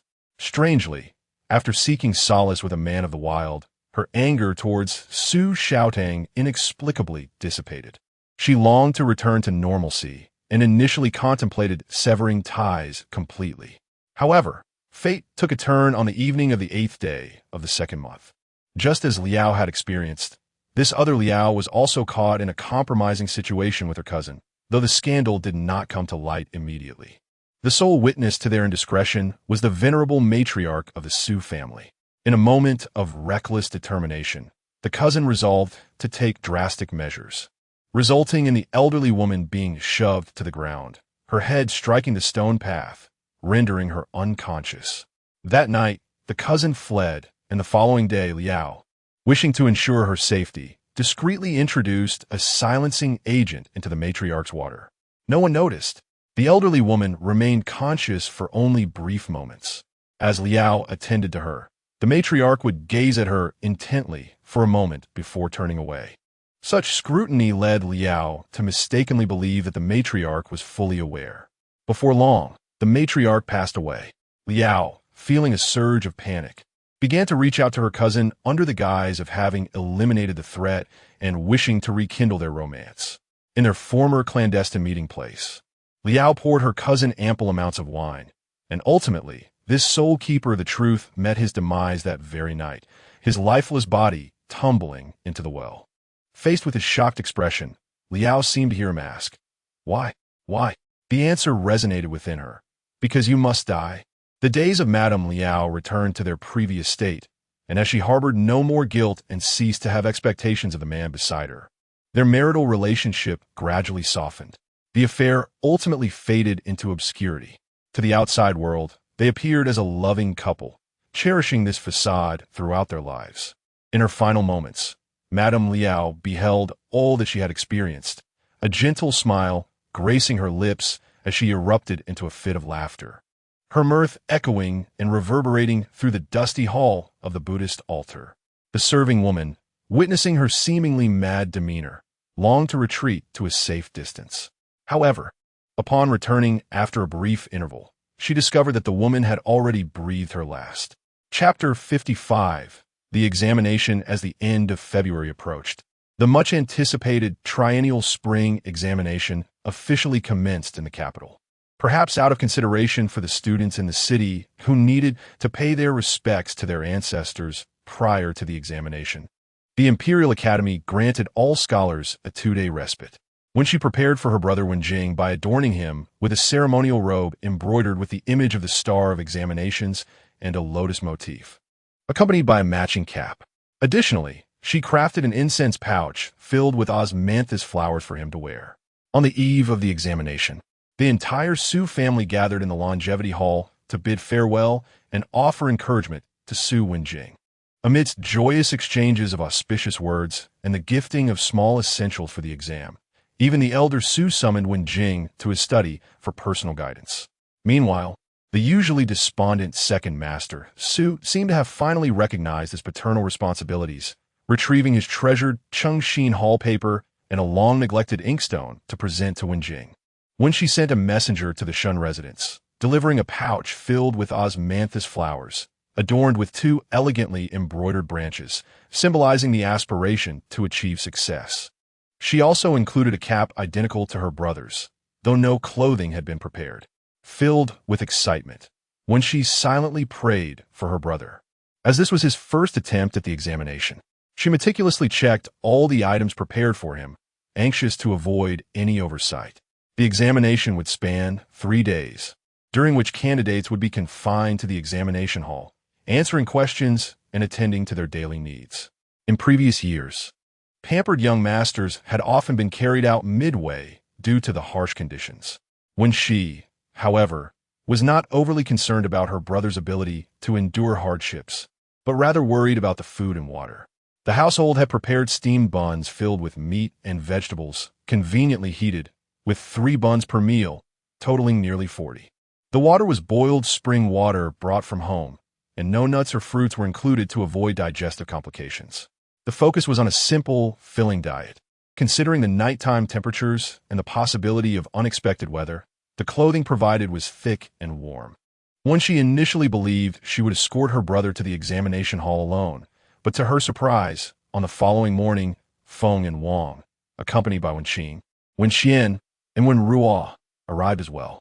The scene outside the examination hall was lively, even bustling to the point of congestion, with numerous carriages delivering candidates, forcing them to disembark and walk. As she held her brother's hand and chattered incessantly, a bright voice suddenly emerged from behind her. Turning her head, when she saw her half-sister Wenruo excitedly waving to Shunjian, then rushing towards him. Shunjian was distinguished in appearance and had gained a reputation among scholars in the capital. This unexpected encounter immediately captured the attention of those nearby. When she noticed the envious gazes of the other girls escorting their candidates, all watching when Rua dashed towards him. At that moment, discussions arose around her, with one particularly lively scholar remarking, "Isn't that Xinjian, the top scholar from Nanji 3 years ago? They say he's likely to excel again this time." Another voice inquired, "Who is that girl? She seems to be calling him second cousin." Accompanying Su Wenjing is likely a young lady from the esteemed Su family, known for their position at the Honglu Temple in the capital. The late matriarch of the second branch of the Su family hailed from the distinguished Shin family, suggesting a familial connection with the young Master Shun. Observing her cordial smile, it seems the young gentleman does not reciprocate her enthusiasm. The woman accompanying her purses her lips in disdain. At this moment, Shun Jianan stands tall and composed, his sharp, indifferent gaze cutting through the crowd. His flowing black hair cascades along the elegant line of his shoulders, creating an aura of innate nobility that isolates him from the surrounding clamor. When she furrows her brow, contemplating the allure of this striking figure, who captures the attention of all, inadvertently causing Wenruo to bear the brunt of unearned blame. "Should we go greet him?" Wenjing inquires, observing her sister's peculiar expression with a teasing smirk. "No need. By the way, what were we discussing earlier?" "You must be cautious." She seems inclined to continue the previous topic. With a resigned motion, Wenjing affectionately ruffles her sister's hair, recognizing her persistent chatter. When Wenruo calls out to Shun Jianan, he halts, his expression impassive as he directs a servant to accept the box of treats presented by Miss Su. His right hand instinctively tugs at the embroidered pouch at his waist. Noticing the matching hat atop Su Wenjing's head, Shun Jianan finds it rather amusing. Had he known, he would have chosen not to wear it. He recalls the stewardess' words about the hat and pouch specifically sent by his cousin, marveling at the intricate embroidery that must have required considerable effort. Is she here? While the young lady has yet to arrive. The Su family's young master is set to take an examination tomorrow. If the second young master dons the hat and pouch, it would not be in vain for the young lady who brought them. Shun Jianan's lips twitch. He still believes wearing the hat was the most foolish decision of the day. Yet, he manages to refrain from removing it even as he enters the examination hall. After bidding farewell to Su Wenjing, Fengshe unexpectedly leads everyone to dine on the second floor of the Juxian Pavilion, where they indulge heartily without reservation. Wang Shi cautiously probes into Liao Shi's affairs, lamenting the departure of the third sister-in-law without a proper farewell. "I'd hoped to see her off." Fengshe replies without a hint of emotion. "She left in haste." The matriarch insisted on a prompt departure to prevent any contagion among the children in the household. "Indeed," Wang Shi responds, lowering her gaze pensively. Su Wenruo remains silent, her chopsticks unmoving, clearly listening intently. Wen Xian appears perplexed, asking, "Where did the third aunt go?" "None of your concern. Focus on your meal," Wang Shi chastises, internally lamenting her daughter's lack of social awareness. Wenqi nudges Wenxi, exchanging knowing glances, evidently having received news from her aunt. When she feels no inclination to engage, the thought that the woman before her was responsible for her grandmother's demise in a past life, and may pose a threat once more, stirs not an ounce of sympathy within her. It is a consequence of one's own actions. How can one blame others? The imperial examination will conclude in 3 days, and the seldom-seen ladies of the household have chosen to indulge in the exquisite dishes offered by various eateries after accompanying the candidates. After satisfying their appetites, they plan to stroll through the bustling markets. Consequently, the liveliness of the streets rivals that of festive celebrations. Certain underground gambling houses have even begun to list the prominent figures of this examination as they set their betting odds. Wenxi felt a flicker of temptation. However, upon contemplating the chaotic atmosphere of the casino and the unsavory characters that frequented it, she ultimately refrained from taking action. After all, money is a never-ending pursuit. After the meal, Mrs. Feng intended to escort Wenxi back home, while the members of the second household, led by Mrs. Wang, planned to browse the shops. Wenruo inquired if Wenxi wished to accompany them, but she cleverly excused herself, citing fatigue. Since the incident of late, Wenxi has been particularly cautious when leaving the house. While she felt a modicum of security in the company of her aunt, Mrs. Feng, she could not rely on Mrs. Wang and Wenruo. Moreover, She harbored suspicions that Wenruo was still in covert communication with her uncle and concubine Shun, which further dissuaded her from joining them at this moment. Chapter 56. In hand before boarding the carriage, when she called Zheng Yun to the side and whispered a few words. Su Wenxi and Feng Shi, preparing to approach another carriage, turned their heads with curiosity and inquired, "What did you ask him to do?" "I intend to bring some 5 white cakes back for my grandmother." The 5 white cakes, intricately crafted from 5 white ingredients, such as white lentils and white yam, are particularly suitable for women, serving as a rare beauty remedy. The finest 5 white cakes in the capital can be found at the Yuyang pastry shop on Chessboard Street, where even the palace's ladies occasionally send someone to purchase a box. "Why didn't you mention this earlier? Have him bring some for me as well," Wenxi remarked with a knowing look. Feng Shi jested. "Haven't you had enough to eat? Shall we return to the gathering, fresh pavilion?" "Not at all. I was merely jesting with her," Wenxi replied, waving her hand dismissively. When she envied the camaraderie between her aunt and elder sister, contrasting it with the calculating atmosphere of her own household, where one could easily lose their life through carelessness. However, Zheng Yun was tasked with more than just procuring 5 white cakes. When Ruo rarely ventured out, and when she was certain she would not resist contacting Shen. After arriving at the pastry shop on Chessboard Street with Wang Shi and her entourage, Zheng Yun parted ways. As when Ruo discreetly sent Wang Shi and her daughter away to a secluded alley, an ordinary-looking woman followed closely behind. When Ruo stood before the 10th door on the left side of the alley, glancing around before waiting for the woman to pass. She then leaned against the door and knocked 4 times. After a moment, a deep voice emerged from within. "Who is it?" "Aunt, it's me." The door creaked open just enough for when Ruo's slender form to slip inside. Unbeknownst to her, the woman who had just passed was returning, having been instructed by Wenxi to find Shen Auntie's whereabouts in the capital. The room was dimly lit, with no lamps lit. Only a trickle of light seeping through a solitary glazed tile on the roof. When Ruo's visit was prompted by a letter from her uncle. When she learned that Shen Auntie was still alive, she felt little joy. The matter concerning her aunt had already been settled. In her father's eyes, the once beloved Shen Auntie was as good as dead. Whether she lived or not, she could no longer provide the support she once did. On the contrary, she might even become a burden. Having such a disreputable aunt would be better if she were dead. When Ruo peered through the faint light to behold the woman before her, a relative by blood, clad in a somewhat worn gray fabric dress that hung loosely on her gaunt frame. Her once lustrous black hair now resembled withered hay, and her eyes, filled with bitterness and resentment, bore into Wenruo. It took some effort for Wenruo to recognize this was the same woman who had enjoyed years of favor in the second household, providing her with a life no less than that of a legitimate daughter. She found it hard to believe, yet sorrow eluded her. Suddenly, Shen Qinyun grasped her hand without warning, urgently exclaiming, "Take me back to the estate. I cannot stay here. They want to kill me. Take me back." "Did you hear me?" Su Wenruo's complexion paled, and she uneasily tugged at the hand resembling a chicken's claw. "Calm down. Return to the residence?" "Which residence? Are you not aware of how much your father despises you?" "No, he would never treat me this way. It must be those treacherous servants. They must have received orders from Wang, or rather, from Su Wenxi, that little wretch. She seeks vengeance for the Shun family." Shen Qinyun gripped her daughter tightly, her words tumbling out in a chaotic torrent.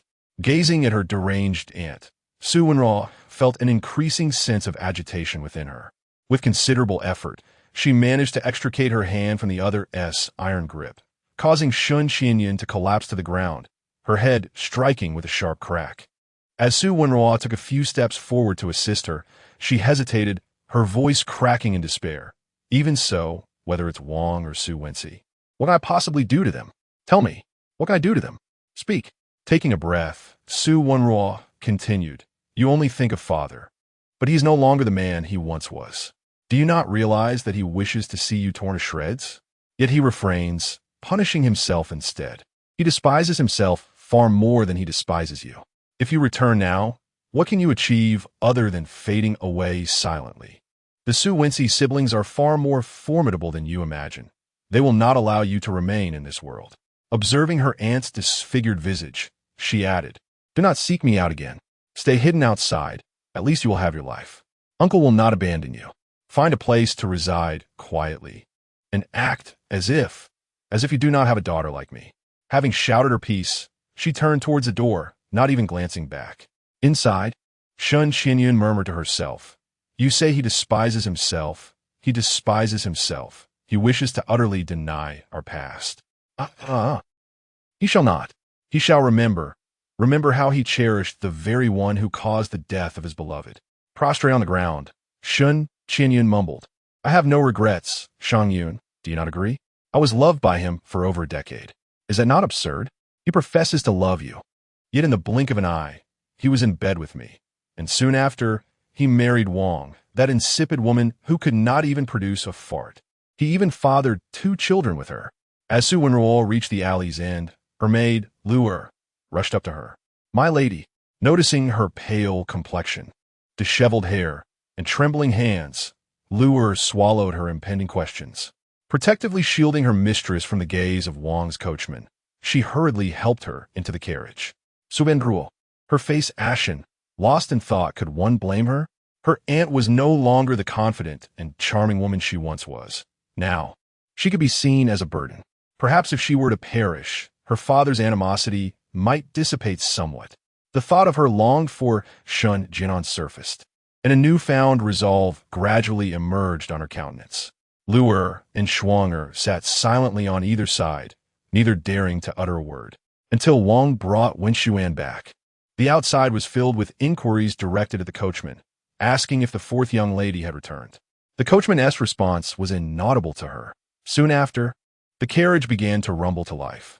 Meanwhile, the daughter-in-law, after Wenruo's departure, knocked on the door of the 10th room, accompanied by a cacophony of voices, expressing her disdain. Hasn't Tishi left? Why is she back? Go away. If you've left, do not return. Clearly, she mistook the newcomer for her daughter, although her tone was unkind. The door did eventually open. Upon seeing the unfamiliar woman at the threshold, her expression changed instantly. Wenxi did not anticipate capturing the cunning and sly Madame Shun so effortlessly. Subsequently, she was assisted into a nondescript carriage, which swiftly departed from Chessboard Street, heading towards the hot springs village in the outskirts of the capital. Chapter 57. The meeting outside the examination hall. Shun Qinyun entered the hot spring estate, a place once familiar to her, now transformed into a prison. Previously, she had come here as a mistress to revel in the comforts of servitude, but now she found herself confined in a room, abandoned for hours without a soul in sight. Upon encountering someone delivering her meals, she lunged forward to bite, and due to her past influence, the estate staff dared not retaliate. Several had been bitten within just 2 days. Manager Qian, exhausted and devoid of patience, sought an audience with Su Wenxi, inquiring how long she was to be detained. Did it not matter if she were to die or be maimed? Naturally, Shun Qinyun was destined to perish, but the time was not yet ripe. Thus, Wenxi replied, For now, let her retain her life. There is no need to worry for the future, as I shall bear all consequences. With a sense of renewed determination, Manager Qian returned to the estate. Every individual harbors their own motives. This Manager Qian had often suffered under Shen Yangyang's tyranny, but with the assurance from his superior, the matter was now manageable. Upon returning, he assigned 2 formidable matrons to oversee Shen Yangyang, allowing only water to be slipped through the door, resolutely ignoring her shouts and curses. After a night of tumult, Shen Yangyang finally quieted down. 3 days swiftly passed, leading to the conclusion of the imperial examination. To prevent Wenruo's uncle from discovering Shen Yangyang's predicament and resorting to desperate measures, Wenxi made a point of bringing along Zheng Yun and his brother when she went to greet her brother. When her party arrived, a multitude of anxious relatives had already gathered outside the examination hall, some from distant lands having lingered for several days, eagerly awaiting the emergence of their loved ones. Among them were also those who came merely for spectacle, seeking suitable suitors for themselves, daughters, or sisters. The young ladies were mostly seated in their carriages, peering through the curtains to steal glances at the proceedings within. When encountering particularly handsome candidates, they sent their handmaidens to inquire about their identities, academic standing, potential for success, and marital status. The candidates themselves appeared in various states, with some unchanged from their entrance. For instance, Shunjian maintained his cold demeanor from entry to exit. Upon seeing Wenxi, he furrowed his brow, his expression remaining as impassive as before. Others emerged with disheveled hair and tangled garments, lacking any semblance of their former elegance. These individuals were largely from the capital, while those from the provinces fared better. Amongst the crowd, Wenxi spotted her former husband, Li Yulin, who, accompanied by Xiao Mingqin, was heading to meet the Xiao family, causing a stir of excitement. Nearby, the curtains of several carriages were drawn slightly apart, whispers filling the air. "Who are those young gentlemen?" one inquired. "They are truly striking, particularly the one on the left, whose demeanor is both noble and refined. That is Li Yulin, a scion of the Li family. Do not harbor hopes for him, as the lady beside him is already betrothed." "And what of the other? Is Shunji and from Nanjing married?" "Not that I have heard, but he appears rather aloof." "Ha. You think too highly of yourself. He may not be interested in you." Among these candidates, his visage is indeed the most distinguished. As Wenxi listened to the conversation, an involuntary smile crept across her face until her brother and Shun Jianan approached her. "Silly girl, why are you smiling? You didn't even come to greet us." Unable to resist, he reached out to pat his sister on the head, but Wenxi recoiled, tucking her chin in. Standing a few paces away, she observed Wenjing with a smile, noting that he appeared slightly thinner, yet it seemed she could still tease him. Perhaps he had performed decently on his exams. "I am envisioning the moment you receive your accolades," she mused. However, Su Wenjing felt a twinge of anxiety at her words. He believed he had done reasonably well, yet unforeseen circumstances could arise. If his sister held high expectations for his success, failing to meet them would be disastrous. Sensing the sudden seriousness on his face, Wenxi quickly reassured him, "It's perfectly fine if you don't do well. I was merely jesting. Don't feel too much pressure." At that moment, Shun Jianan, standing opposite them, cleared his throat discreetly. It was only then that Wenxi recalled his presence. Reflecting on the earlier discussions around them, she felt a chuckle bubbling up. Even if her brother did not pass, their cousin surely would. Thus, she preemptively wished Shun Jianan triumph in his examinations. Her words prompted another lament from Wenjing. "Why can he succeed while I cannot? You are so biased, little girl." Shun Jianan gazed at Wenxi with a contemplative expression. "You are so certain I will succeed?" he inquired. Because you succeeded in your past life," Wenxi replied, unable to conjure a more evasive response, her expression earnest. Shun Jianan found this sentiment peculiar. The girl's clear, bright eyes held a direct gaze that made his heart skip a beat. How could she trust him so implicitly at such a tender age, especially when he himself harbored doubts? Nevertheless, the feeling was undeniably pleasant, and a faint smile involuntarily graced his lips, a fleeting ripple across the calm surface of a lake, vanishing as quickly as it appeared. Wenxi was momentarily entranced by this side of Shun Jianan. Indeed, people delight in hearing kind words. "Shin brother, Subroter." With these greetings, Wenxi noticed Xiao Mingqin and Li Yulin approaching together, seeking to engage her brother and Shun Jianan in conversation. Wenxi instinctively stepped back a little. As Li Yulin approached, he cast a cold glance at the third young lady of the Su family. Ever since she had sent that letter a year ago, she had been silent. Had she genuinely turned over a new leaf, or did she harbor ulterior motives? It seemed she relied solely on her looks, attracting the attention of distinguished young men one after another. Take Xiao Mingqin, for instance. He had been conversing with Li Yulin moments before, yet suddenly suggested they greet Su Wenjing. Li Yulin's gaze shifted to Shun Jianan, the young gentleman from the Shun family, equally renowned for his talents. Unexplainably, Li Yulin felt a discomforting sensation, akin to an animal instinctively reacting upon encountering a rival. Both young men were strikingly handsome and among the top contenders in the forthcoming examinations, their odds the lowest in the betting houses of the capital. Li Yulin pressed his lips together and, avoiding Shun Jianan, approached Su Wenjing with polite courtesy, saying, "Greetings, brother Wenjing." Shun Jianan nodded to both of them as a form of return greeting, exchanged pleasantries with Wenjing, and then lowered his head to walk toward his carriage. Once inside, he glanced back at the two engaged in light conversation with Wenjing, slightly raising an eyebrow. At that moment, Xiaomingyi also spotted Wenxi. The two did not draw near for pleasantries, but merely nodded at each other from a distance before boarding their own carriage. Soon after, Wenjing approached, accompanied only by a young servant carrying writing implements, indicating that the others had already departed. Noticing Wenxi looking behind him, Wenjing feigned annoyance and remarked, "What are you staring at? That Shun has left." "Humph, a girl of such age should not linger. Although that Shun fellow excels academically, he is as cold as ice. My sister's taste is truly questionable.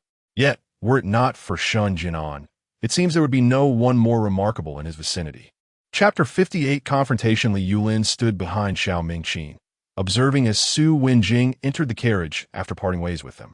The curtain of the carriage fluttered briefly, revealing a glimpse of a pale pink garment, which was soon obscured by layers of verdant drapery.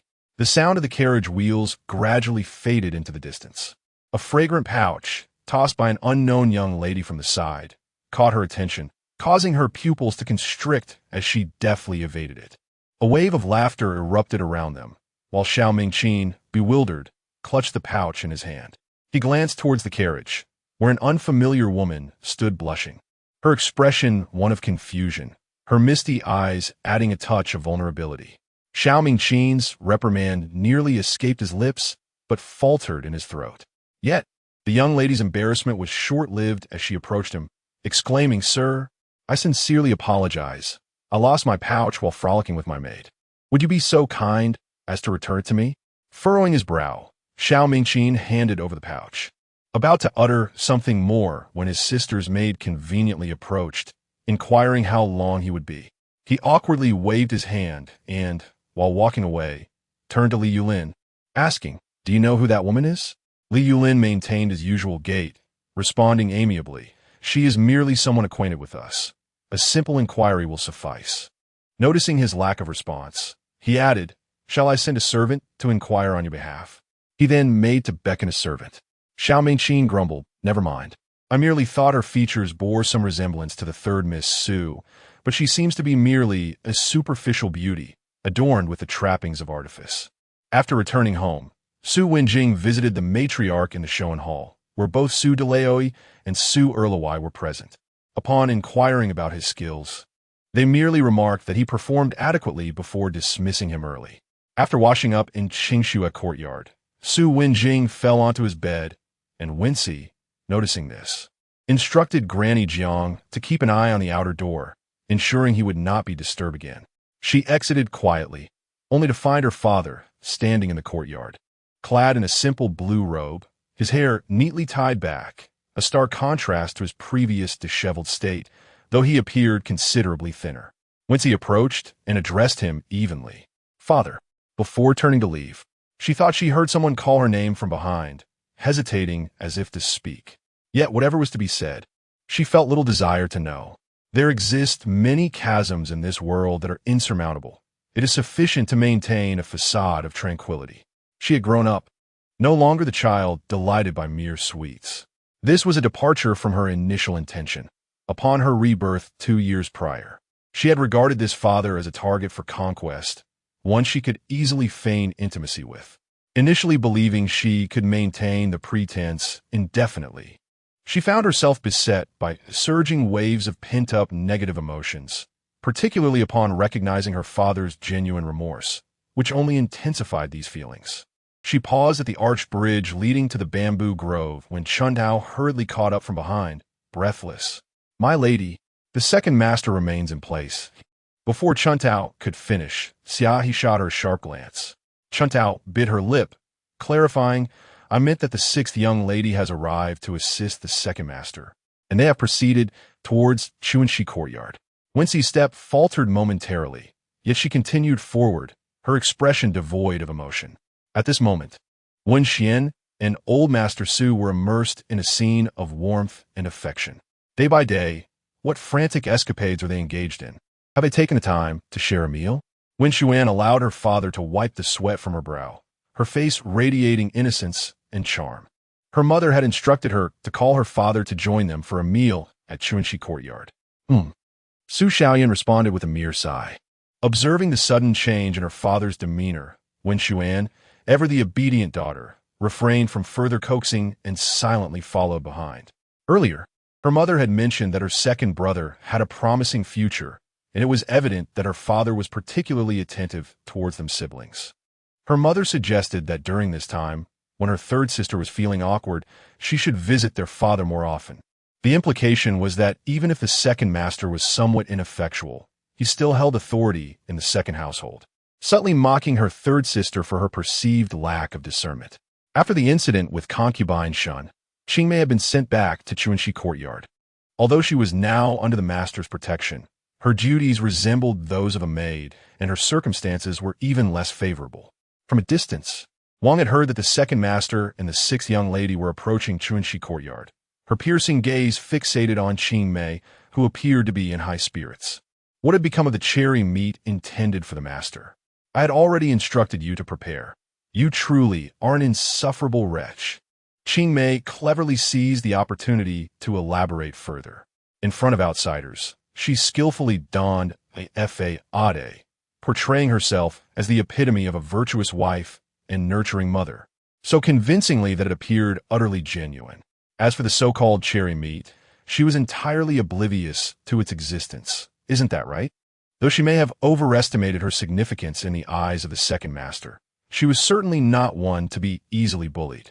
With determination, she knelt before Madame Wang, weeping pitifully and sorrowfully, exclaiming, Madam, if you must belittle me in such a manner, then there is little I can say in my defense. Qingmei has been by your side since childhood. It is unjust for you to regard her with disdain simply because she has spent a few days in the study. After lamenting her plight, she grasped Mrs. Wang's hand and struck her own face. Mrs. Wang appeared momentarily stunned, witnessing the master approaching the entrance of Wenxi courtyard, while this person seemed to lose her senses. In the past, even when faced with more vulgar insults, she remained composed. Realizing she had fallen into a trap, Mrs. Wang, in a fit of anger, attempted to pull away, leaving a red mark on Qingmei's ear and tearing a strand of hair in the process. But that was not the end of it. Amidst the pushing and shoving, Qingmei stumbled backward and struck her head against the ground, losing consciousness in an instant. Just as Master Su and Wenxuan entered the room, they happened upon this scene. Mrs. Wang, her face pale, stared at the motionless figure on the ground, then turned to the master at the door, his expression dark and anxious.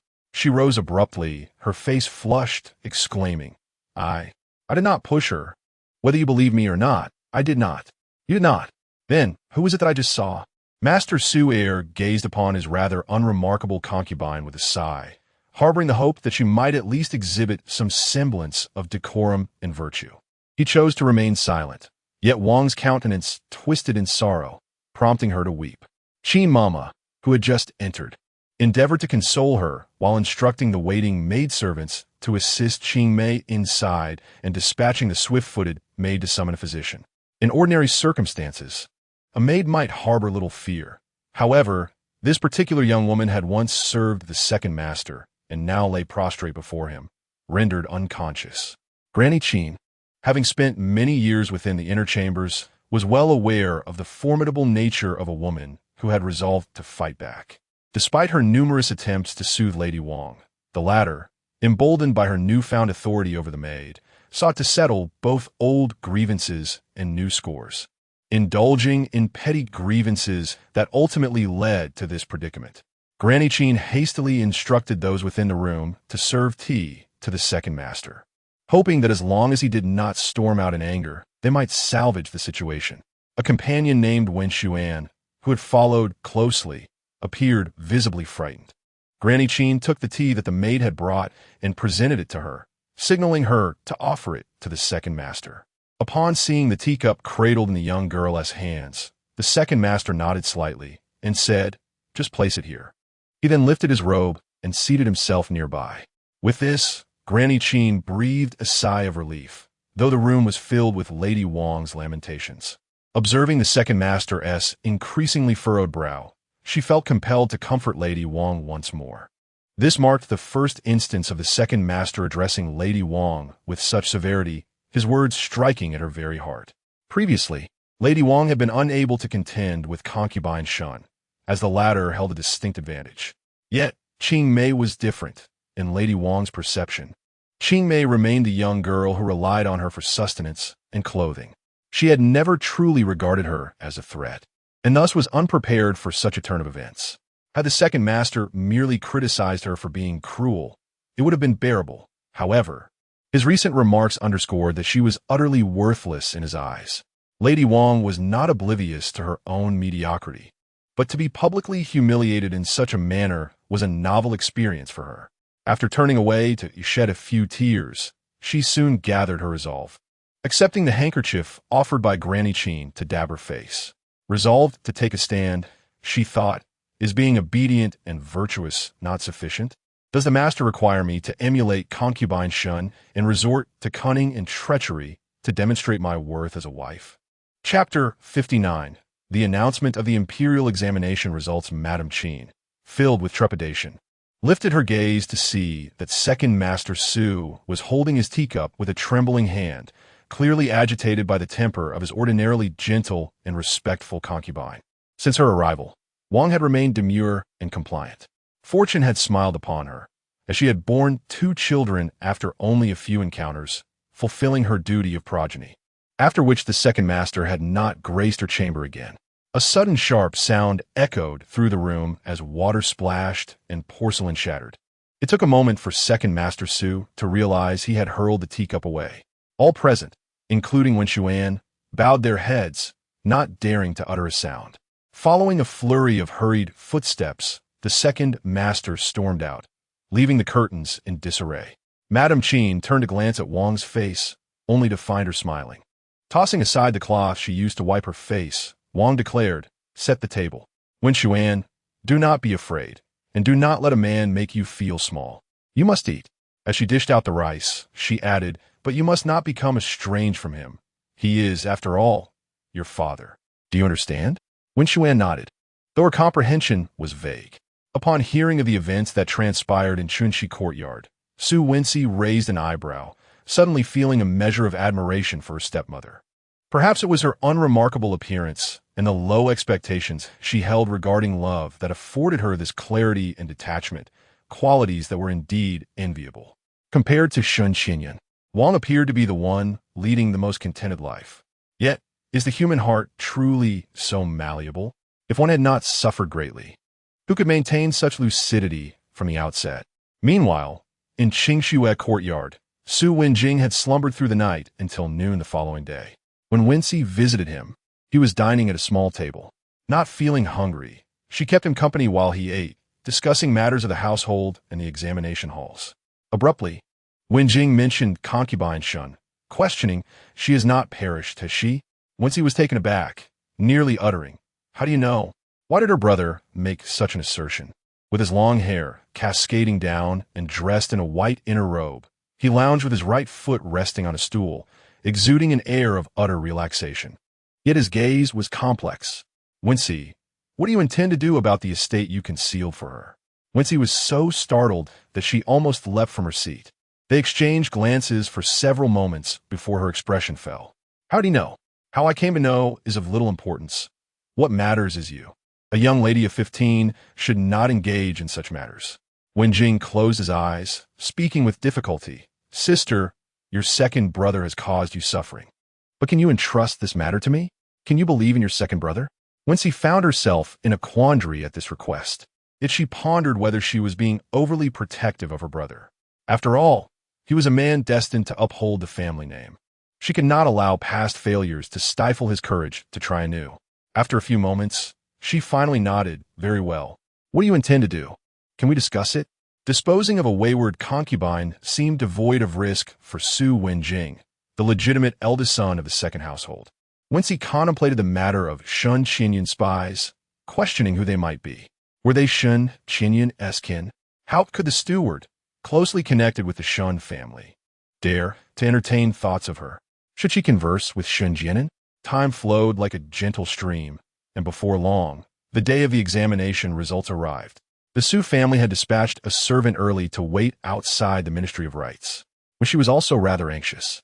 The servant, upon returning with the news, rushed to Shoan Hall, where he encountered the matriarch, Su Old Lady, and repeatedly expressed his congratulations. Perhaps overwhelmed with excitement, his voice trembled slightly, and, disregarding formalities, he exclaimed, "He has succeeded. The second young master has succeeded."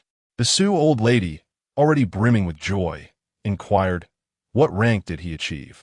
Nearby, Mama Fong, noticing the servant was out of breath, hastily signaled for a maid to bring a cup of tea. The young man drank it down in one gulp and then, with renewed enthusiasm, declared, "Old madam, the second young master secured the 25th place. This time, only 260 candidates were accepted." The Sioux old lady was so elated she hardly knew how to respond. As long as he succeeded, that is all that matters, regardless of rank. However, she was clearly attentive to the ranking and, with her palms pressed together, murmured, "Ba, thank the ancestors for their blessing." Considering how many candidates had participated nationwide, she could not help but laugh at the thought of her grandson placing 25th.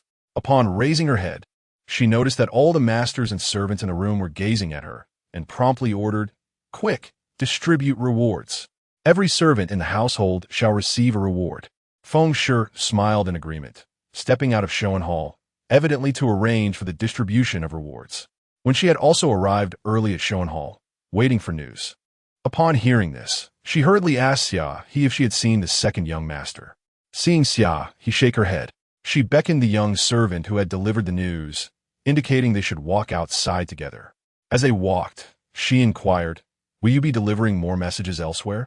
The servant had calmed down by this point, though his face still bore a flush of excitement. "No need. A servant has already gone to the master and the second master." When she continued, "Did you see anyone else who succeeded?" Upon receiving another shake of the head, she refrained from pressing further. Initially, she wished to inquire about Shun Jianan and Li Yulin, recalling that in his previous life, he had been honored as the top scholar in the palace examination, and she suspected he would fare well in this life as well. Let's go to the Qingxue courtyard together and share the good news with him. By the time they arrived, the Qingxue courtyard was already filled with jubilant spirits. Someone quick on their feet had already come to share the joyful tidings. Su Wenjing, with a beaming smile, leaned against the door, watching as his sister walked gracefully through the courtyard entrance. It seemed there was no need for words, merely locking eyes with when she brought moisture to her gaze. She thought of her brother in his past life, pondering what emotions he must have felt as he marched into battle, enduring misunderstandings and punishments from their father, and witnessing others achieve glory. Surely, he harbored a great deal of resentment. It was no wonder he had appeared so gaunt in his previous life, and after that, he had ceased to smile. Yet he had always planned everything for his oblivious sister, visiting her before heading to war, saying, "Wait for my return." Now, he mused that the current Su family might inadvertently burden her. "Just continue as you have been. It is fine not to be in touch. Wait for your brother to return with military accolades." Seeing the tears welling in Wenxi's eyes, Wenjing grew flustered. "Silly girl, why are you crying?" Wenxi wiped away a tear, exclaiming, I am genuinely happy for you. Brother, it is such a joy to see you smile like this. It is wonderful that we can still rely on each other. How unambitious of me. This is merely the beginning. Just wait, brother will always be your support." Wenjing remarked with a raised eyebrow, displaying a rather smug demeanor. The two siblings sat shoulder to shoulder under the sun in the sunny snow courtyard, basking in its warmth. The air was fragrant with the scents of early spring, and the sunlight was splendid. The once struggling pair relished this rare moment of tranquility. Old Madame Jiang visited several times, while Wenxi's maid appeared to be hesitating to speak. "What is it?" Su Wenjing inquired of the young servant, peering curiously from outside the courtyard. "Second young master. The second master wishes for you to come over." As a servant in the second master's residence, he was well aware of the strained relationship between the second young master and the master. Yet he was certain that Mingyue, that mischievous rascal, had sent him. "Look, you must be in trouble now." He thought he would simply stand there indefinitely, but unexpectedly, Su Wenjing replied, "Understood, you may go." He only acknowledged the message without committing to a response, which was already quite sufficient. "Go on. You will soon embark on your official career. Do not give anyone grounds for gossip," Wenxi gently urged. "After all, he is your father. What will you do if he uses filial piety to pressure you? You criticize me, yet what about you?" Wenjing retorted, then quietly added, "Rest assured, I am fully aware." Chapter 60. Departure Ultimately. Su Wenjing reluctantly made his way to Su Xiaoyun's quiet hall. On this day, in celebration of the second young master of the Su family achieving notable success, the household gathered in Shoan Hall for dinner. The atmosphere was one of joy. Even the elder master, Su Xiaoquan, indulged in a couple of extra cups of wine. The flushed face of the second elder master gazed at his legitimate eldest son, seemingly feeling a sense of pride and shared glory. With the third elder master absent, Wenyo and Wenxiu brought along their 5-year-old brother, Wenyuan, to extend their congratulations to Wenjing. The plump little boy, with hands that could be embraced fully, displayed several distinct dimples. His small stature, while amusing and offering a bow, also evoked a tinge of sorrow. The absence of Liao had affected the children to varying degrees. Wenxi picked up a piece of hibiscus cake from the table to feed him, and the two sisters settled down beside her. In an unprecedented turn of events, Su Wenruo stood to congratulate Su Wenjing. What did it matter that he was the biological brother of Su Wenxi? He had achieved the rank of Jinshi and would surely ascend in status. Could he truly disregard her as his half-sister? They shared the surname Su, bound by a common bloodline. This realization brought a sense of clarity to Wenruo. Even with their aunt gone, she still had the Su family, who would not abandon her. Her father was the vital link that connected everything, the key to her breakthroughs. In that moment, the fourth young lady of the Su residence felt an unquenchable surge of ambition. She had her cousin Jian and would not relinquish her aspirations. The following day, the Shun family also sent word of their joy. Shun Jian had placed third in the examinations. Upon hearing this, Wenxi was momentarily taken aback. Could it be that the title of the third place was about to change hands? What rank had Li Yulin achieved? As this thought crossed her mind, she scolded herself for meddling in affairs that did not concern her. Answers to these questions would soon emerge in the days to come. On this particular day, while Wenxi practiced swordplay beneath the flowering crabapple trees behind the Shitong courtyard, Wenruo arrived uninvited. As Wenxi finished her dance, her half-sister enthusiastically exclaimed, "Third sister, your dance was truly magnificent. It left me envious." Wenxi took the handkerchief from her maid to wipe her face, curiously anticipating her next words. It was unusual for Wenruo to visit. Since Wenxi's rebirth, they had maintained a tacit understanding of mutual non-interference. Noting her half-sister's silence, Wenruo, unfazed, continued, "Does elder sister remember Li Yulin? He has also achieved success this time." As she spoke, she observed Wenxi's expression, noting her apparent disinterest, which left her somewhat unsatisfied. Previously, after their encounter with Li Yulin, Wenxi had shown considerable interest in him. Wenruo herself had once been infatuated. It was only later that their aunt had enlightened her that Li Gongzi had long been promised to another. The crucial point was that their aunt had advocated for her marriage into the Shun family, and indeed, Shun Jian was not lacking in either talent or looks compared to Li Gongzi. "Is it true? You don't believe me?" Su Enro asked, sensing any skepticism. "I believe it," Wenxi replied, feigning curiosity as she looked at her sister. "You placed fourth this time." Wenruo's eyes sparkled with mischief, seemingly thrilled by the news. "Oh, why are you so pleased about his fourth place?" Wenxi pretended to scrutinize her with a look of inquiry. "No, I am merely concerned for my elder sister," she said, observing the other person's expression darken, and added, "I just wish for Sister Jiang and Sister Xiao to be happy. After all, we are acquainted." Wenxi replied in a nonchalant manner, "That is well." Wenru felt a twinge of awkwardness, as she seemed increasingly perplexed by Su Wenxi's true intentions. To be honest, she had not anticipated that Master Li would be such a formidable scholar. Initially, she felt a slight discomfort upon hearing the news, but she was surprised by Su Wenxi's astute judgment. Yet, when she considered her own plans and the difficult situation she would face in the household, she felt compelled to feign joy for her elder sister, especially since her cousin Ji and ranked higher than Master Li. The mere thought of Shun Ji and brought a sweet sensation to Wenru's heart. Although her aunt had lost in the Su family, her discernment was undeniably commendable. Days later, the day of the palace examination arrived. Su Wenjing donned a green round-collared robe and a scholar's cap early in the morning. joining the other 259 successful candidates on their way to the examination site at Taya Hall. It was not until the sun set that Su Wenjing returned home. The following day, the Su family received news from the Ministry of Rights officials that Su Wenjing had achieved second place in the palace examination and was granted the title of Jinshi. Meanwhile, Shen Ji had secured the title of the third place, reportedly winning the admiration of the fourth prince for his writings, even surpassing the second place in merit. However, Li Yulin's ranking was notably lower than his performance in the preliminary examination. Wenxi found this turn of events utterly perplexing. Could her rebirth truly influence the examination results of the two? On the third day, the day of the procession for the top scholar, second scholar, and third scholar arrived, aptly described as a day of triumph, where one could behold all the beauty of Chang'an in a single day. On this day, Wenru managed to persuade the second master of the Su family to join the festivities. Although Wenxi initially had no desire to go, she was urged by the matriarch and her father to witness the procession, with Su Wenjing accompanying her. To avoid the overwhelming crowd, Wenxi decided to take her sisters to the second floor of her jewelry shop, where the newly opened tea room provided an excellent vantage point for observing the street scenes.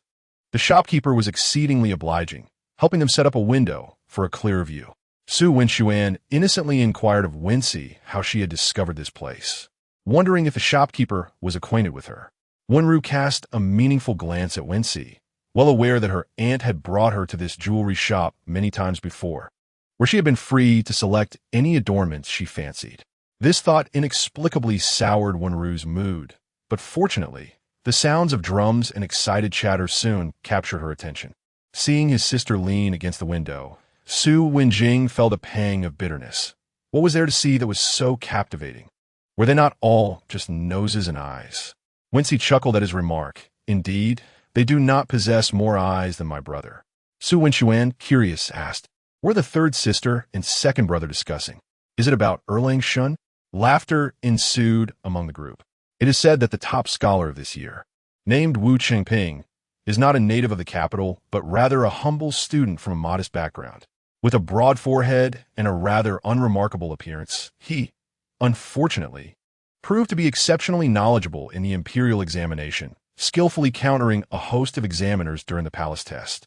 The emperor, impressed by his performance, appointed him as the top scholar on the spot. Wu Changping, whom Wenxi has some recollection of, later became a respected inspector in the Court of Judicial Review, wielding his words like a sword, incisively addressing issues and effecting substantial change on behalf of the common people. Wenxi leaned forward to observe this future luminary of the capital. Dressed in a flowing crimson robe, he possessed a serious and composed demeanor, his large head and slender frame seemingly betraying a history of malnutrition. Yet, this man maintained a steadfast gaze and an upright posture, exuding an aura of integrity. Seeing her focused gaze, Wenjing leaned in closer and remarked, "What do you think of him?" "I believe." Chapter 61. Unfettered by fleeting leaves, what do you think? When she responded with a cheerful smile, "I remarked that this individual indeed possesses considerable talent, unbeknownst to you." As a fellow top scholar, Wenjing did not mind divulging a few secrets about others for the amusement of his sisters. However, just as he was about to continue, he noticed that their attention was riveted on the procession below. Scanning the scene, it was evident that the top scholar hailed from a humble background. In contrast, the second scholar was a quintessential denizen of the capital. Though when she was not well acquainted with this individual, she had overheard snippets of conversation from the onlookers on the street. It was said that this second scholar belonged to a branch of a prominent noble family, having ascended through the benevolence of his patrons. When she observed him returning the multitude of gazes directed at him with a humble smile, while his appearance was not particularly striking, he garnered the best reputation among the three, much like the jewelry shop on the ground floor, where some were captivated by his demeanor. This gentleman, surnamed Shao, was truly impressive. Not only was he handsome, but he also exuded approachability. Indeed, who could argue otherwise? After all, he was raised by the Shao family, and such grace was undeniably rare. The Shao family? General Shao, the foremost defender of the realm in this dynasty, had connections through the fourth prince's consort, who hailed from the illustrious Shao lineage. Yet, in Wenxi's recollections of courtly affairs, the figure of this Xiao Yiyang, the second scholar, was absent. It seemed he had ultimately failed to gain the favor of the fourth prince, while those unrelated to the prince, such as Wu Qingping and Shen Jian, were thriving in their careers. Speaking of Shen Jian, at this moment, he sat astride a magnificent steed clad in a scarlet robe, his strikingly handsome features requiring no embellishment, captivating the hearts of the noble ladies in attendance. Tokens of affection, scented sachets, flower bouquets, handkerchiefs, rained down upon him. Yet this seemingly world-weary flower scholar did not deign to acknowledge them, allowing the gifts to slide off his attire. He bore an air of being amidst a throng of flowers, while remaining untouched by their petals. It was indeed exceedingly cold. As the procession reached the base of the building, when Xian, Wenxi, and Wen Ruo expressed their joy in unison, calling out, "Second cousin," Wenxi, half hanging from the window, unexpectedly locked eyes with Shen Jian. To convey warmth, she foolishly flashed a grin. His gaze, cool and detached, swept over her, and his empty left hand languidly brushed his robe. Wenxi's eyes wandered, noticing that he still bore the pouch she had gifted him, a mere token, now marred by pollen, transforming the vibrant green branch into a mottled hue. Nearby, Wen Ruo watched as a sachet, thrown toward Shen Ji, and tumbled from the edge of his robe to the ground, trampled by the bustling crowd, leaving traces of mud upon its surface. Her complexion paled slightly. The second cousin received no gifts from anyone, yet she distinctly perceived a glance directed at her eldest sister that held a hint of distinction. She lowered her eyelids to conceal the resentment brewing within her. Unyielding, she resolved to wait and see. Not far from this jewelry shop, Liu Lin had also been summoned by Xiao Mingqin.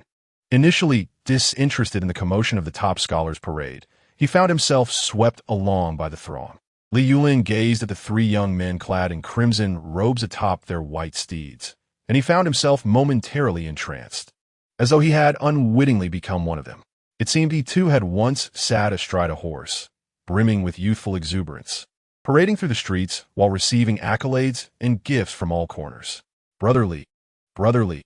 A sudden throbbing pain in his head brought him back to reality, as he saw Xiao Mingqin's enlarged pupils staring at him. What is the matter?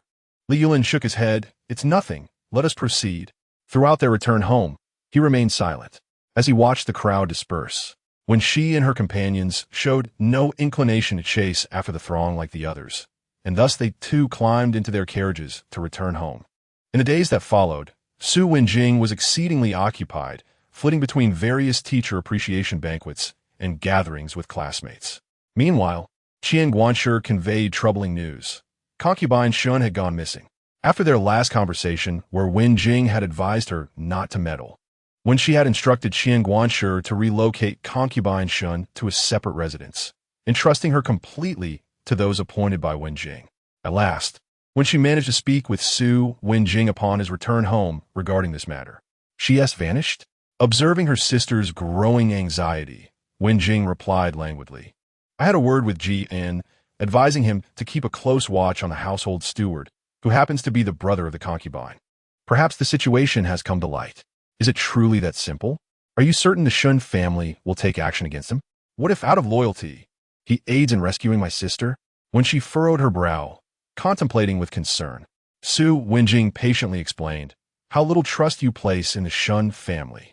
That steward, leveraging the Shun family's influence, tracked down the third young lady of the Su family and concealed the escaped concubine within the estate. This is beyond what a mere steward could orchestrate, trust me. Yet, when she remained unconvinced, after all, Concubine Shun acknowledged our grandmother as her foster mother. Before she could finish, Wenjing pressed his hand to his forehead. Have you forgotten how our mother met her untimely fate? His tone grew slightly agitated. When she responded softly, even so, I cannot bear to entrust her to others. I wish I could. But as she faced Wenjing, a look of guilt washed over her, and she refrained from continuing. She understood that her brother disapproved of such actions. However, how could Wenjing fathom that his sister before him had already traversed 2 lifetimes? No longer the delicate maiden he perceived, bound by concerns of reputation? Perhaps the shadows of her previous life loomed too large. For one, she was perpetually engulfed by a sense of unease. Meanwhile, upon learning that the second young master of the Shun family had achieved the honor of being a top scholar, the matriarch of the Shun family promptly led her kin to the capital. This time, they intended to reside in the capital long-term, relocating nearly the entire direct line of the Shun family. The Shun family possessed a garden, commercial enterprises, and agricultural estates in the capital. And with the fortuitous news of the second young master's scholarly success, the matriarch and her two sons deliberated on establishing a permanent residence in the capital. The matriarch had two sons and one daughter, the latter having passed away early. Both sons were engaged in business. The elder son managed the family estate in Xinfeng County and its surrounding lands, while the younger son was responsible for expanding their business across the northern and southern regions, often spending over half the year away from home. Madame Shun's eldest son, Shun Xiangqun, is married to a lady from the Song family. Currently, the couple resides in Xinfeng County, managing the family's agricultural land and businesses.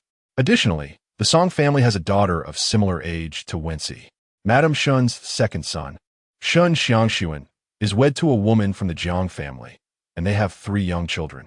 Shun Xiangxuan is often away from home, reportedly involved in business ventures with a companion as he traverses the land. On this visit to the capital, alongside the Song family and their daughter, Jiang has brought her 3 children as well. Although the Shun residence in the capital does not possess the grandeur of the ancestral home in Xinfeng County, with its emerald tiles and vermilion eaves, the opportunities for commerce and the richness of urban life in the capital far surpass the mundane existence of a small county. In essence, the Shun family is not lacking in wealth, and with the fortune of Shun heir Shai's recent success in the imperial examinations, they are determined to establish their roots in the capital and provide unwavering support. Wenxi recalls that her maternal grandmother had never resided long-term in the capital. Could it be that her second cousin's achievement as a top scholar, rather than merely placing fourth, has prompted this change?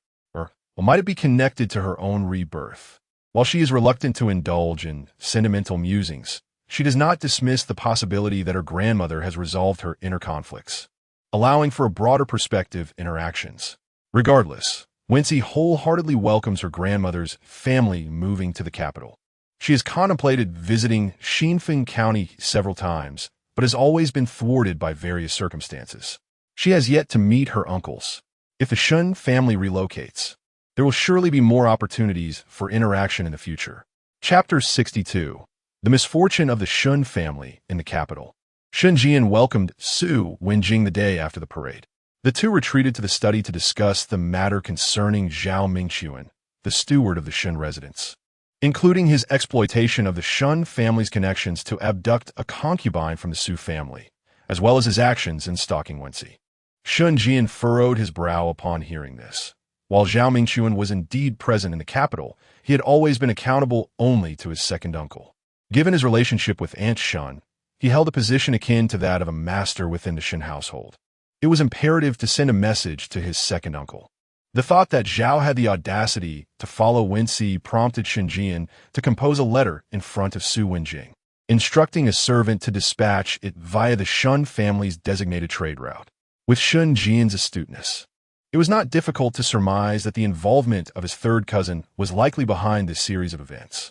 The audacity of a young lady to abduct someone and confine them in a rural estate was indeed alarming. Shun Jian raised an eyebrow, confirming that she was far from an untroublesome girl. Meanwhile, the concubine from the Su family had been sent to a temple, only for that very temple to catch fire shortly thereafter. The Su family, including the second master, believed that Aunt Shun had perished. Yet, this same concubine managed to escape and was now poised to exact her revenge on the third cousin. A few days later, he received a reply from his second uncle, instructing him to investigate thoroughly and to show no leniency if the situation proved true. At this juncture, Zhao Mingquan had been brought to his Lanfeng Hall by Shun Jian's men. Of course, this young master was not to be underestimated. A few days were sufficient for him to unravel the entirety of the events that had transpired. One particular detail implicated the then Vice Minister of the Ministry of Personnel, Li Yanjun, who had aided in delivering the stalkers to the authorities.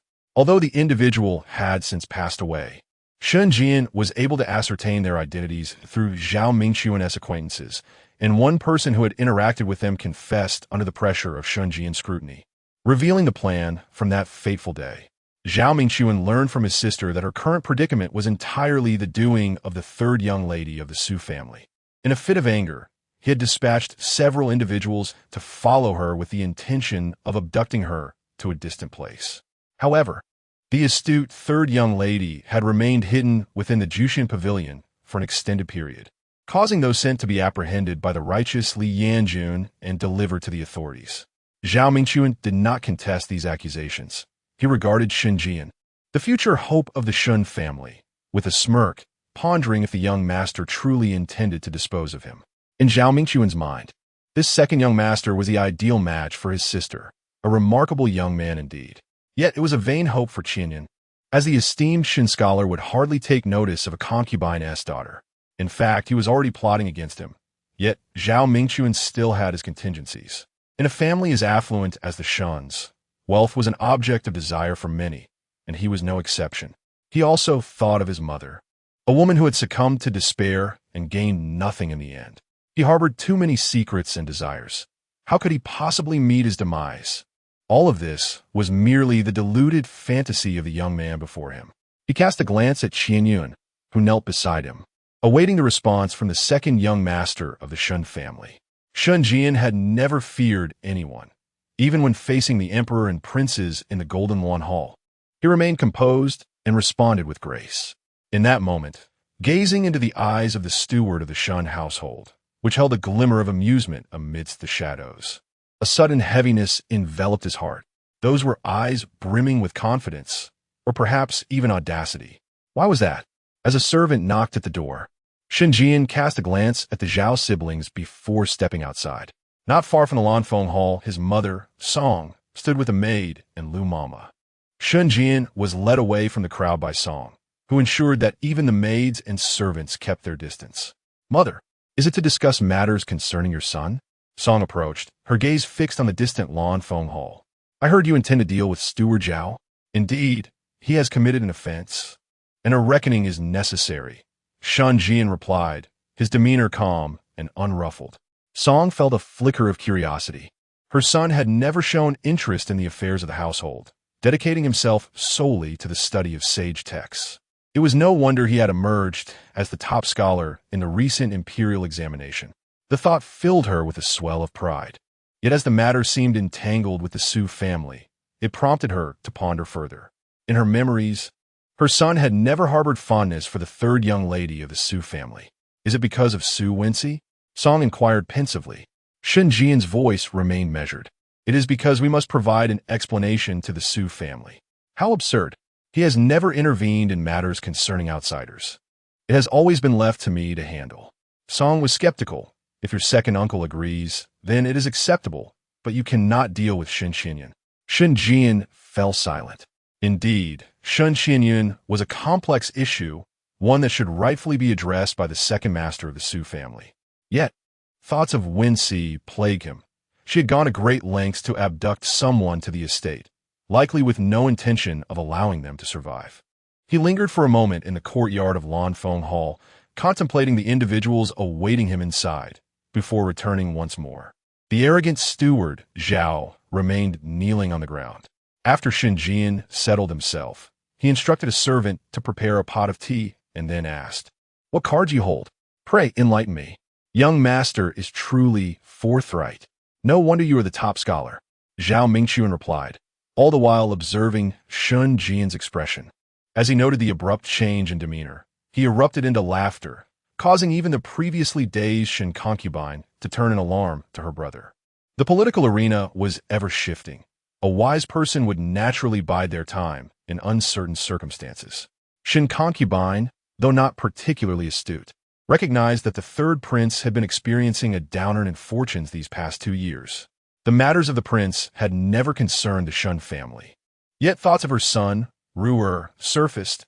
If the Shun family fell, what would become of him?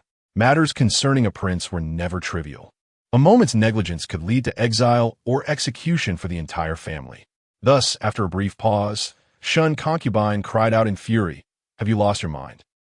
Shen Jian had not anticipated that aiding his cousins would unravel such a significant affair concerning the very survival of the Shen family. Zhao Mingxuan cooperatively produced the documents and seals. Although they bore the name of Shun Xiangxuan, a closer inspection revealed discrepancies that hinted at their authenticity. This is not the crux of the matter. The most critical point lies in the fact that, based on these tangible pieces of evidence, the Shun family has been implicated in the illicit trade of military supplies over the past few years.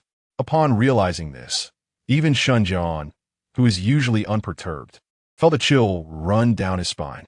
Given the gravity of the situation, a few days later, members of the Shun family, including the second master of the Shun residence, Shun Xiangxuan, convened in the Autumn Blossom Hall to deliberate on strategies. Concurrently, the court faced unexpected developments. The ailing Emperor Jiaxi's health took a sudden turn for the worse, while the former Minister of Revenue from the Liao family, who had been imprisoned last year, mysteriously vanished amidst a great fire. Furthermore, Liao Yong, the commander of the 5 cities garrison and the brother of the 3rd prince's consort, began to patrol the city incessantly with a contingent of soldiers. Several known supporters of the 4th prince were openly apprehended for questioning. It appeared as though the 3rd prince had regained control over the court, plunging officials of all ranks in the capital, along with their families, into a state of alarm and trepidation. Chapter 63. The choice at this moment. Differing opinions emerged within the Shun family. They had initially intended to surrender Zhao Mingxuan, parting with some silver in exchange for mercy. However, given the critical nature of the situation, should the 3rd prince ascend to power, it would be impossible to eliminate Zhao Mingxuan, who had connections with him. Instead, they ought to protect him at all costs. This perspective was held by the 2 elders, Shun Xiangxuan and Shun Xiangxuan. In contrast, Old Lady Shun and Shun Jian clung to their previous stance. Particularly Shun Jian, though he had advised caution, inwardly aligned himself firmly with the 4th prince. It was evident that Emperor Jiaxi was nearing his end, yet Shun Jian instinctively felt that the 4th prince was far more dependable than the 3rd. On the surface, it appeared that the 3rd prince's faction was gaining momentum, making a loud and aggressive display. However, the decisive factors were the vast numbers of the Imperial Guard and the Palace Guards, one stationed in the outskirts and the other within the Imperial City. Although they were not directly under the 4th prince's command, they shared intricate ties with him. At this juncture, Wenxi visited the Shun residence. Although Su Wenjing had informed her that Shun Jian had taken charge of the matter concerning Aunt Shun's siblings, she remained uneasy, coinciding with the turmoil in the court. Feng's family was hesitant, but Su Wenxi used the excuse of Old Lady Shun and her cousins moving to the capital. The Shun family relocating to the capital was fortuitous, as Tung Huatsong was not far off. Moreover, as a woman, her involvement in court affairs was minimal. Thus, she decided to go. The Shun family arranged transportation for Wenxi. But this time, she was alone. Wenru, wishing to accompany her, reluctantly abandoned the idea under the imposing presence of Su Erlao. Early in the morning, she sent someone to deliver a greeting card. Wenxi was taken aback by how organized the Shun family was. Not only did she meet her uncle, but she also encountered her second uncle, who had rarely been present in the residence. Both uncles of the Shun family were distinguished in appearance, and Wenxi could faintly discern a resemblance to her mother in their features. Her cousin, Shun Jiue, who was more than half a decade older, bore a striking resemblance to her brother Jian, with sharp, striking eyes that echoed his. Thus, they exuded a certain gallant beauty distinct in their own right. Perhaps noticing Wenxi's gaze fixed upon her, Jiue approached, allowing Wenxi to scrutinize her. Feeling somewhat awkward, Wenxi offered a respectful bow. Cousin Jiue, greetings. Shun Jiue clicked her tongue, saying, Father often remarks that our little aunt is the most beautiful among our kin.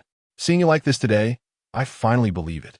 She circled around Wenxi, appraising her, and even reached out to pinch her cheek. Wenxi quickly distanced herself to greet her many younger cousins.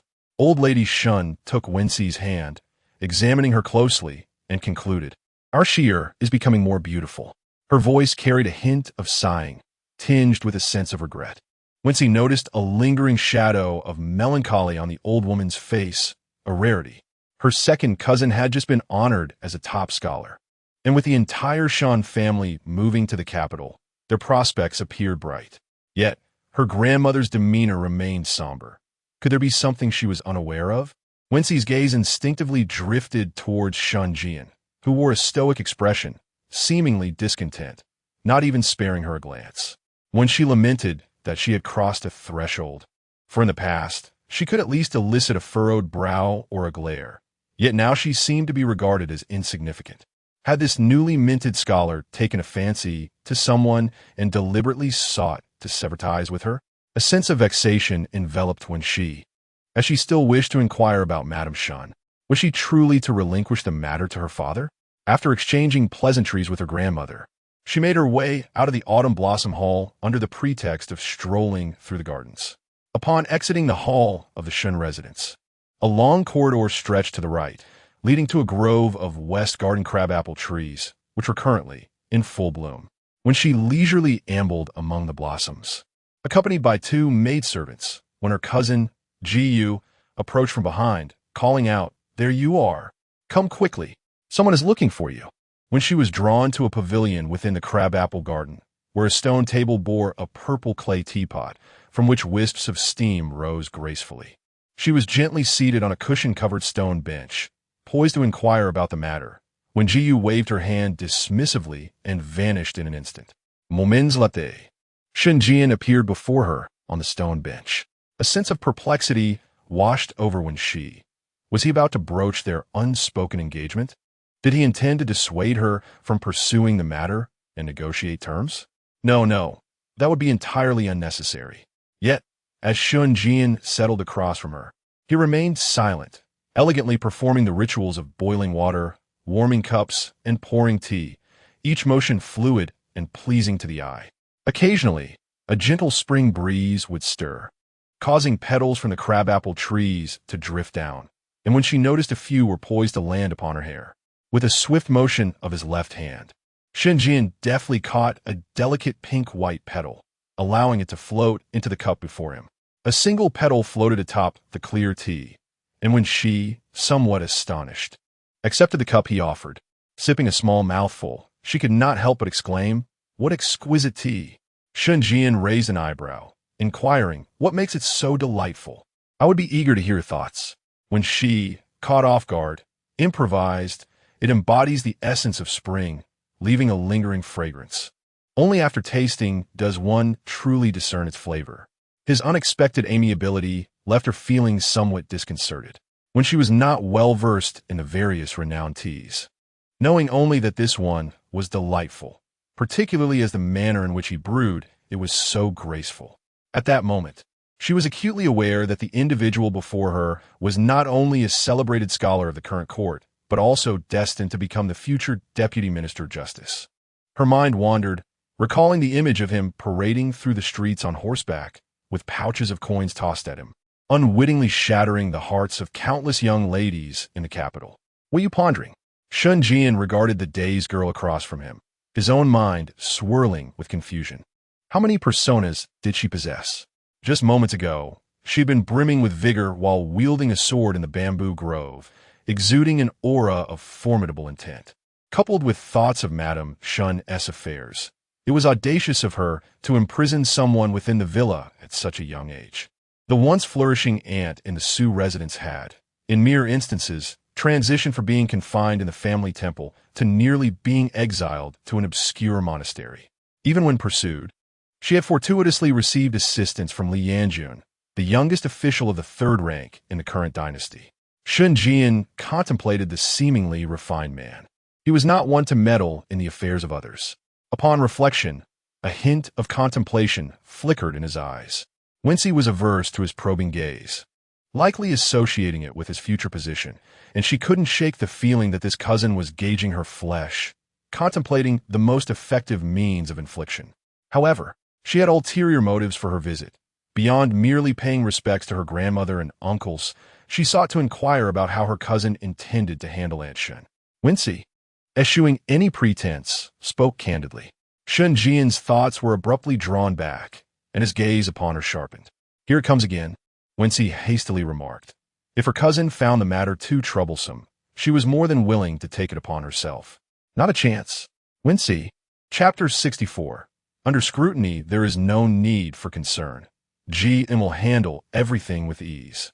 Since Concubine, Shun has aligned herself with the Shun family. It is only fitting that they take charge of the matter. You would not wish for your aunt's enemies to live so peacefully in this world, would you? Wenxi, how does this person know? In truth, neither her father nor she has disclosed the cause of her mother's death to anyone outside their circle. When she feels that it is unnecessary, after all these years, she cannot ascertain whether the Shun family is still inclined to uncover the truth. After all, as her second cousin remarked, the concubine shares the Shun surname. As for her father, she would rather not broach the subject again. Although concubine Shun was indeed at fault, did he not also bear some responsibility? Not everyone in this world is willing to confront the stark reality of their existence. Many prefer to gloss over the truth until they can no longer see things as they truly are. I do not care how you intend to handle this. She must die. Wenxi's gaze was resolute as she fixed her eyes on Shun Jian, her beautiful almond-shaped eyes glimmering with unshed tears. Very well, I am certain, he replied. Shen Xinyan's brother has been using the funds from the Shun estate to assist the third prince. Did you not reclaim those shops? A thorough investigation is necessary to ensure that none have escaped scrutiny and are using your establishments for nefarious purposes. As he spoke, his voice lowered, emphasizing the need for caution regarding military supplies and gunpowder. Shun Jian's expression remained impassive, yet to Wenxi, his words resonated like thunderclaps in her ears. A multitude of thoughts raced through her mind. Could it be true? Therefore, it was not merely a matter of her uncle's allegiance being misguided. It was Shun Xinyan's brother who had committed illegal acts through the family's enterprises, forcing the Shun family to face the court's ire. What about her? Why had she not been implicated in her past life? Was it because she had not yet taken over the management of those goods at the time of their transport, allowing her to escape unscathed? And what of the present? Did such a situation exist now? Shun Jian observed his cousin's face drain of color, her eyelashes fluttering incessantly, as if she had been thoroughly startled. His heart eased slightly, knowing that she was afraid. She had previously appeared to take everything upon herself, as if she feared nothing at all. Raising an eyebrow, Shun Jian said languidly, "Do not be hasty.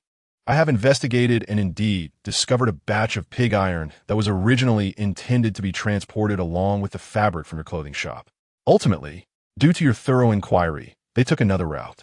Wenxi, why did you not mention this sooner?" It left her quite frightened. No, this person must have done it deliberately.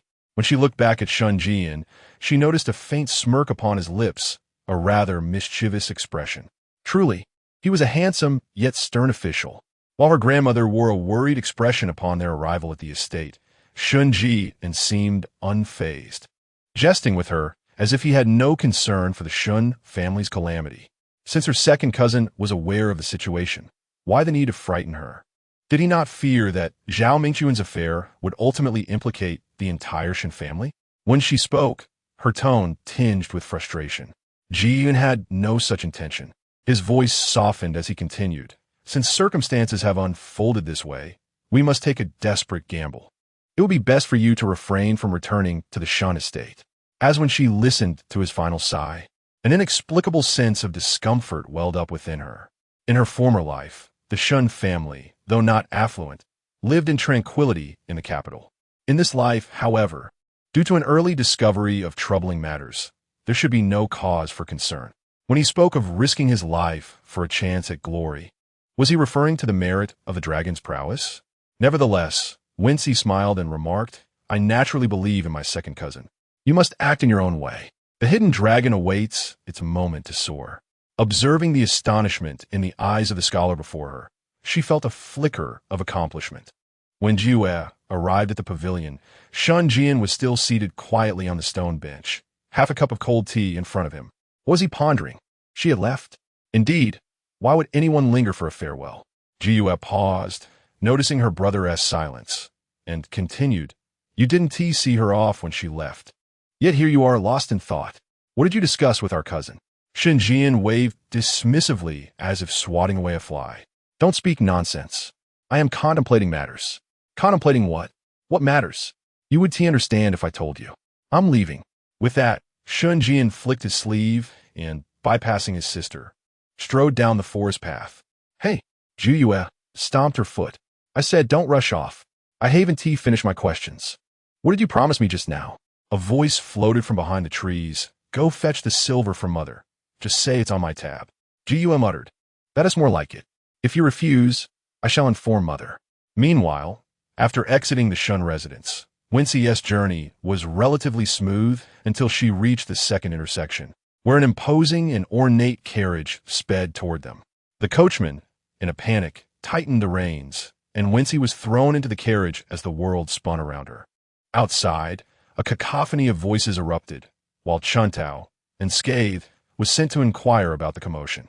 As the curtain fell, an irate male voice inquired, Who commands that carriage? Wenxi's heart skipped a beat. Who is this person? She heard Chuntao respond, My young lady is the daughter of Lord Su of the Honglu Temple. The Su family? Is Su Wenxi present?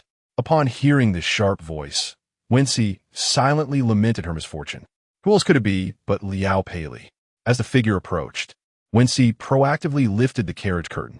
Besides Liao Peili stood a tall man with a menacing gaze, clad in a finely crafted dark-patterned robe, his age indiscernible. When his eyes scrutinized her from head to toe, Wenxi felt uneasy, as if a serpent was sizing up its prey. She averted her gaze to Liao Peili beside him, inquiring, Might I ask what brings you, Miss Liao? Liao Peili cast a knowing glance at the man beside her, smiling as she said to Su Wenxi, My third master has heard of your remarkable archery skills and wishes to meet you. Upon hearing this, not only Wenxi, but also the two maidservants and the coachman wore grim expressions. Although societal mores had become more liberal, it was still inappropriate for an outsider to jest so brazenly. As Chuntao was about to step forward, when she gently squeezed her hand and addressed Liao Peili, expressing her belief that a lady of the boudoir ought not to privately associate with gentlemen. She concluded her words with a gesture for Xia He to assist her into the carriage. With each step, she could feel the man's gaze piercing her back. Just as she was about to board the carriage, he approached her, inquiring, You are Su Wenxi, are you not? His voice bore a hint of laughter, yet his eyes scrutinized her from head to toe with an unsettling intensity. When she pressed her lips together and turned her head, replying, I hope you will conduct yourself with propriety, sir. To her surprise, he erupted into hearty laughter, revealing a rather fiery disposition. He glanced at the steed behind him, a look of amusement dancing in his eyes. At that moment, Liao Peili's voice resonated from behind.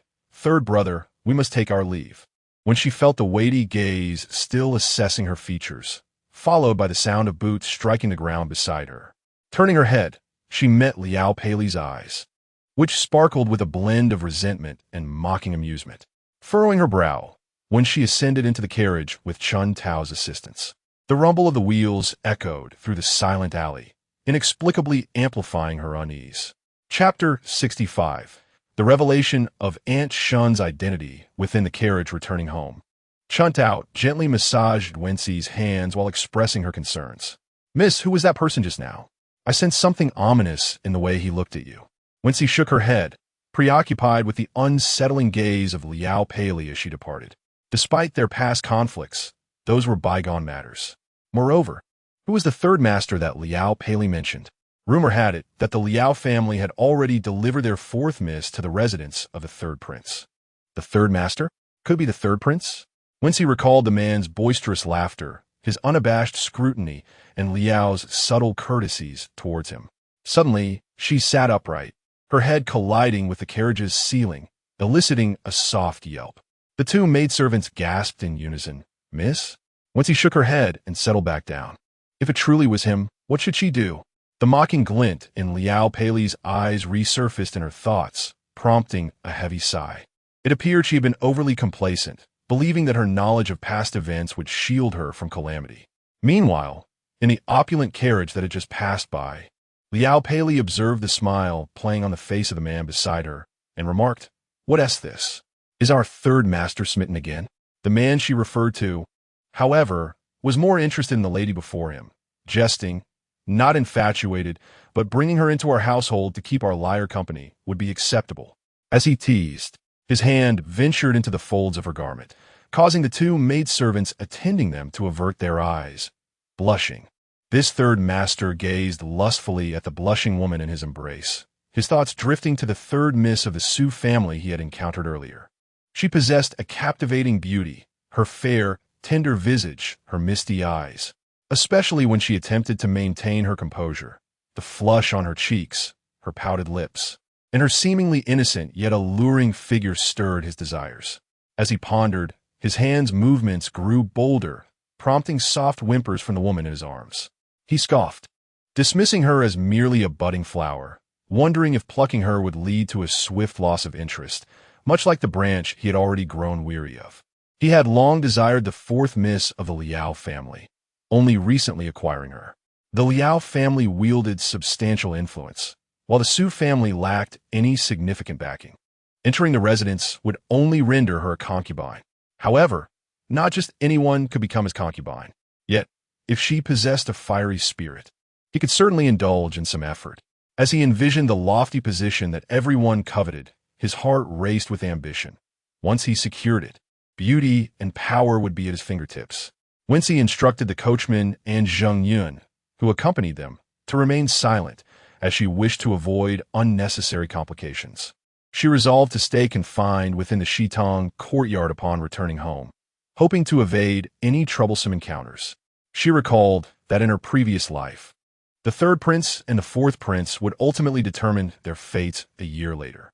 Returning to the Shun family, Shun Jianan had begun observing the affairs of the Ministry of Justice, returning home exceedingly late each day. As for where he had gone after his dismissal from the ministry, very few were privy to that information. Following the incident involving Zhao Mingxuan, the second master of the Shun family had temporarily set aside external business endeavors, opting to remain in the capital. Surprisingly, the Emperor Jiaxi, whom many thought would not survive, had miraculously recovered.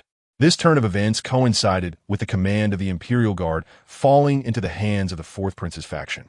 On the eve of the Shun family's decision to hand over Zhao Mingxuan, he insisted on meeting the matriarch, Shen Laotai. In the expansive hall of Chihuatang, Zhao Mingxuan was forced to kneel, his eyes brimming with disdain and arrogance. The Shun family cannot treat us siblings this way, especially Shang Yun. Does the old lady truly not know who she is? I have already secured evidence through connections. Is the old lady truly determined to deliver us to the authorities? Does she not fear the truth will come alight? His threats left the members of the Shun family exchanging glances, the underlying provocation suggesting deeper implications.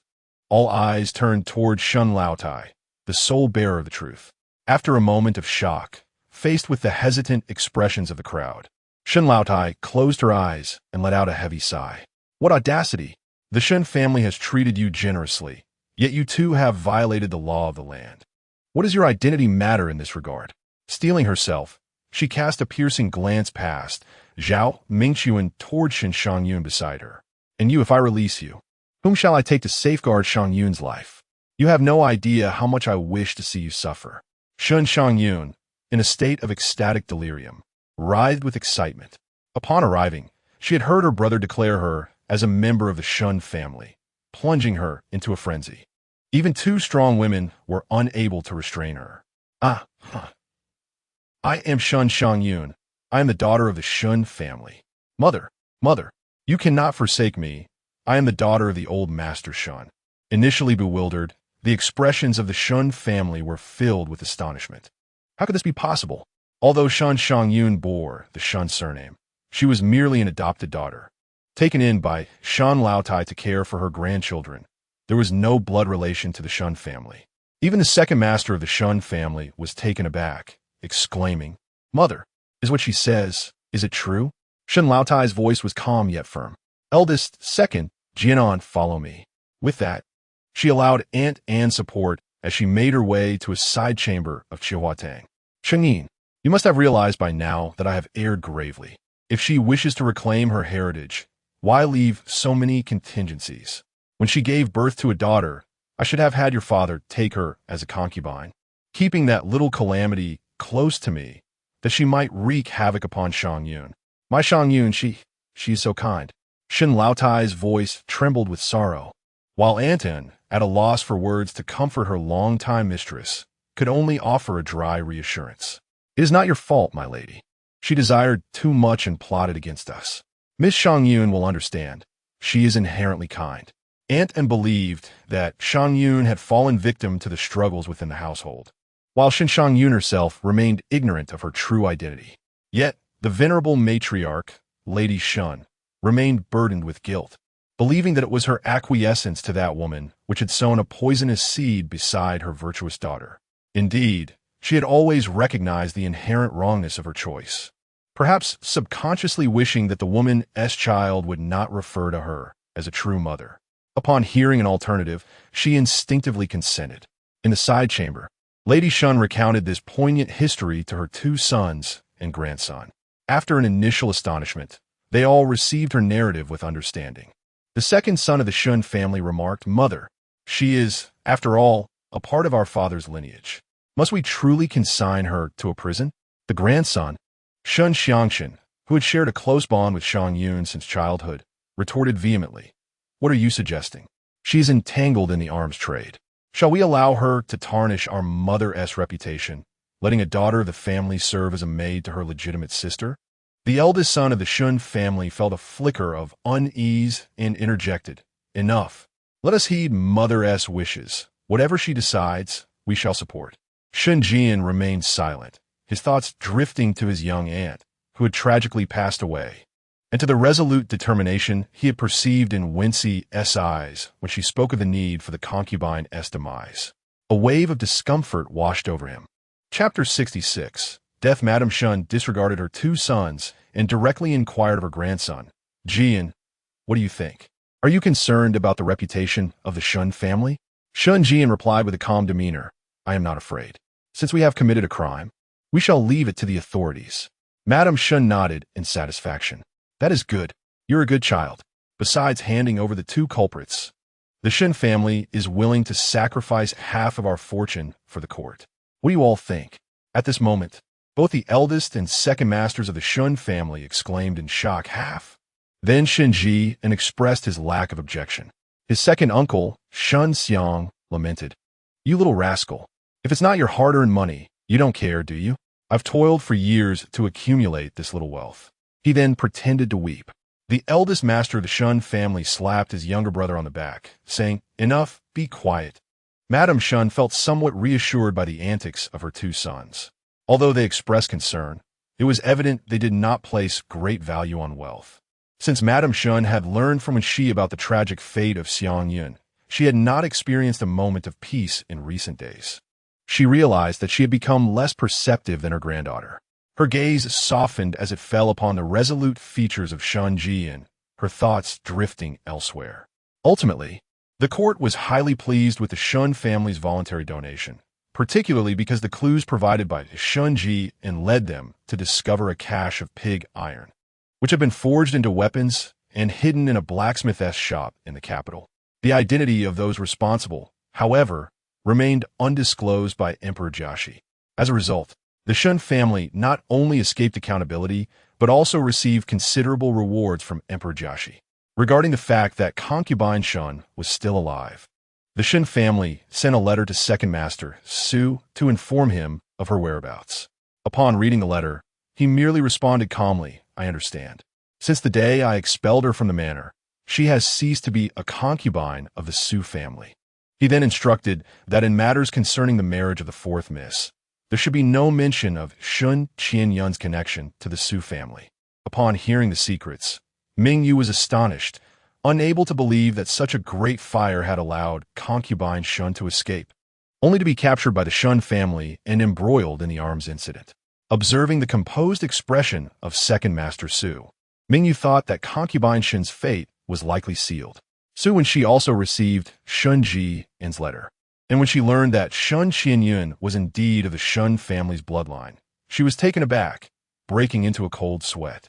She felt fortunate that Shun Qianyun had brought her demise upon herself. Otherwise, it would have been difficult to handle. In the closing lines of the letter, her cousin from the Shun family subtly inquired about how to deal with Shun Qianyun. Isn't she to be handed over to the authorities? Does he wish to decide her fate at will? Reflecting on Shun Ji and S' future reputation as a formidable official, she suddenly understood that some abilities are innate. She casually replied, "Let her hang herself with her own belt. It will save others the trouble." Shun Qianyun, not awaiting her ultimate execution, hanged herself in her cell.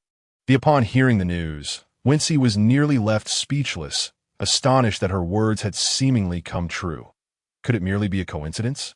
Meanwhile, Su Wenruo remained blissfully unaware of the unfolding events. Naturally, the concubine who offered her little support had long been considered as good as deceased.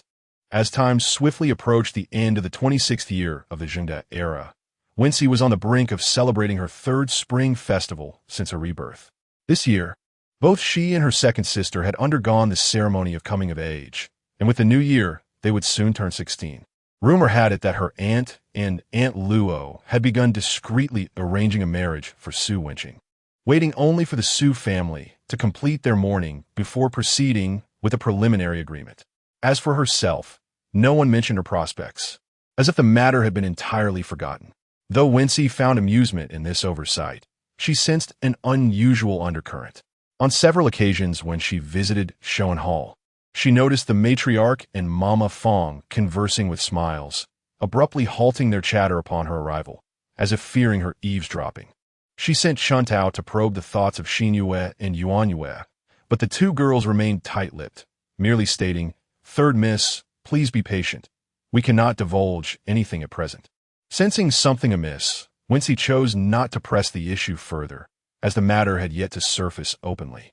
This year, her business and farmland continued to thrive, allowing for a life of relative ease, save for her confinement within the estate. Occasionally, she covertly observed her stepmother, Wang, and their relationship occupied a comfortable distance, neither too close nor too distant. However, she was aware that after the new year, her marriage prospects would inevitably be brought to the forefront. This was Wang's domain. As the matriarch of the second household, she would wield influence over her own fate. Additionally, Su Wenjing had already spent considerable time in the Hanlin Academy, participating in governance. Given his age, it was likely that the elders would soon begin discussing potential matches for him. In her previous life, her brother had not married.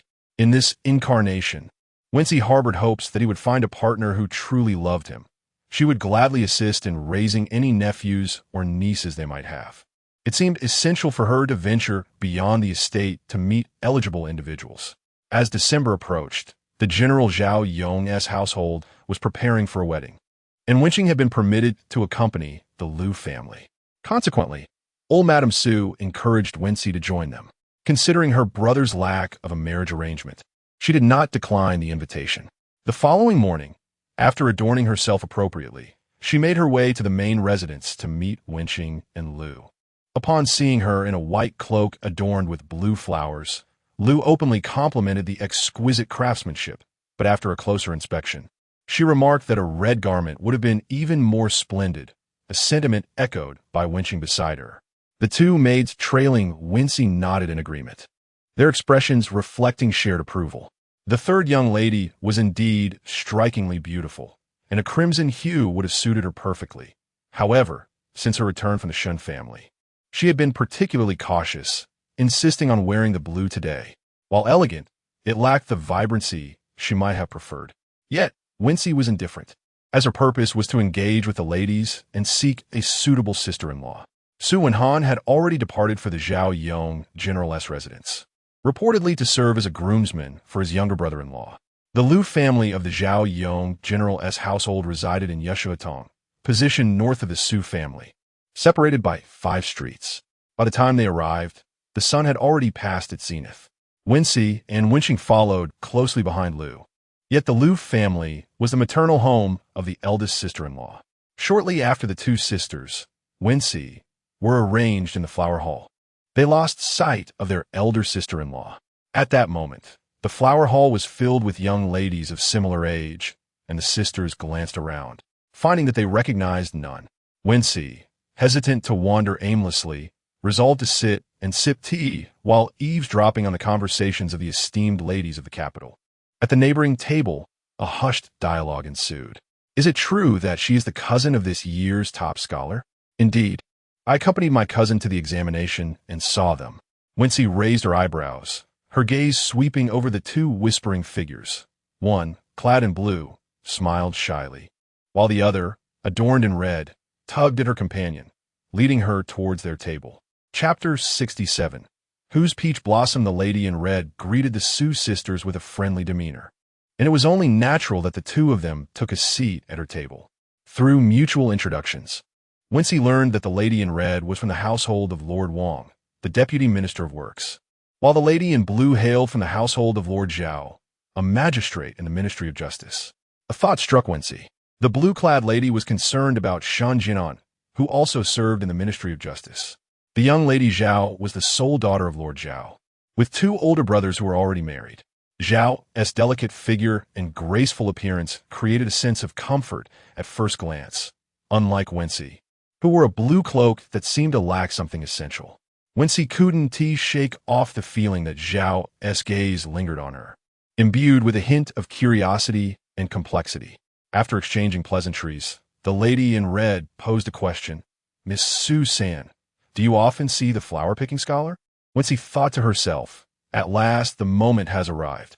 It wasn't often, but she occasionally encountered him when visiting her grandmother. Lady Wang nudged the girl beside her, and they exchanged knowing glances before inquiring, "Does Master Shun have a betrothal?" Such a direct question. Wenxi felt a shiver run through her, while Wenxing coughed awkwardly. "I truly have no knowledge of that," Wenxi replied.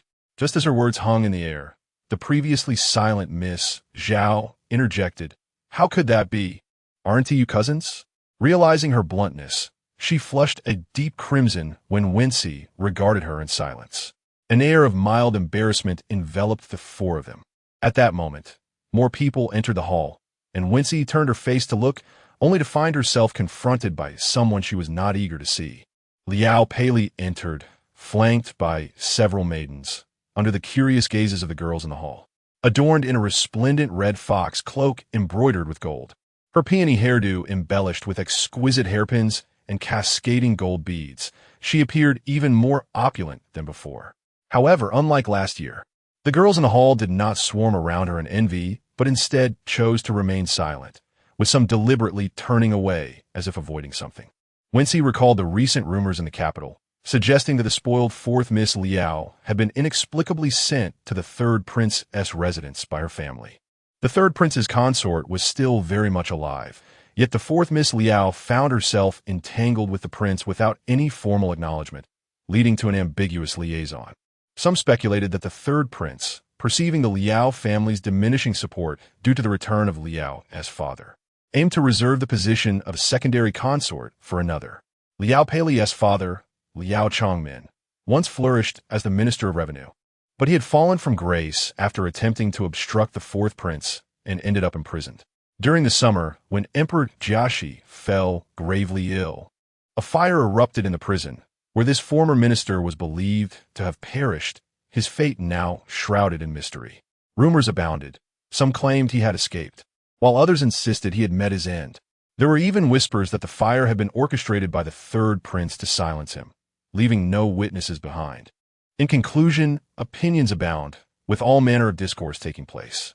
Furthermore, Liao Pei's half-brother, the commander of the Wuqing military command, was recently dismissed from his position. Although Wenxi felt a twinge of sympathy, she was not particularly surprised. However, what she did not anticipate was that the fourth daughter of the Liao family would approach her directly. Now that they were closer, Wenxi could sense a significant change in her demeanor.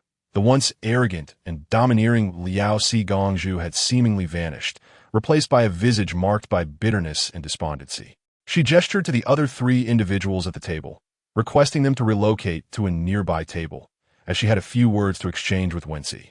Liao Pei then turned her full attention to Wenxi. Miss Wang and Miss Zhao promptly stood to give way, while Wenxing wore a worried expression. Wenxi raised an eyebrow, urging, "Go ahead, it's nothing.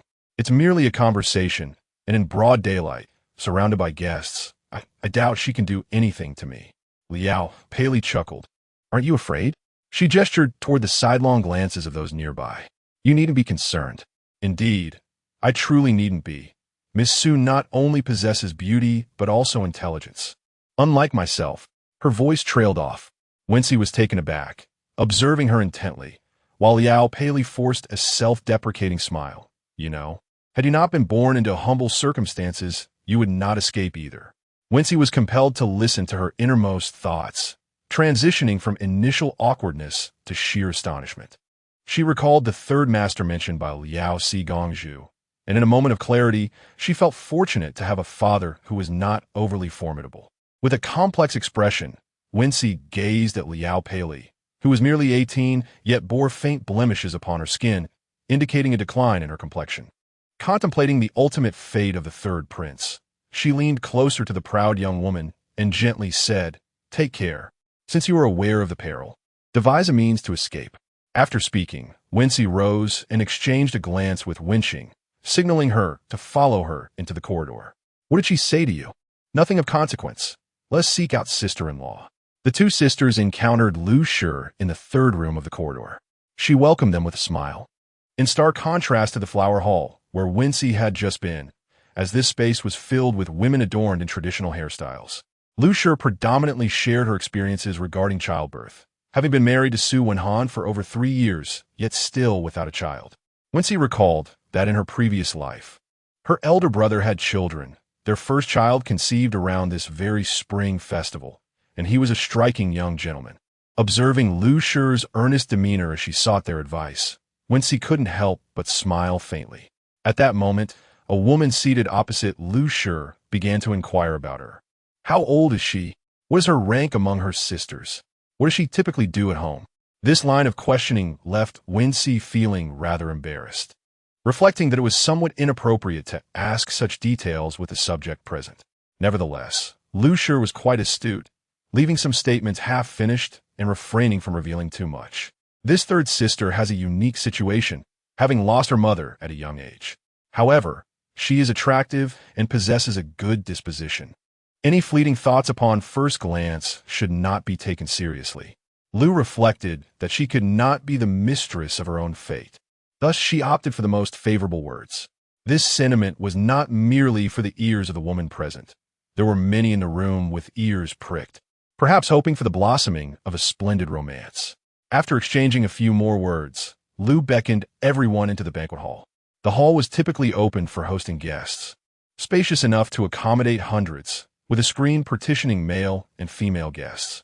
Though they could hear each other's conversations, they could only make out shadowy figures. The seating arrangement was casual, and by chance, Wenxi found himself seated beside Miss Wang. Upon recognizing her, he naturally resumed their previous conversation. "Miss Su, I must admit, I was taken aback earlier. I thought she was jesting, but it turned out to be." Wenxi spread his hands. "I truly had no idea." Miss Wang chuckled softly, dismissing the matter of the flower scholar. "Let us not concern ourselves with him for now. Let us enjoy the meal." As she spoke, she clinked her wine glass against Wenxi's, her eyes sparkling with mirth. Chapter 68. The Proposal Upon Returning from the Lu Residence. The Su family began their preparations for the new year. The two sisters, Wenxi and Wenxi, were summoned by Madame Feng to learn the intricacies of household management. During the festive season, it was customary to prepare gifts for friends and relatives, to provide new garments for both the masters and servants of the household, and to arrange the necessary offerings for rituals, the menu for the reunion banquet, as well as the accounts for the estate and stores. In short, there was much to attend to. Wenxi had even more on her plate, as she had her own accounts to manage. Understanding this, Madame Feng allowed her to only attend to household affairs for 2 hours each morning, granting her the rest of the day to herself. However, amidst this busyness, unexpected events unfolded. On this particular day, Wenxi happened to be in the presence of Aunt Luo in the main house, drafting this year's gift list based on previous year's offerings. In the midst of her focused writing, Wenxi appeared stealthily at the door, signaling her with furtive glances. Noticing Aunt Luo dozing off with her head tilted, Wenxi silently slipped outside. "What is it?" "Something significant has occurred. A visitor has arrived at Shoan Hall," Wenxi whispered in her ear. "The matriarch of the Sun family has come." Wenxi's expression stiffened. The Sun family of the capital, tracing back to ancient dynasties, had persisted through countless generations, perhaps even beyond their own comprehension. Regardless of which dynasty held sway, the Sun family would always rise swiftly after a period of dormancy. returning promptly to the center of power. For instance, the current head of the Sun family began as a mere seventh-rank official in the Ministry of Rights. Yet within a few short years, he had ascended to the position of deputy minister. Moreover, the Sun family was well regarded, being long-established residents of the old capital, and they enjoyed a reputation for amiability. As for the matriarch of the Sun family, she was renowned as a matchmaker. Whenever a family sought to arrange a marriage, she was the first choice. Wenxi recalled the recent discussions surrounding Madame Feng's efforts in arranging a match for Wenxi. Is she here regarding your situation? Wasn't it said that we would wait until after the new year for a preliminary agreement? Upon observing Wenxi's silence and her glare in response, Wenxi chuckled. I was merely jesting. Do tell, what brings the Sun matriarch here? Grandmother sent someone to invite the second matriarch. Do you suppose it concerns whom? Wenxi hesitated, her voice lacking conviction. Perhaps it pertains to the fourth and sixth sisters. Wenruo was only 13 years old, and according to the Su family tradition, the elder siblings were married off before the younger ones. Noticing the increasing seriousness on Wenxi's face, Wenxi felt a sense of amusement. I warned you not to tease me. I'm merely here to inform you before returning to grandmother. Additionally, I will keep an eye on things for you, so do not fret. Trust in grandmother's judgment. Is it truly a matter of trust? She seems disinclined to marry, does she not? Yet, Wenxi knew that voicing such thoughts would undoubtedly meet disapproval from both old lady Su and second master Su. Even with Su Wenjing, she could not afford to speak the truth. After experiencing a tumultuous past, Wenxi yearned for a peaceful existence in this life. Thus she opted to delay any confrontation. Wenxi swiftly completed the tasks assigned by Aunt Luo, and when the 2 hours elapsed, she hurried back to Shitong Courtyard, where news from Shoan Hall soon reached her. The Sun matriarch had come to act as a matchmaker for the second son of the Yongyang Marquis' household, stating that the wife of the Yongyang Marquis had taken an immediate liking to Wenxi at the banquet. A banquet? When she reminisced about the recent wedding banquet attended with the Liu family. Could it be that the woman from that day was indeed the wife of the Duke of Yongyang? Was she so taken with him? Or had she swiftly summoned a matchmaker in such a brief span of time, not even waiting until the new year? What hidden motives might lie beneath? Fortunately, after a while, when Xingfeng arrived in a flurry to deliver news, it appeared that old Madame Su had promptly declined the proposal once she learned it was for her granddaughter, citing that the elders within the household were still in mourning, and all matrimonial discussions would be postponed until after the mourning period, when she couldn't help but mentally commend her grandmother. Just when she thought this matter would fade away, rumors began to circulate in the capital that the third daughter of the Su family was engaged to the second son of the Duke of Yongyang. This revelation caused great concern among the Su family, prompting Su Wenhan to receive orders from old Madame Su to unearth the source of the leak. Faced with this situation, when she had no choice but to take the matter seriously, she quickly summoned Qian Lu to investigate the identity of this second son of the Duke's household. Concurrently, the Shun family received the news as well. Old Madame Shun hurriedly sent a letter to Su Lao Yi, inquiring about the truth of the matter. Meanwhile, Song Shi was quite pleased. Regardless of whom her cousin was to marry, as long as it was not her son, it was acceptable. The family had initially agreed to finalize the arrangements for the two children after the new year. Now, with the uproar surrounding Su Wenxi, she felt even more assured that her son's status as a top scholar was beyond her cousin's reach. However, Shun Jian was notably silent upon hearing this. His attendant called out to him several times, but the young master remained oblivious. Over the past 6 months, he had been preoccupied with the grim affairs of the Ministry of Justice, often recalling memories of his cousin. For instance, he thought of the first time she visited the Shun family, her expression when she caught him looking at her, the way she dangled her legs by the lake, chatting idly with her maids while humming nonsensical songs, the fierce grace of her sword dance, and the contrast of her vulnerability when she collapsed from exhaustion, and the vision of her in a crimson dress against the vast white snow, her laughter rendering the world pale in comparison. Such a person, who would she choose to be a wife to? The second son of the Duke of Yongyang?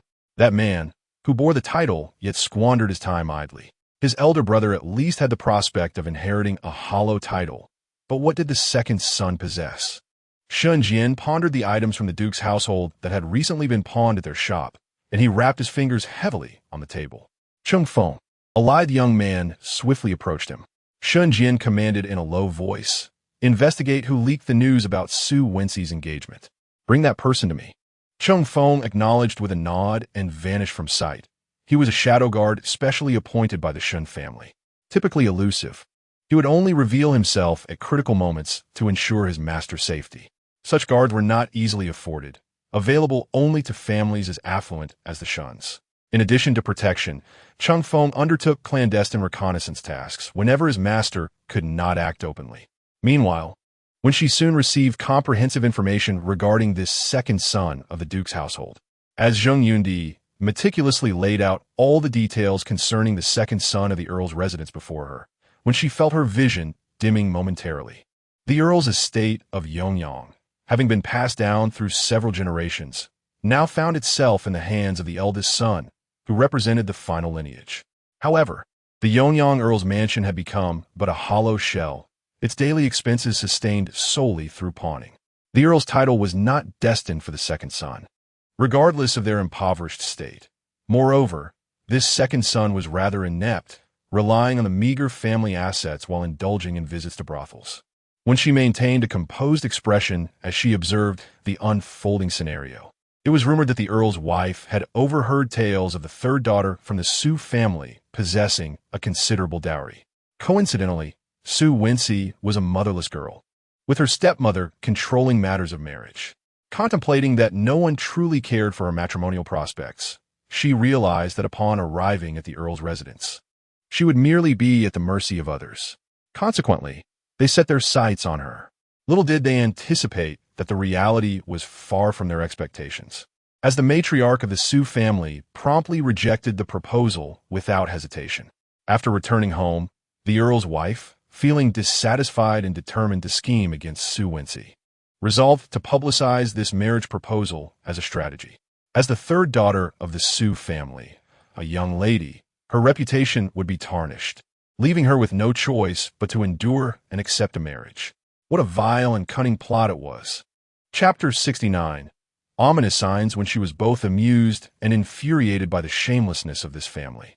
However, she soon received information indicating that Su Wenhan had even more detailed insights. Ultimately, it became clear who had spread the rumors about the Countess of Yongyang and what their intentions were. During the festive New Year season, encountering such a disconcerting affair left the Su family in a state of anger, with even the elder Su vowing to support her resolutely. The Su family swiftly publicized this disgraceful behavior, claiming that the Yongyang Countess household, now impoverished, had resorted to scheming for the dowry of the Su family's third daughter. On that very day, the matriarch of the Su family rejected the marriage proposal, but the matchmakers, unwilling to concede, maliciously tarnished the young lady's reputation. The news erupted like wildfire, with numerous individuals stepping forward to corroborate the Yongyang Count's destitution. Someone even produced a piece of fox fur, asserting it was what the Countess had pawned to entice the wife of the Sun family to act as a matchmaker, only to be repurchased later. Others recounted tales of the Countess' second son, who supposedly owed a significant sum at the Tianxiang Tower and had recently engaged in a brawl over a courtesan. As a result, sympathy for Su Wenxi began to swell among the populace. What sort of family was this, and who would wish to be entangled with such a man? The air was thick with disdain and mockery. Even a matchmaker from the Sun family faced considerable scorn. Wenxi managed to distance herself from the situation, gaining notoriety in the process. For a young lady, this was certainly not a favorable turn of events, and even the matriarch, along with Feng and Lu, looked upon her with concern, fearing she might succumb to despair. When she, however, was indifferent, viewing this as a perfect opportunity to delay her marriage. Yet, she felt a pang of guilt towards her grandmother, who earnestly wished for a good match for the third daughter. Meanwhile, in the Shun household, the shadow guard Chung Feng ventured into the public sphere, masquerading as a gossipy made to assist the Su family's third daughter. His master, the second young master, was indeed performing a commendable deed without seeking recognition. Chung Feng recalled how Shan Jian reacted with a peculiar smile upon hearing a mention that the Su family had dispatched 2 groups to investigate matters. particularly regarding the Countess' son and his debts at the brothel. This left him bewildered, pondering what his master was thinking. Regardless of his curiosity, it was beyond his concern.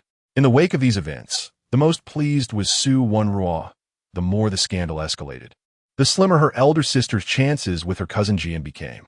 It had been a long time since Wenruo had seen Shinjian, and she had recently received news that her uncle's family had been imprisoned, allegedly for betraying the Shun family. This significantly diminished her own prospects of marrying Shinjian. What should she do? She would undoubtedly devise a plan. On the initial day of the new moon, she paid her respects to the matriarch before joining Wenxi at the Wang family's Chunxi courtyard. She had intended to visit the Qingjing Hall, a place she frequented in the past. However, Su Erlao had not smiled at her in a long while, merely nodding faintly when she called out to him. When had this begun? Perhaps it was when her mother had been sent away.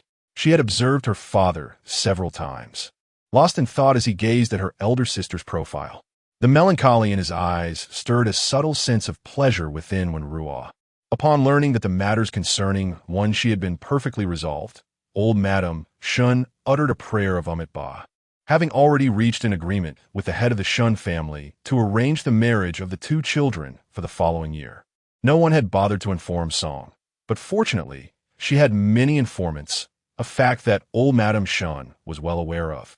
However, when discussing this matter with the head of the Shun family, old Madame Shun did not bother to consider their opinions, indicating her indifference to Song's thoughts. Song was unwilling to accept this. Her son, the flower of the examination, was being compelled to marry a woman believed to have caused his mother's death. Given old Madame Shun's current favor towards this match, it was inevitable that once married into the Shun family, the bride would be treated with utmost reverence, leaving Song with little authority in her own household, having endured nearly 20 years under old Madame Shun's dominance. Song felt it was unreasonable not to have a say in selecting a suitable daughter-in-law. Meanwhile, when she remained oblivious to the affairs of the Shun family. After the incidents involving the Yongyang Marquis' residence, the Su family began to eagerly anticipate the new year. This marked the third year since Wenxi's rebirth, and the most joyous news of the year was her brother Wenjing's success in the imperial examination. Additionally, the demise of Concubine Shun, a woman who had inflicted much harm upon her in her past life, brought her silent satisfaction. Even the Su family remained unaware of the precise circumstances surrounding her death, and her only daughter, Wenruo, along with Su Erlao Yi, treated the matter with utmost discretion. Both Wenxi and her second sister had reached the age for courtship, yet she could no longer recall whom Wenxi had married in her previous life. As the 30th day of the lunar year approached, Wenjing was finally free from daily duties at the yamen, much to Wenxi's delight. After meticulously organizing the accounts of their shop and estate, she eagerly followed her brother's lead. Having received his stipend, Wenjing decided to take his sister out for a stroll in the market. However, it was deemed inappropriate for the family to bring only Wenxi, so Wenqing, Wenruo, and Wenxian all accompanied them. 2 carriages were arranged. Wenqing and Wenxi shared one, while Wenruo and Wenxian occupied the other, with Wenjing riding at the front. Ultimately, the group unanimously agreed to dine at Juxiange. Given the bustling crowds during the festive season, it would be unwise for the young ladies of the Su family to navigate the streets alone. With the reputation of Wenjing and the Su family, they could only dine on the first floor. Upon alighting from their carriages at Juxiange, they were greeted by a familiar face, the young lady Wang Qingji, whom when she had conversed with at Lu's residence, when she held a favorable impression of her, although she had refrained from asking too many questions at the banquet. After returning home, she had diligently researched her. Wang Qingji was the niece of the current minister of the Ministry of Works. Her father worked alongside Su Erlao Yi at the Hamlin Academy, and it was said that Wang Qingji had an elder brother serving in the military, currently stationed in the southern frontier under General Zhao Yong. Thus, it was no surprise that when she recognized her that day, accompanying Wang Qingji were 2 maids and an old woman, who, upon spotting Wenxi's impressive entourage, approached them with warmth and enthusiasm. At this moment, Wenjing had discreetly moved aside, seeing Wang Qingji glance in his direction, when she took the initiative to introduce my second elder brother. The 2 parties merely acknowledged one another with a distant nod. Upon entering the Ju Xiango, Wang Qingji chose to sit a bit farther away from them. When they were halfway through their meal, a waiter approached with a plate of sweet steamed custard, gesturing towards Wang Qingji's table. When she turned her head to look and noticed Wang Qingji smiling at them, she then glanced at her brother, Wenjing, and observed a hint of discomfort on his face. "Should we respond in kind?" "You decide," he replied. When she raised an eyebrow, "Pasty and dog meat? Wuxi pork ribs? Milk sauce turtle fish? If you don't speak up, I'll just order." Just as she spoke, the menu was snatched from her hands, eliciting a muffled laugh from the maid behind them. When she chuckled as well, noticing that Wang Qingji had cast several furtive glances towards her brother, prompting her to tease him playfully. Chapter 70 Familiarity. In the end, when Jing ordered a serving of almond crisp drinks for Wang Qingji's table. When she and her sisters chose two of their favorite dishes, along with beverages, dim sum, and noodles, resulting in a lively, bountiful spread. Just as they thought they could enjoy their meal in peace, an acquaintance unexpectedly appeared. As when she savored her food, she noticed Wenjing rising to speak, and everyone at the table turned to gaze in his direction. Li Yulin and Xiao Mingqin stood opposite Wenjing, accompanied by a young waiter. When she observed the tall figure, and in an instant, memories of her past life flooded back to her, when he had brought takeout from Ju Xiango back home.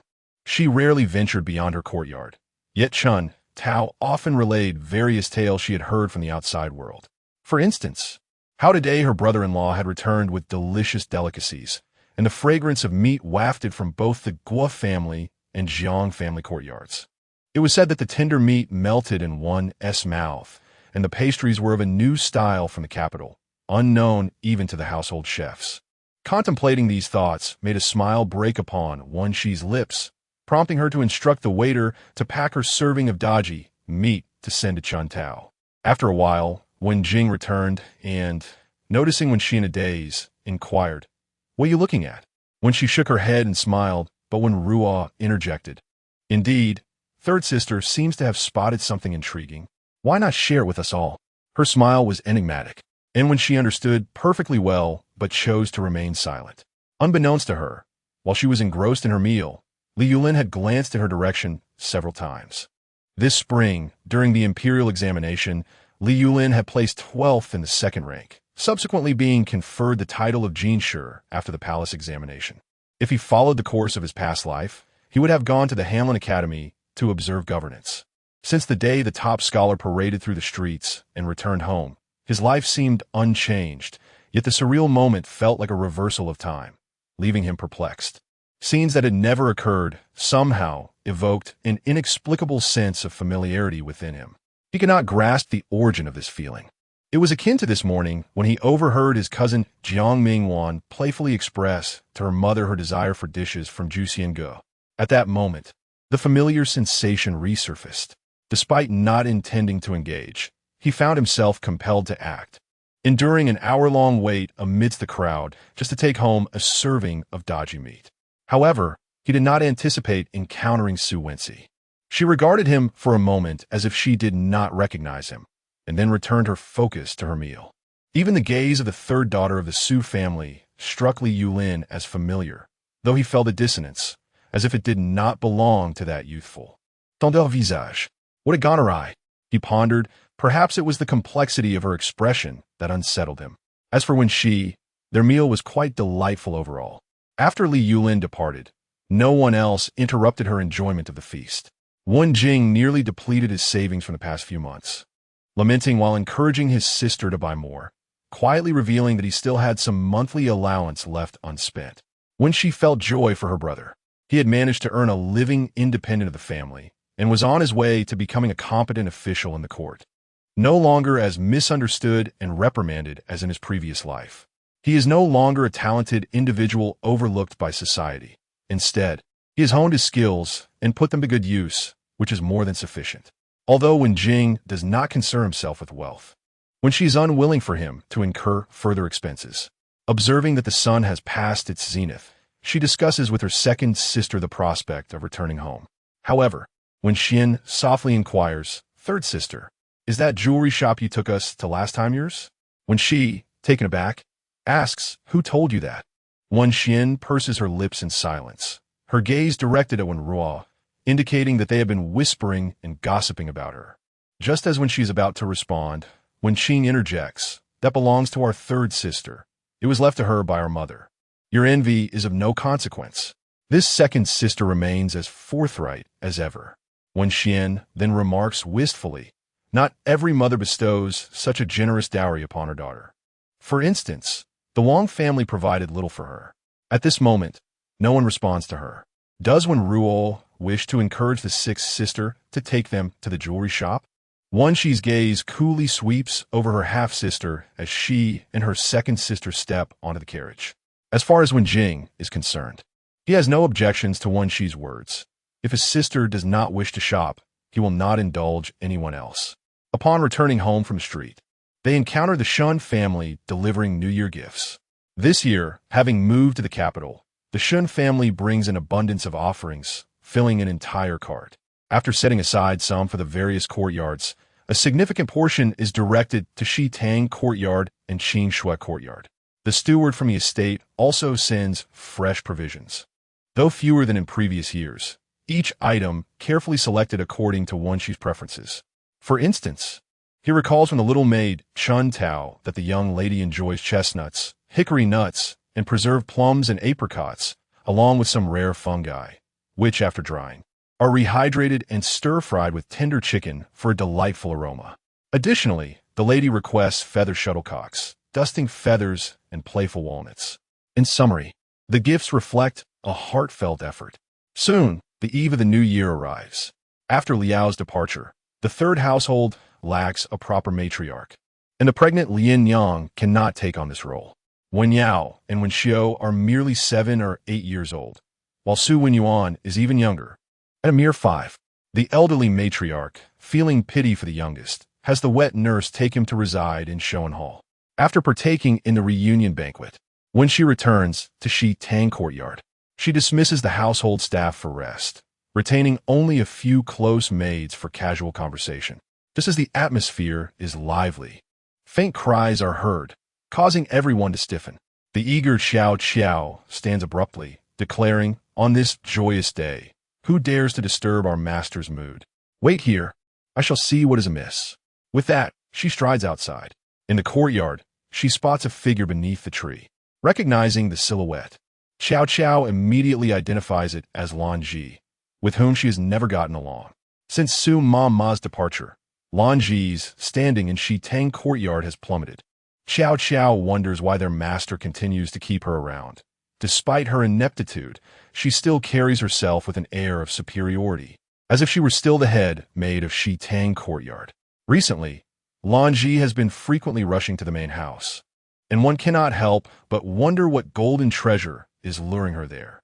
When the magpie, holding a lantern, leaned in for a closer look, she was taken aback.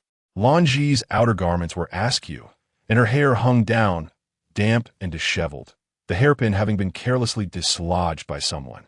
Upon glancing at her feet, the magpie was astonished to find her wearing only 2 white stockings. In this frigid weather, what is all this wailing about? Stop the commotion, or you shall freeze solid. With that, she pulled Lan Ji inside. Inside, Chun Tao and Xia He, hearing the commotion, hurried out. They rushed to support her, lighting the way, and finally managed to settle her in a warm spot. As for Lan Ji, she had ceased her tears but remained silent, asking nothing. With no other choice, Xia He was compelled to consult Wenxi. Yet, what could Wenxi possibly know about the situation, considering Lan Ji's recent frequent visits to the main house? Her brows furrowed in concern. She recalled that in her past life, it was during this very spring festival that Lu gave conception. Take care of her. Do not disturb anyone else. Everyone is weary and should rest, Xia He finally heard her mistress say after a considerable pause. Chapter 71. In her thoughts in the Hanja courtyard, Lu Shi found herself awaiting the return of Su Wenhan from the Shoan Hall. Her maid, Chuan Chao, stood nearby, reporting matters of concern. "My lady, you mentioned she was bullied by Hao Er. This cannot possibly reflect poorly on us, can it?" Lu Shi replied in a low voice. "Is this Hao Er you're doing? She comes here every day, observing us, and I cannot fathom her intentions. Hao Er seems particularly fond of her, which is troubling." Chuan Chao, scrutinizing her mistress's expression, argued defiantly, "There is no need for such alarm. Surely there are better ways to handle this. Besides, the master would not be swayed by her." Whether the master would indeed be influenced by her was uncertain to Chuan Chao. What she did know was that the girl harbored ill intentions. She claimed to treat me as a sister. Yet I am not so naive as to believe she traveled this far without ulterior motives. The moment she heard how Air mentioned the master, she hurried off without a second thought. Chuan Chao spoke plainly, and Lu Shi found amusement in her candor, even allowing a smile to escape. "Has how Air succeeded then?" Lu Shi inquired. "Not quite. It was merely a scare tactic to instill fear in her, encouraging her to keep her distance from our Hanja courtyard," Chuan Chao retorted. "Pouting. You possess a modicum of restraint, else I would truly worry about how to explain matters to the third young lady.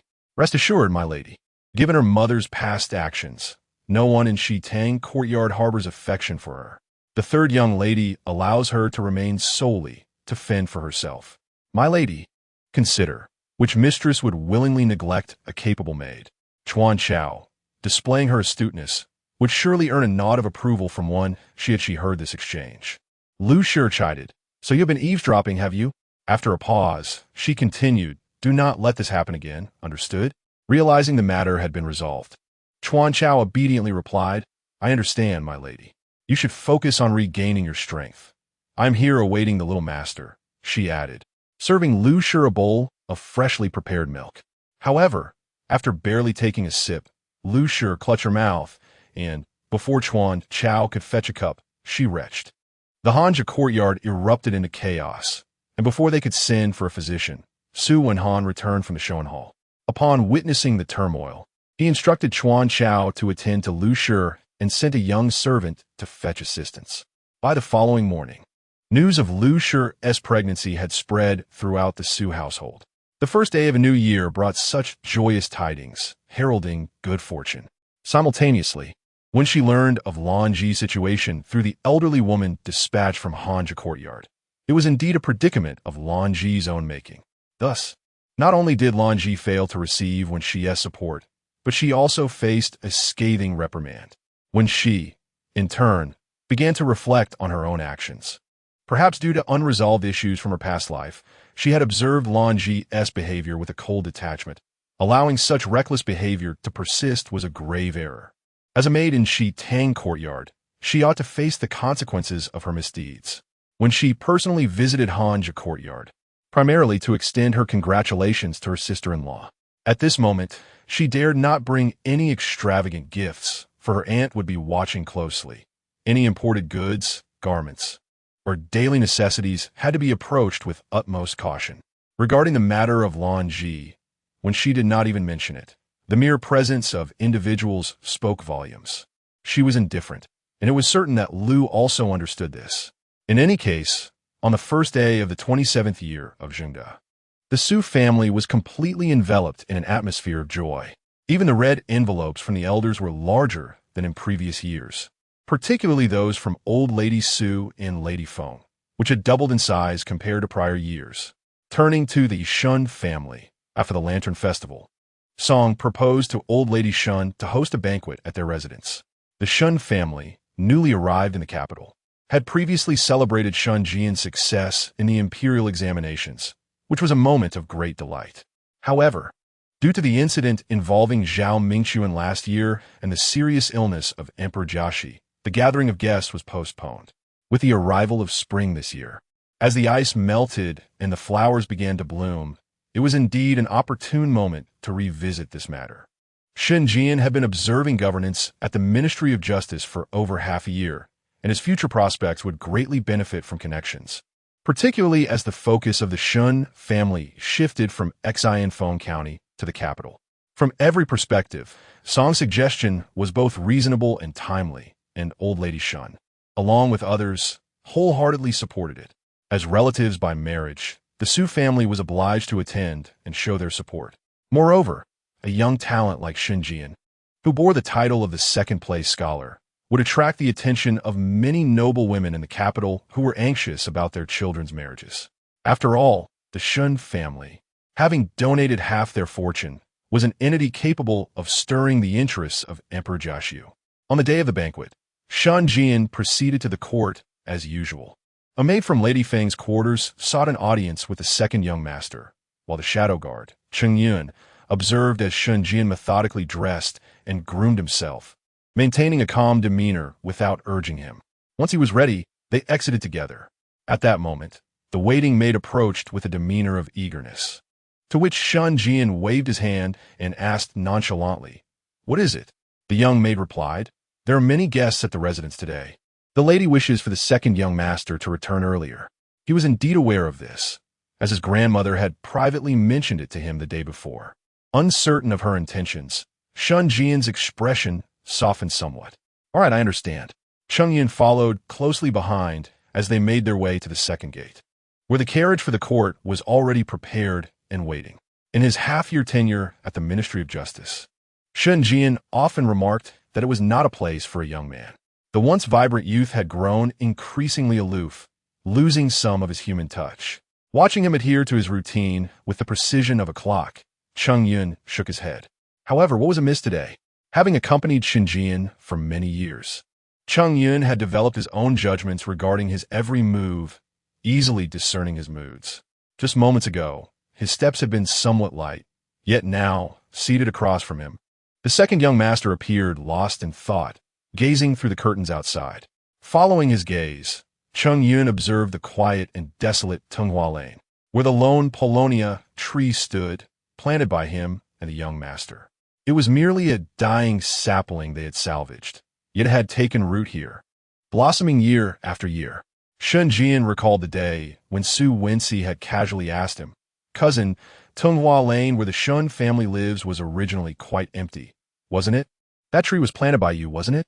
Shen Jian smiled faintly, his lips barely curving. Tenghua Lane derived its name from the abundant Polonia trees that once flourished here. During the blooming season, the lane would be suffused with the delicate petals of the flowers, creating a picturesque scene. However, that was a distant memory. As the ancient capital that witnessed the rise and fall of dynasties, the capital had undergone numerous transitions. When he first acquired this residence, he merely contemplated that historical narrative and thought to plant a small tree as a token of solace, never anticipating that Su's cousin would possess such keen observational skills. Shen Jian's thoughts then drifted to the evening's banquet, filled with socializing, clinking glasses, and the incessant chatter of various ladies. In a fleeting moment, his mind conjured the image of Su Wenxi in the snowy landscape, adorned in red, akin to a flickering flame. He cast a glance at the sky, feeling a twinge of regret that today was marked by brilliant sunshine.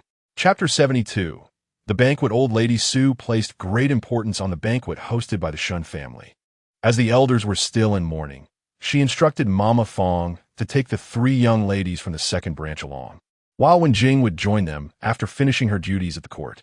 Today, when she was attired in a jade-colored long coat adorned with subtle patterns, paired with a stone blue 12-panel skirt, her hair elegantly styled in a hanging bun. Once she was ready, she went to pay her respects to her grandmother, only to be met with the old lady's reprimand, stating that a young girl should dress more brightly. She pointed at Chun Tao and Xiaohe beside Wenxi, questioning if this was how they dressed their young lady. When she glanced at Wenrua's vibrant crimson ensemble and then at her younger sister's lavishly embroidered golden robe, finding herself at a loss for words. Since the incident involving the third prince, when she had deliberately opted for understated elegance in her attire. In her view, the combination of jade and stone blue exuded a restrained magnificence that others failed to appreciate. Certainly, a striking crimson would draw the eye, but that was not the impression she wished to convey at this moment. Ultimately, she disregarded her grandmother's advice and donned her chosen outfit as she stepped into the carriage. When Ruo adjusted the exquisite embroidery on her own skirt, which was part of the new winter garments tailored for the young ladies earlier in the year. The other piece was a delicate pea green. She had hesitated to wear this crimson attire until now, but it seemed fortuitous that the occasion had presented itself, as if the heavens were conspiring in her favor. The image of Shen Jian riding through the streets in his striking crimson outfit came to her mind, reminding her of her own attire. With this thought, a smile graced her lips. To Wenxi's surprise, The Shen household was bustling with activity that day. Even the Long Luho mansion and the Xiao Guogong family had sent representatives. This demonstrated the warm reception the capital's elite extended towards the newly affluent Shen family. Wenxi and her companions first paid their respects to their maternal grandmother, where several ladies had already gathered in the Showan Hall. Upon seeing old Lady Shen warmly beckoning Wenxi to sit beside her, the other women began to inquire discreetly about the girl in jade attire. Upon learning that she was indeed the old lady's own granddaughter, their curiosity was satisfied. However, the third young lady of the Su family, though possessing notable beauty, was an orphan since childhood. Otherwise, she might have posed a significant threat to them. Many of these women were undoubtedly drawn by Shun Jian, for without him, they would have little reason to attend. Some perceptive observers noted that ever since the arrival of the Su family's third young lady, the previously cheerful Song family matriarch had not smiled once. This was indeed peculiar. Did Song not favor this niece of the Su family? Among the attendees, the family members of the Ministry of Justice were the most numerous, including Zhao Luer, the daughter of the doctor from a ministry whom, when she had encountered at Lu's residence. Today, Zhao Luer was clad in a gentle blue, her hair styled most uniquely, with tiny pearl earrings adorning her ears, enhancing her graceful demeanor. Observing Song's sudden change in expression, Zhao Luer discreetly offered her a cup of tea. Song, feeling anxious and frustrated, had not intended for the banquet to be a platform for Su Wenxi to shine, yet the old lady insisted on elevating her status. Song found herself caught in a mix of anger and helplessness. Upon receiving the osmanthus tea handed to her, she took a few sips before scrutinizing the young lady beside her.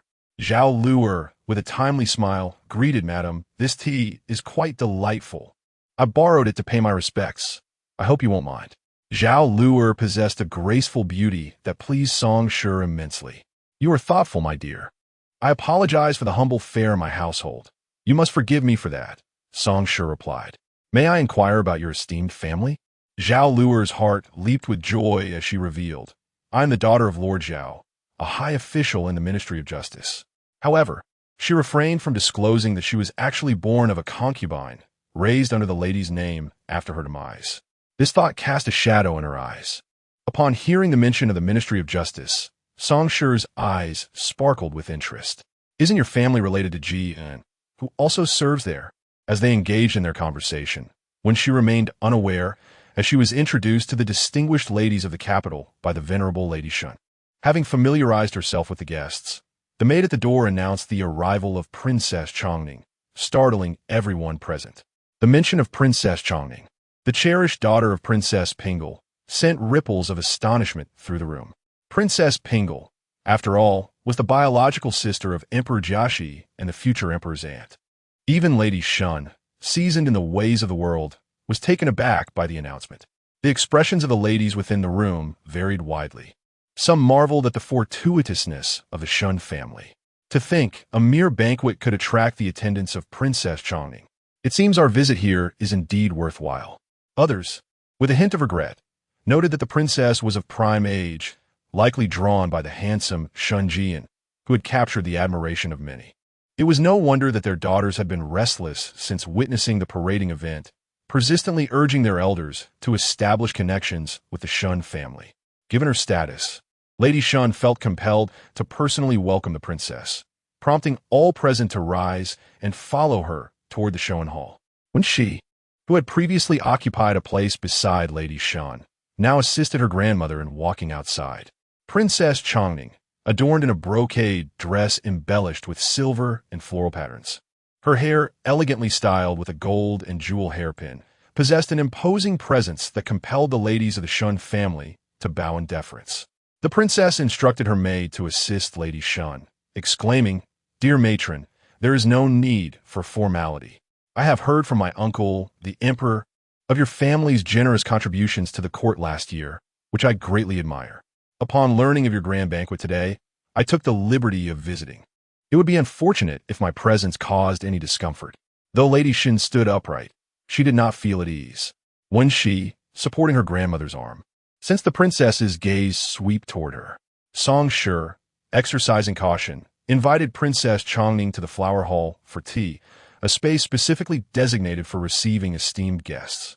The princess, however, showed no signs of imposing difficulty upon Song Shi or Lady Shun. After surveying the guests, she noticed Wenxi's exquisite pale attire and beckoned her along with several other young ladies, saying, "You shall keep me company." Thus, Wenxi, Wenruo, and Zhao Luer were joined by a young lady from the Shao Guogong mansion. Like Zhao Luer, the young lady had just reached the age of maturity, while Wenruo was the youngest among them. Wenxi felt somewhat uneasy. However, since the princess had summoned her, she could not decline. As soon as they took their seats, the princess turned to Wenxi and inquired, "I see that you are quite familiar with old Madame Shun. What is your connection to the Shun family?" Wenxi lowered her gaze and replied, "The old madam is my maternal grandmother." Thus, the loaning princess and Wenxi engaged in a conversation that ebbed and flowed. "Is a name Wenxi? It is rather pleasant," the princess remarked. "Thank you, your highness," Wenxi replied. "Are you well acquainted with Shun Jianan?" Wenxi stifled a laugh, recognizing the underlying motive. Meanwhile, the other three young ladies in the floral hall perked up their ears, intrigued. Chapter 73. Encounter not really familiar, just met a few times. When she replied candidly, Princess Chongning observed her tranquil demeanor. Indeed, the third daughter of the Su family was exceptionally beautiful. Having spent her childhood in the palace, she had encountered countless beauties, yet none quite resembled her. At that moment, Su Wenxi, clad in understated jade-colored garments, exuded a grace that surpassed her attire, her exposed neck appearing even more delicate and fair. Princess Chongning then gazed into her eyes, which resembled a profound, serene lake, pondering what sort of situation Xinjian found himself in upon meeting her. Contemplating this, she furrowed her brow.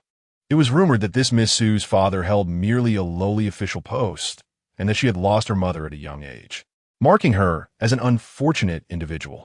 Diverting her attention from Su Wenxi, she scrutinized another woman of the Zhao family, someone she recognized as the one who had not left Song Shi's side during the earlier formalities.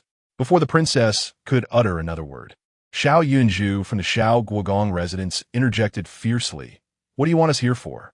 Let me make it clear, I fear you not. Do not conflate me with them." The Duke of Shao was the only duke of the current dynasty, although Princess Chongning's mother, Princess Pingle, bore a somewhat formidable title in the eyes of outsiders. She was not one to cower. From a young age, her brothers had instilled in her the notion that their posts at the borders were to ensure the safety of the women in their household. All she possessed was earned through the blood and sweat of her forebears. Chongning merely relied on her royal status to assert dominance among these ladies, and Xiao Yunju would not tolerate it. Xiao Yunju, plump and lively, appeared petulant when provoked, reminiscent of a child throwing a tantrum, while when she and Zhao Luer sat quietly beside her, Princess Chongning chuckled lightly. "Why so tense over mere conversation? Surely, you have nothing of significance to attend to." "Who says I have nothing to do? I still need to—" Xiao Yunju was interrupted as her maid tugged at her sleeve, preventing her from finishing her thought. Chongning smirked. "Oh, what else do you need to do?" "I intend to stroll through the gardens of the Shun residence. Is that any of your concern?" Indeed, it was not her place to interfere, yet she felt compelled to caution, "Just be mindful not to overstep your bounds and put the host in a difficult position." Xiao Yunju, unperturbed by this warning, grew even more agitated. The ladies of the capital were well aware that she had recently been reprimanded by the Empress Dowager for trespassing into private estates. The daughters of the Shao family, emboldened by their familial support, traditionally held sway in the capital. Yet Chongning, not only of higher status, but also possessing an outwardly gracious demeanor, consistently overshadowed her. On several occasions, it was Xiao Yunju who had erred, only to find herself at a loss for a proper defense. Her cheeks flushed with indignation. She was about to retort when she noticed Princess Chongning's maid approaching from outside. The two engaged in a whispered exchange, and the previously composed princess now brightened with excitement. It seemed she had received intriguing news, prompting her to follow the maid outside, leaving the three women behind in the room. When she raised an eyebrow, with the princess's departure, she too could take her leave. Just as this thought crossed her mind, Xiao Yunju turned to her, saying, "How dull. Are you not a frequent visitor to the Shun family? Why not take us along for a tour? Upon hearing this, Zhao Luer's eyes brightened. When Ruo was preoccupied with thoughts of the recently summoned Princess Chongning, feeling somewhat unsettled. When she also found the atmosphere lacking in interest. She had no desire to return to her grandmother's Chihuahua Hall, and thus acquiesced with a soft agreement. Thus, the four young ladies, each harboring their own thoughts, strolled through the gardens of the Shun residence, accompanied by their maids. The flower hall was adjacent to the elder Mrs. Shun's Chihuahua Hall, and from their room, they could hear the sounds of laughter and conversation wafting over from that direction. Wenxi led the way, followed closely by Xiao Yunzhu and Zhao Luer, while Wenruo silently lingered at the rear. Having visited this place several times before, when she took the initiative to suggest, "Perhaps you ought to return to Chihuahua Hall?" Wenruo did not respond. She neither agreed nor declined, and after a brief period of wandering, the others turned around only to find her absence, uncertain of where she had gone. Zhao Luer was quite composed, while Xiao Yunzhu spoke freely, exhibiting a somewhat indiscreet demeanor. As they meandered, when she gleaned a wealth of information from her words. For instance, it was said that Liao Peili had yet to receive an official status from the third prince, and was therefore taken back by her half-brother from the Liao family, who intended to find her another match. Additionally, Xiao Yunzhu relayed rumors from the capital that Shun's talented young man was extraordinarily handsome, with nearly every woman who had laid eyes upon him developing feelings of admiration. Not one to be bested, Xiao Yunzhu implored her sister-in-law to attend the banquet, exclaiming, "Haven't you seen him? What did you think? You mentioned he was off to the court. Surely he won't be gone long enough for me to miss him, right?" She directed this question at Wenxi. Wenxi suppressed a smile, pondering how renowned Shun Ji had become. How could she respond? Perhaps due to the failures of her past life, she now approached the superficial allure of others with a cautious demeanor. After a short while, Xiao Yunzhu exclaimed, "Where's that pond with the ornamental goldfish you mentioned? I'm quite fatigued from walking." When she lifted her gaze and spotted a man and a woman standing across from one another on the pond's embankment, engaged in conversation. Suddenly, the woman excitedly stepped forward to tug at the man's sleeve. Shun Jian, clad in a scarlet round-collared court robe, had his attire fluttering in the breeze. But his expression remained obscured. Xiao Yunzhu, following Wenxi's line of sight, remarked, "Isn't that Chongning? She truly has come to intercept this Shun gentleman." Leaning closer, she whispered to Wenxi, "Is that man your cousin Jian?" When she hastily gestured for her to be silent. "We should leave quickly." Zhao Luer seemed reluctant to move, but upon Wenxi's gentle tug, she regained her focus. "Why are you pulling me?" Xiao Yunzhu protested. "We're still too far away. I haven't even seen his true face yet." Once she remained silent until they had retraced a considerable distance before slowing their pace. Xiao Yunzhu continued to chatter behind her. "I told you that little Chongning is not to be underestimated. She was so secretive earlier. It turns out she was here to confront this Shin gentleman. You should have pulled me away. I could have confronted her directly and seen what she had to say." When she thought to herself, "You should really be quiet." Confronting her would only solidify the situation. Uncertain of her cousin's intentions, she recognized that he was her mother's own nephew, the most distinguished grandson of elder Mrs. Shun, and naturally, she leaned in his favor. Upon this thought, a semblance of seriousness graced her countenance. "Miss Xiao, please refrain from speaking of this elsewhere. Perhaps it is that Princess Chongning inquired about what concerns my cousin." Xiao Yunzhu replied nonchalantly, "Understood. So you too are shielding that Shun Jian, yet you claim to harbor no feelings for him." At this, even Zhao Luer cast several inquisitive glances toward Wenxi. What could Wenxi do but helplessly raise her hands and surrender?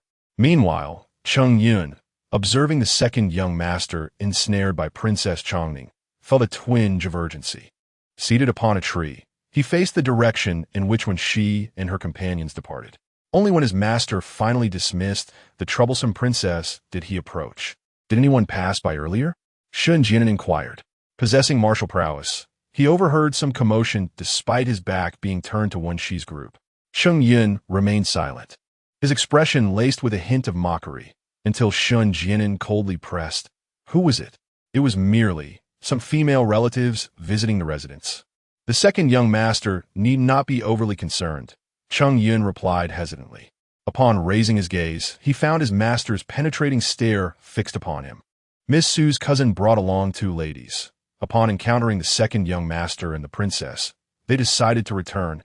Chung Yun elaborated, gauging the second young master's expression with a gesture. Shun Jianan furrowed his brow and, after a brief moment, spoke.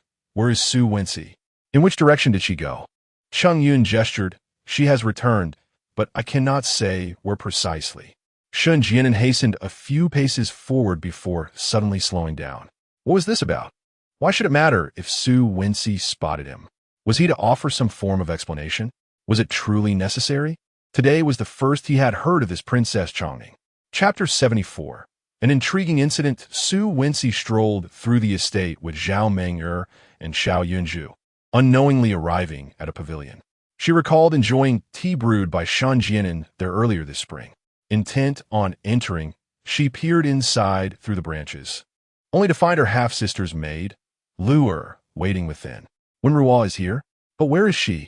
Wenxi, wishing to avoid excessive interaction with her half-sister, suggested to her companions. Let's take our leave. There is nothing of interest here. With that, she led them down another path in the woods. Where could Wenjing have gone? Wenxi pondered. Having explored the garden sufficiently, it was time to return, considering the numerous ladies in Shoan Hall and the recent encounter with the esteemed Princess Chongning. Was Shun Jianan truly as sought after in her previous life? Back then, she had been entirely preoccupied with Li Yulin, oblivious to such matters. In this lifetime, Shun Jianan had indeed become more illustrious after entering the third class and strolling through the streets.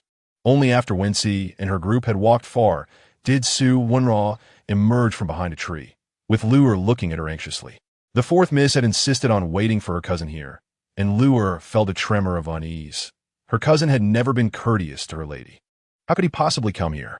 Yet, the fourth miss had instructed her not to worry and even ordered her to place a prepared tea packet into the freshly boiled teapot. Allure dared not meet the fourth miss's gaze. Today, she wore a striking scarlet dress, her complexion appearing much improved with some rouge. However, her meticulously arranged hairdo struck Allure as oddly familiar. Where had she seen it before? Presently, young ladies often styled their hair in double buns or plain double knots. Yet the fourth miss, who usually favored a precise style, had allowed some strands to fall, adorning them with playful little braids. Was this the hairstyle of the third miss? Especially during summer dance practice, the girl from Shitong Courtyard always braided her loose hair. What did her mistress intend to achieve? Meanwhile, Shun Jianan made his way along the lakeside path. Since his mother's maids had visited him several times after his release from court, urging him to visit his grandmother in Xihua Hall, he furrowed his brow at the thought of so many ladies being present there. Chung Yun, attuned to the young master's thoughts, had been hesitating ever since the matriarch dispatched someone to summon him. However, on their way along the lakeside, they had encountered Princess Chongning and narrowly missed meeting the third young lady of the Su family along with her two companions. It seemed the young master could not evade them. As he halted before the crabapple grove, Chung Yun recalled how the young master usually lingered in that pavilion after court. He proposed, why not have a cup of tea in the pavilion before visiting the matriarch in Xihua Hall? Though Shun Jianan did not respond verbally, he nonetheless proceeded into the pavilion. As they walked, they came across delicate, scattered footprints. Chung Yun mused that although the young master appeared indifferent to the third young lady of the Su family, his evident emotional fluctuations upon hearing of her recent visit were rather unusual, prompting him to follow her trail. The fresh footprints suggested that the young master might yet encounter the third young lady of the Su family. In the pavilion, Wenruo noticed that Shan Jian had indeed arrived and hurriedly took a handkerchief from her sleeve, tossing it onto the ground before leading her maid, Allure, to retreat discreetly. Shan Yin followed closely behind the young master as they entered the pavilion, where a teapot of freshly brewed tea sat atop the stone table. Wisps of fragrant steam wafting gently, indicating it had just been prepared. Chung Yun sniffed the air, a hint of floral fragrance lingering, yet he refrained from drinking the tea. Had he seen his young master depart in haste? Indeed, although cousins could converse, the third young lady of the Su family was accompanied by other noble ladies, making her retreat understandable. Just then, As he bent to retrieve the handkerchief, Shun Jian was quicker, holding the handkerchief, embroidered with a cluster of ink bamboo and a small character she beneath it. He felt a weight settle upon him. This handkerchief was not something to be carelessly discarded. At this moment, Cheng Yun had poured a cup of tea for him, and after placing the handkerchief in his pocket, Shun Jian chose a stone stool to sit. He recalled the fleeting crimson figure he had glimpsed earlier, her braid brushing against the leaves, seemingly accompanied by a maid. She had fled as swiftly as a little rabbit. Shun Jian chuckled softly, lifting the teacup to his lips for a sniff, only to have his expression suddenly shift. This tea was suspicious. Was that one he had seen earlier? Had she partaken of it? Where had she gone? Opposite him, Zheng Yun, after sipping a cup, noticed Shun Jian's inaction and inquired, "Master, what is the matter?" Shun Jian's countenance grew stern. "You have been drugged." What audacity! Who could it be? Today was a day for entertaining guests at the Shun residence, and yet someone dared to commit such a vile act within his home. The thought of Wenxi deepened his concern. Meanwhile, when she had returned to Chihuahua Hall with Xiao Yunju and Zhao Luer, where Zhu Xiang awaited them in the corridor. Upon seeing her, Zhu Xiang hurried forward. "Where has the young lady gone?" The old matriarch is quite worried, sending maidservants repeatedly to check. When she felt a twinge of embarrassment, realizing her grandmother might be anxious about her encountering the princess's capriciousness, she then thought of her half-sister. Had Wenrua not returned to Chihuahua Hall? She had hoped that her grandmother would feel at ease upon seeing Wenrua. Zhu Xiang shook her head. "The maidservants have been here waiting and have not seen the fourth young lady. If Wenrua had not returned, where could she have gone?" Suddenly, when she recalled from her past life, her half-sister had betrothed herself to the Shun family this very year. In her previous life, the Shun family had never visited the capital, nor had there been a feast on this day. Perhaps she was overthinking it. Observing the fluctuating emotions on Su Wenxi's face, Zhu Xiang asked, "Young lady, what troubles you?" When she glanced at Xiao Yunju and Zhao Luer, who had just parted ways with her, only when she saw them part the curtains at Chihuahua Hall did she pull Zhu Xiang aside. "Take the two of them to search for my half-sister in the western part of the garden, and be sure not to alarm anyone. If you find her, come back quietly to inform me." Zhu Xiang nodded in agreement. This young lady was a treasured guest at the Shun residence, doted upon by the matriarch, and thus her commands were to be followed without question. "Very well, I shall attend to this matter." When she instructed Xiaohi, "You must remain here and intercept any maidservants accompanying Wenrua. If you are unable to stop them, you must seek out my aunt and ensure that the maidservants do not approach the guests with their idle chatter." Xiaohi nodded in agreement. Chun Tao, with a look of concern, "Implore, miss. What troubles you?" When she replied, "Let us proceed. We shall head east." She intended to return to the pavilion where they had just been, since when Rua's maidservants were there, it was likely that she herself was nearby as well. Recalling the last occasion when Shun Ji and gracefully brewed tea in the pavilion, surrounded by fallen begonia blossoms, she noted that the lantern festival had only just passed, and the tender leaves had yet to sprout on the trees. She pondered whether he would venture into that place after departing from Lanfengtang, and what intentions might Wenrua have. Chapter 75. Prevention. When she and her servant hurriedly exited the courtyard of Chihuahua Tang, traversing the corridor and the rockery. As the joyous laughter emanating from Chihuahua Tang gradually diminished, the sound from the CG pavilion to the west grew increasingly pronounced. This establishment had been newly designated for entertaining male guests since the arrival of the two masters of the Shun family in the capital. It was akin to the grand banquet currently taking place at the Shun residence, where all male guests were accommodated at the CG pavilion. On their way, they encountered Princess Chong Ning accompanied by her maid. "Were you rushing off to in such haste?" When she replied, without turning her head, "The banquet is about to commence. Princess, you should return." She added, "I lost a hairpin earlier. I do not know if I will be able to find it." One of the princess's maids whispered, "Look at her in such a flurry. She hardly resembles a young lady. No wonder she lost something."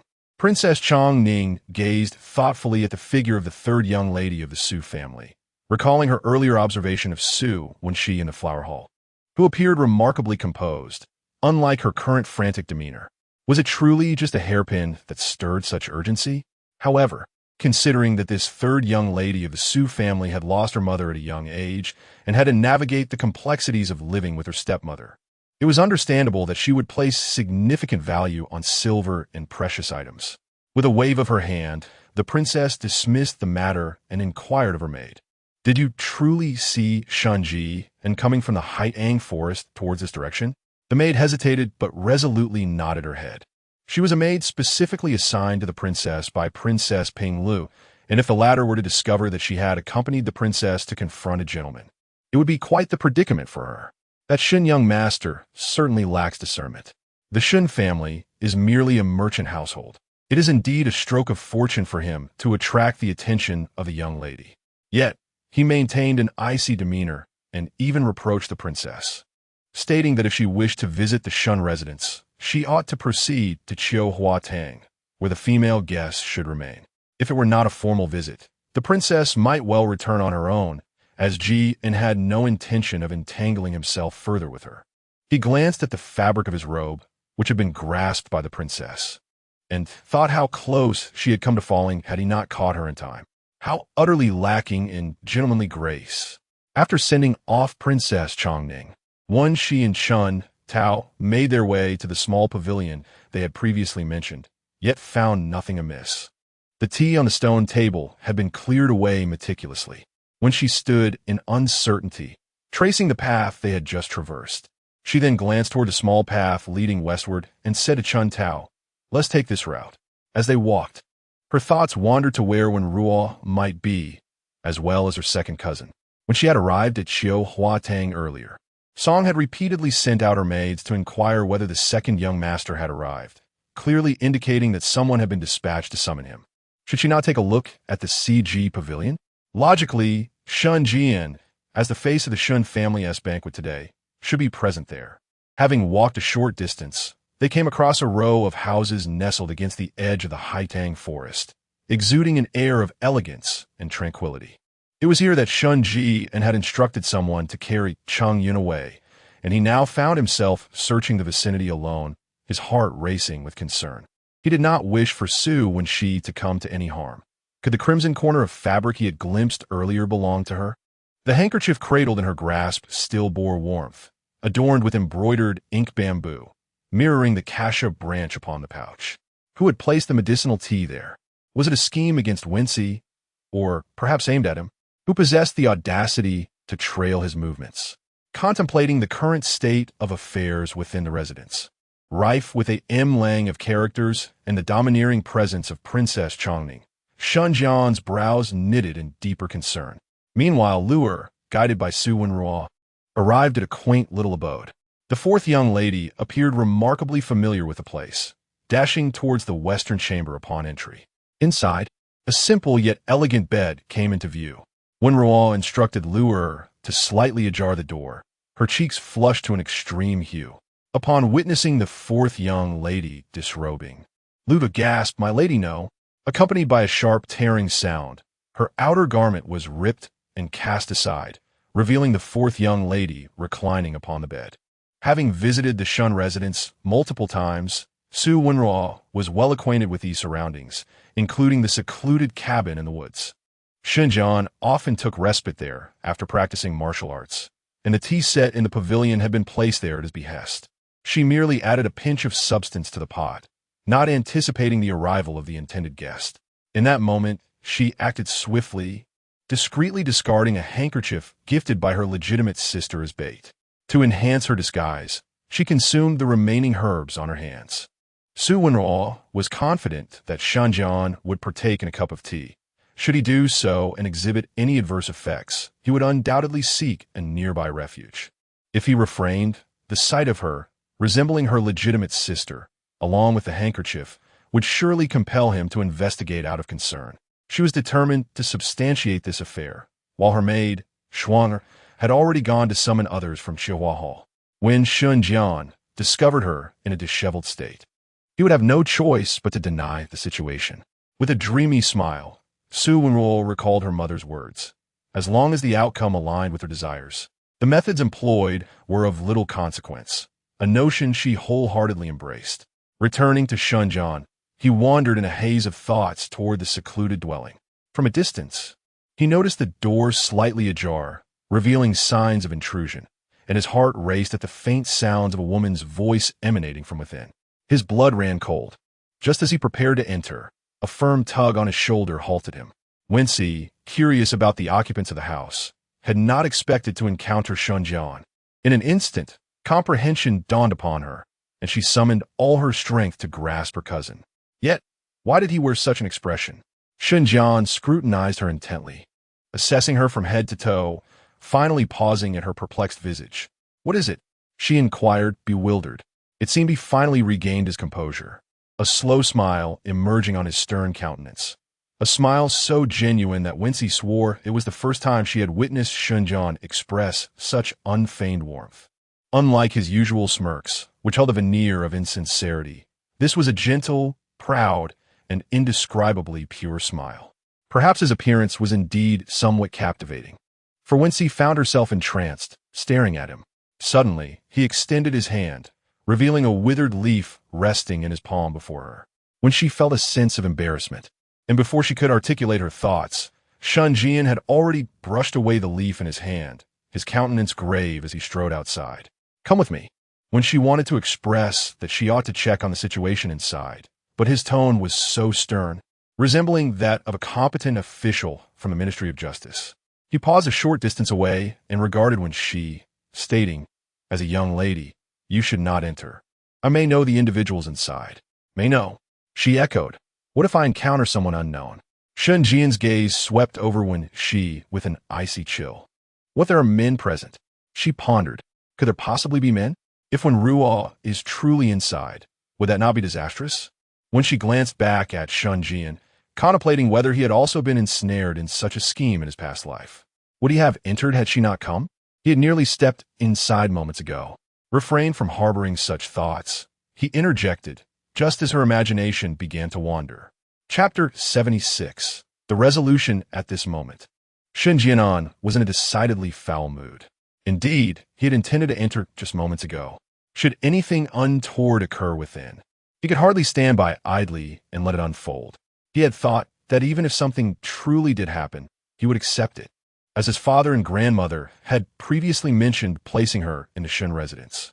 Yet now, having regained his composure, he felt rather rash. It would have been wiser to send a maid in quietly. After all, the person inside was not her, but someone else entirely. Shunjian inquired, "Will you know?" The ladies of the house were currently gathered in Xihua Hall, awaiting the feast, so why had she come to this secluded spot with a maid, when she hoped his gaze would remain steady and unwavering? "And your second cousin? Why is he here as well? Knowing who is inside, you still dare to enter?" Feeling somewhat embarrassed, Shunjian closed his eyes for a moment before responding, "This is none of your concern." In truth, when she had come to seek her half-sister. Upon hearing this, she noticed a knowing smirk at the corner of Shunjian's lips as he spoke. Chungyun drank tea from the stone table and was poisoned. When she was taken aback, rendered speechless. Who had poisoned the tea? Was it Wenruo? She was inside, simply awaiting Shunjian's arrival. How had she discovered this hidden room? It appeared that her several visits to the Shun residence had allowed her to gather all the necessary information. Had she not come, even facing Shunjian, who had not been drugged, she would surely have found a way. As when she pondered this, Chun Tao signaled to her, indicating that someone was approaching from a distance. Raising her eyes, she was astonished to see a considerable gathering. In addition to Princess Chongning, there were Zhao Luer, Xiao Yunzhu, and several other young ladies, with Xia He standing helplessly behind them, as if to say she had done her best. In front of them stood Wenruo's maids, Shuanger and Luer. Given the number of ladies present, when she gestured for Shunjian to withdraw, having trained in martial arts, he could easily slip away in an instant. At this moment, Princess Chongning had caught sight of Wenxi, while the maid Shuanger scanned the surroundings. She had clearly seen Shunjian earlier. The fourth young lady had intended to ensnare the second young master of the Shen family, dispatching Luer and herself to summon witnesses for this spectacle. Yet, without the young master's presence, how could the play continue? When she fixed her gaze upon the two maids, her eyes sharp as a blade. "What are you two doing here? Where is the fourth young lady?" Shuanger stammered in response, replying to the third young lady, I was just with the fourth young lady when we twisted our ankles here. The fourth young lady instructed me to summon someone, but as for her current whereabouts, I do not know. When she raised an eyebrow, finding her not entirely foolish, she pointed to the crowd of young ladies behind Shuang. These are the people you summoned? The Shun family is about to commence the banquet. Yet I have not heard that the banquet hall is here. Xiao Yunju, unable to contain herself, chimed in. This maid mentioned that the Shun family has a residence in the woods, a relic from the previous dynasty, filled with remarkable stelae and inscriptions. When she glanced at the residence behind her, contemplating her next move, she could not allow Wenrua's situation to be exposed. Otherwise, the reputation of the Su family would be irreparably tarnished. After a moment's reflection, she inquired, "Are there indeed stelae within that residence? I have visited the residence of the Shun family several times, yet I have never heard of such matters. However, as Wenxi is indeed a guest, I must consult my aunt for the specific details." Upon hearing this, Princess Chongming let out a scoff, recognizing that the third young lady of the Su family was no ordinary person. Just moments ago, the two young ladies of the Su family had vanished from the Shoan Hall, while Song Shi had searched in vain for Shun Jianan. Hearing from Shuanger that there was a house in the woods, she felt a curiosity stirring within her. As a princess, she commanded to be led there, and the other young ladies eagerly followed suit. However, should it be a precious stone tablet, it would require the homeowner's consent. Moreover, with the remarkable third young lady Su present, the significance of the so-called fourth young lady diminished considerably. As Princess Chongming began to turn back, the others felt it inappropriate to linger any longer. Only Zhao Luer turned to her maid Luer and said, "You mentioned your mistress twisted her ankle here. Where is she now? Is it conceivable she has gone to that residence? If she does not receive timely assistance, what shall we do?" Her words halted the returning crowd, and Princess Chongming's expression became inscrutable.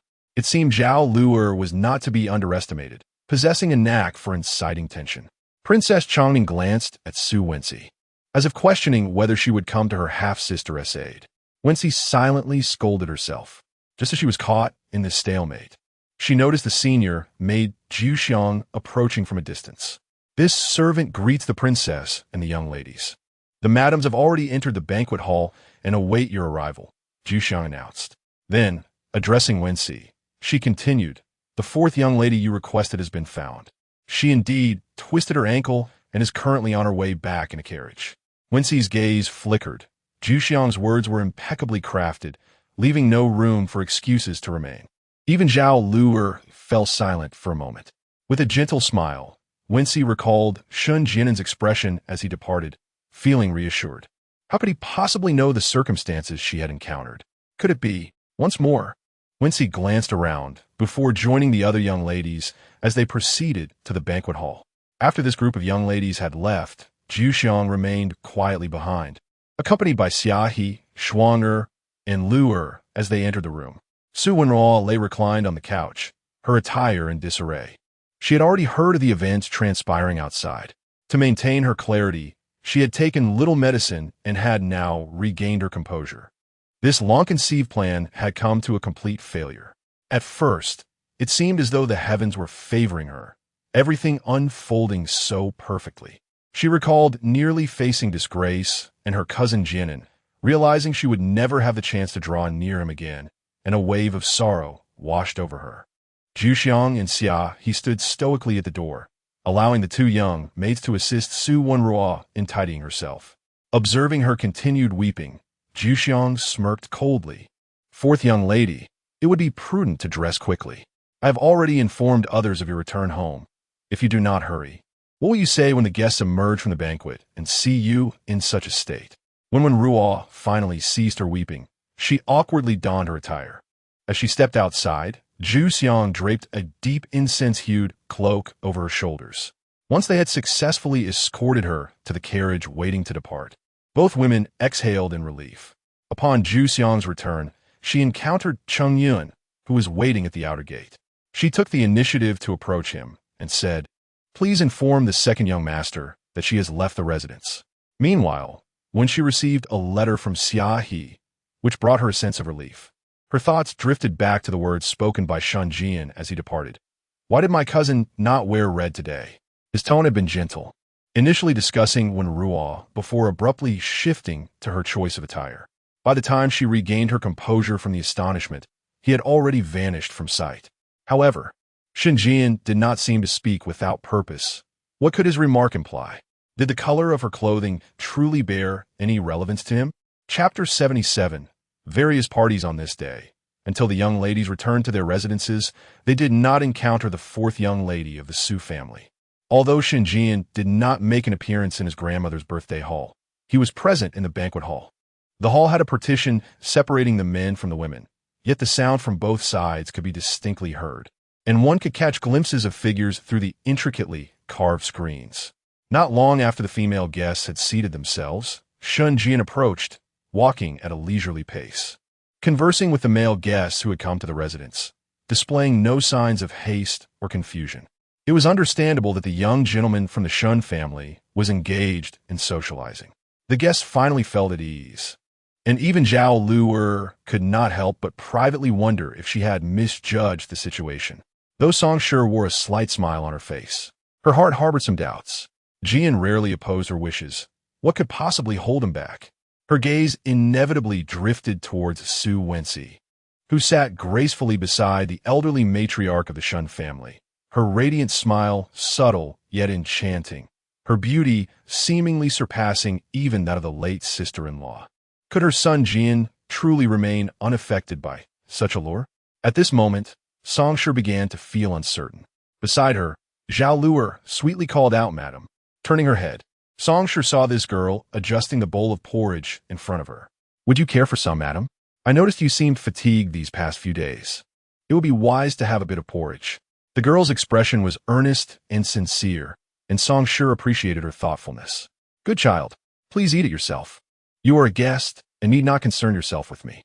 As she gazed at her remarkable son beyond the screen, her thoughts began to waver once more. Even if both the elderly matriarch and her husband favored Su Wenxi, if her son were to disapprove, she would certainly find a way. There were numerous exceptional young women in the capital. In her view, Zhao Luer was quite commendable, and then there was the young lady of the Xiao family. She glanced at the young ladies at the table, noting several who were quite outstanding. Her Jian truly did not need to marry a motherless daughter. Even Princess Chongning, though she held some sway, had not dared to show her displeasure, indicating that it was essential for her son to be well cared for. Zhao Luer quietly observed the subtle changes in Songshi's expression, a genuine smile beginning to grace her lips. The maidservant behind them watched with some uncertainty. Her young lady rarely smiled. Could it be that something delightful was afoot? Princess Chongning internally scoffed, recognizing that the women of the Zhao family were indeed formidable. However, such displays of flattery seemed unbefitting of her status. She could easily request a marriage decree from her imperial uncle. Yet, she refrained, opting instead to seek Shinjian's affections. Zhao Luer aimed to emulate Songshi's approach, but in her view, Shinjian might not be swayed. For Shinjian, proximity to the third young lady of the Su family provided certain advantages. She would need to devise some strategies. In summary, this banquet served as a gathering of individuals with their own concerns. Only Wenxi, seated beside the elderly matriarch of the Shun family, seemed to have resolved her own matters. As she focused solely on her meal, Madame Shun smiled with forbearance, simultaneously observing the surrounding ladies. At that moment, she began to comprehend the intentions of the Song family. The invitation to the banquet was sent out by the eldest daughter-in-law, and the invited ladies seemed to have conspired together, each possessing unmarried daughters, with intact parental figures and commendable upbringing. Madame Shun's anxiety deepened. She feared that a careless matchmaking could jeopardize the two children she held dear, yet she was reluctant to entrust them to others. Shun Jian, of course, needed no mention. He was her most cherished grandson. As for Wenxi, her initial affection for her was rooted in her daughter Shangyun. Yet this child had grown into such a remarkable young woman, becoming the first for whom she wished happiness. After the banquet, Wenxi reunited with her brother Wenjing outside the estate. Wenjing cast a glance around her and inquired, "What of Wenruo? Let us discuss it in the carriage." She replied. Once inside, upon hearing the tale recounted by his sister, Wenjing was taken aback and incensed. What a shameless wretch. Wenxi lowered her eyelids, recalling her previous life, pondering whether her brother had expressed such disdain for her following that incident. Contemplating his circumstances in that life, she imagined he must have felt both furious and resentful upon learning of her plight. Calm yourself, she urged, pouring him a cup of tea. Do not let your health suffer, brother. Fortunately, this incident occurred in the Shun household. Cousin has already assured me he will not speak of it outside. Neither grandmother nor aunt will ever know.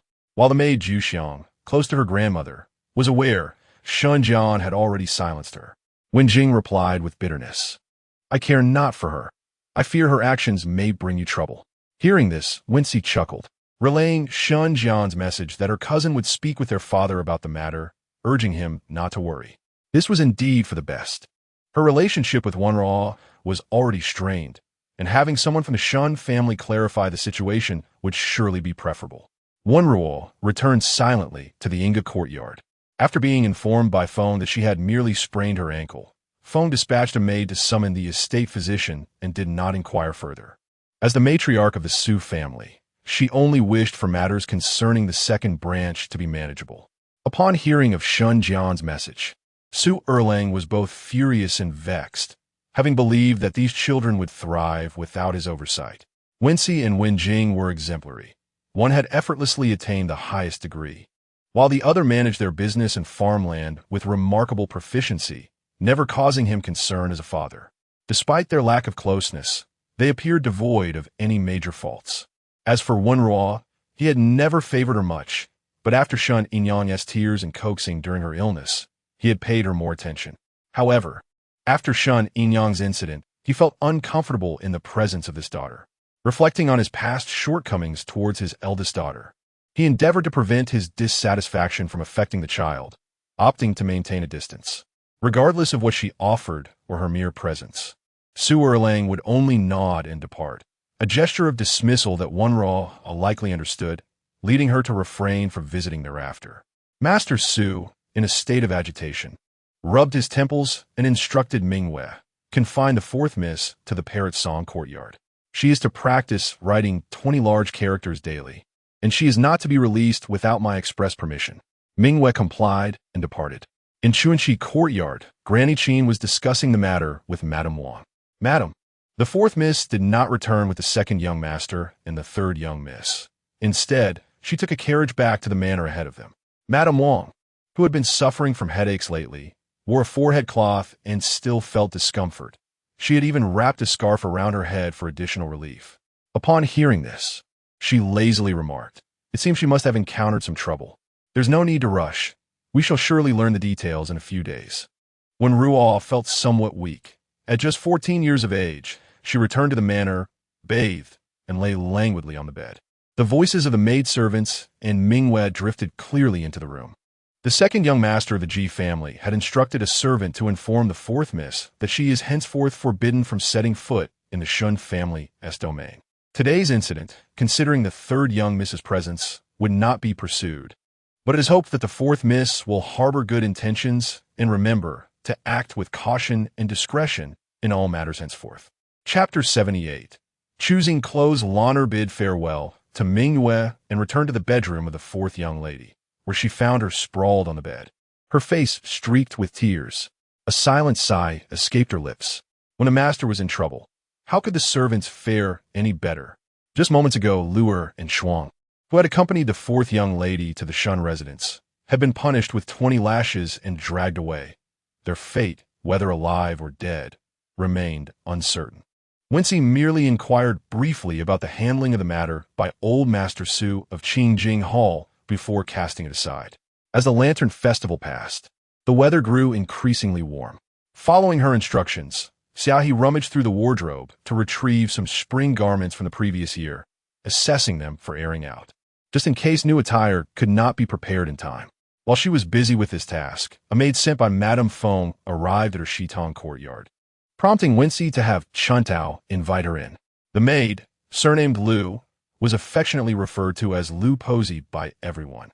Lu Posey assisted Madame Feng with errands and, having frequented the manor, had become quite familiar with the young maids like Chuntao. Today, she donned a deep crimson patterned robe, her hair slick and polished. Upon seeing Wenxi, she beamed with a smile, inquiring about her well-being. "How has the third young lady been lately?" "I have come on behalf of the madam to bring Wu Da's wife to measure you for new clothes. I hope this is a convenient time." Wenxi quickly assured her of the suitability of the moment.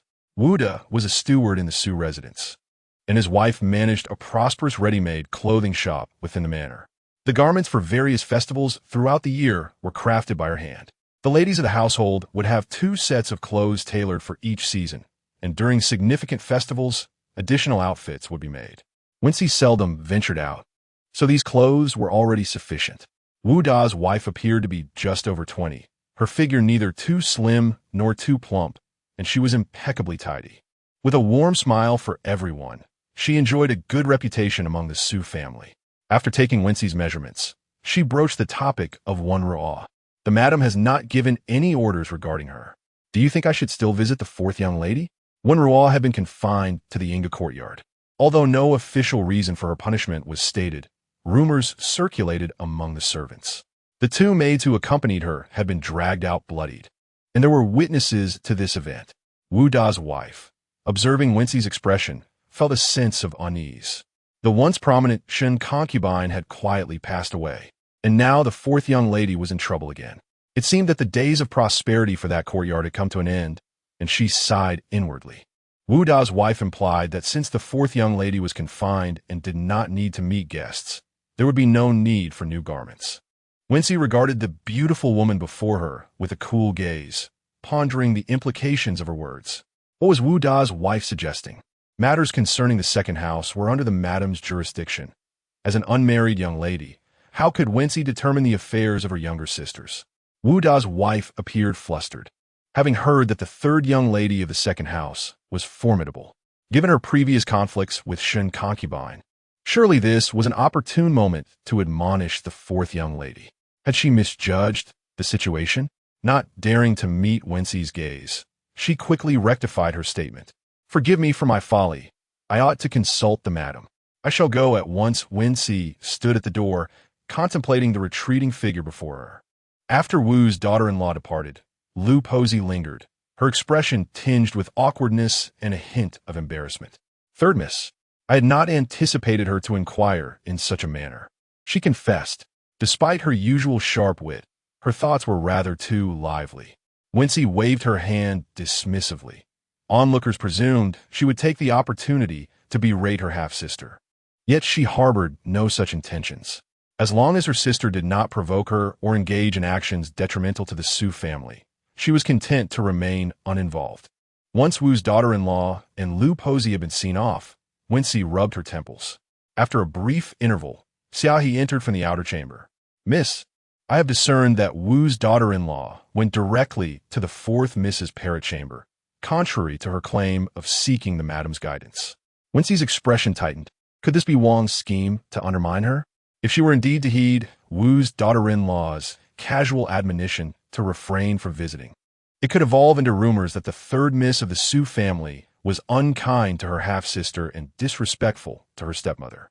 Thus, even within the confines of the inner residence, traps lay in wait. Having taken her measurements, Wang sent someone to summon her to Chunxi courtyard 2 days later to select fabrics. Upon her arrival, Wenruo and Wenxian were already present. Glancing at Wenruo, she merely lowered her head and greeted softly, "Third sister." Wang warmly invited Wenxi to sit, remarking, "Your 2 sisters were just saying how you hadn't arrived yet. I told them you're not like them," idling away the day. Wenxian quickly retorted, "Mother, how can you say that? I still have to attend school." She cast a glance at Wenruo, adding, "Fourth sister also needs to transcribe, so it is not as leisurely as you think." After exchanging pleasantries, Wenxi declared, "Now that everyone is here, let us begin our selection." Both sisters remained still, while 6 types of fabric, peach pink, crimson, moon white, verdant green, apricot yellow, and pale purple, lay before them, each in a single piece. Wenruo glanced at the verdant green fabric before dropping her gaze, stating, "Eldest sister should go first." After all, it was not her place to choose before either her elder or younger siblings. Anyone could speak kind words. Wenxian, however, felt compelled to act, but remained silent after a glance at their mother. Wenxi smiled. Let the youngest sister go first. You should indeed select before us. With that, Wenxian chose a piece of peach pink and a piece of verdant green, cheerfully remarking, these two are suitable for my age. This was not an incorrect statement. Seeing her beloved verdant green taken, when Ruo glanced at the crimson fabric, but ultimately opted for moon white and apricot yellow instead. The remaining crimson and pale purple fabrics were then claimed by Wenxi. After selecting their garments, the conversation shifted to the impending flower festival, celebrated on the second day of the second lunar month, also known as Daughter's Day. On this day, the people of the capital would venture out to enjoy the spring blossoms, and young ladies would cut colorful paper to adorn flower branches, a practice known as appreciating the reds. Wang expressed her desire to expedite the making of spring garments, so that by that day, they could don their new attire. As she conversed with them, she instructed the maid beside her to promptly deliver the selected fabrics to the main house. On the flower festival of the 27th year of the Zhengde reign, a tremor coursed through Wenxi's heart at the thought of this momentous occasion. A festival etched deeply in her past life. As it truly arrived, she cast a glance at her half-sister, who deliberately averted her gaze, attempting to diminish her presence. Would her father permit her to venture out? The circumstances had shifted dramatically for both of them. Would she still act as she did in her previous life? No longer swayed by her instigation, how would she now pursue that plan? Chapter 79. The Flower Festival in recent days, when Ruo had entirely ceased her studies, devoting herself to the task of transcribing scriptures within the confines of the Inga courtyard. Day and night she toiled, and by the eve of the Flower Festival, she had produced a thick stack of manuscripts, nearly surpassing the height of her own head. Master Su, wearing a solemn expression, perused the pages before him, casting a sidelong glance at his daughter, who was engrossed in her writing. He could not help but notice how her head seemed disproportionately small, her chin sharply defined, and her complexion pallid to an alarming degree. Perhaps you should take a break, he suggested. Tomorrow is the Flower Festival. You must join us. Remember to conduct yourself with utmost caution and decorum. It would be unacceptable to bring dishonor upon the Su family. Your father will speak with your third sister as well, instructing her to keep an eye on you. When Ruo's brow furrowed momentarily at the mention of her father, prompting her to dab a bit of white ash upon her face, she lifted her gaze to meet her father's, her eyes shimmering with innocence. If you knew, thank you. Father, please take care of your health as well. I was too reckless before, causing you undue worry. Master Su coughed awkwardly, feeling the weight of fatigue. His eldest son consistently disregarded his presence, while when she showed him no attention. Wenxian was merely adept at charming and playing the coquette, and Wenyu's abilities paled in comparison to Wenjing's. Today, he had been provoked by Wenyu, prompting him to take a stroll, only to encounter when Ruo's maid being bullied, which led him to the Inga courtyard. Mingyue accompanied Master Su as they exited the Inga courtyard, making their way to the Shitong courtyard. Having wandered too far, his legs had grown weary, and noticing his master standing motionless ahead, he ventured to speak. I wonder if the carriage for the third miss is ready for tomorrow's departure? At last, Master Su stepped inside. She was engaged in discussion with Xia he regarding the arrangements for the flower festival when a young maid announced the arrival of the second master. A sudden jolt of discomfort surged through Wenxi's heart. By the time Master Su entered the hall, Wenxi approached and softly called out, "Father!" Seeing him remain silent, she couldn't help but gaze at him with curiosity. "Third girl," Master Su began, prompting Wenxi to await his words. With concern, he inquired, "What are you all busy with? Are you preparing for the flower festival?" "Yes, father," Wenxi replied in a subdued tone, which was soon swallowed by an unsettling silence. Mingyue seemed unable to suppress a low call, "My lord." Master Su opened his mouth, his voice dry as he said, "I have already spoken to your half-sister. She will accompany you tomorrow. Staying cooped up in the estate is not beneficial." Hearing this, Wenxi's heart sank, confirming her fears of impending troubles. Recalling the events of the previous flower festival, she found it increasingly difficult to remain composed, a sense of fatalism gripping her. Clenching her hands tightly together, she fought to suppress the ache in her eyes and replied softly, "Understood." As Master Su exited the Shitong courtyard, He glanced back once more. Mingyue's eyes flickered, and even he could not help but feel a sense of injustice for the third miss. It was the first time he had witnessed such disarray in the third daughter of the Su family. Who among them was truly invulnerable? Mingyue sighed inwardly. Xiaohe gazed at the young lady with a hint of concern. However, after when she practiced her calligraphy for a couple of pages, she quickly regained her composure, resuming her cheerful banter with them. Soon, the date of the second day of the second month arrived. According to the customs of previous years, the young men and women of the Jingda era would venture to the riverside in the outskirts of the capital to enjoy the spring. On such days, the eligible maidens would don their finest attire with great enthusiasm. Early in the morning, Xiaohe brought forth a newly fashioned dress to assist Wenxi with her dressing and grooming. Through the lattice window, when she noticed that the sky outside still bore a dim light, yet she could discern the distant rays of the sun, indicating another splendidly bright spring day.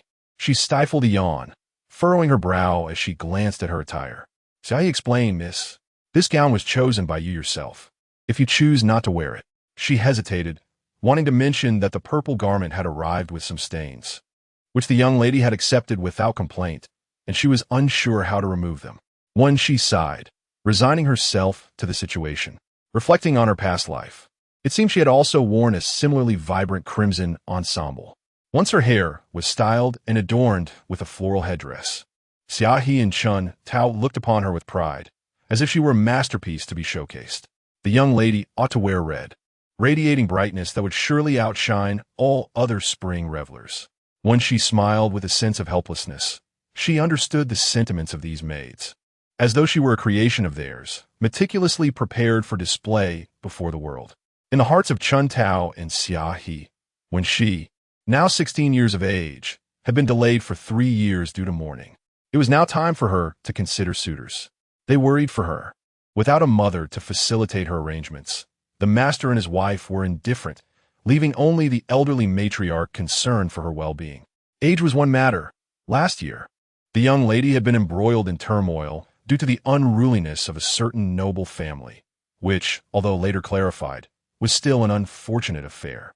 The young lady feared that her striking beauty might attract unnecessary troubles, yet concealing herself was hardly a solution.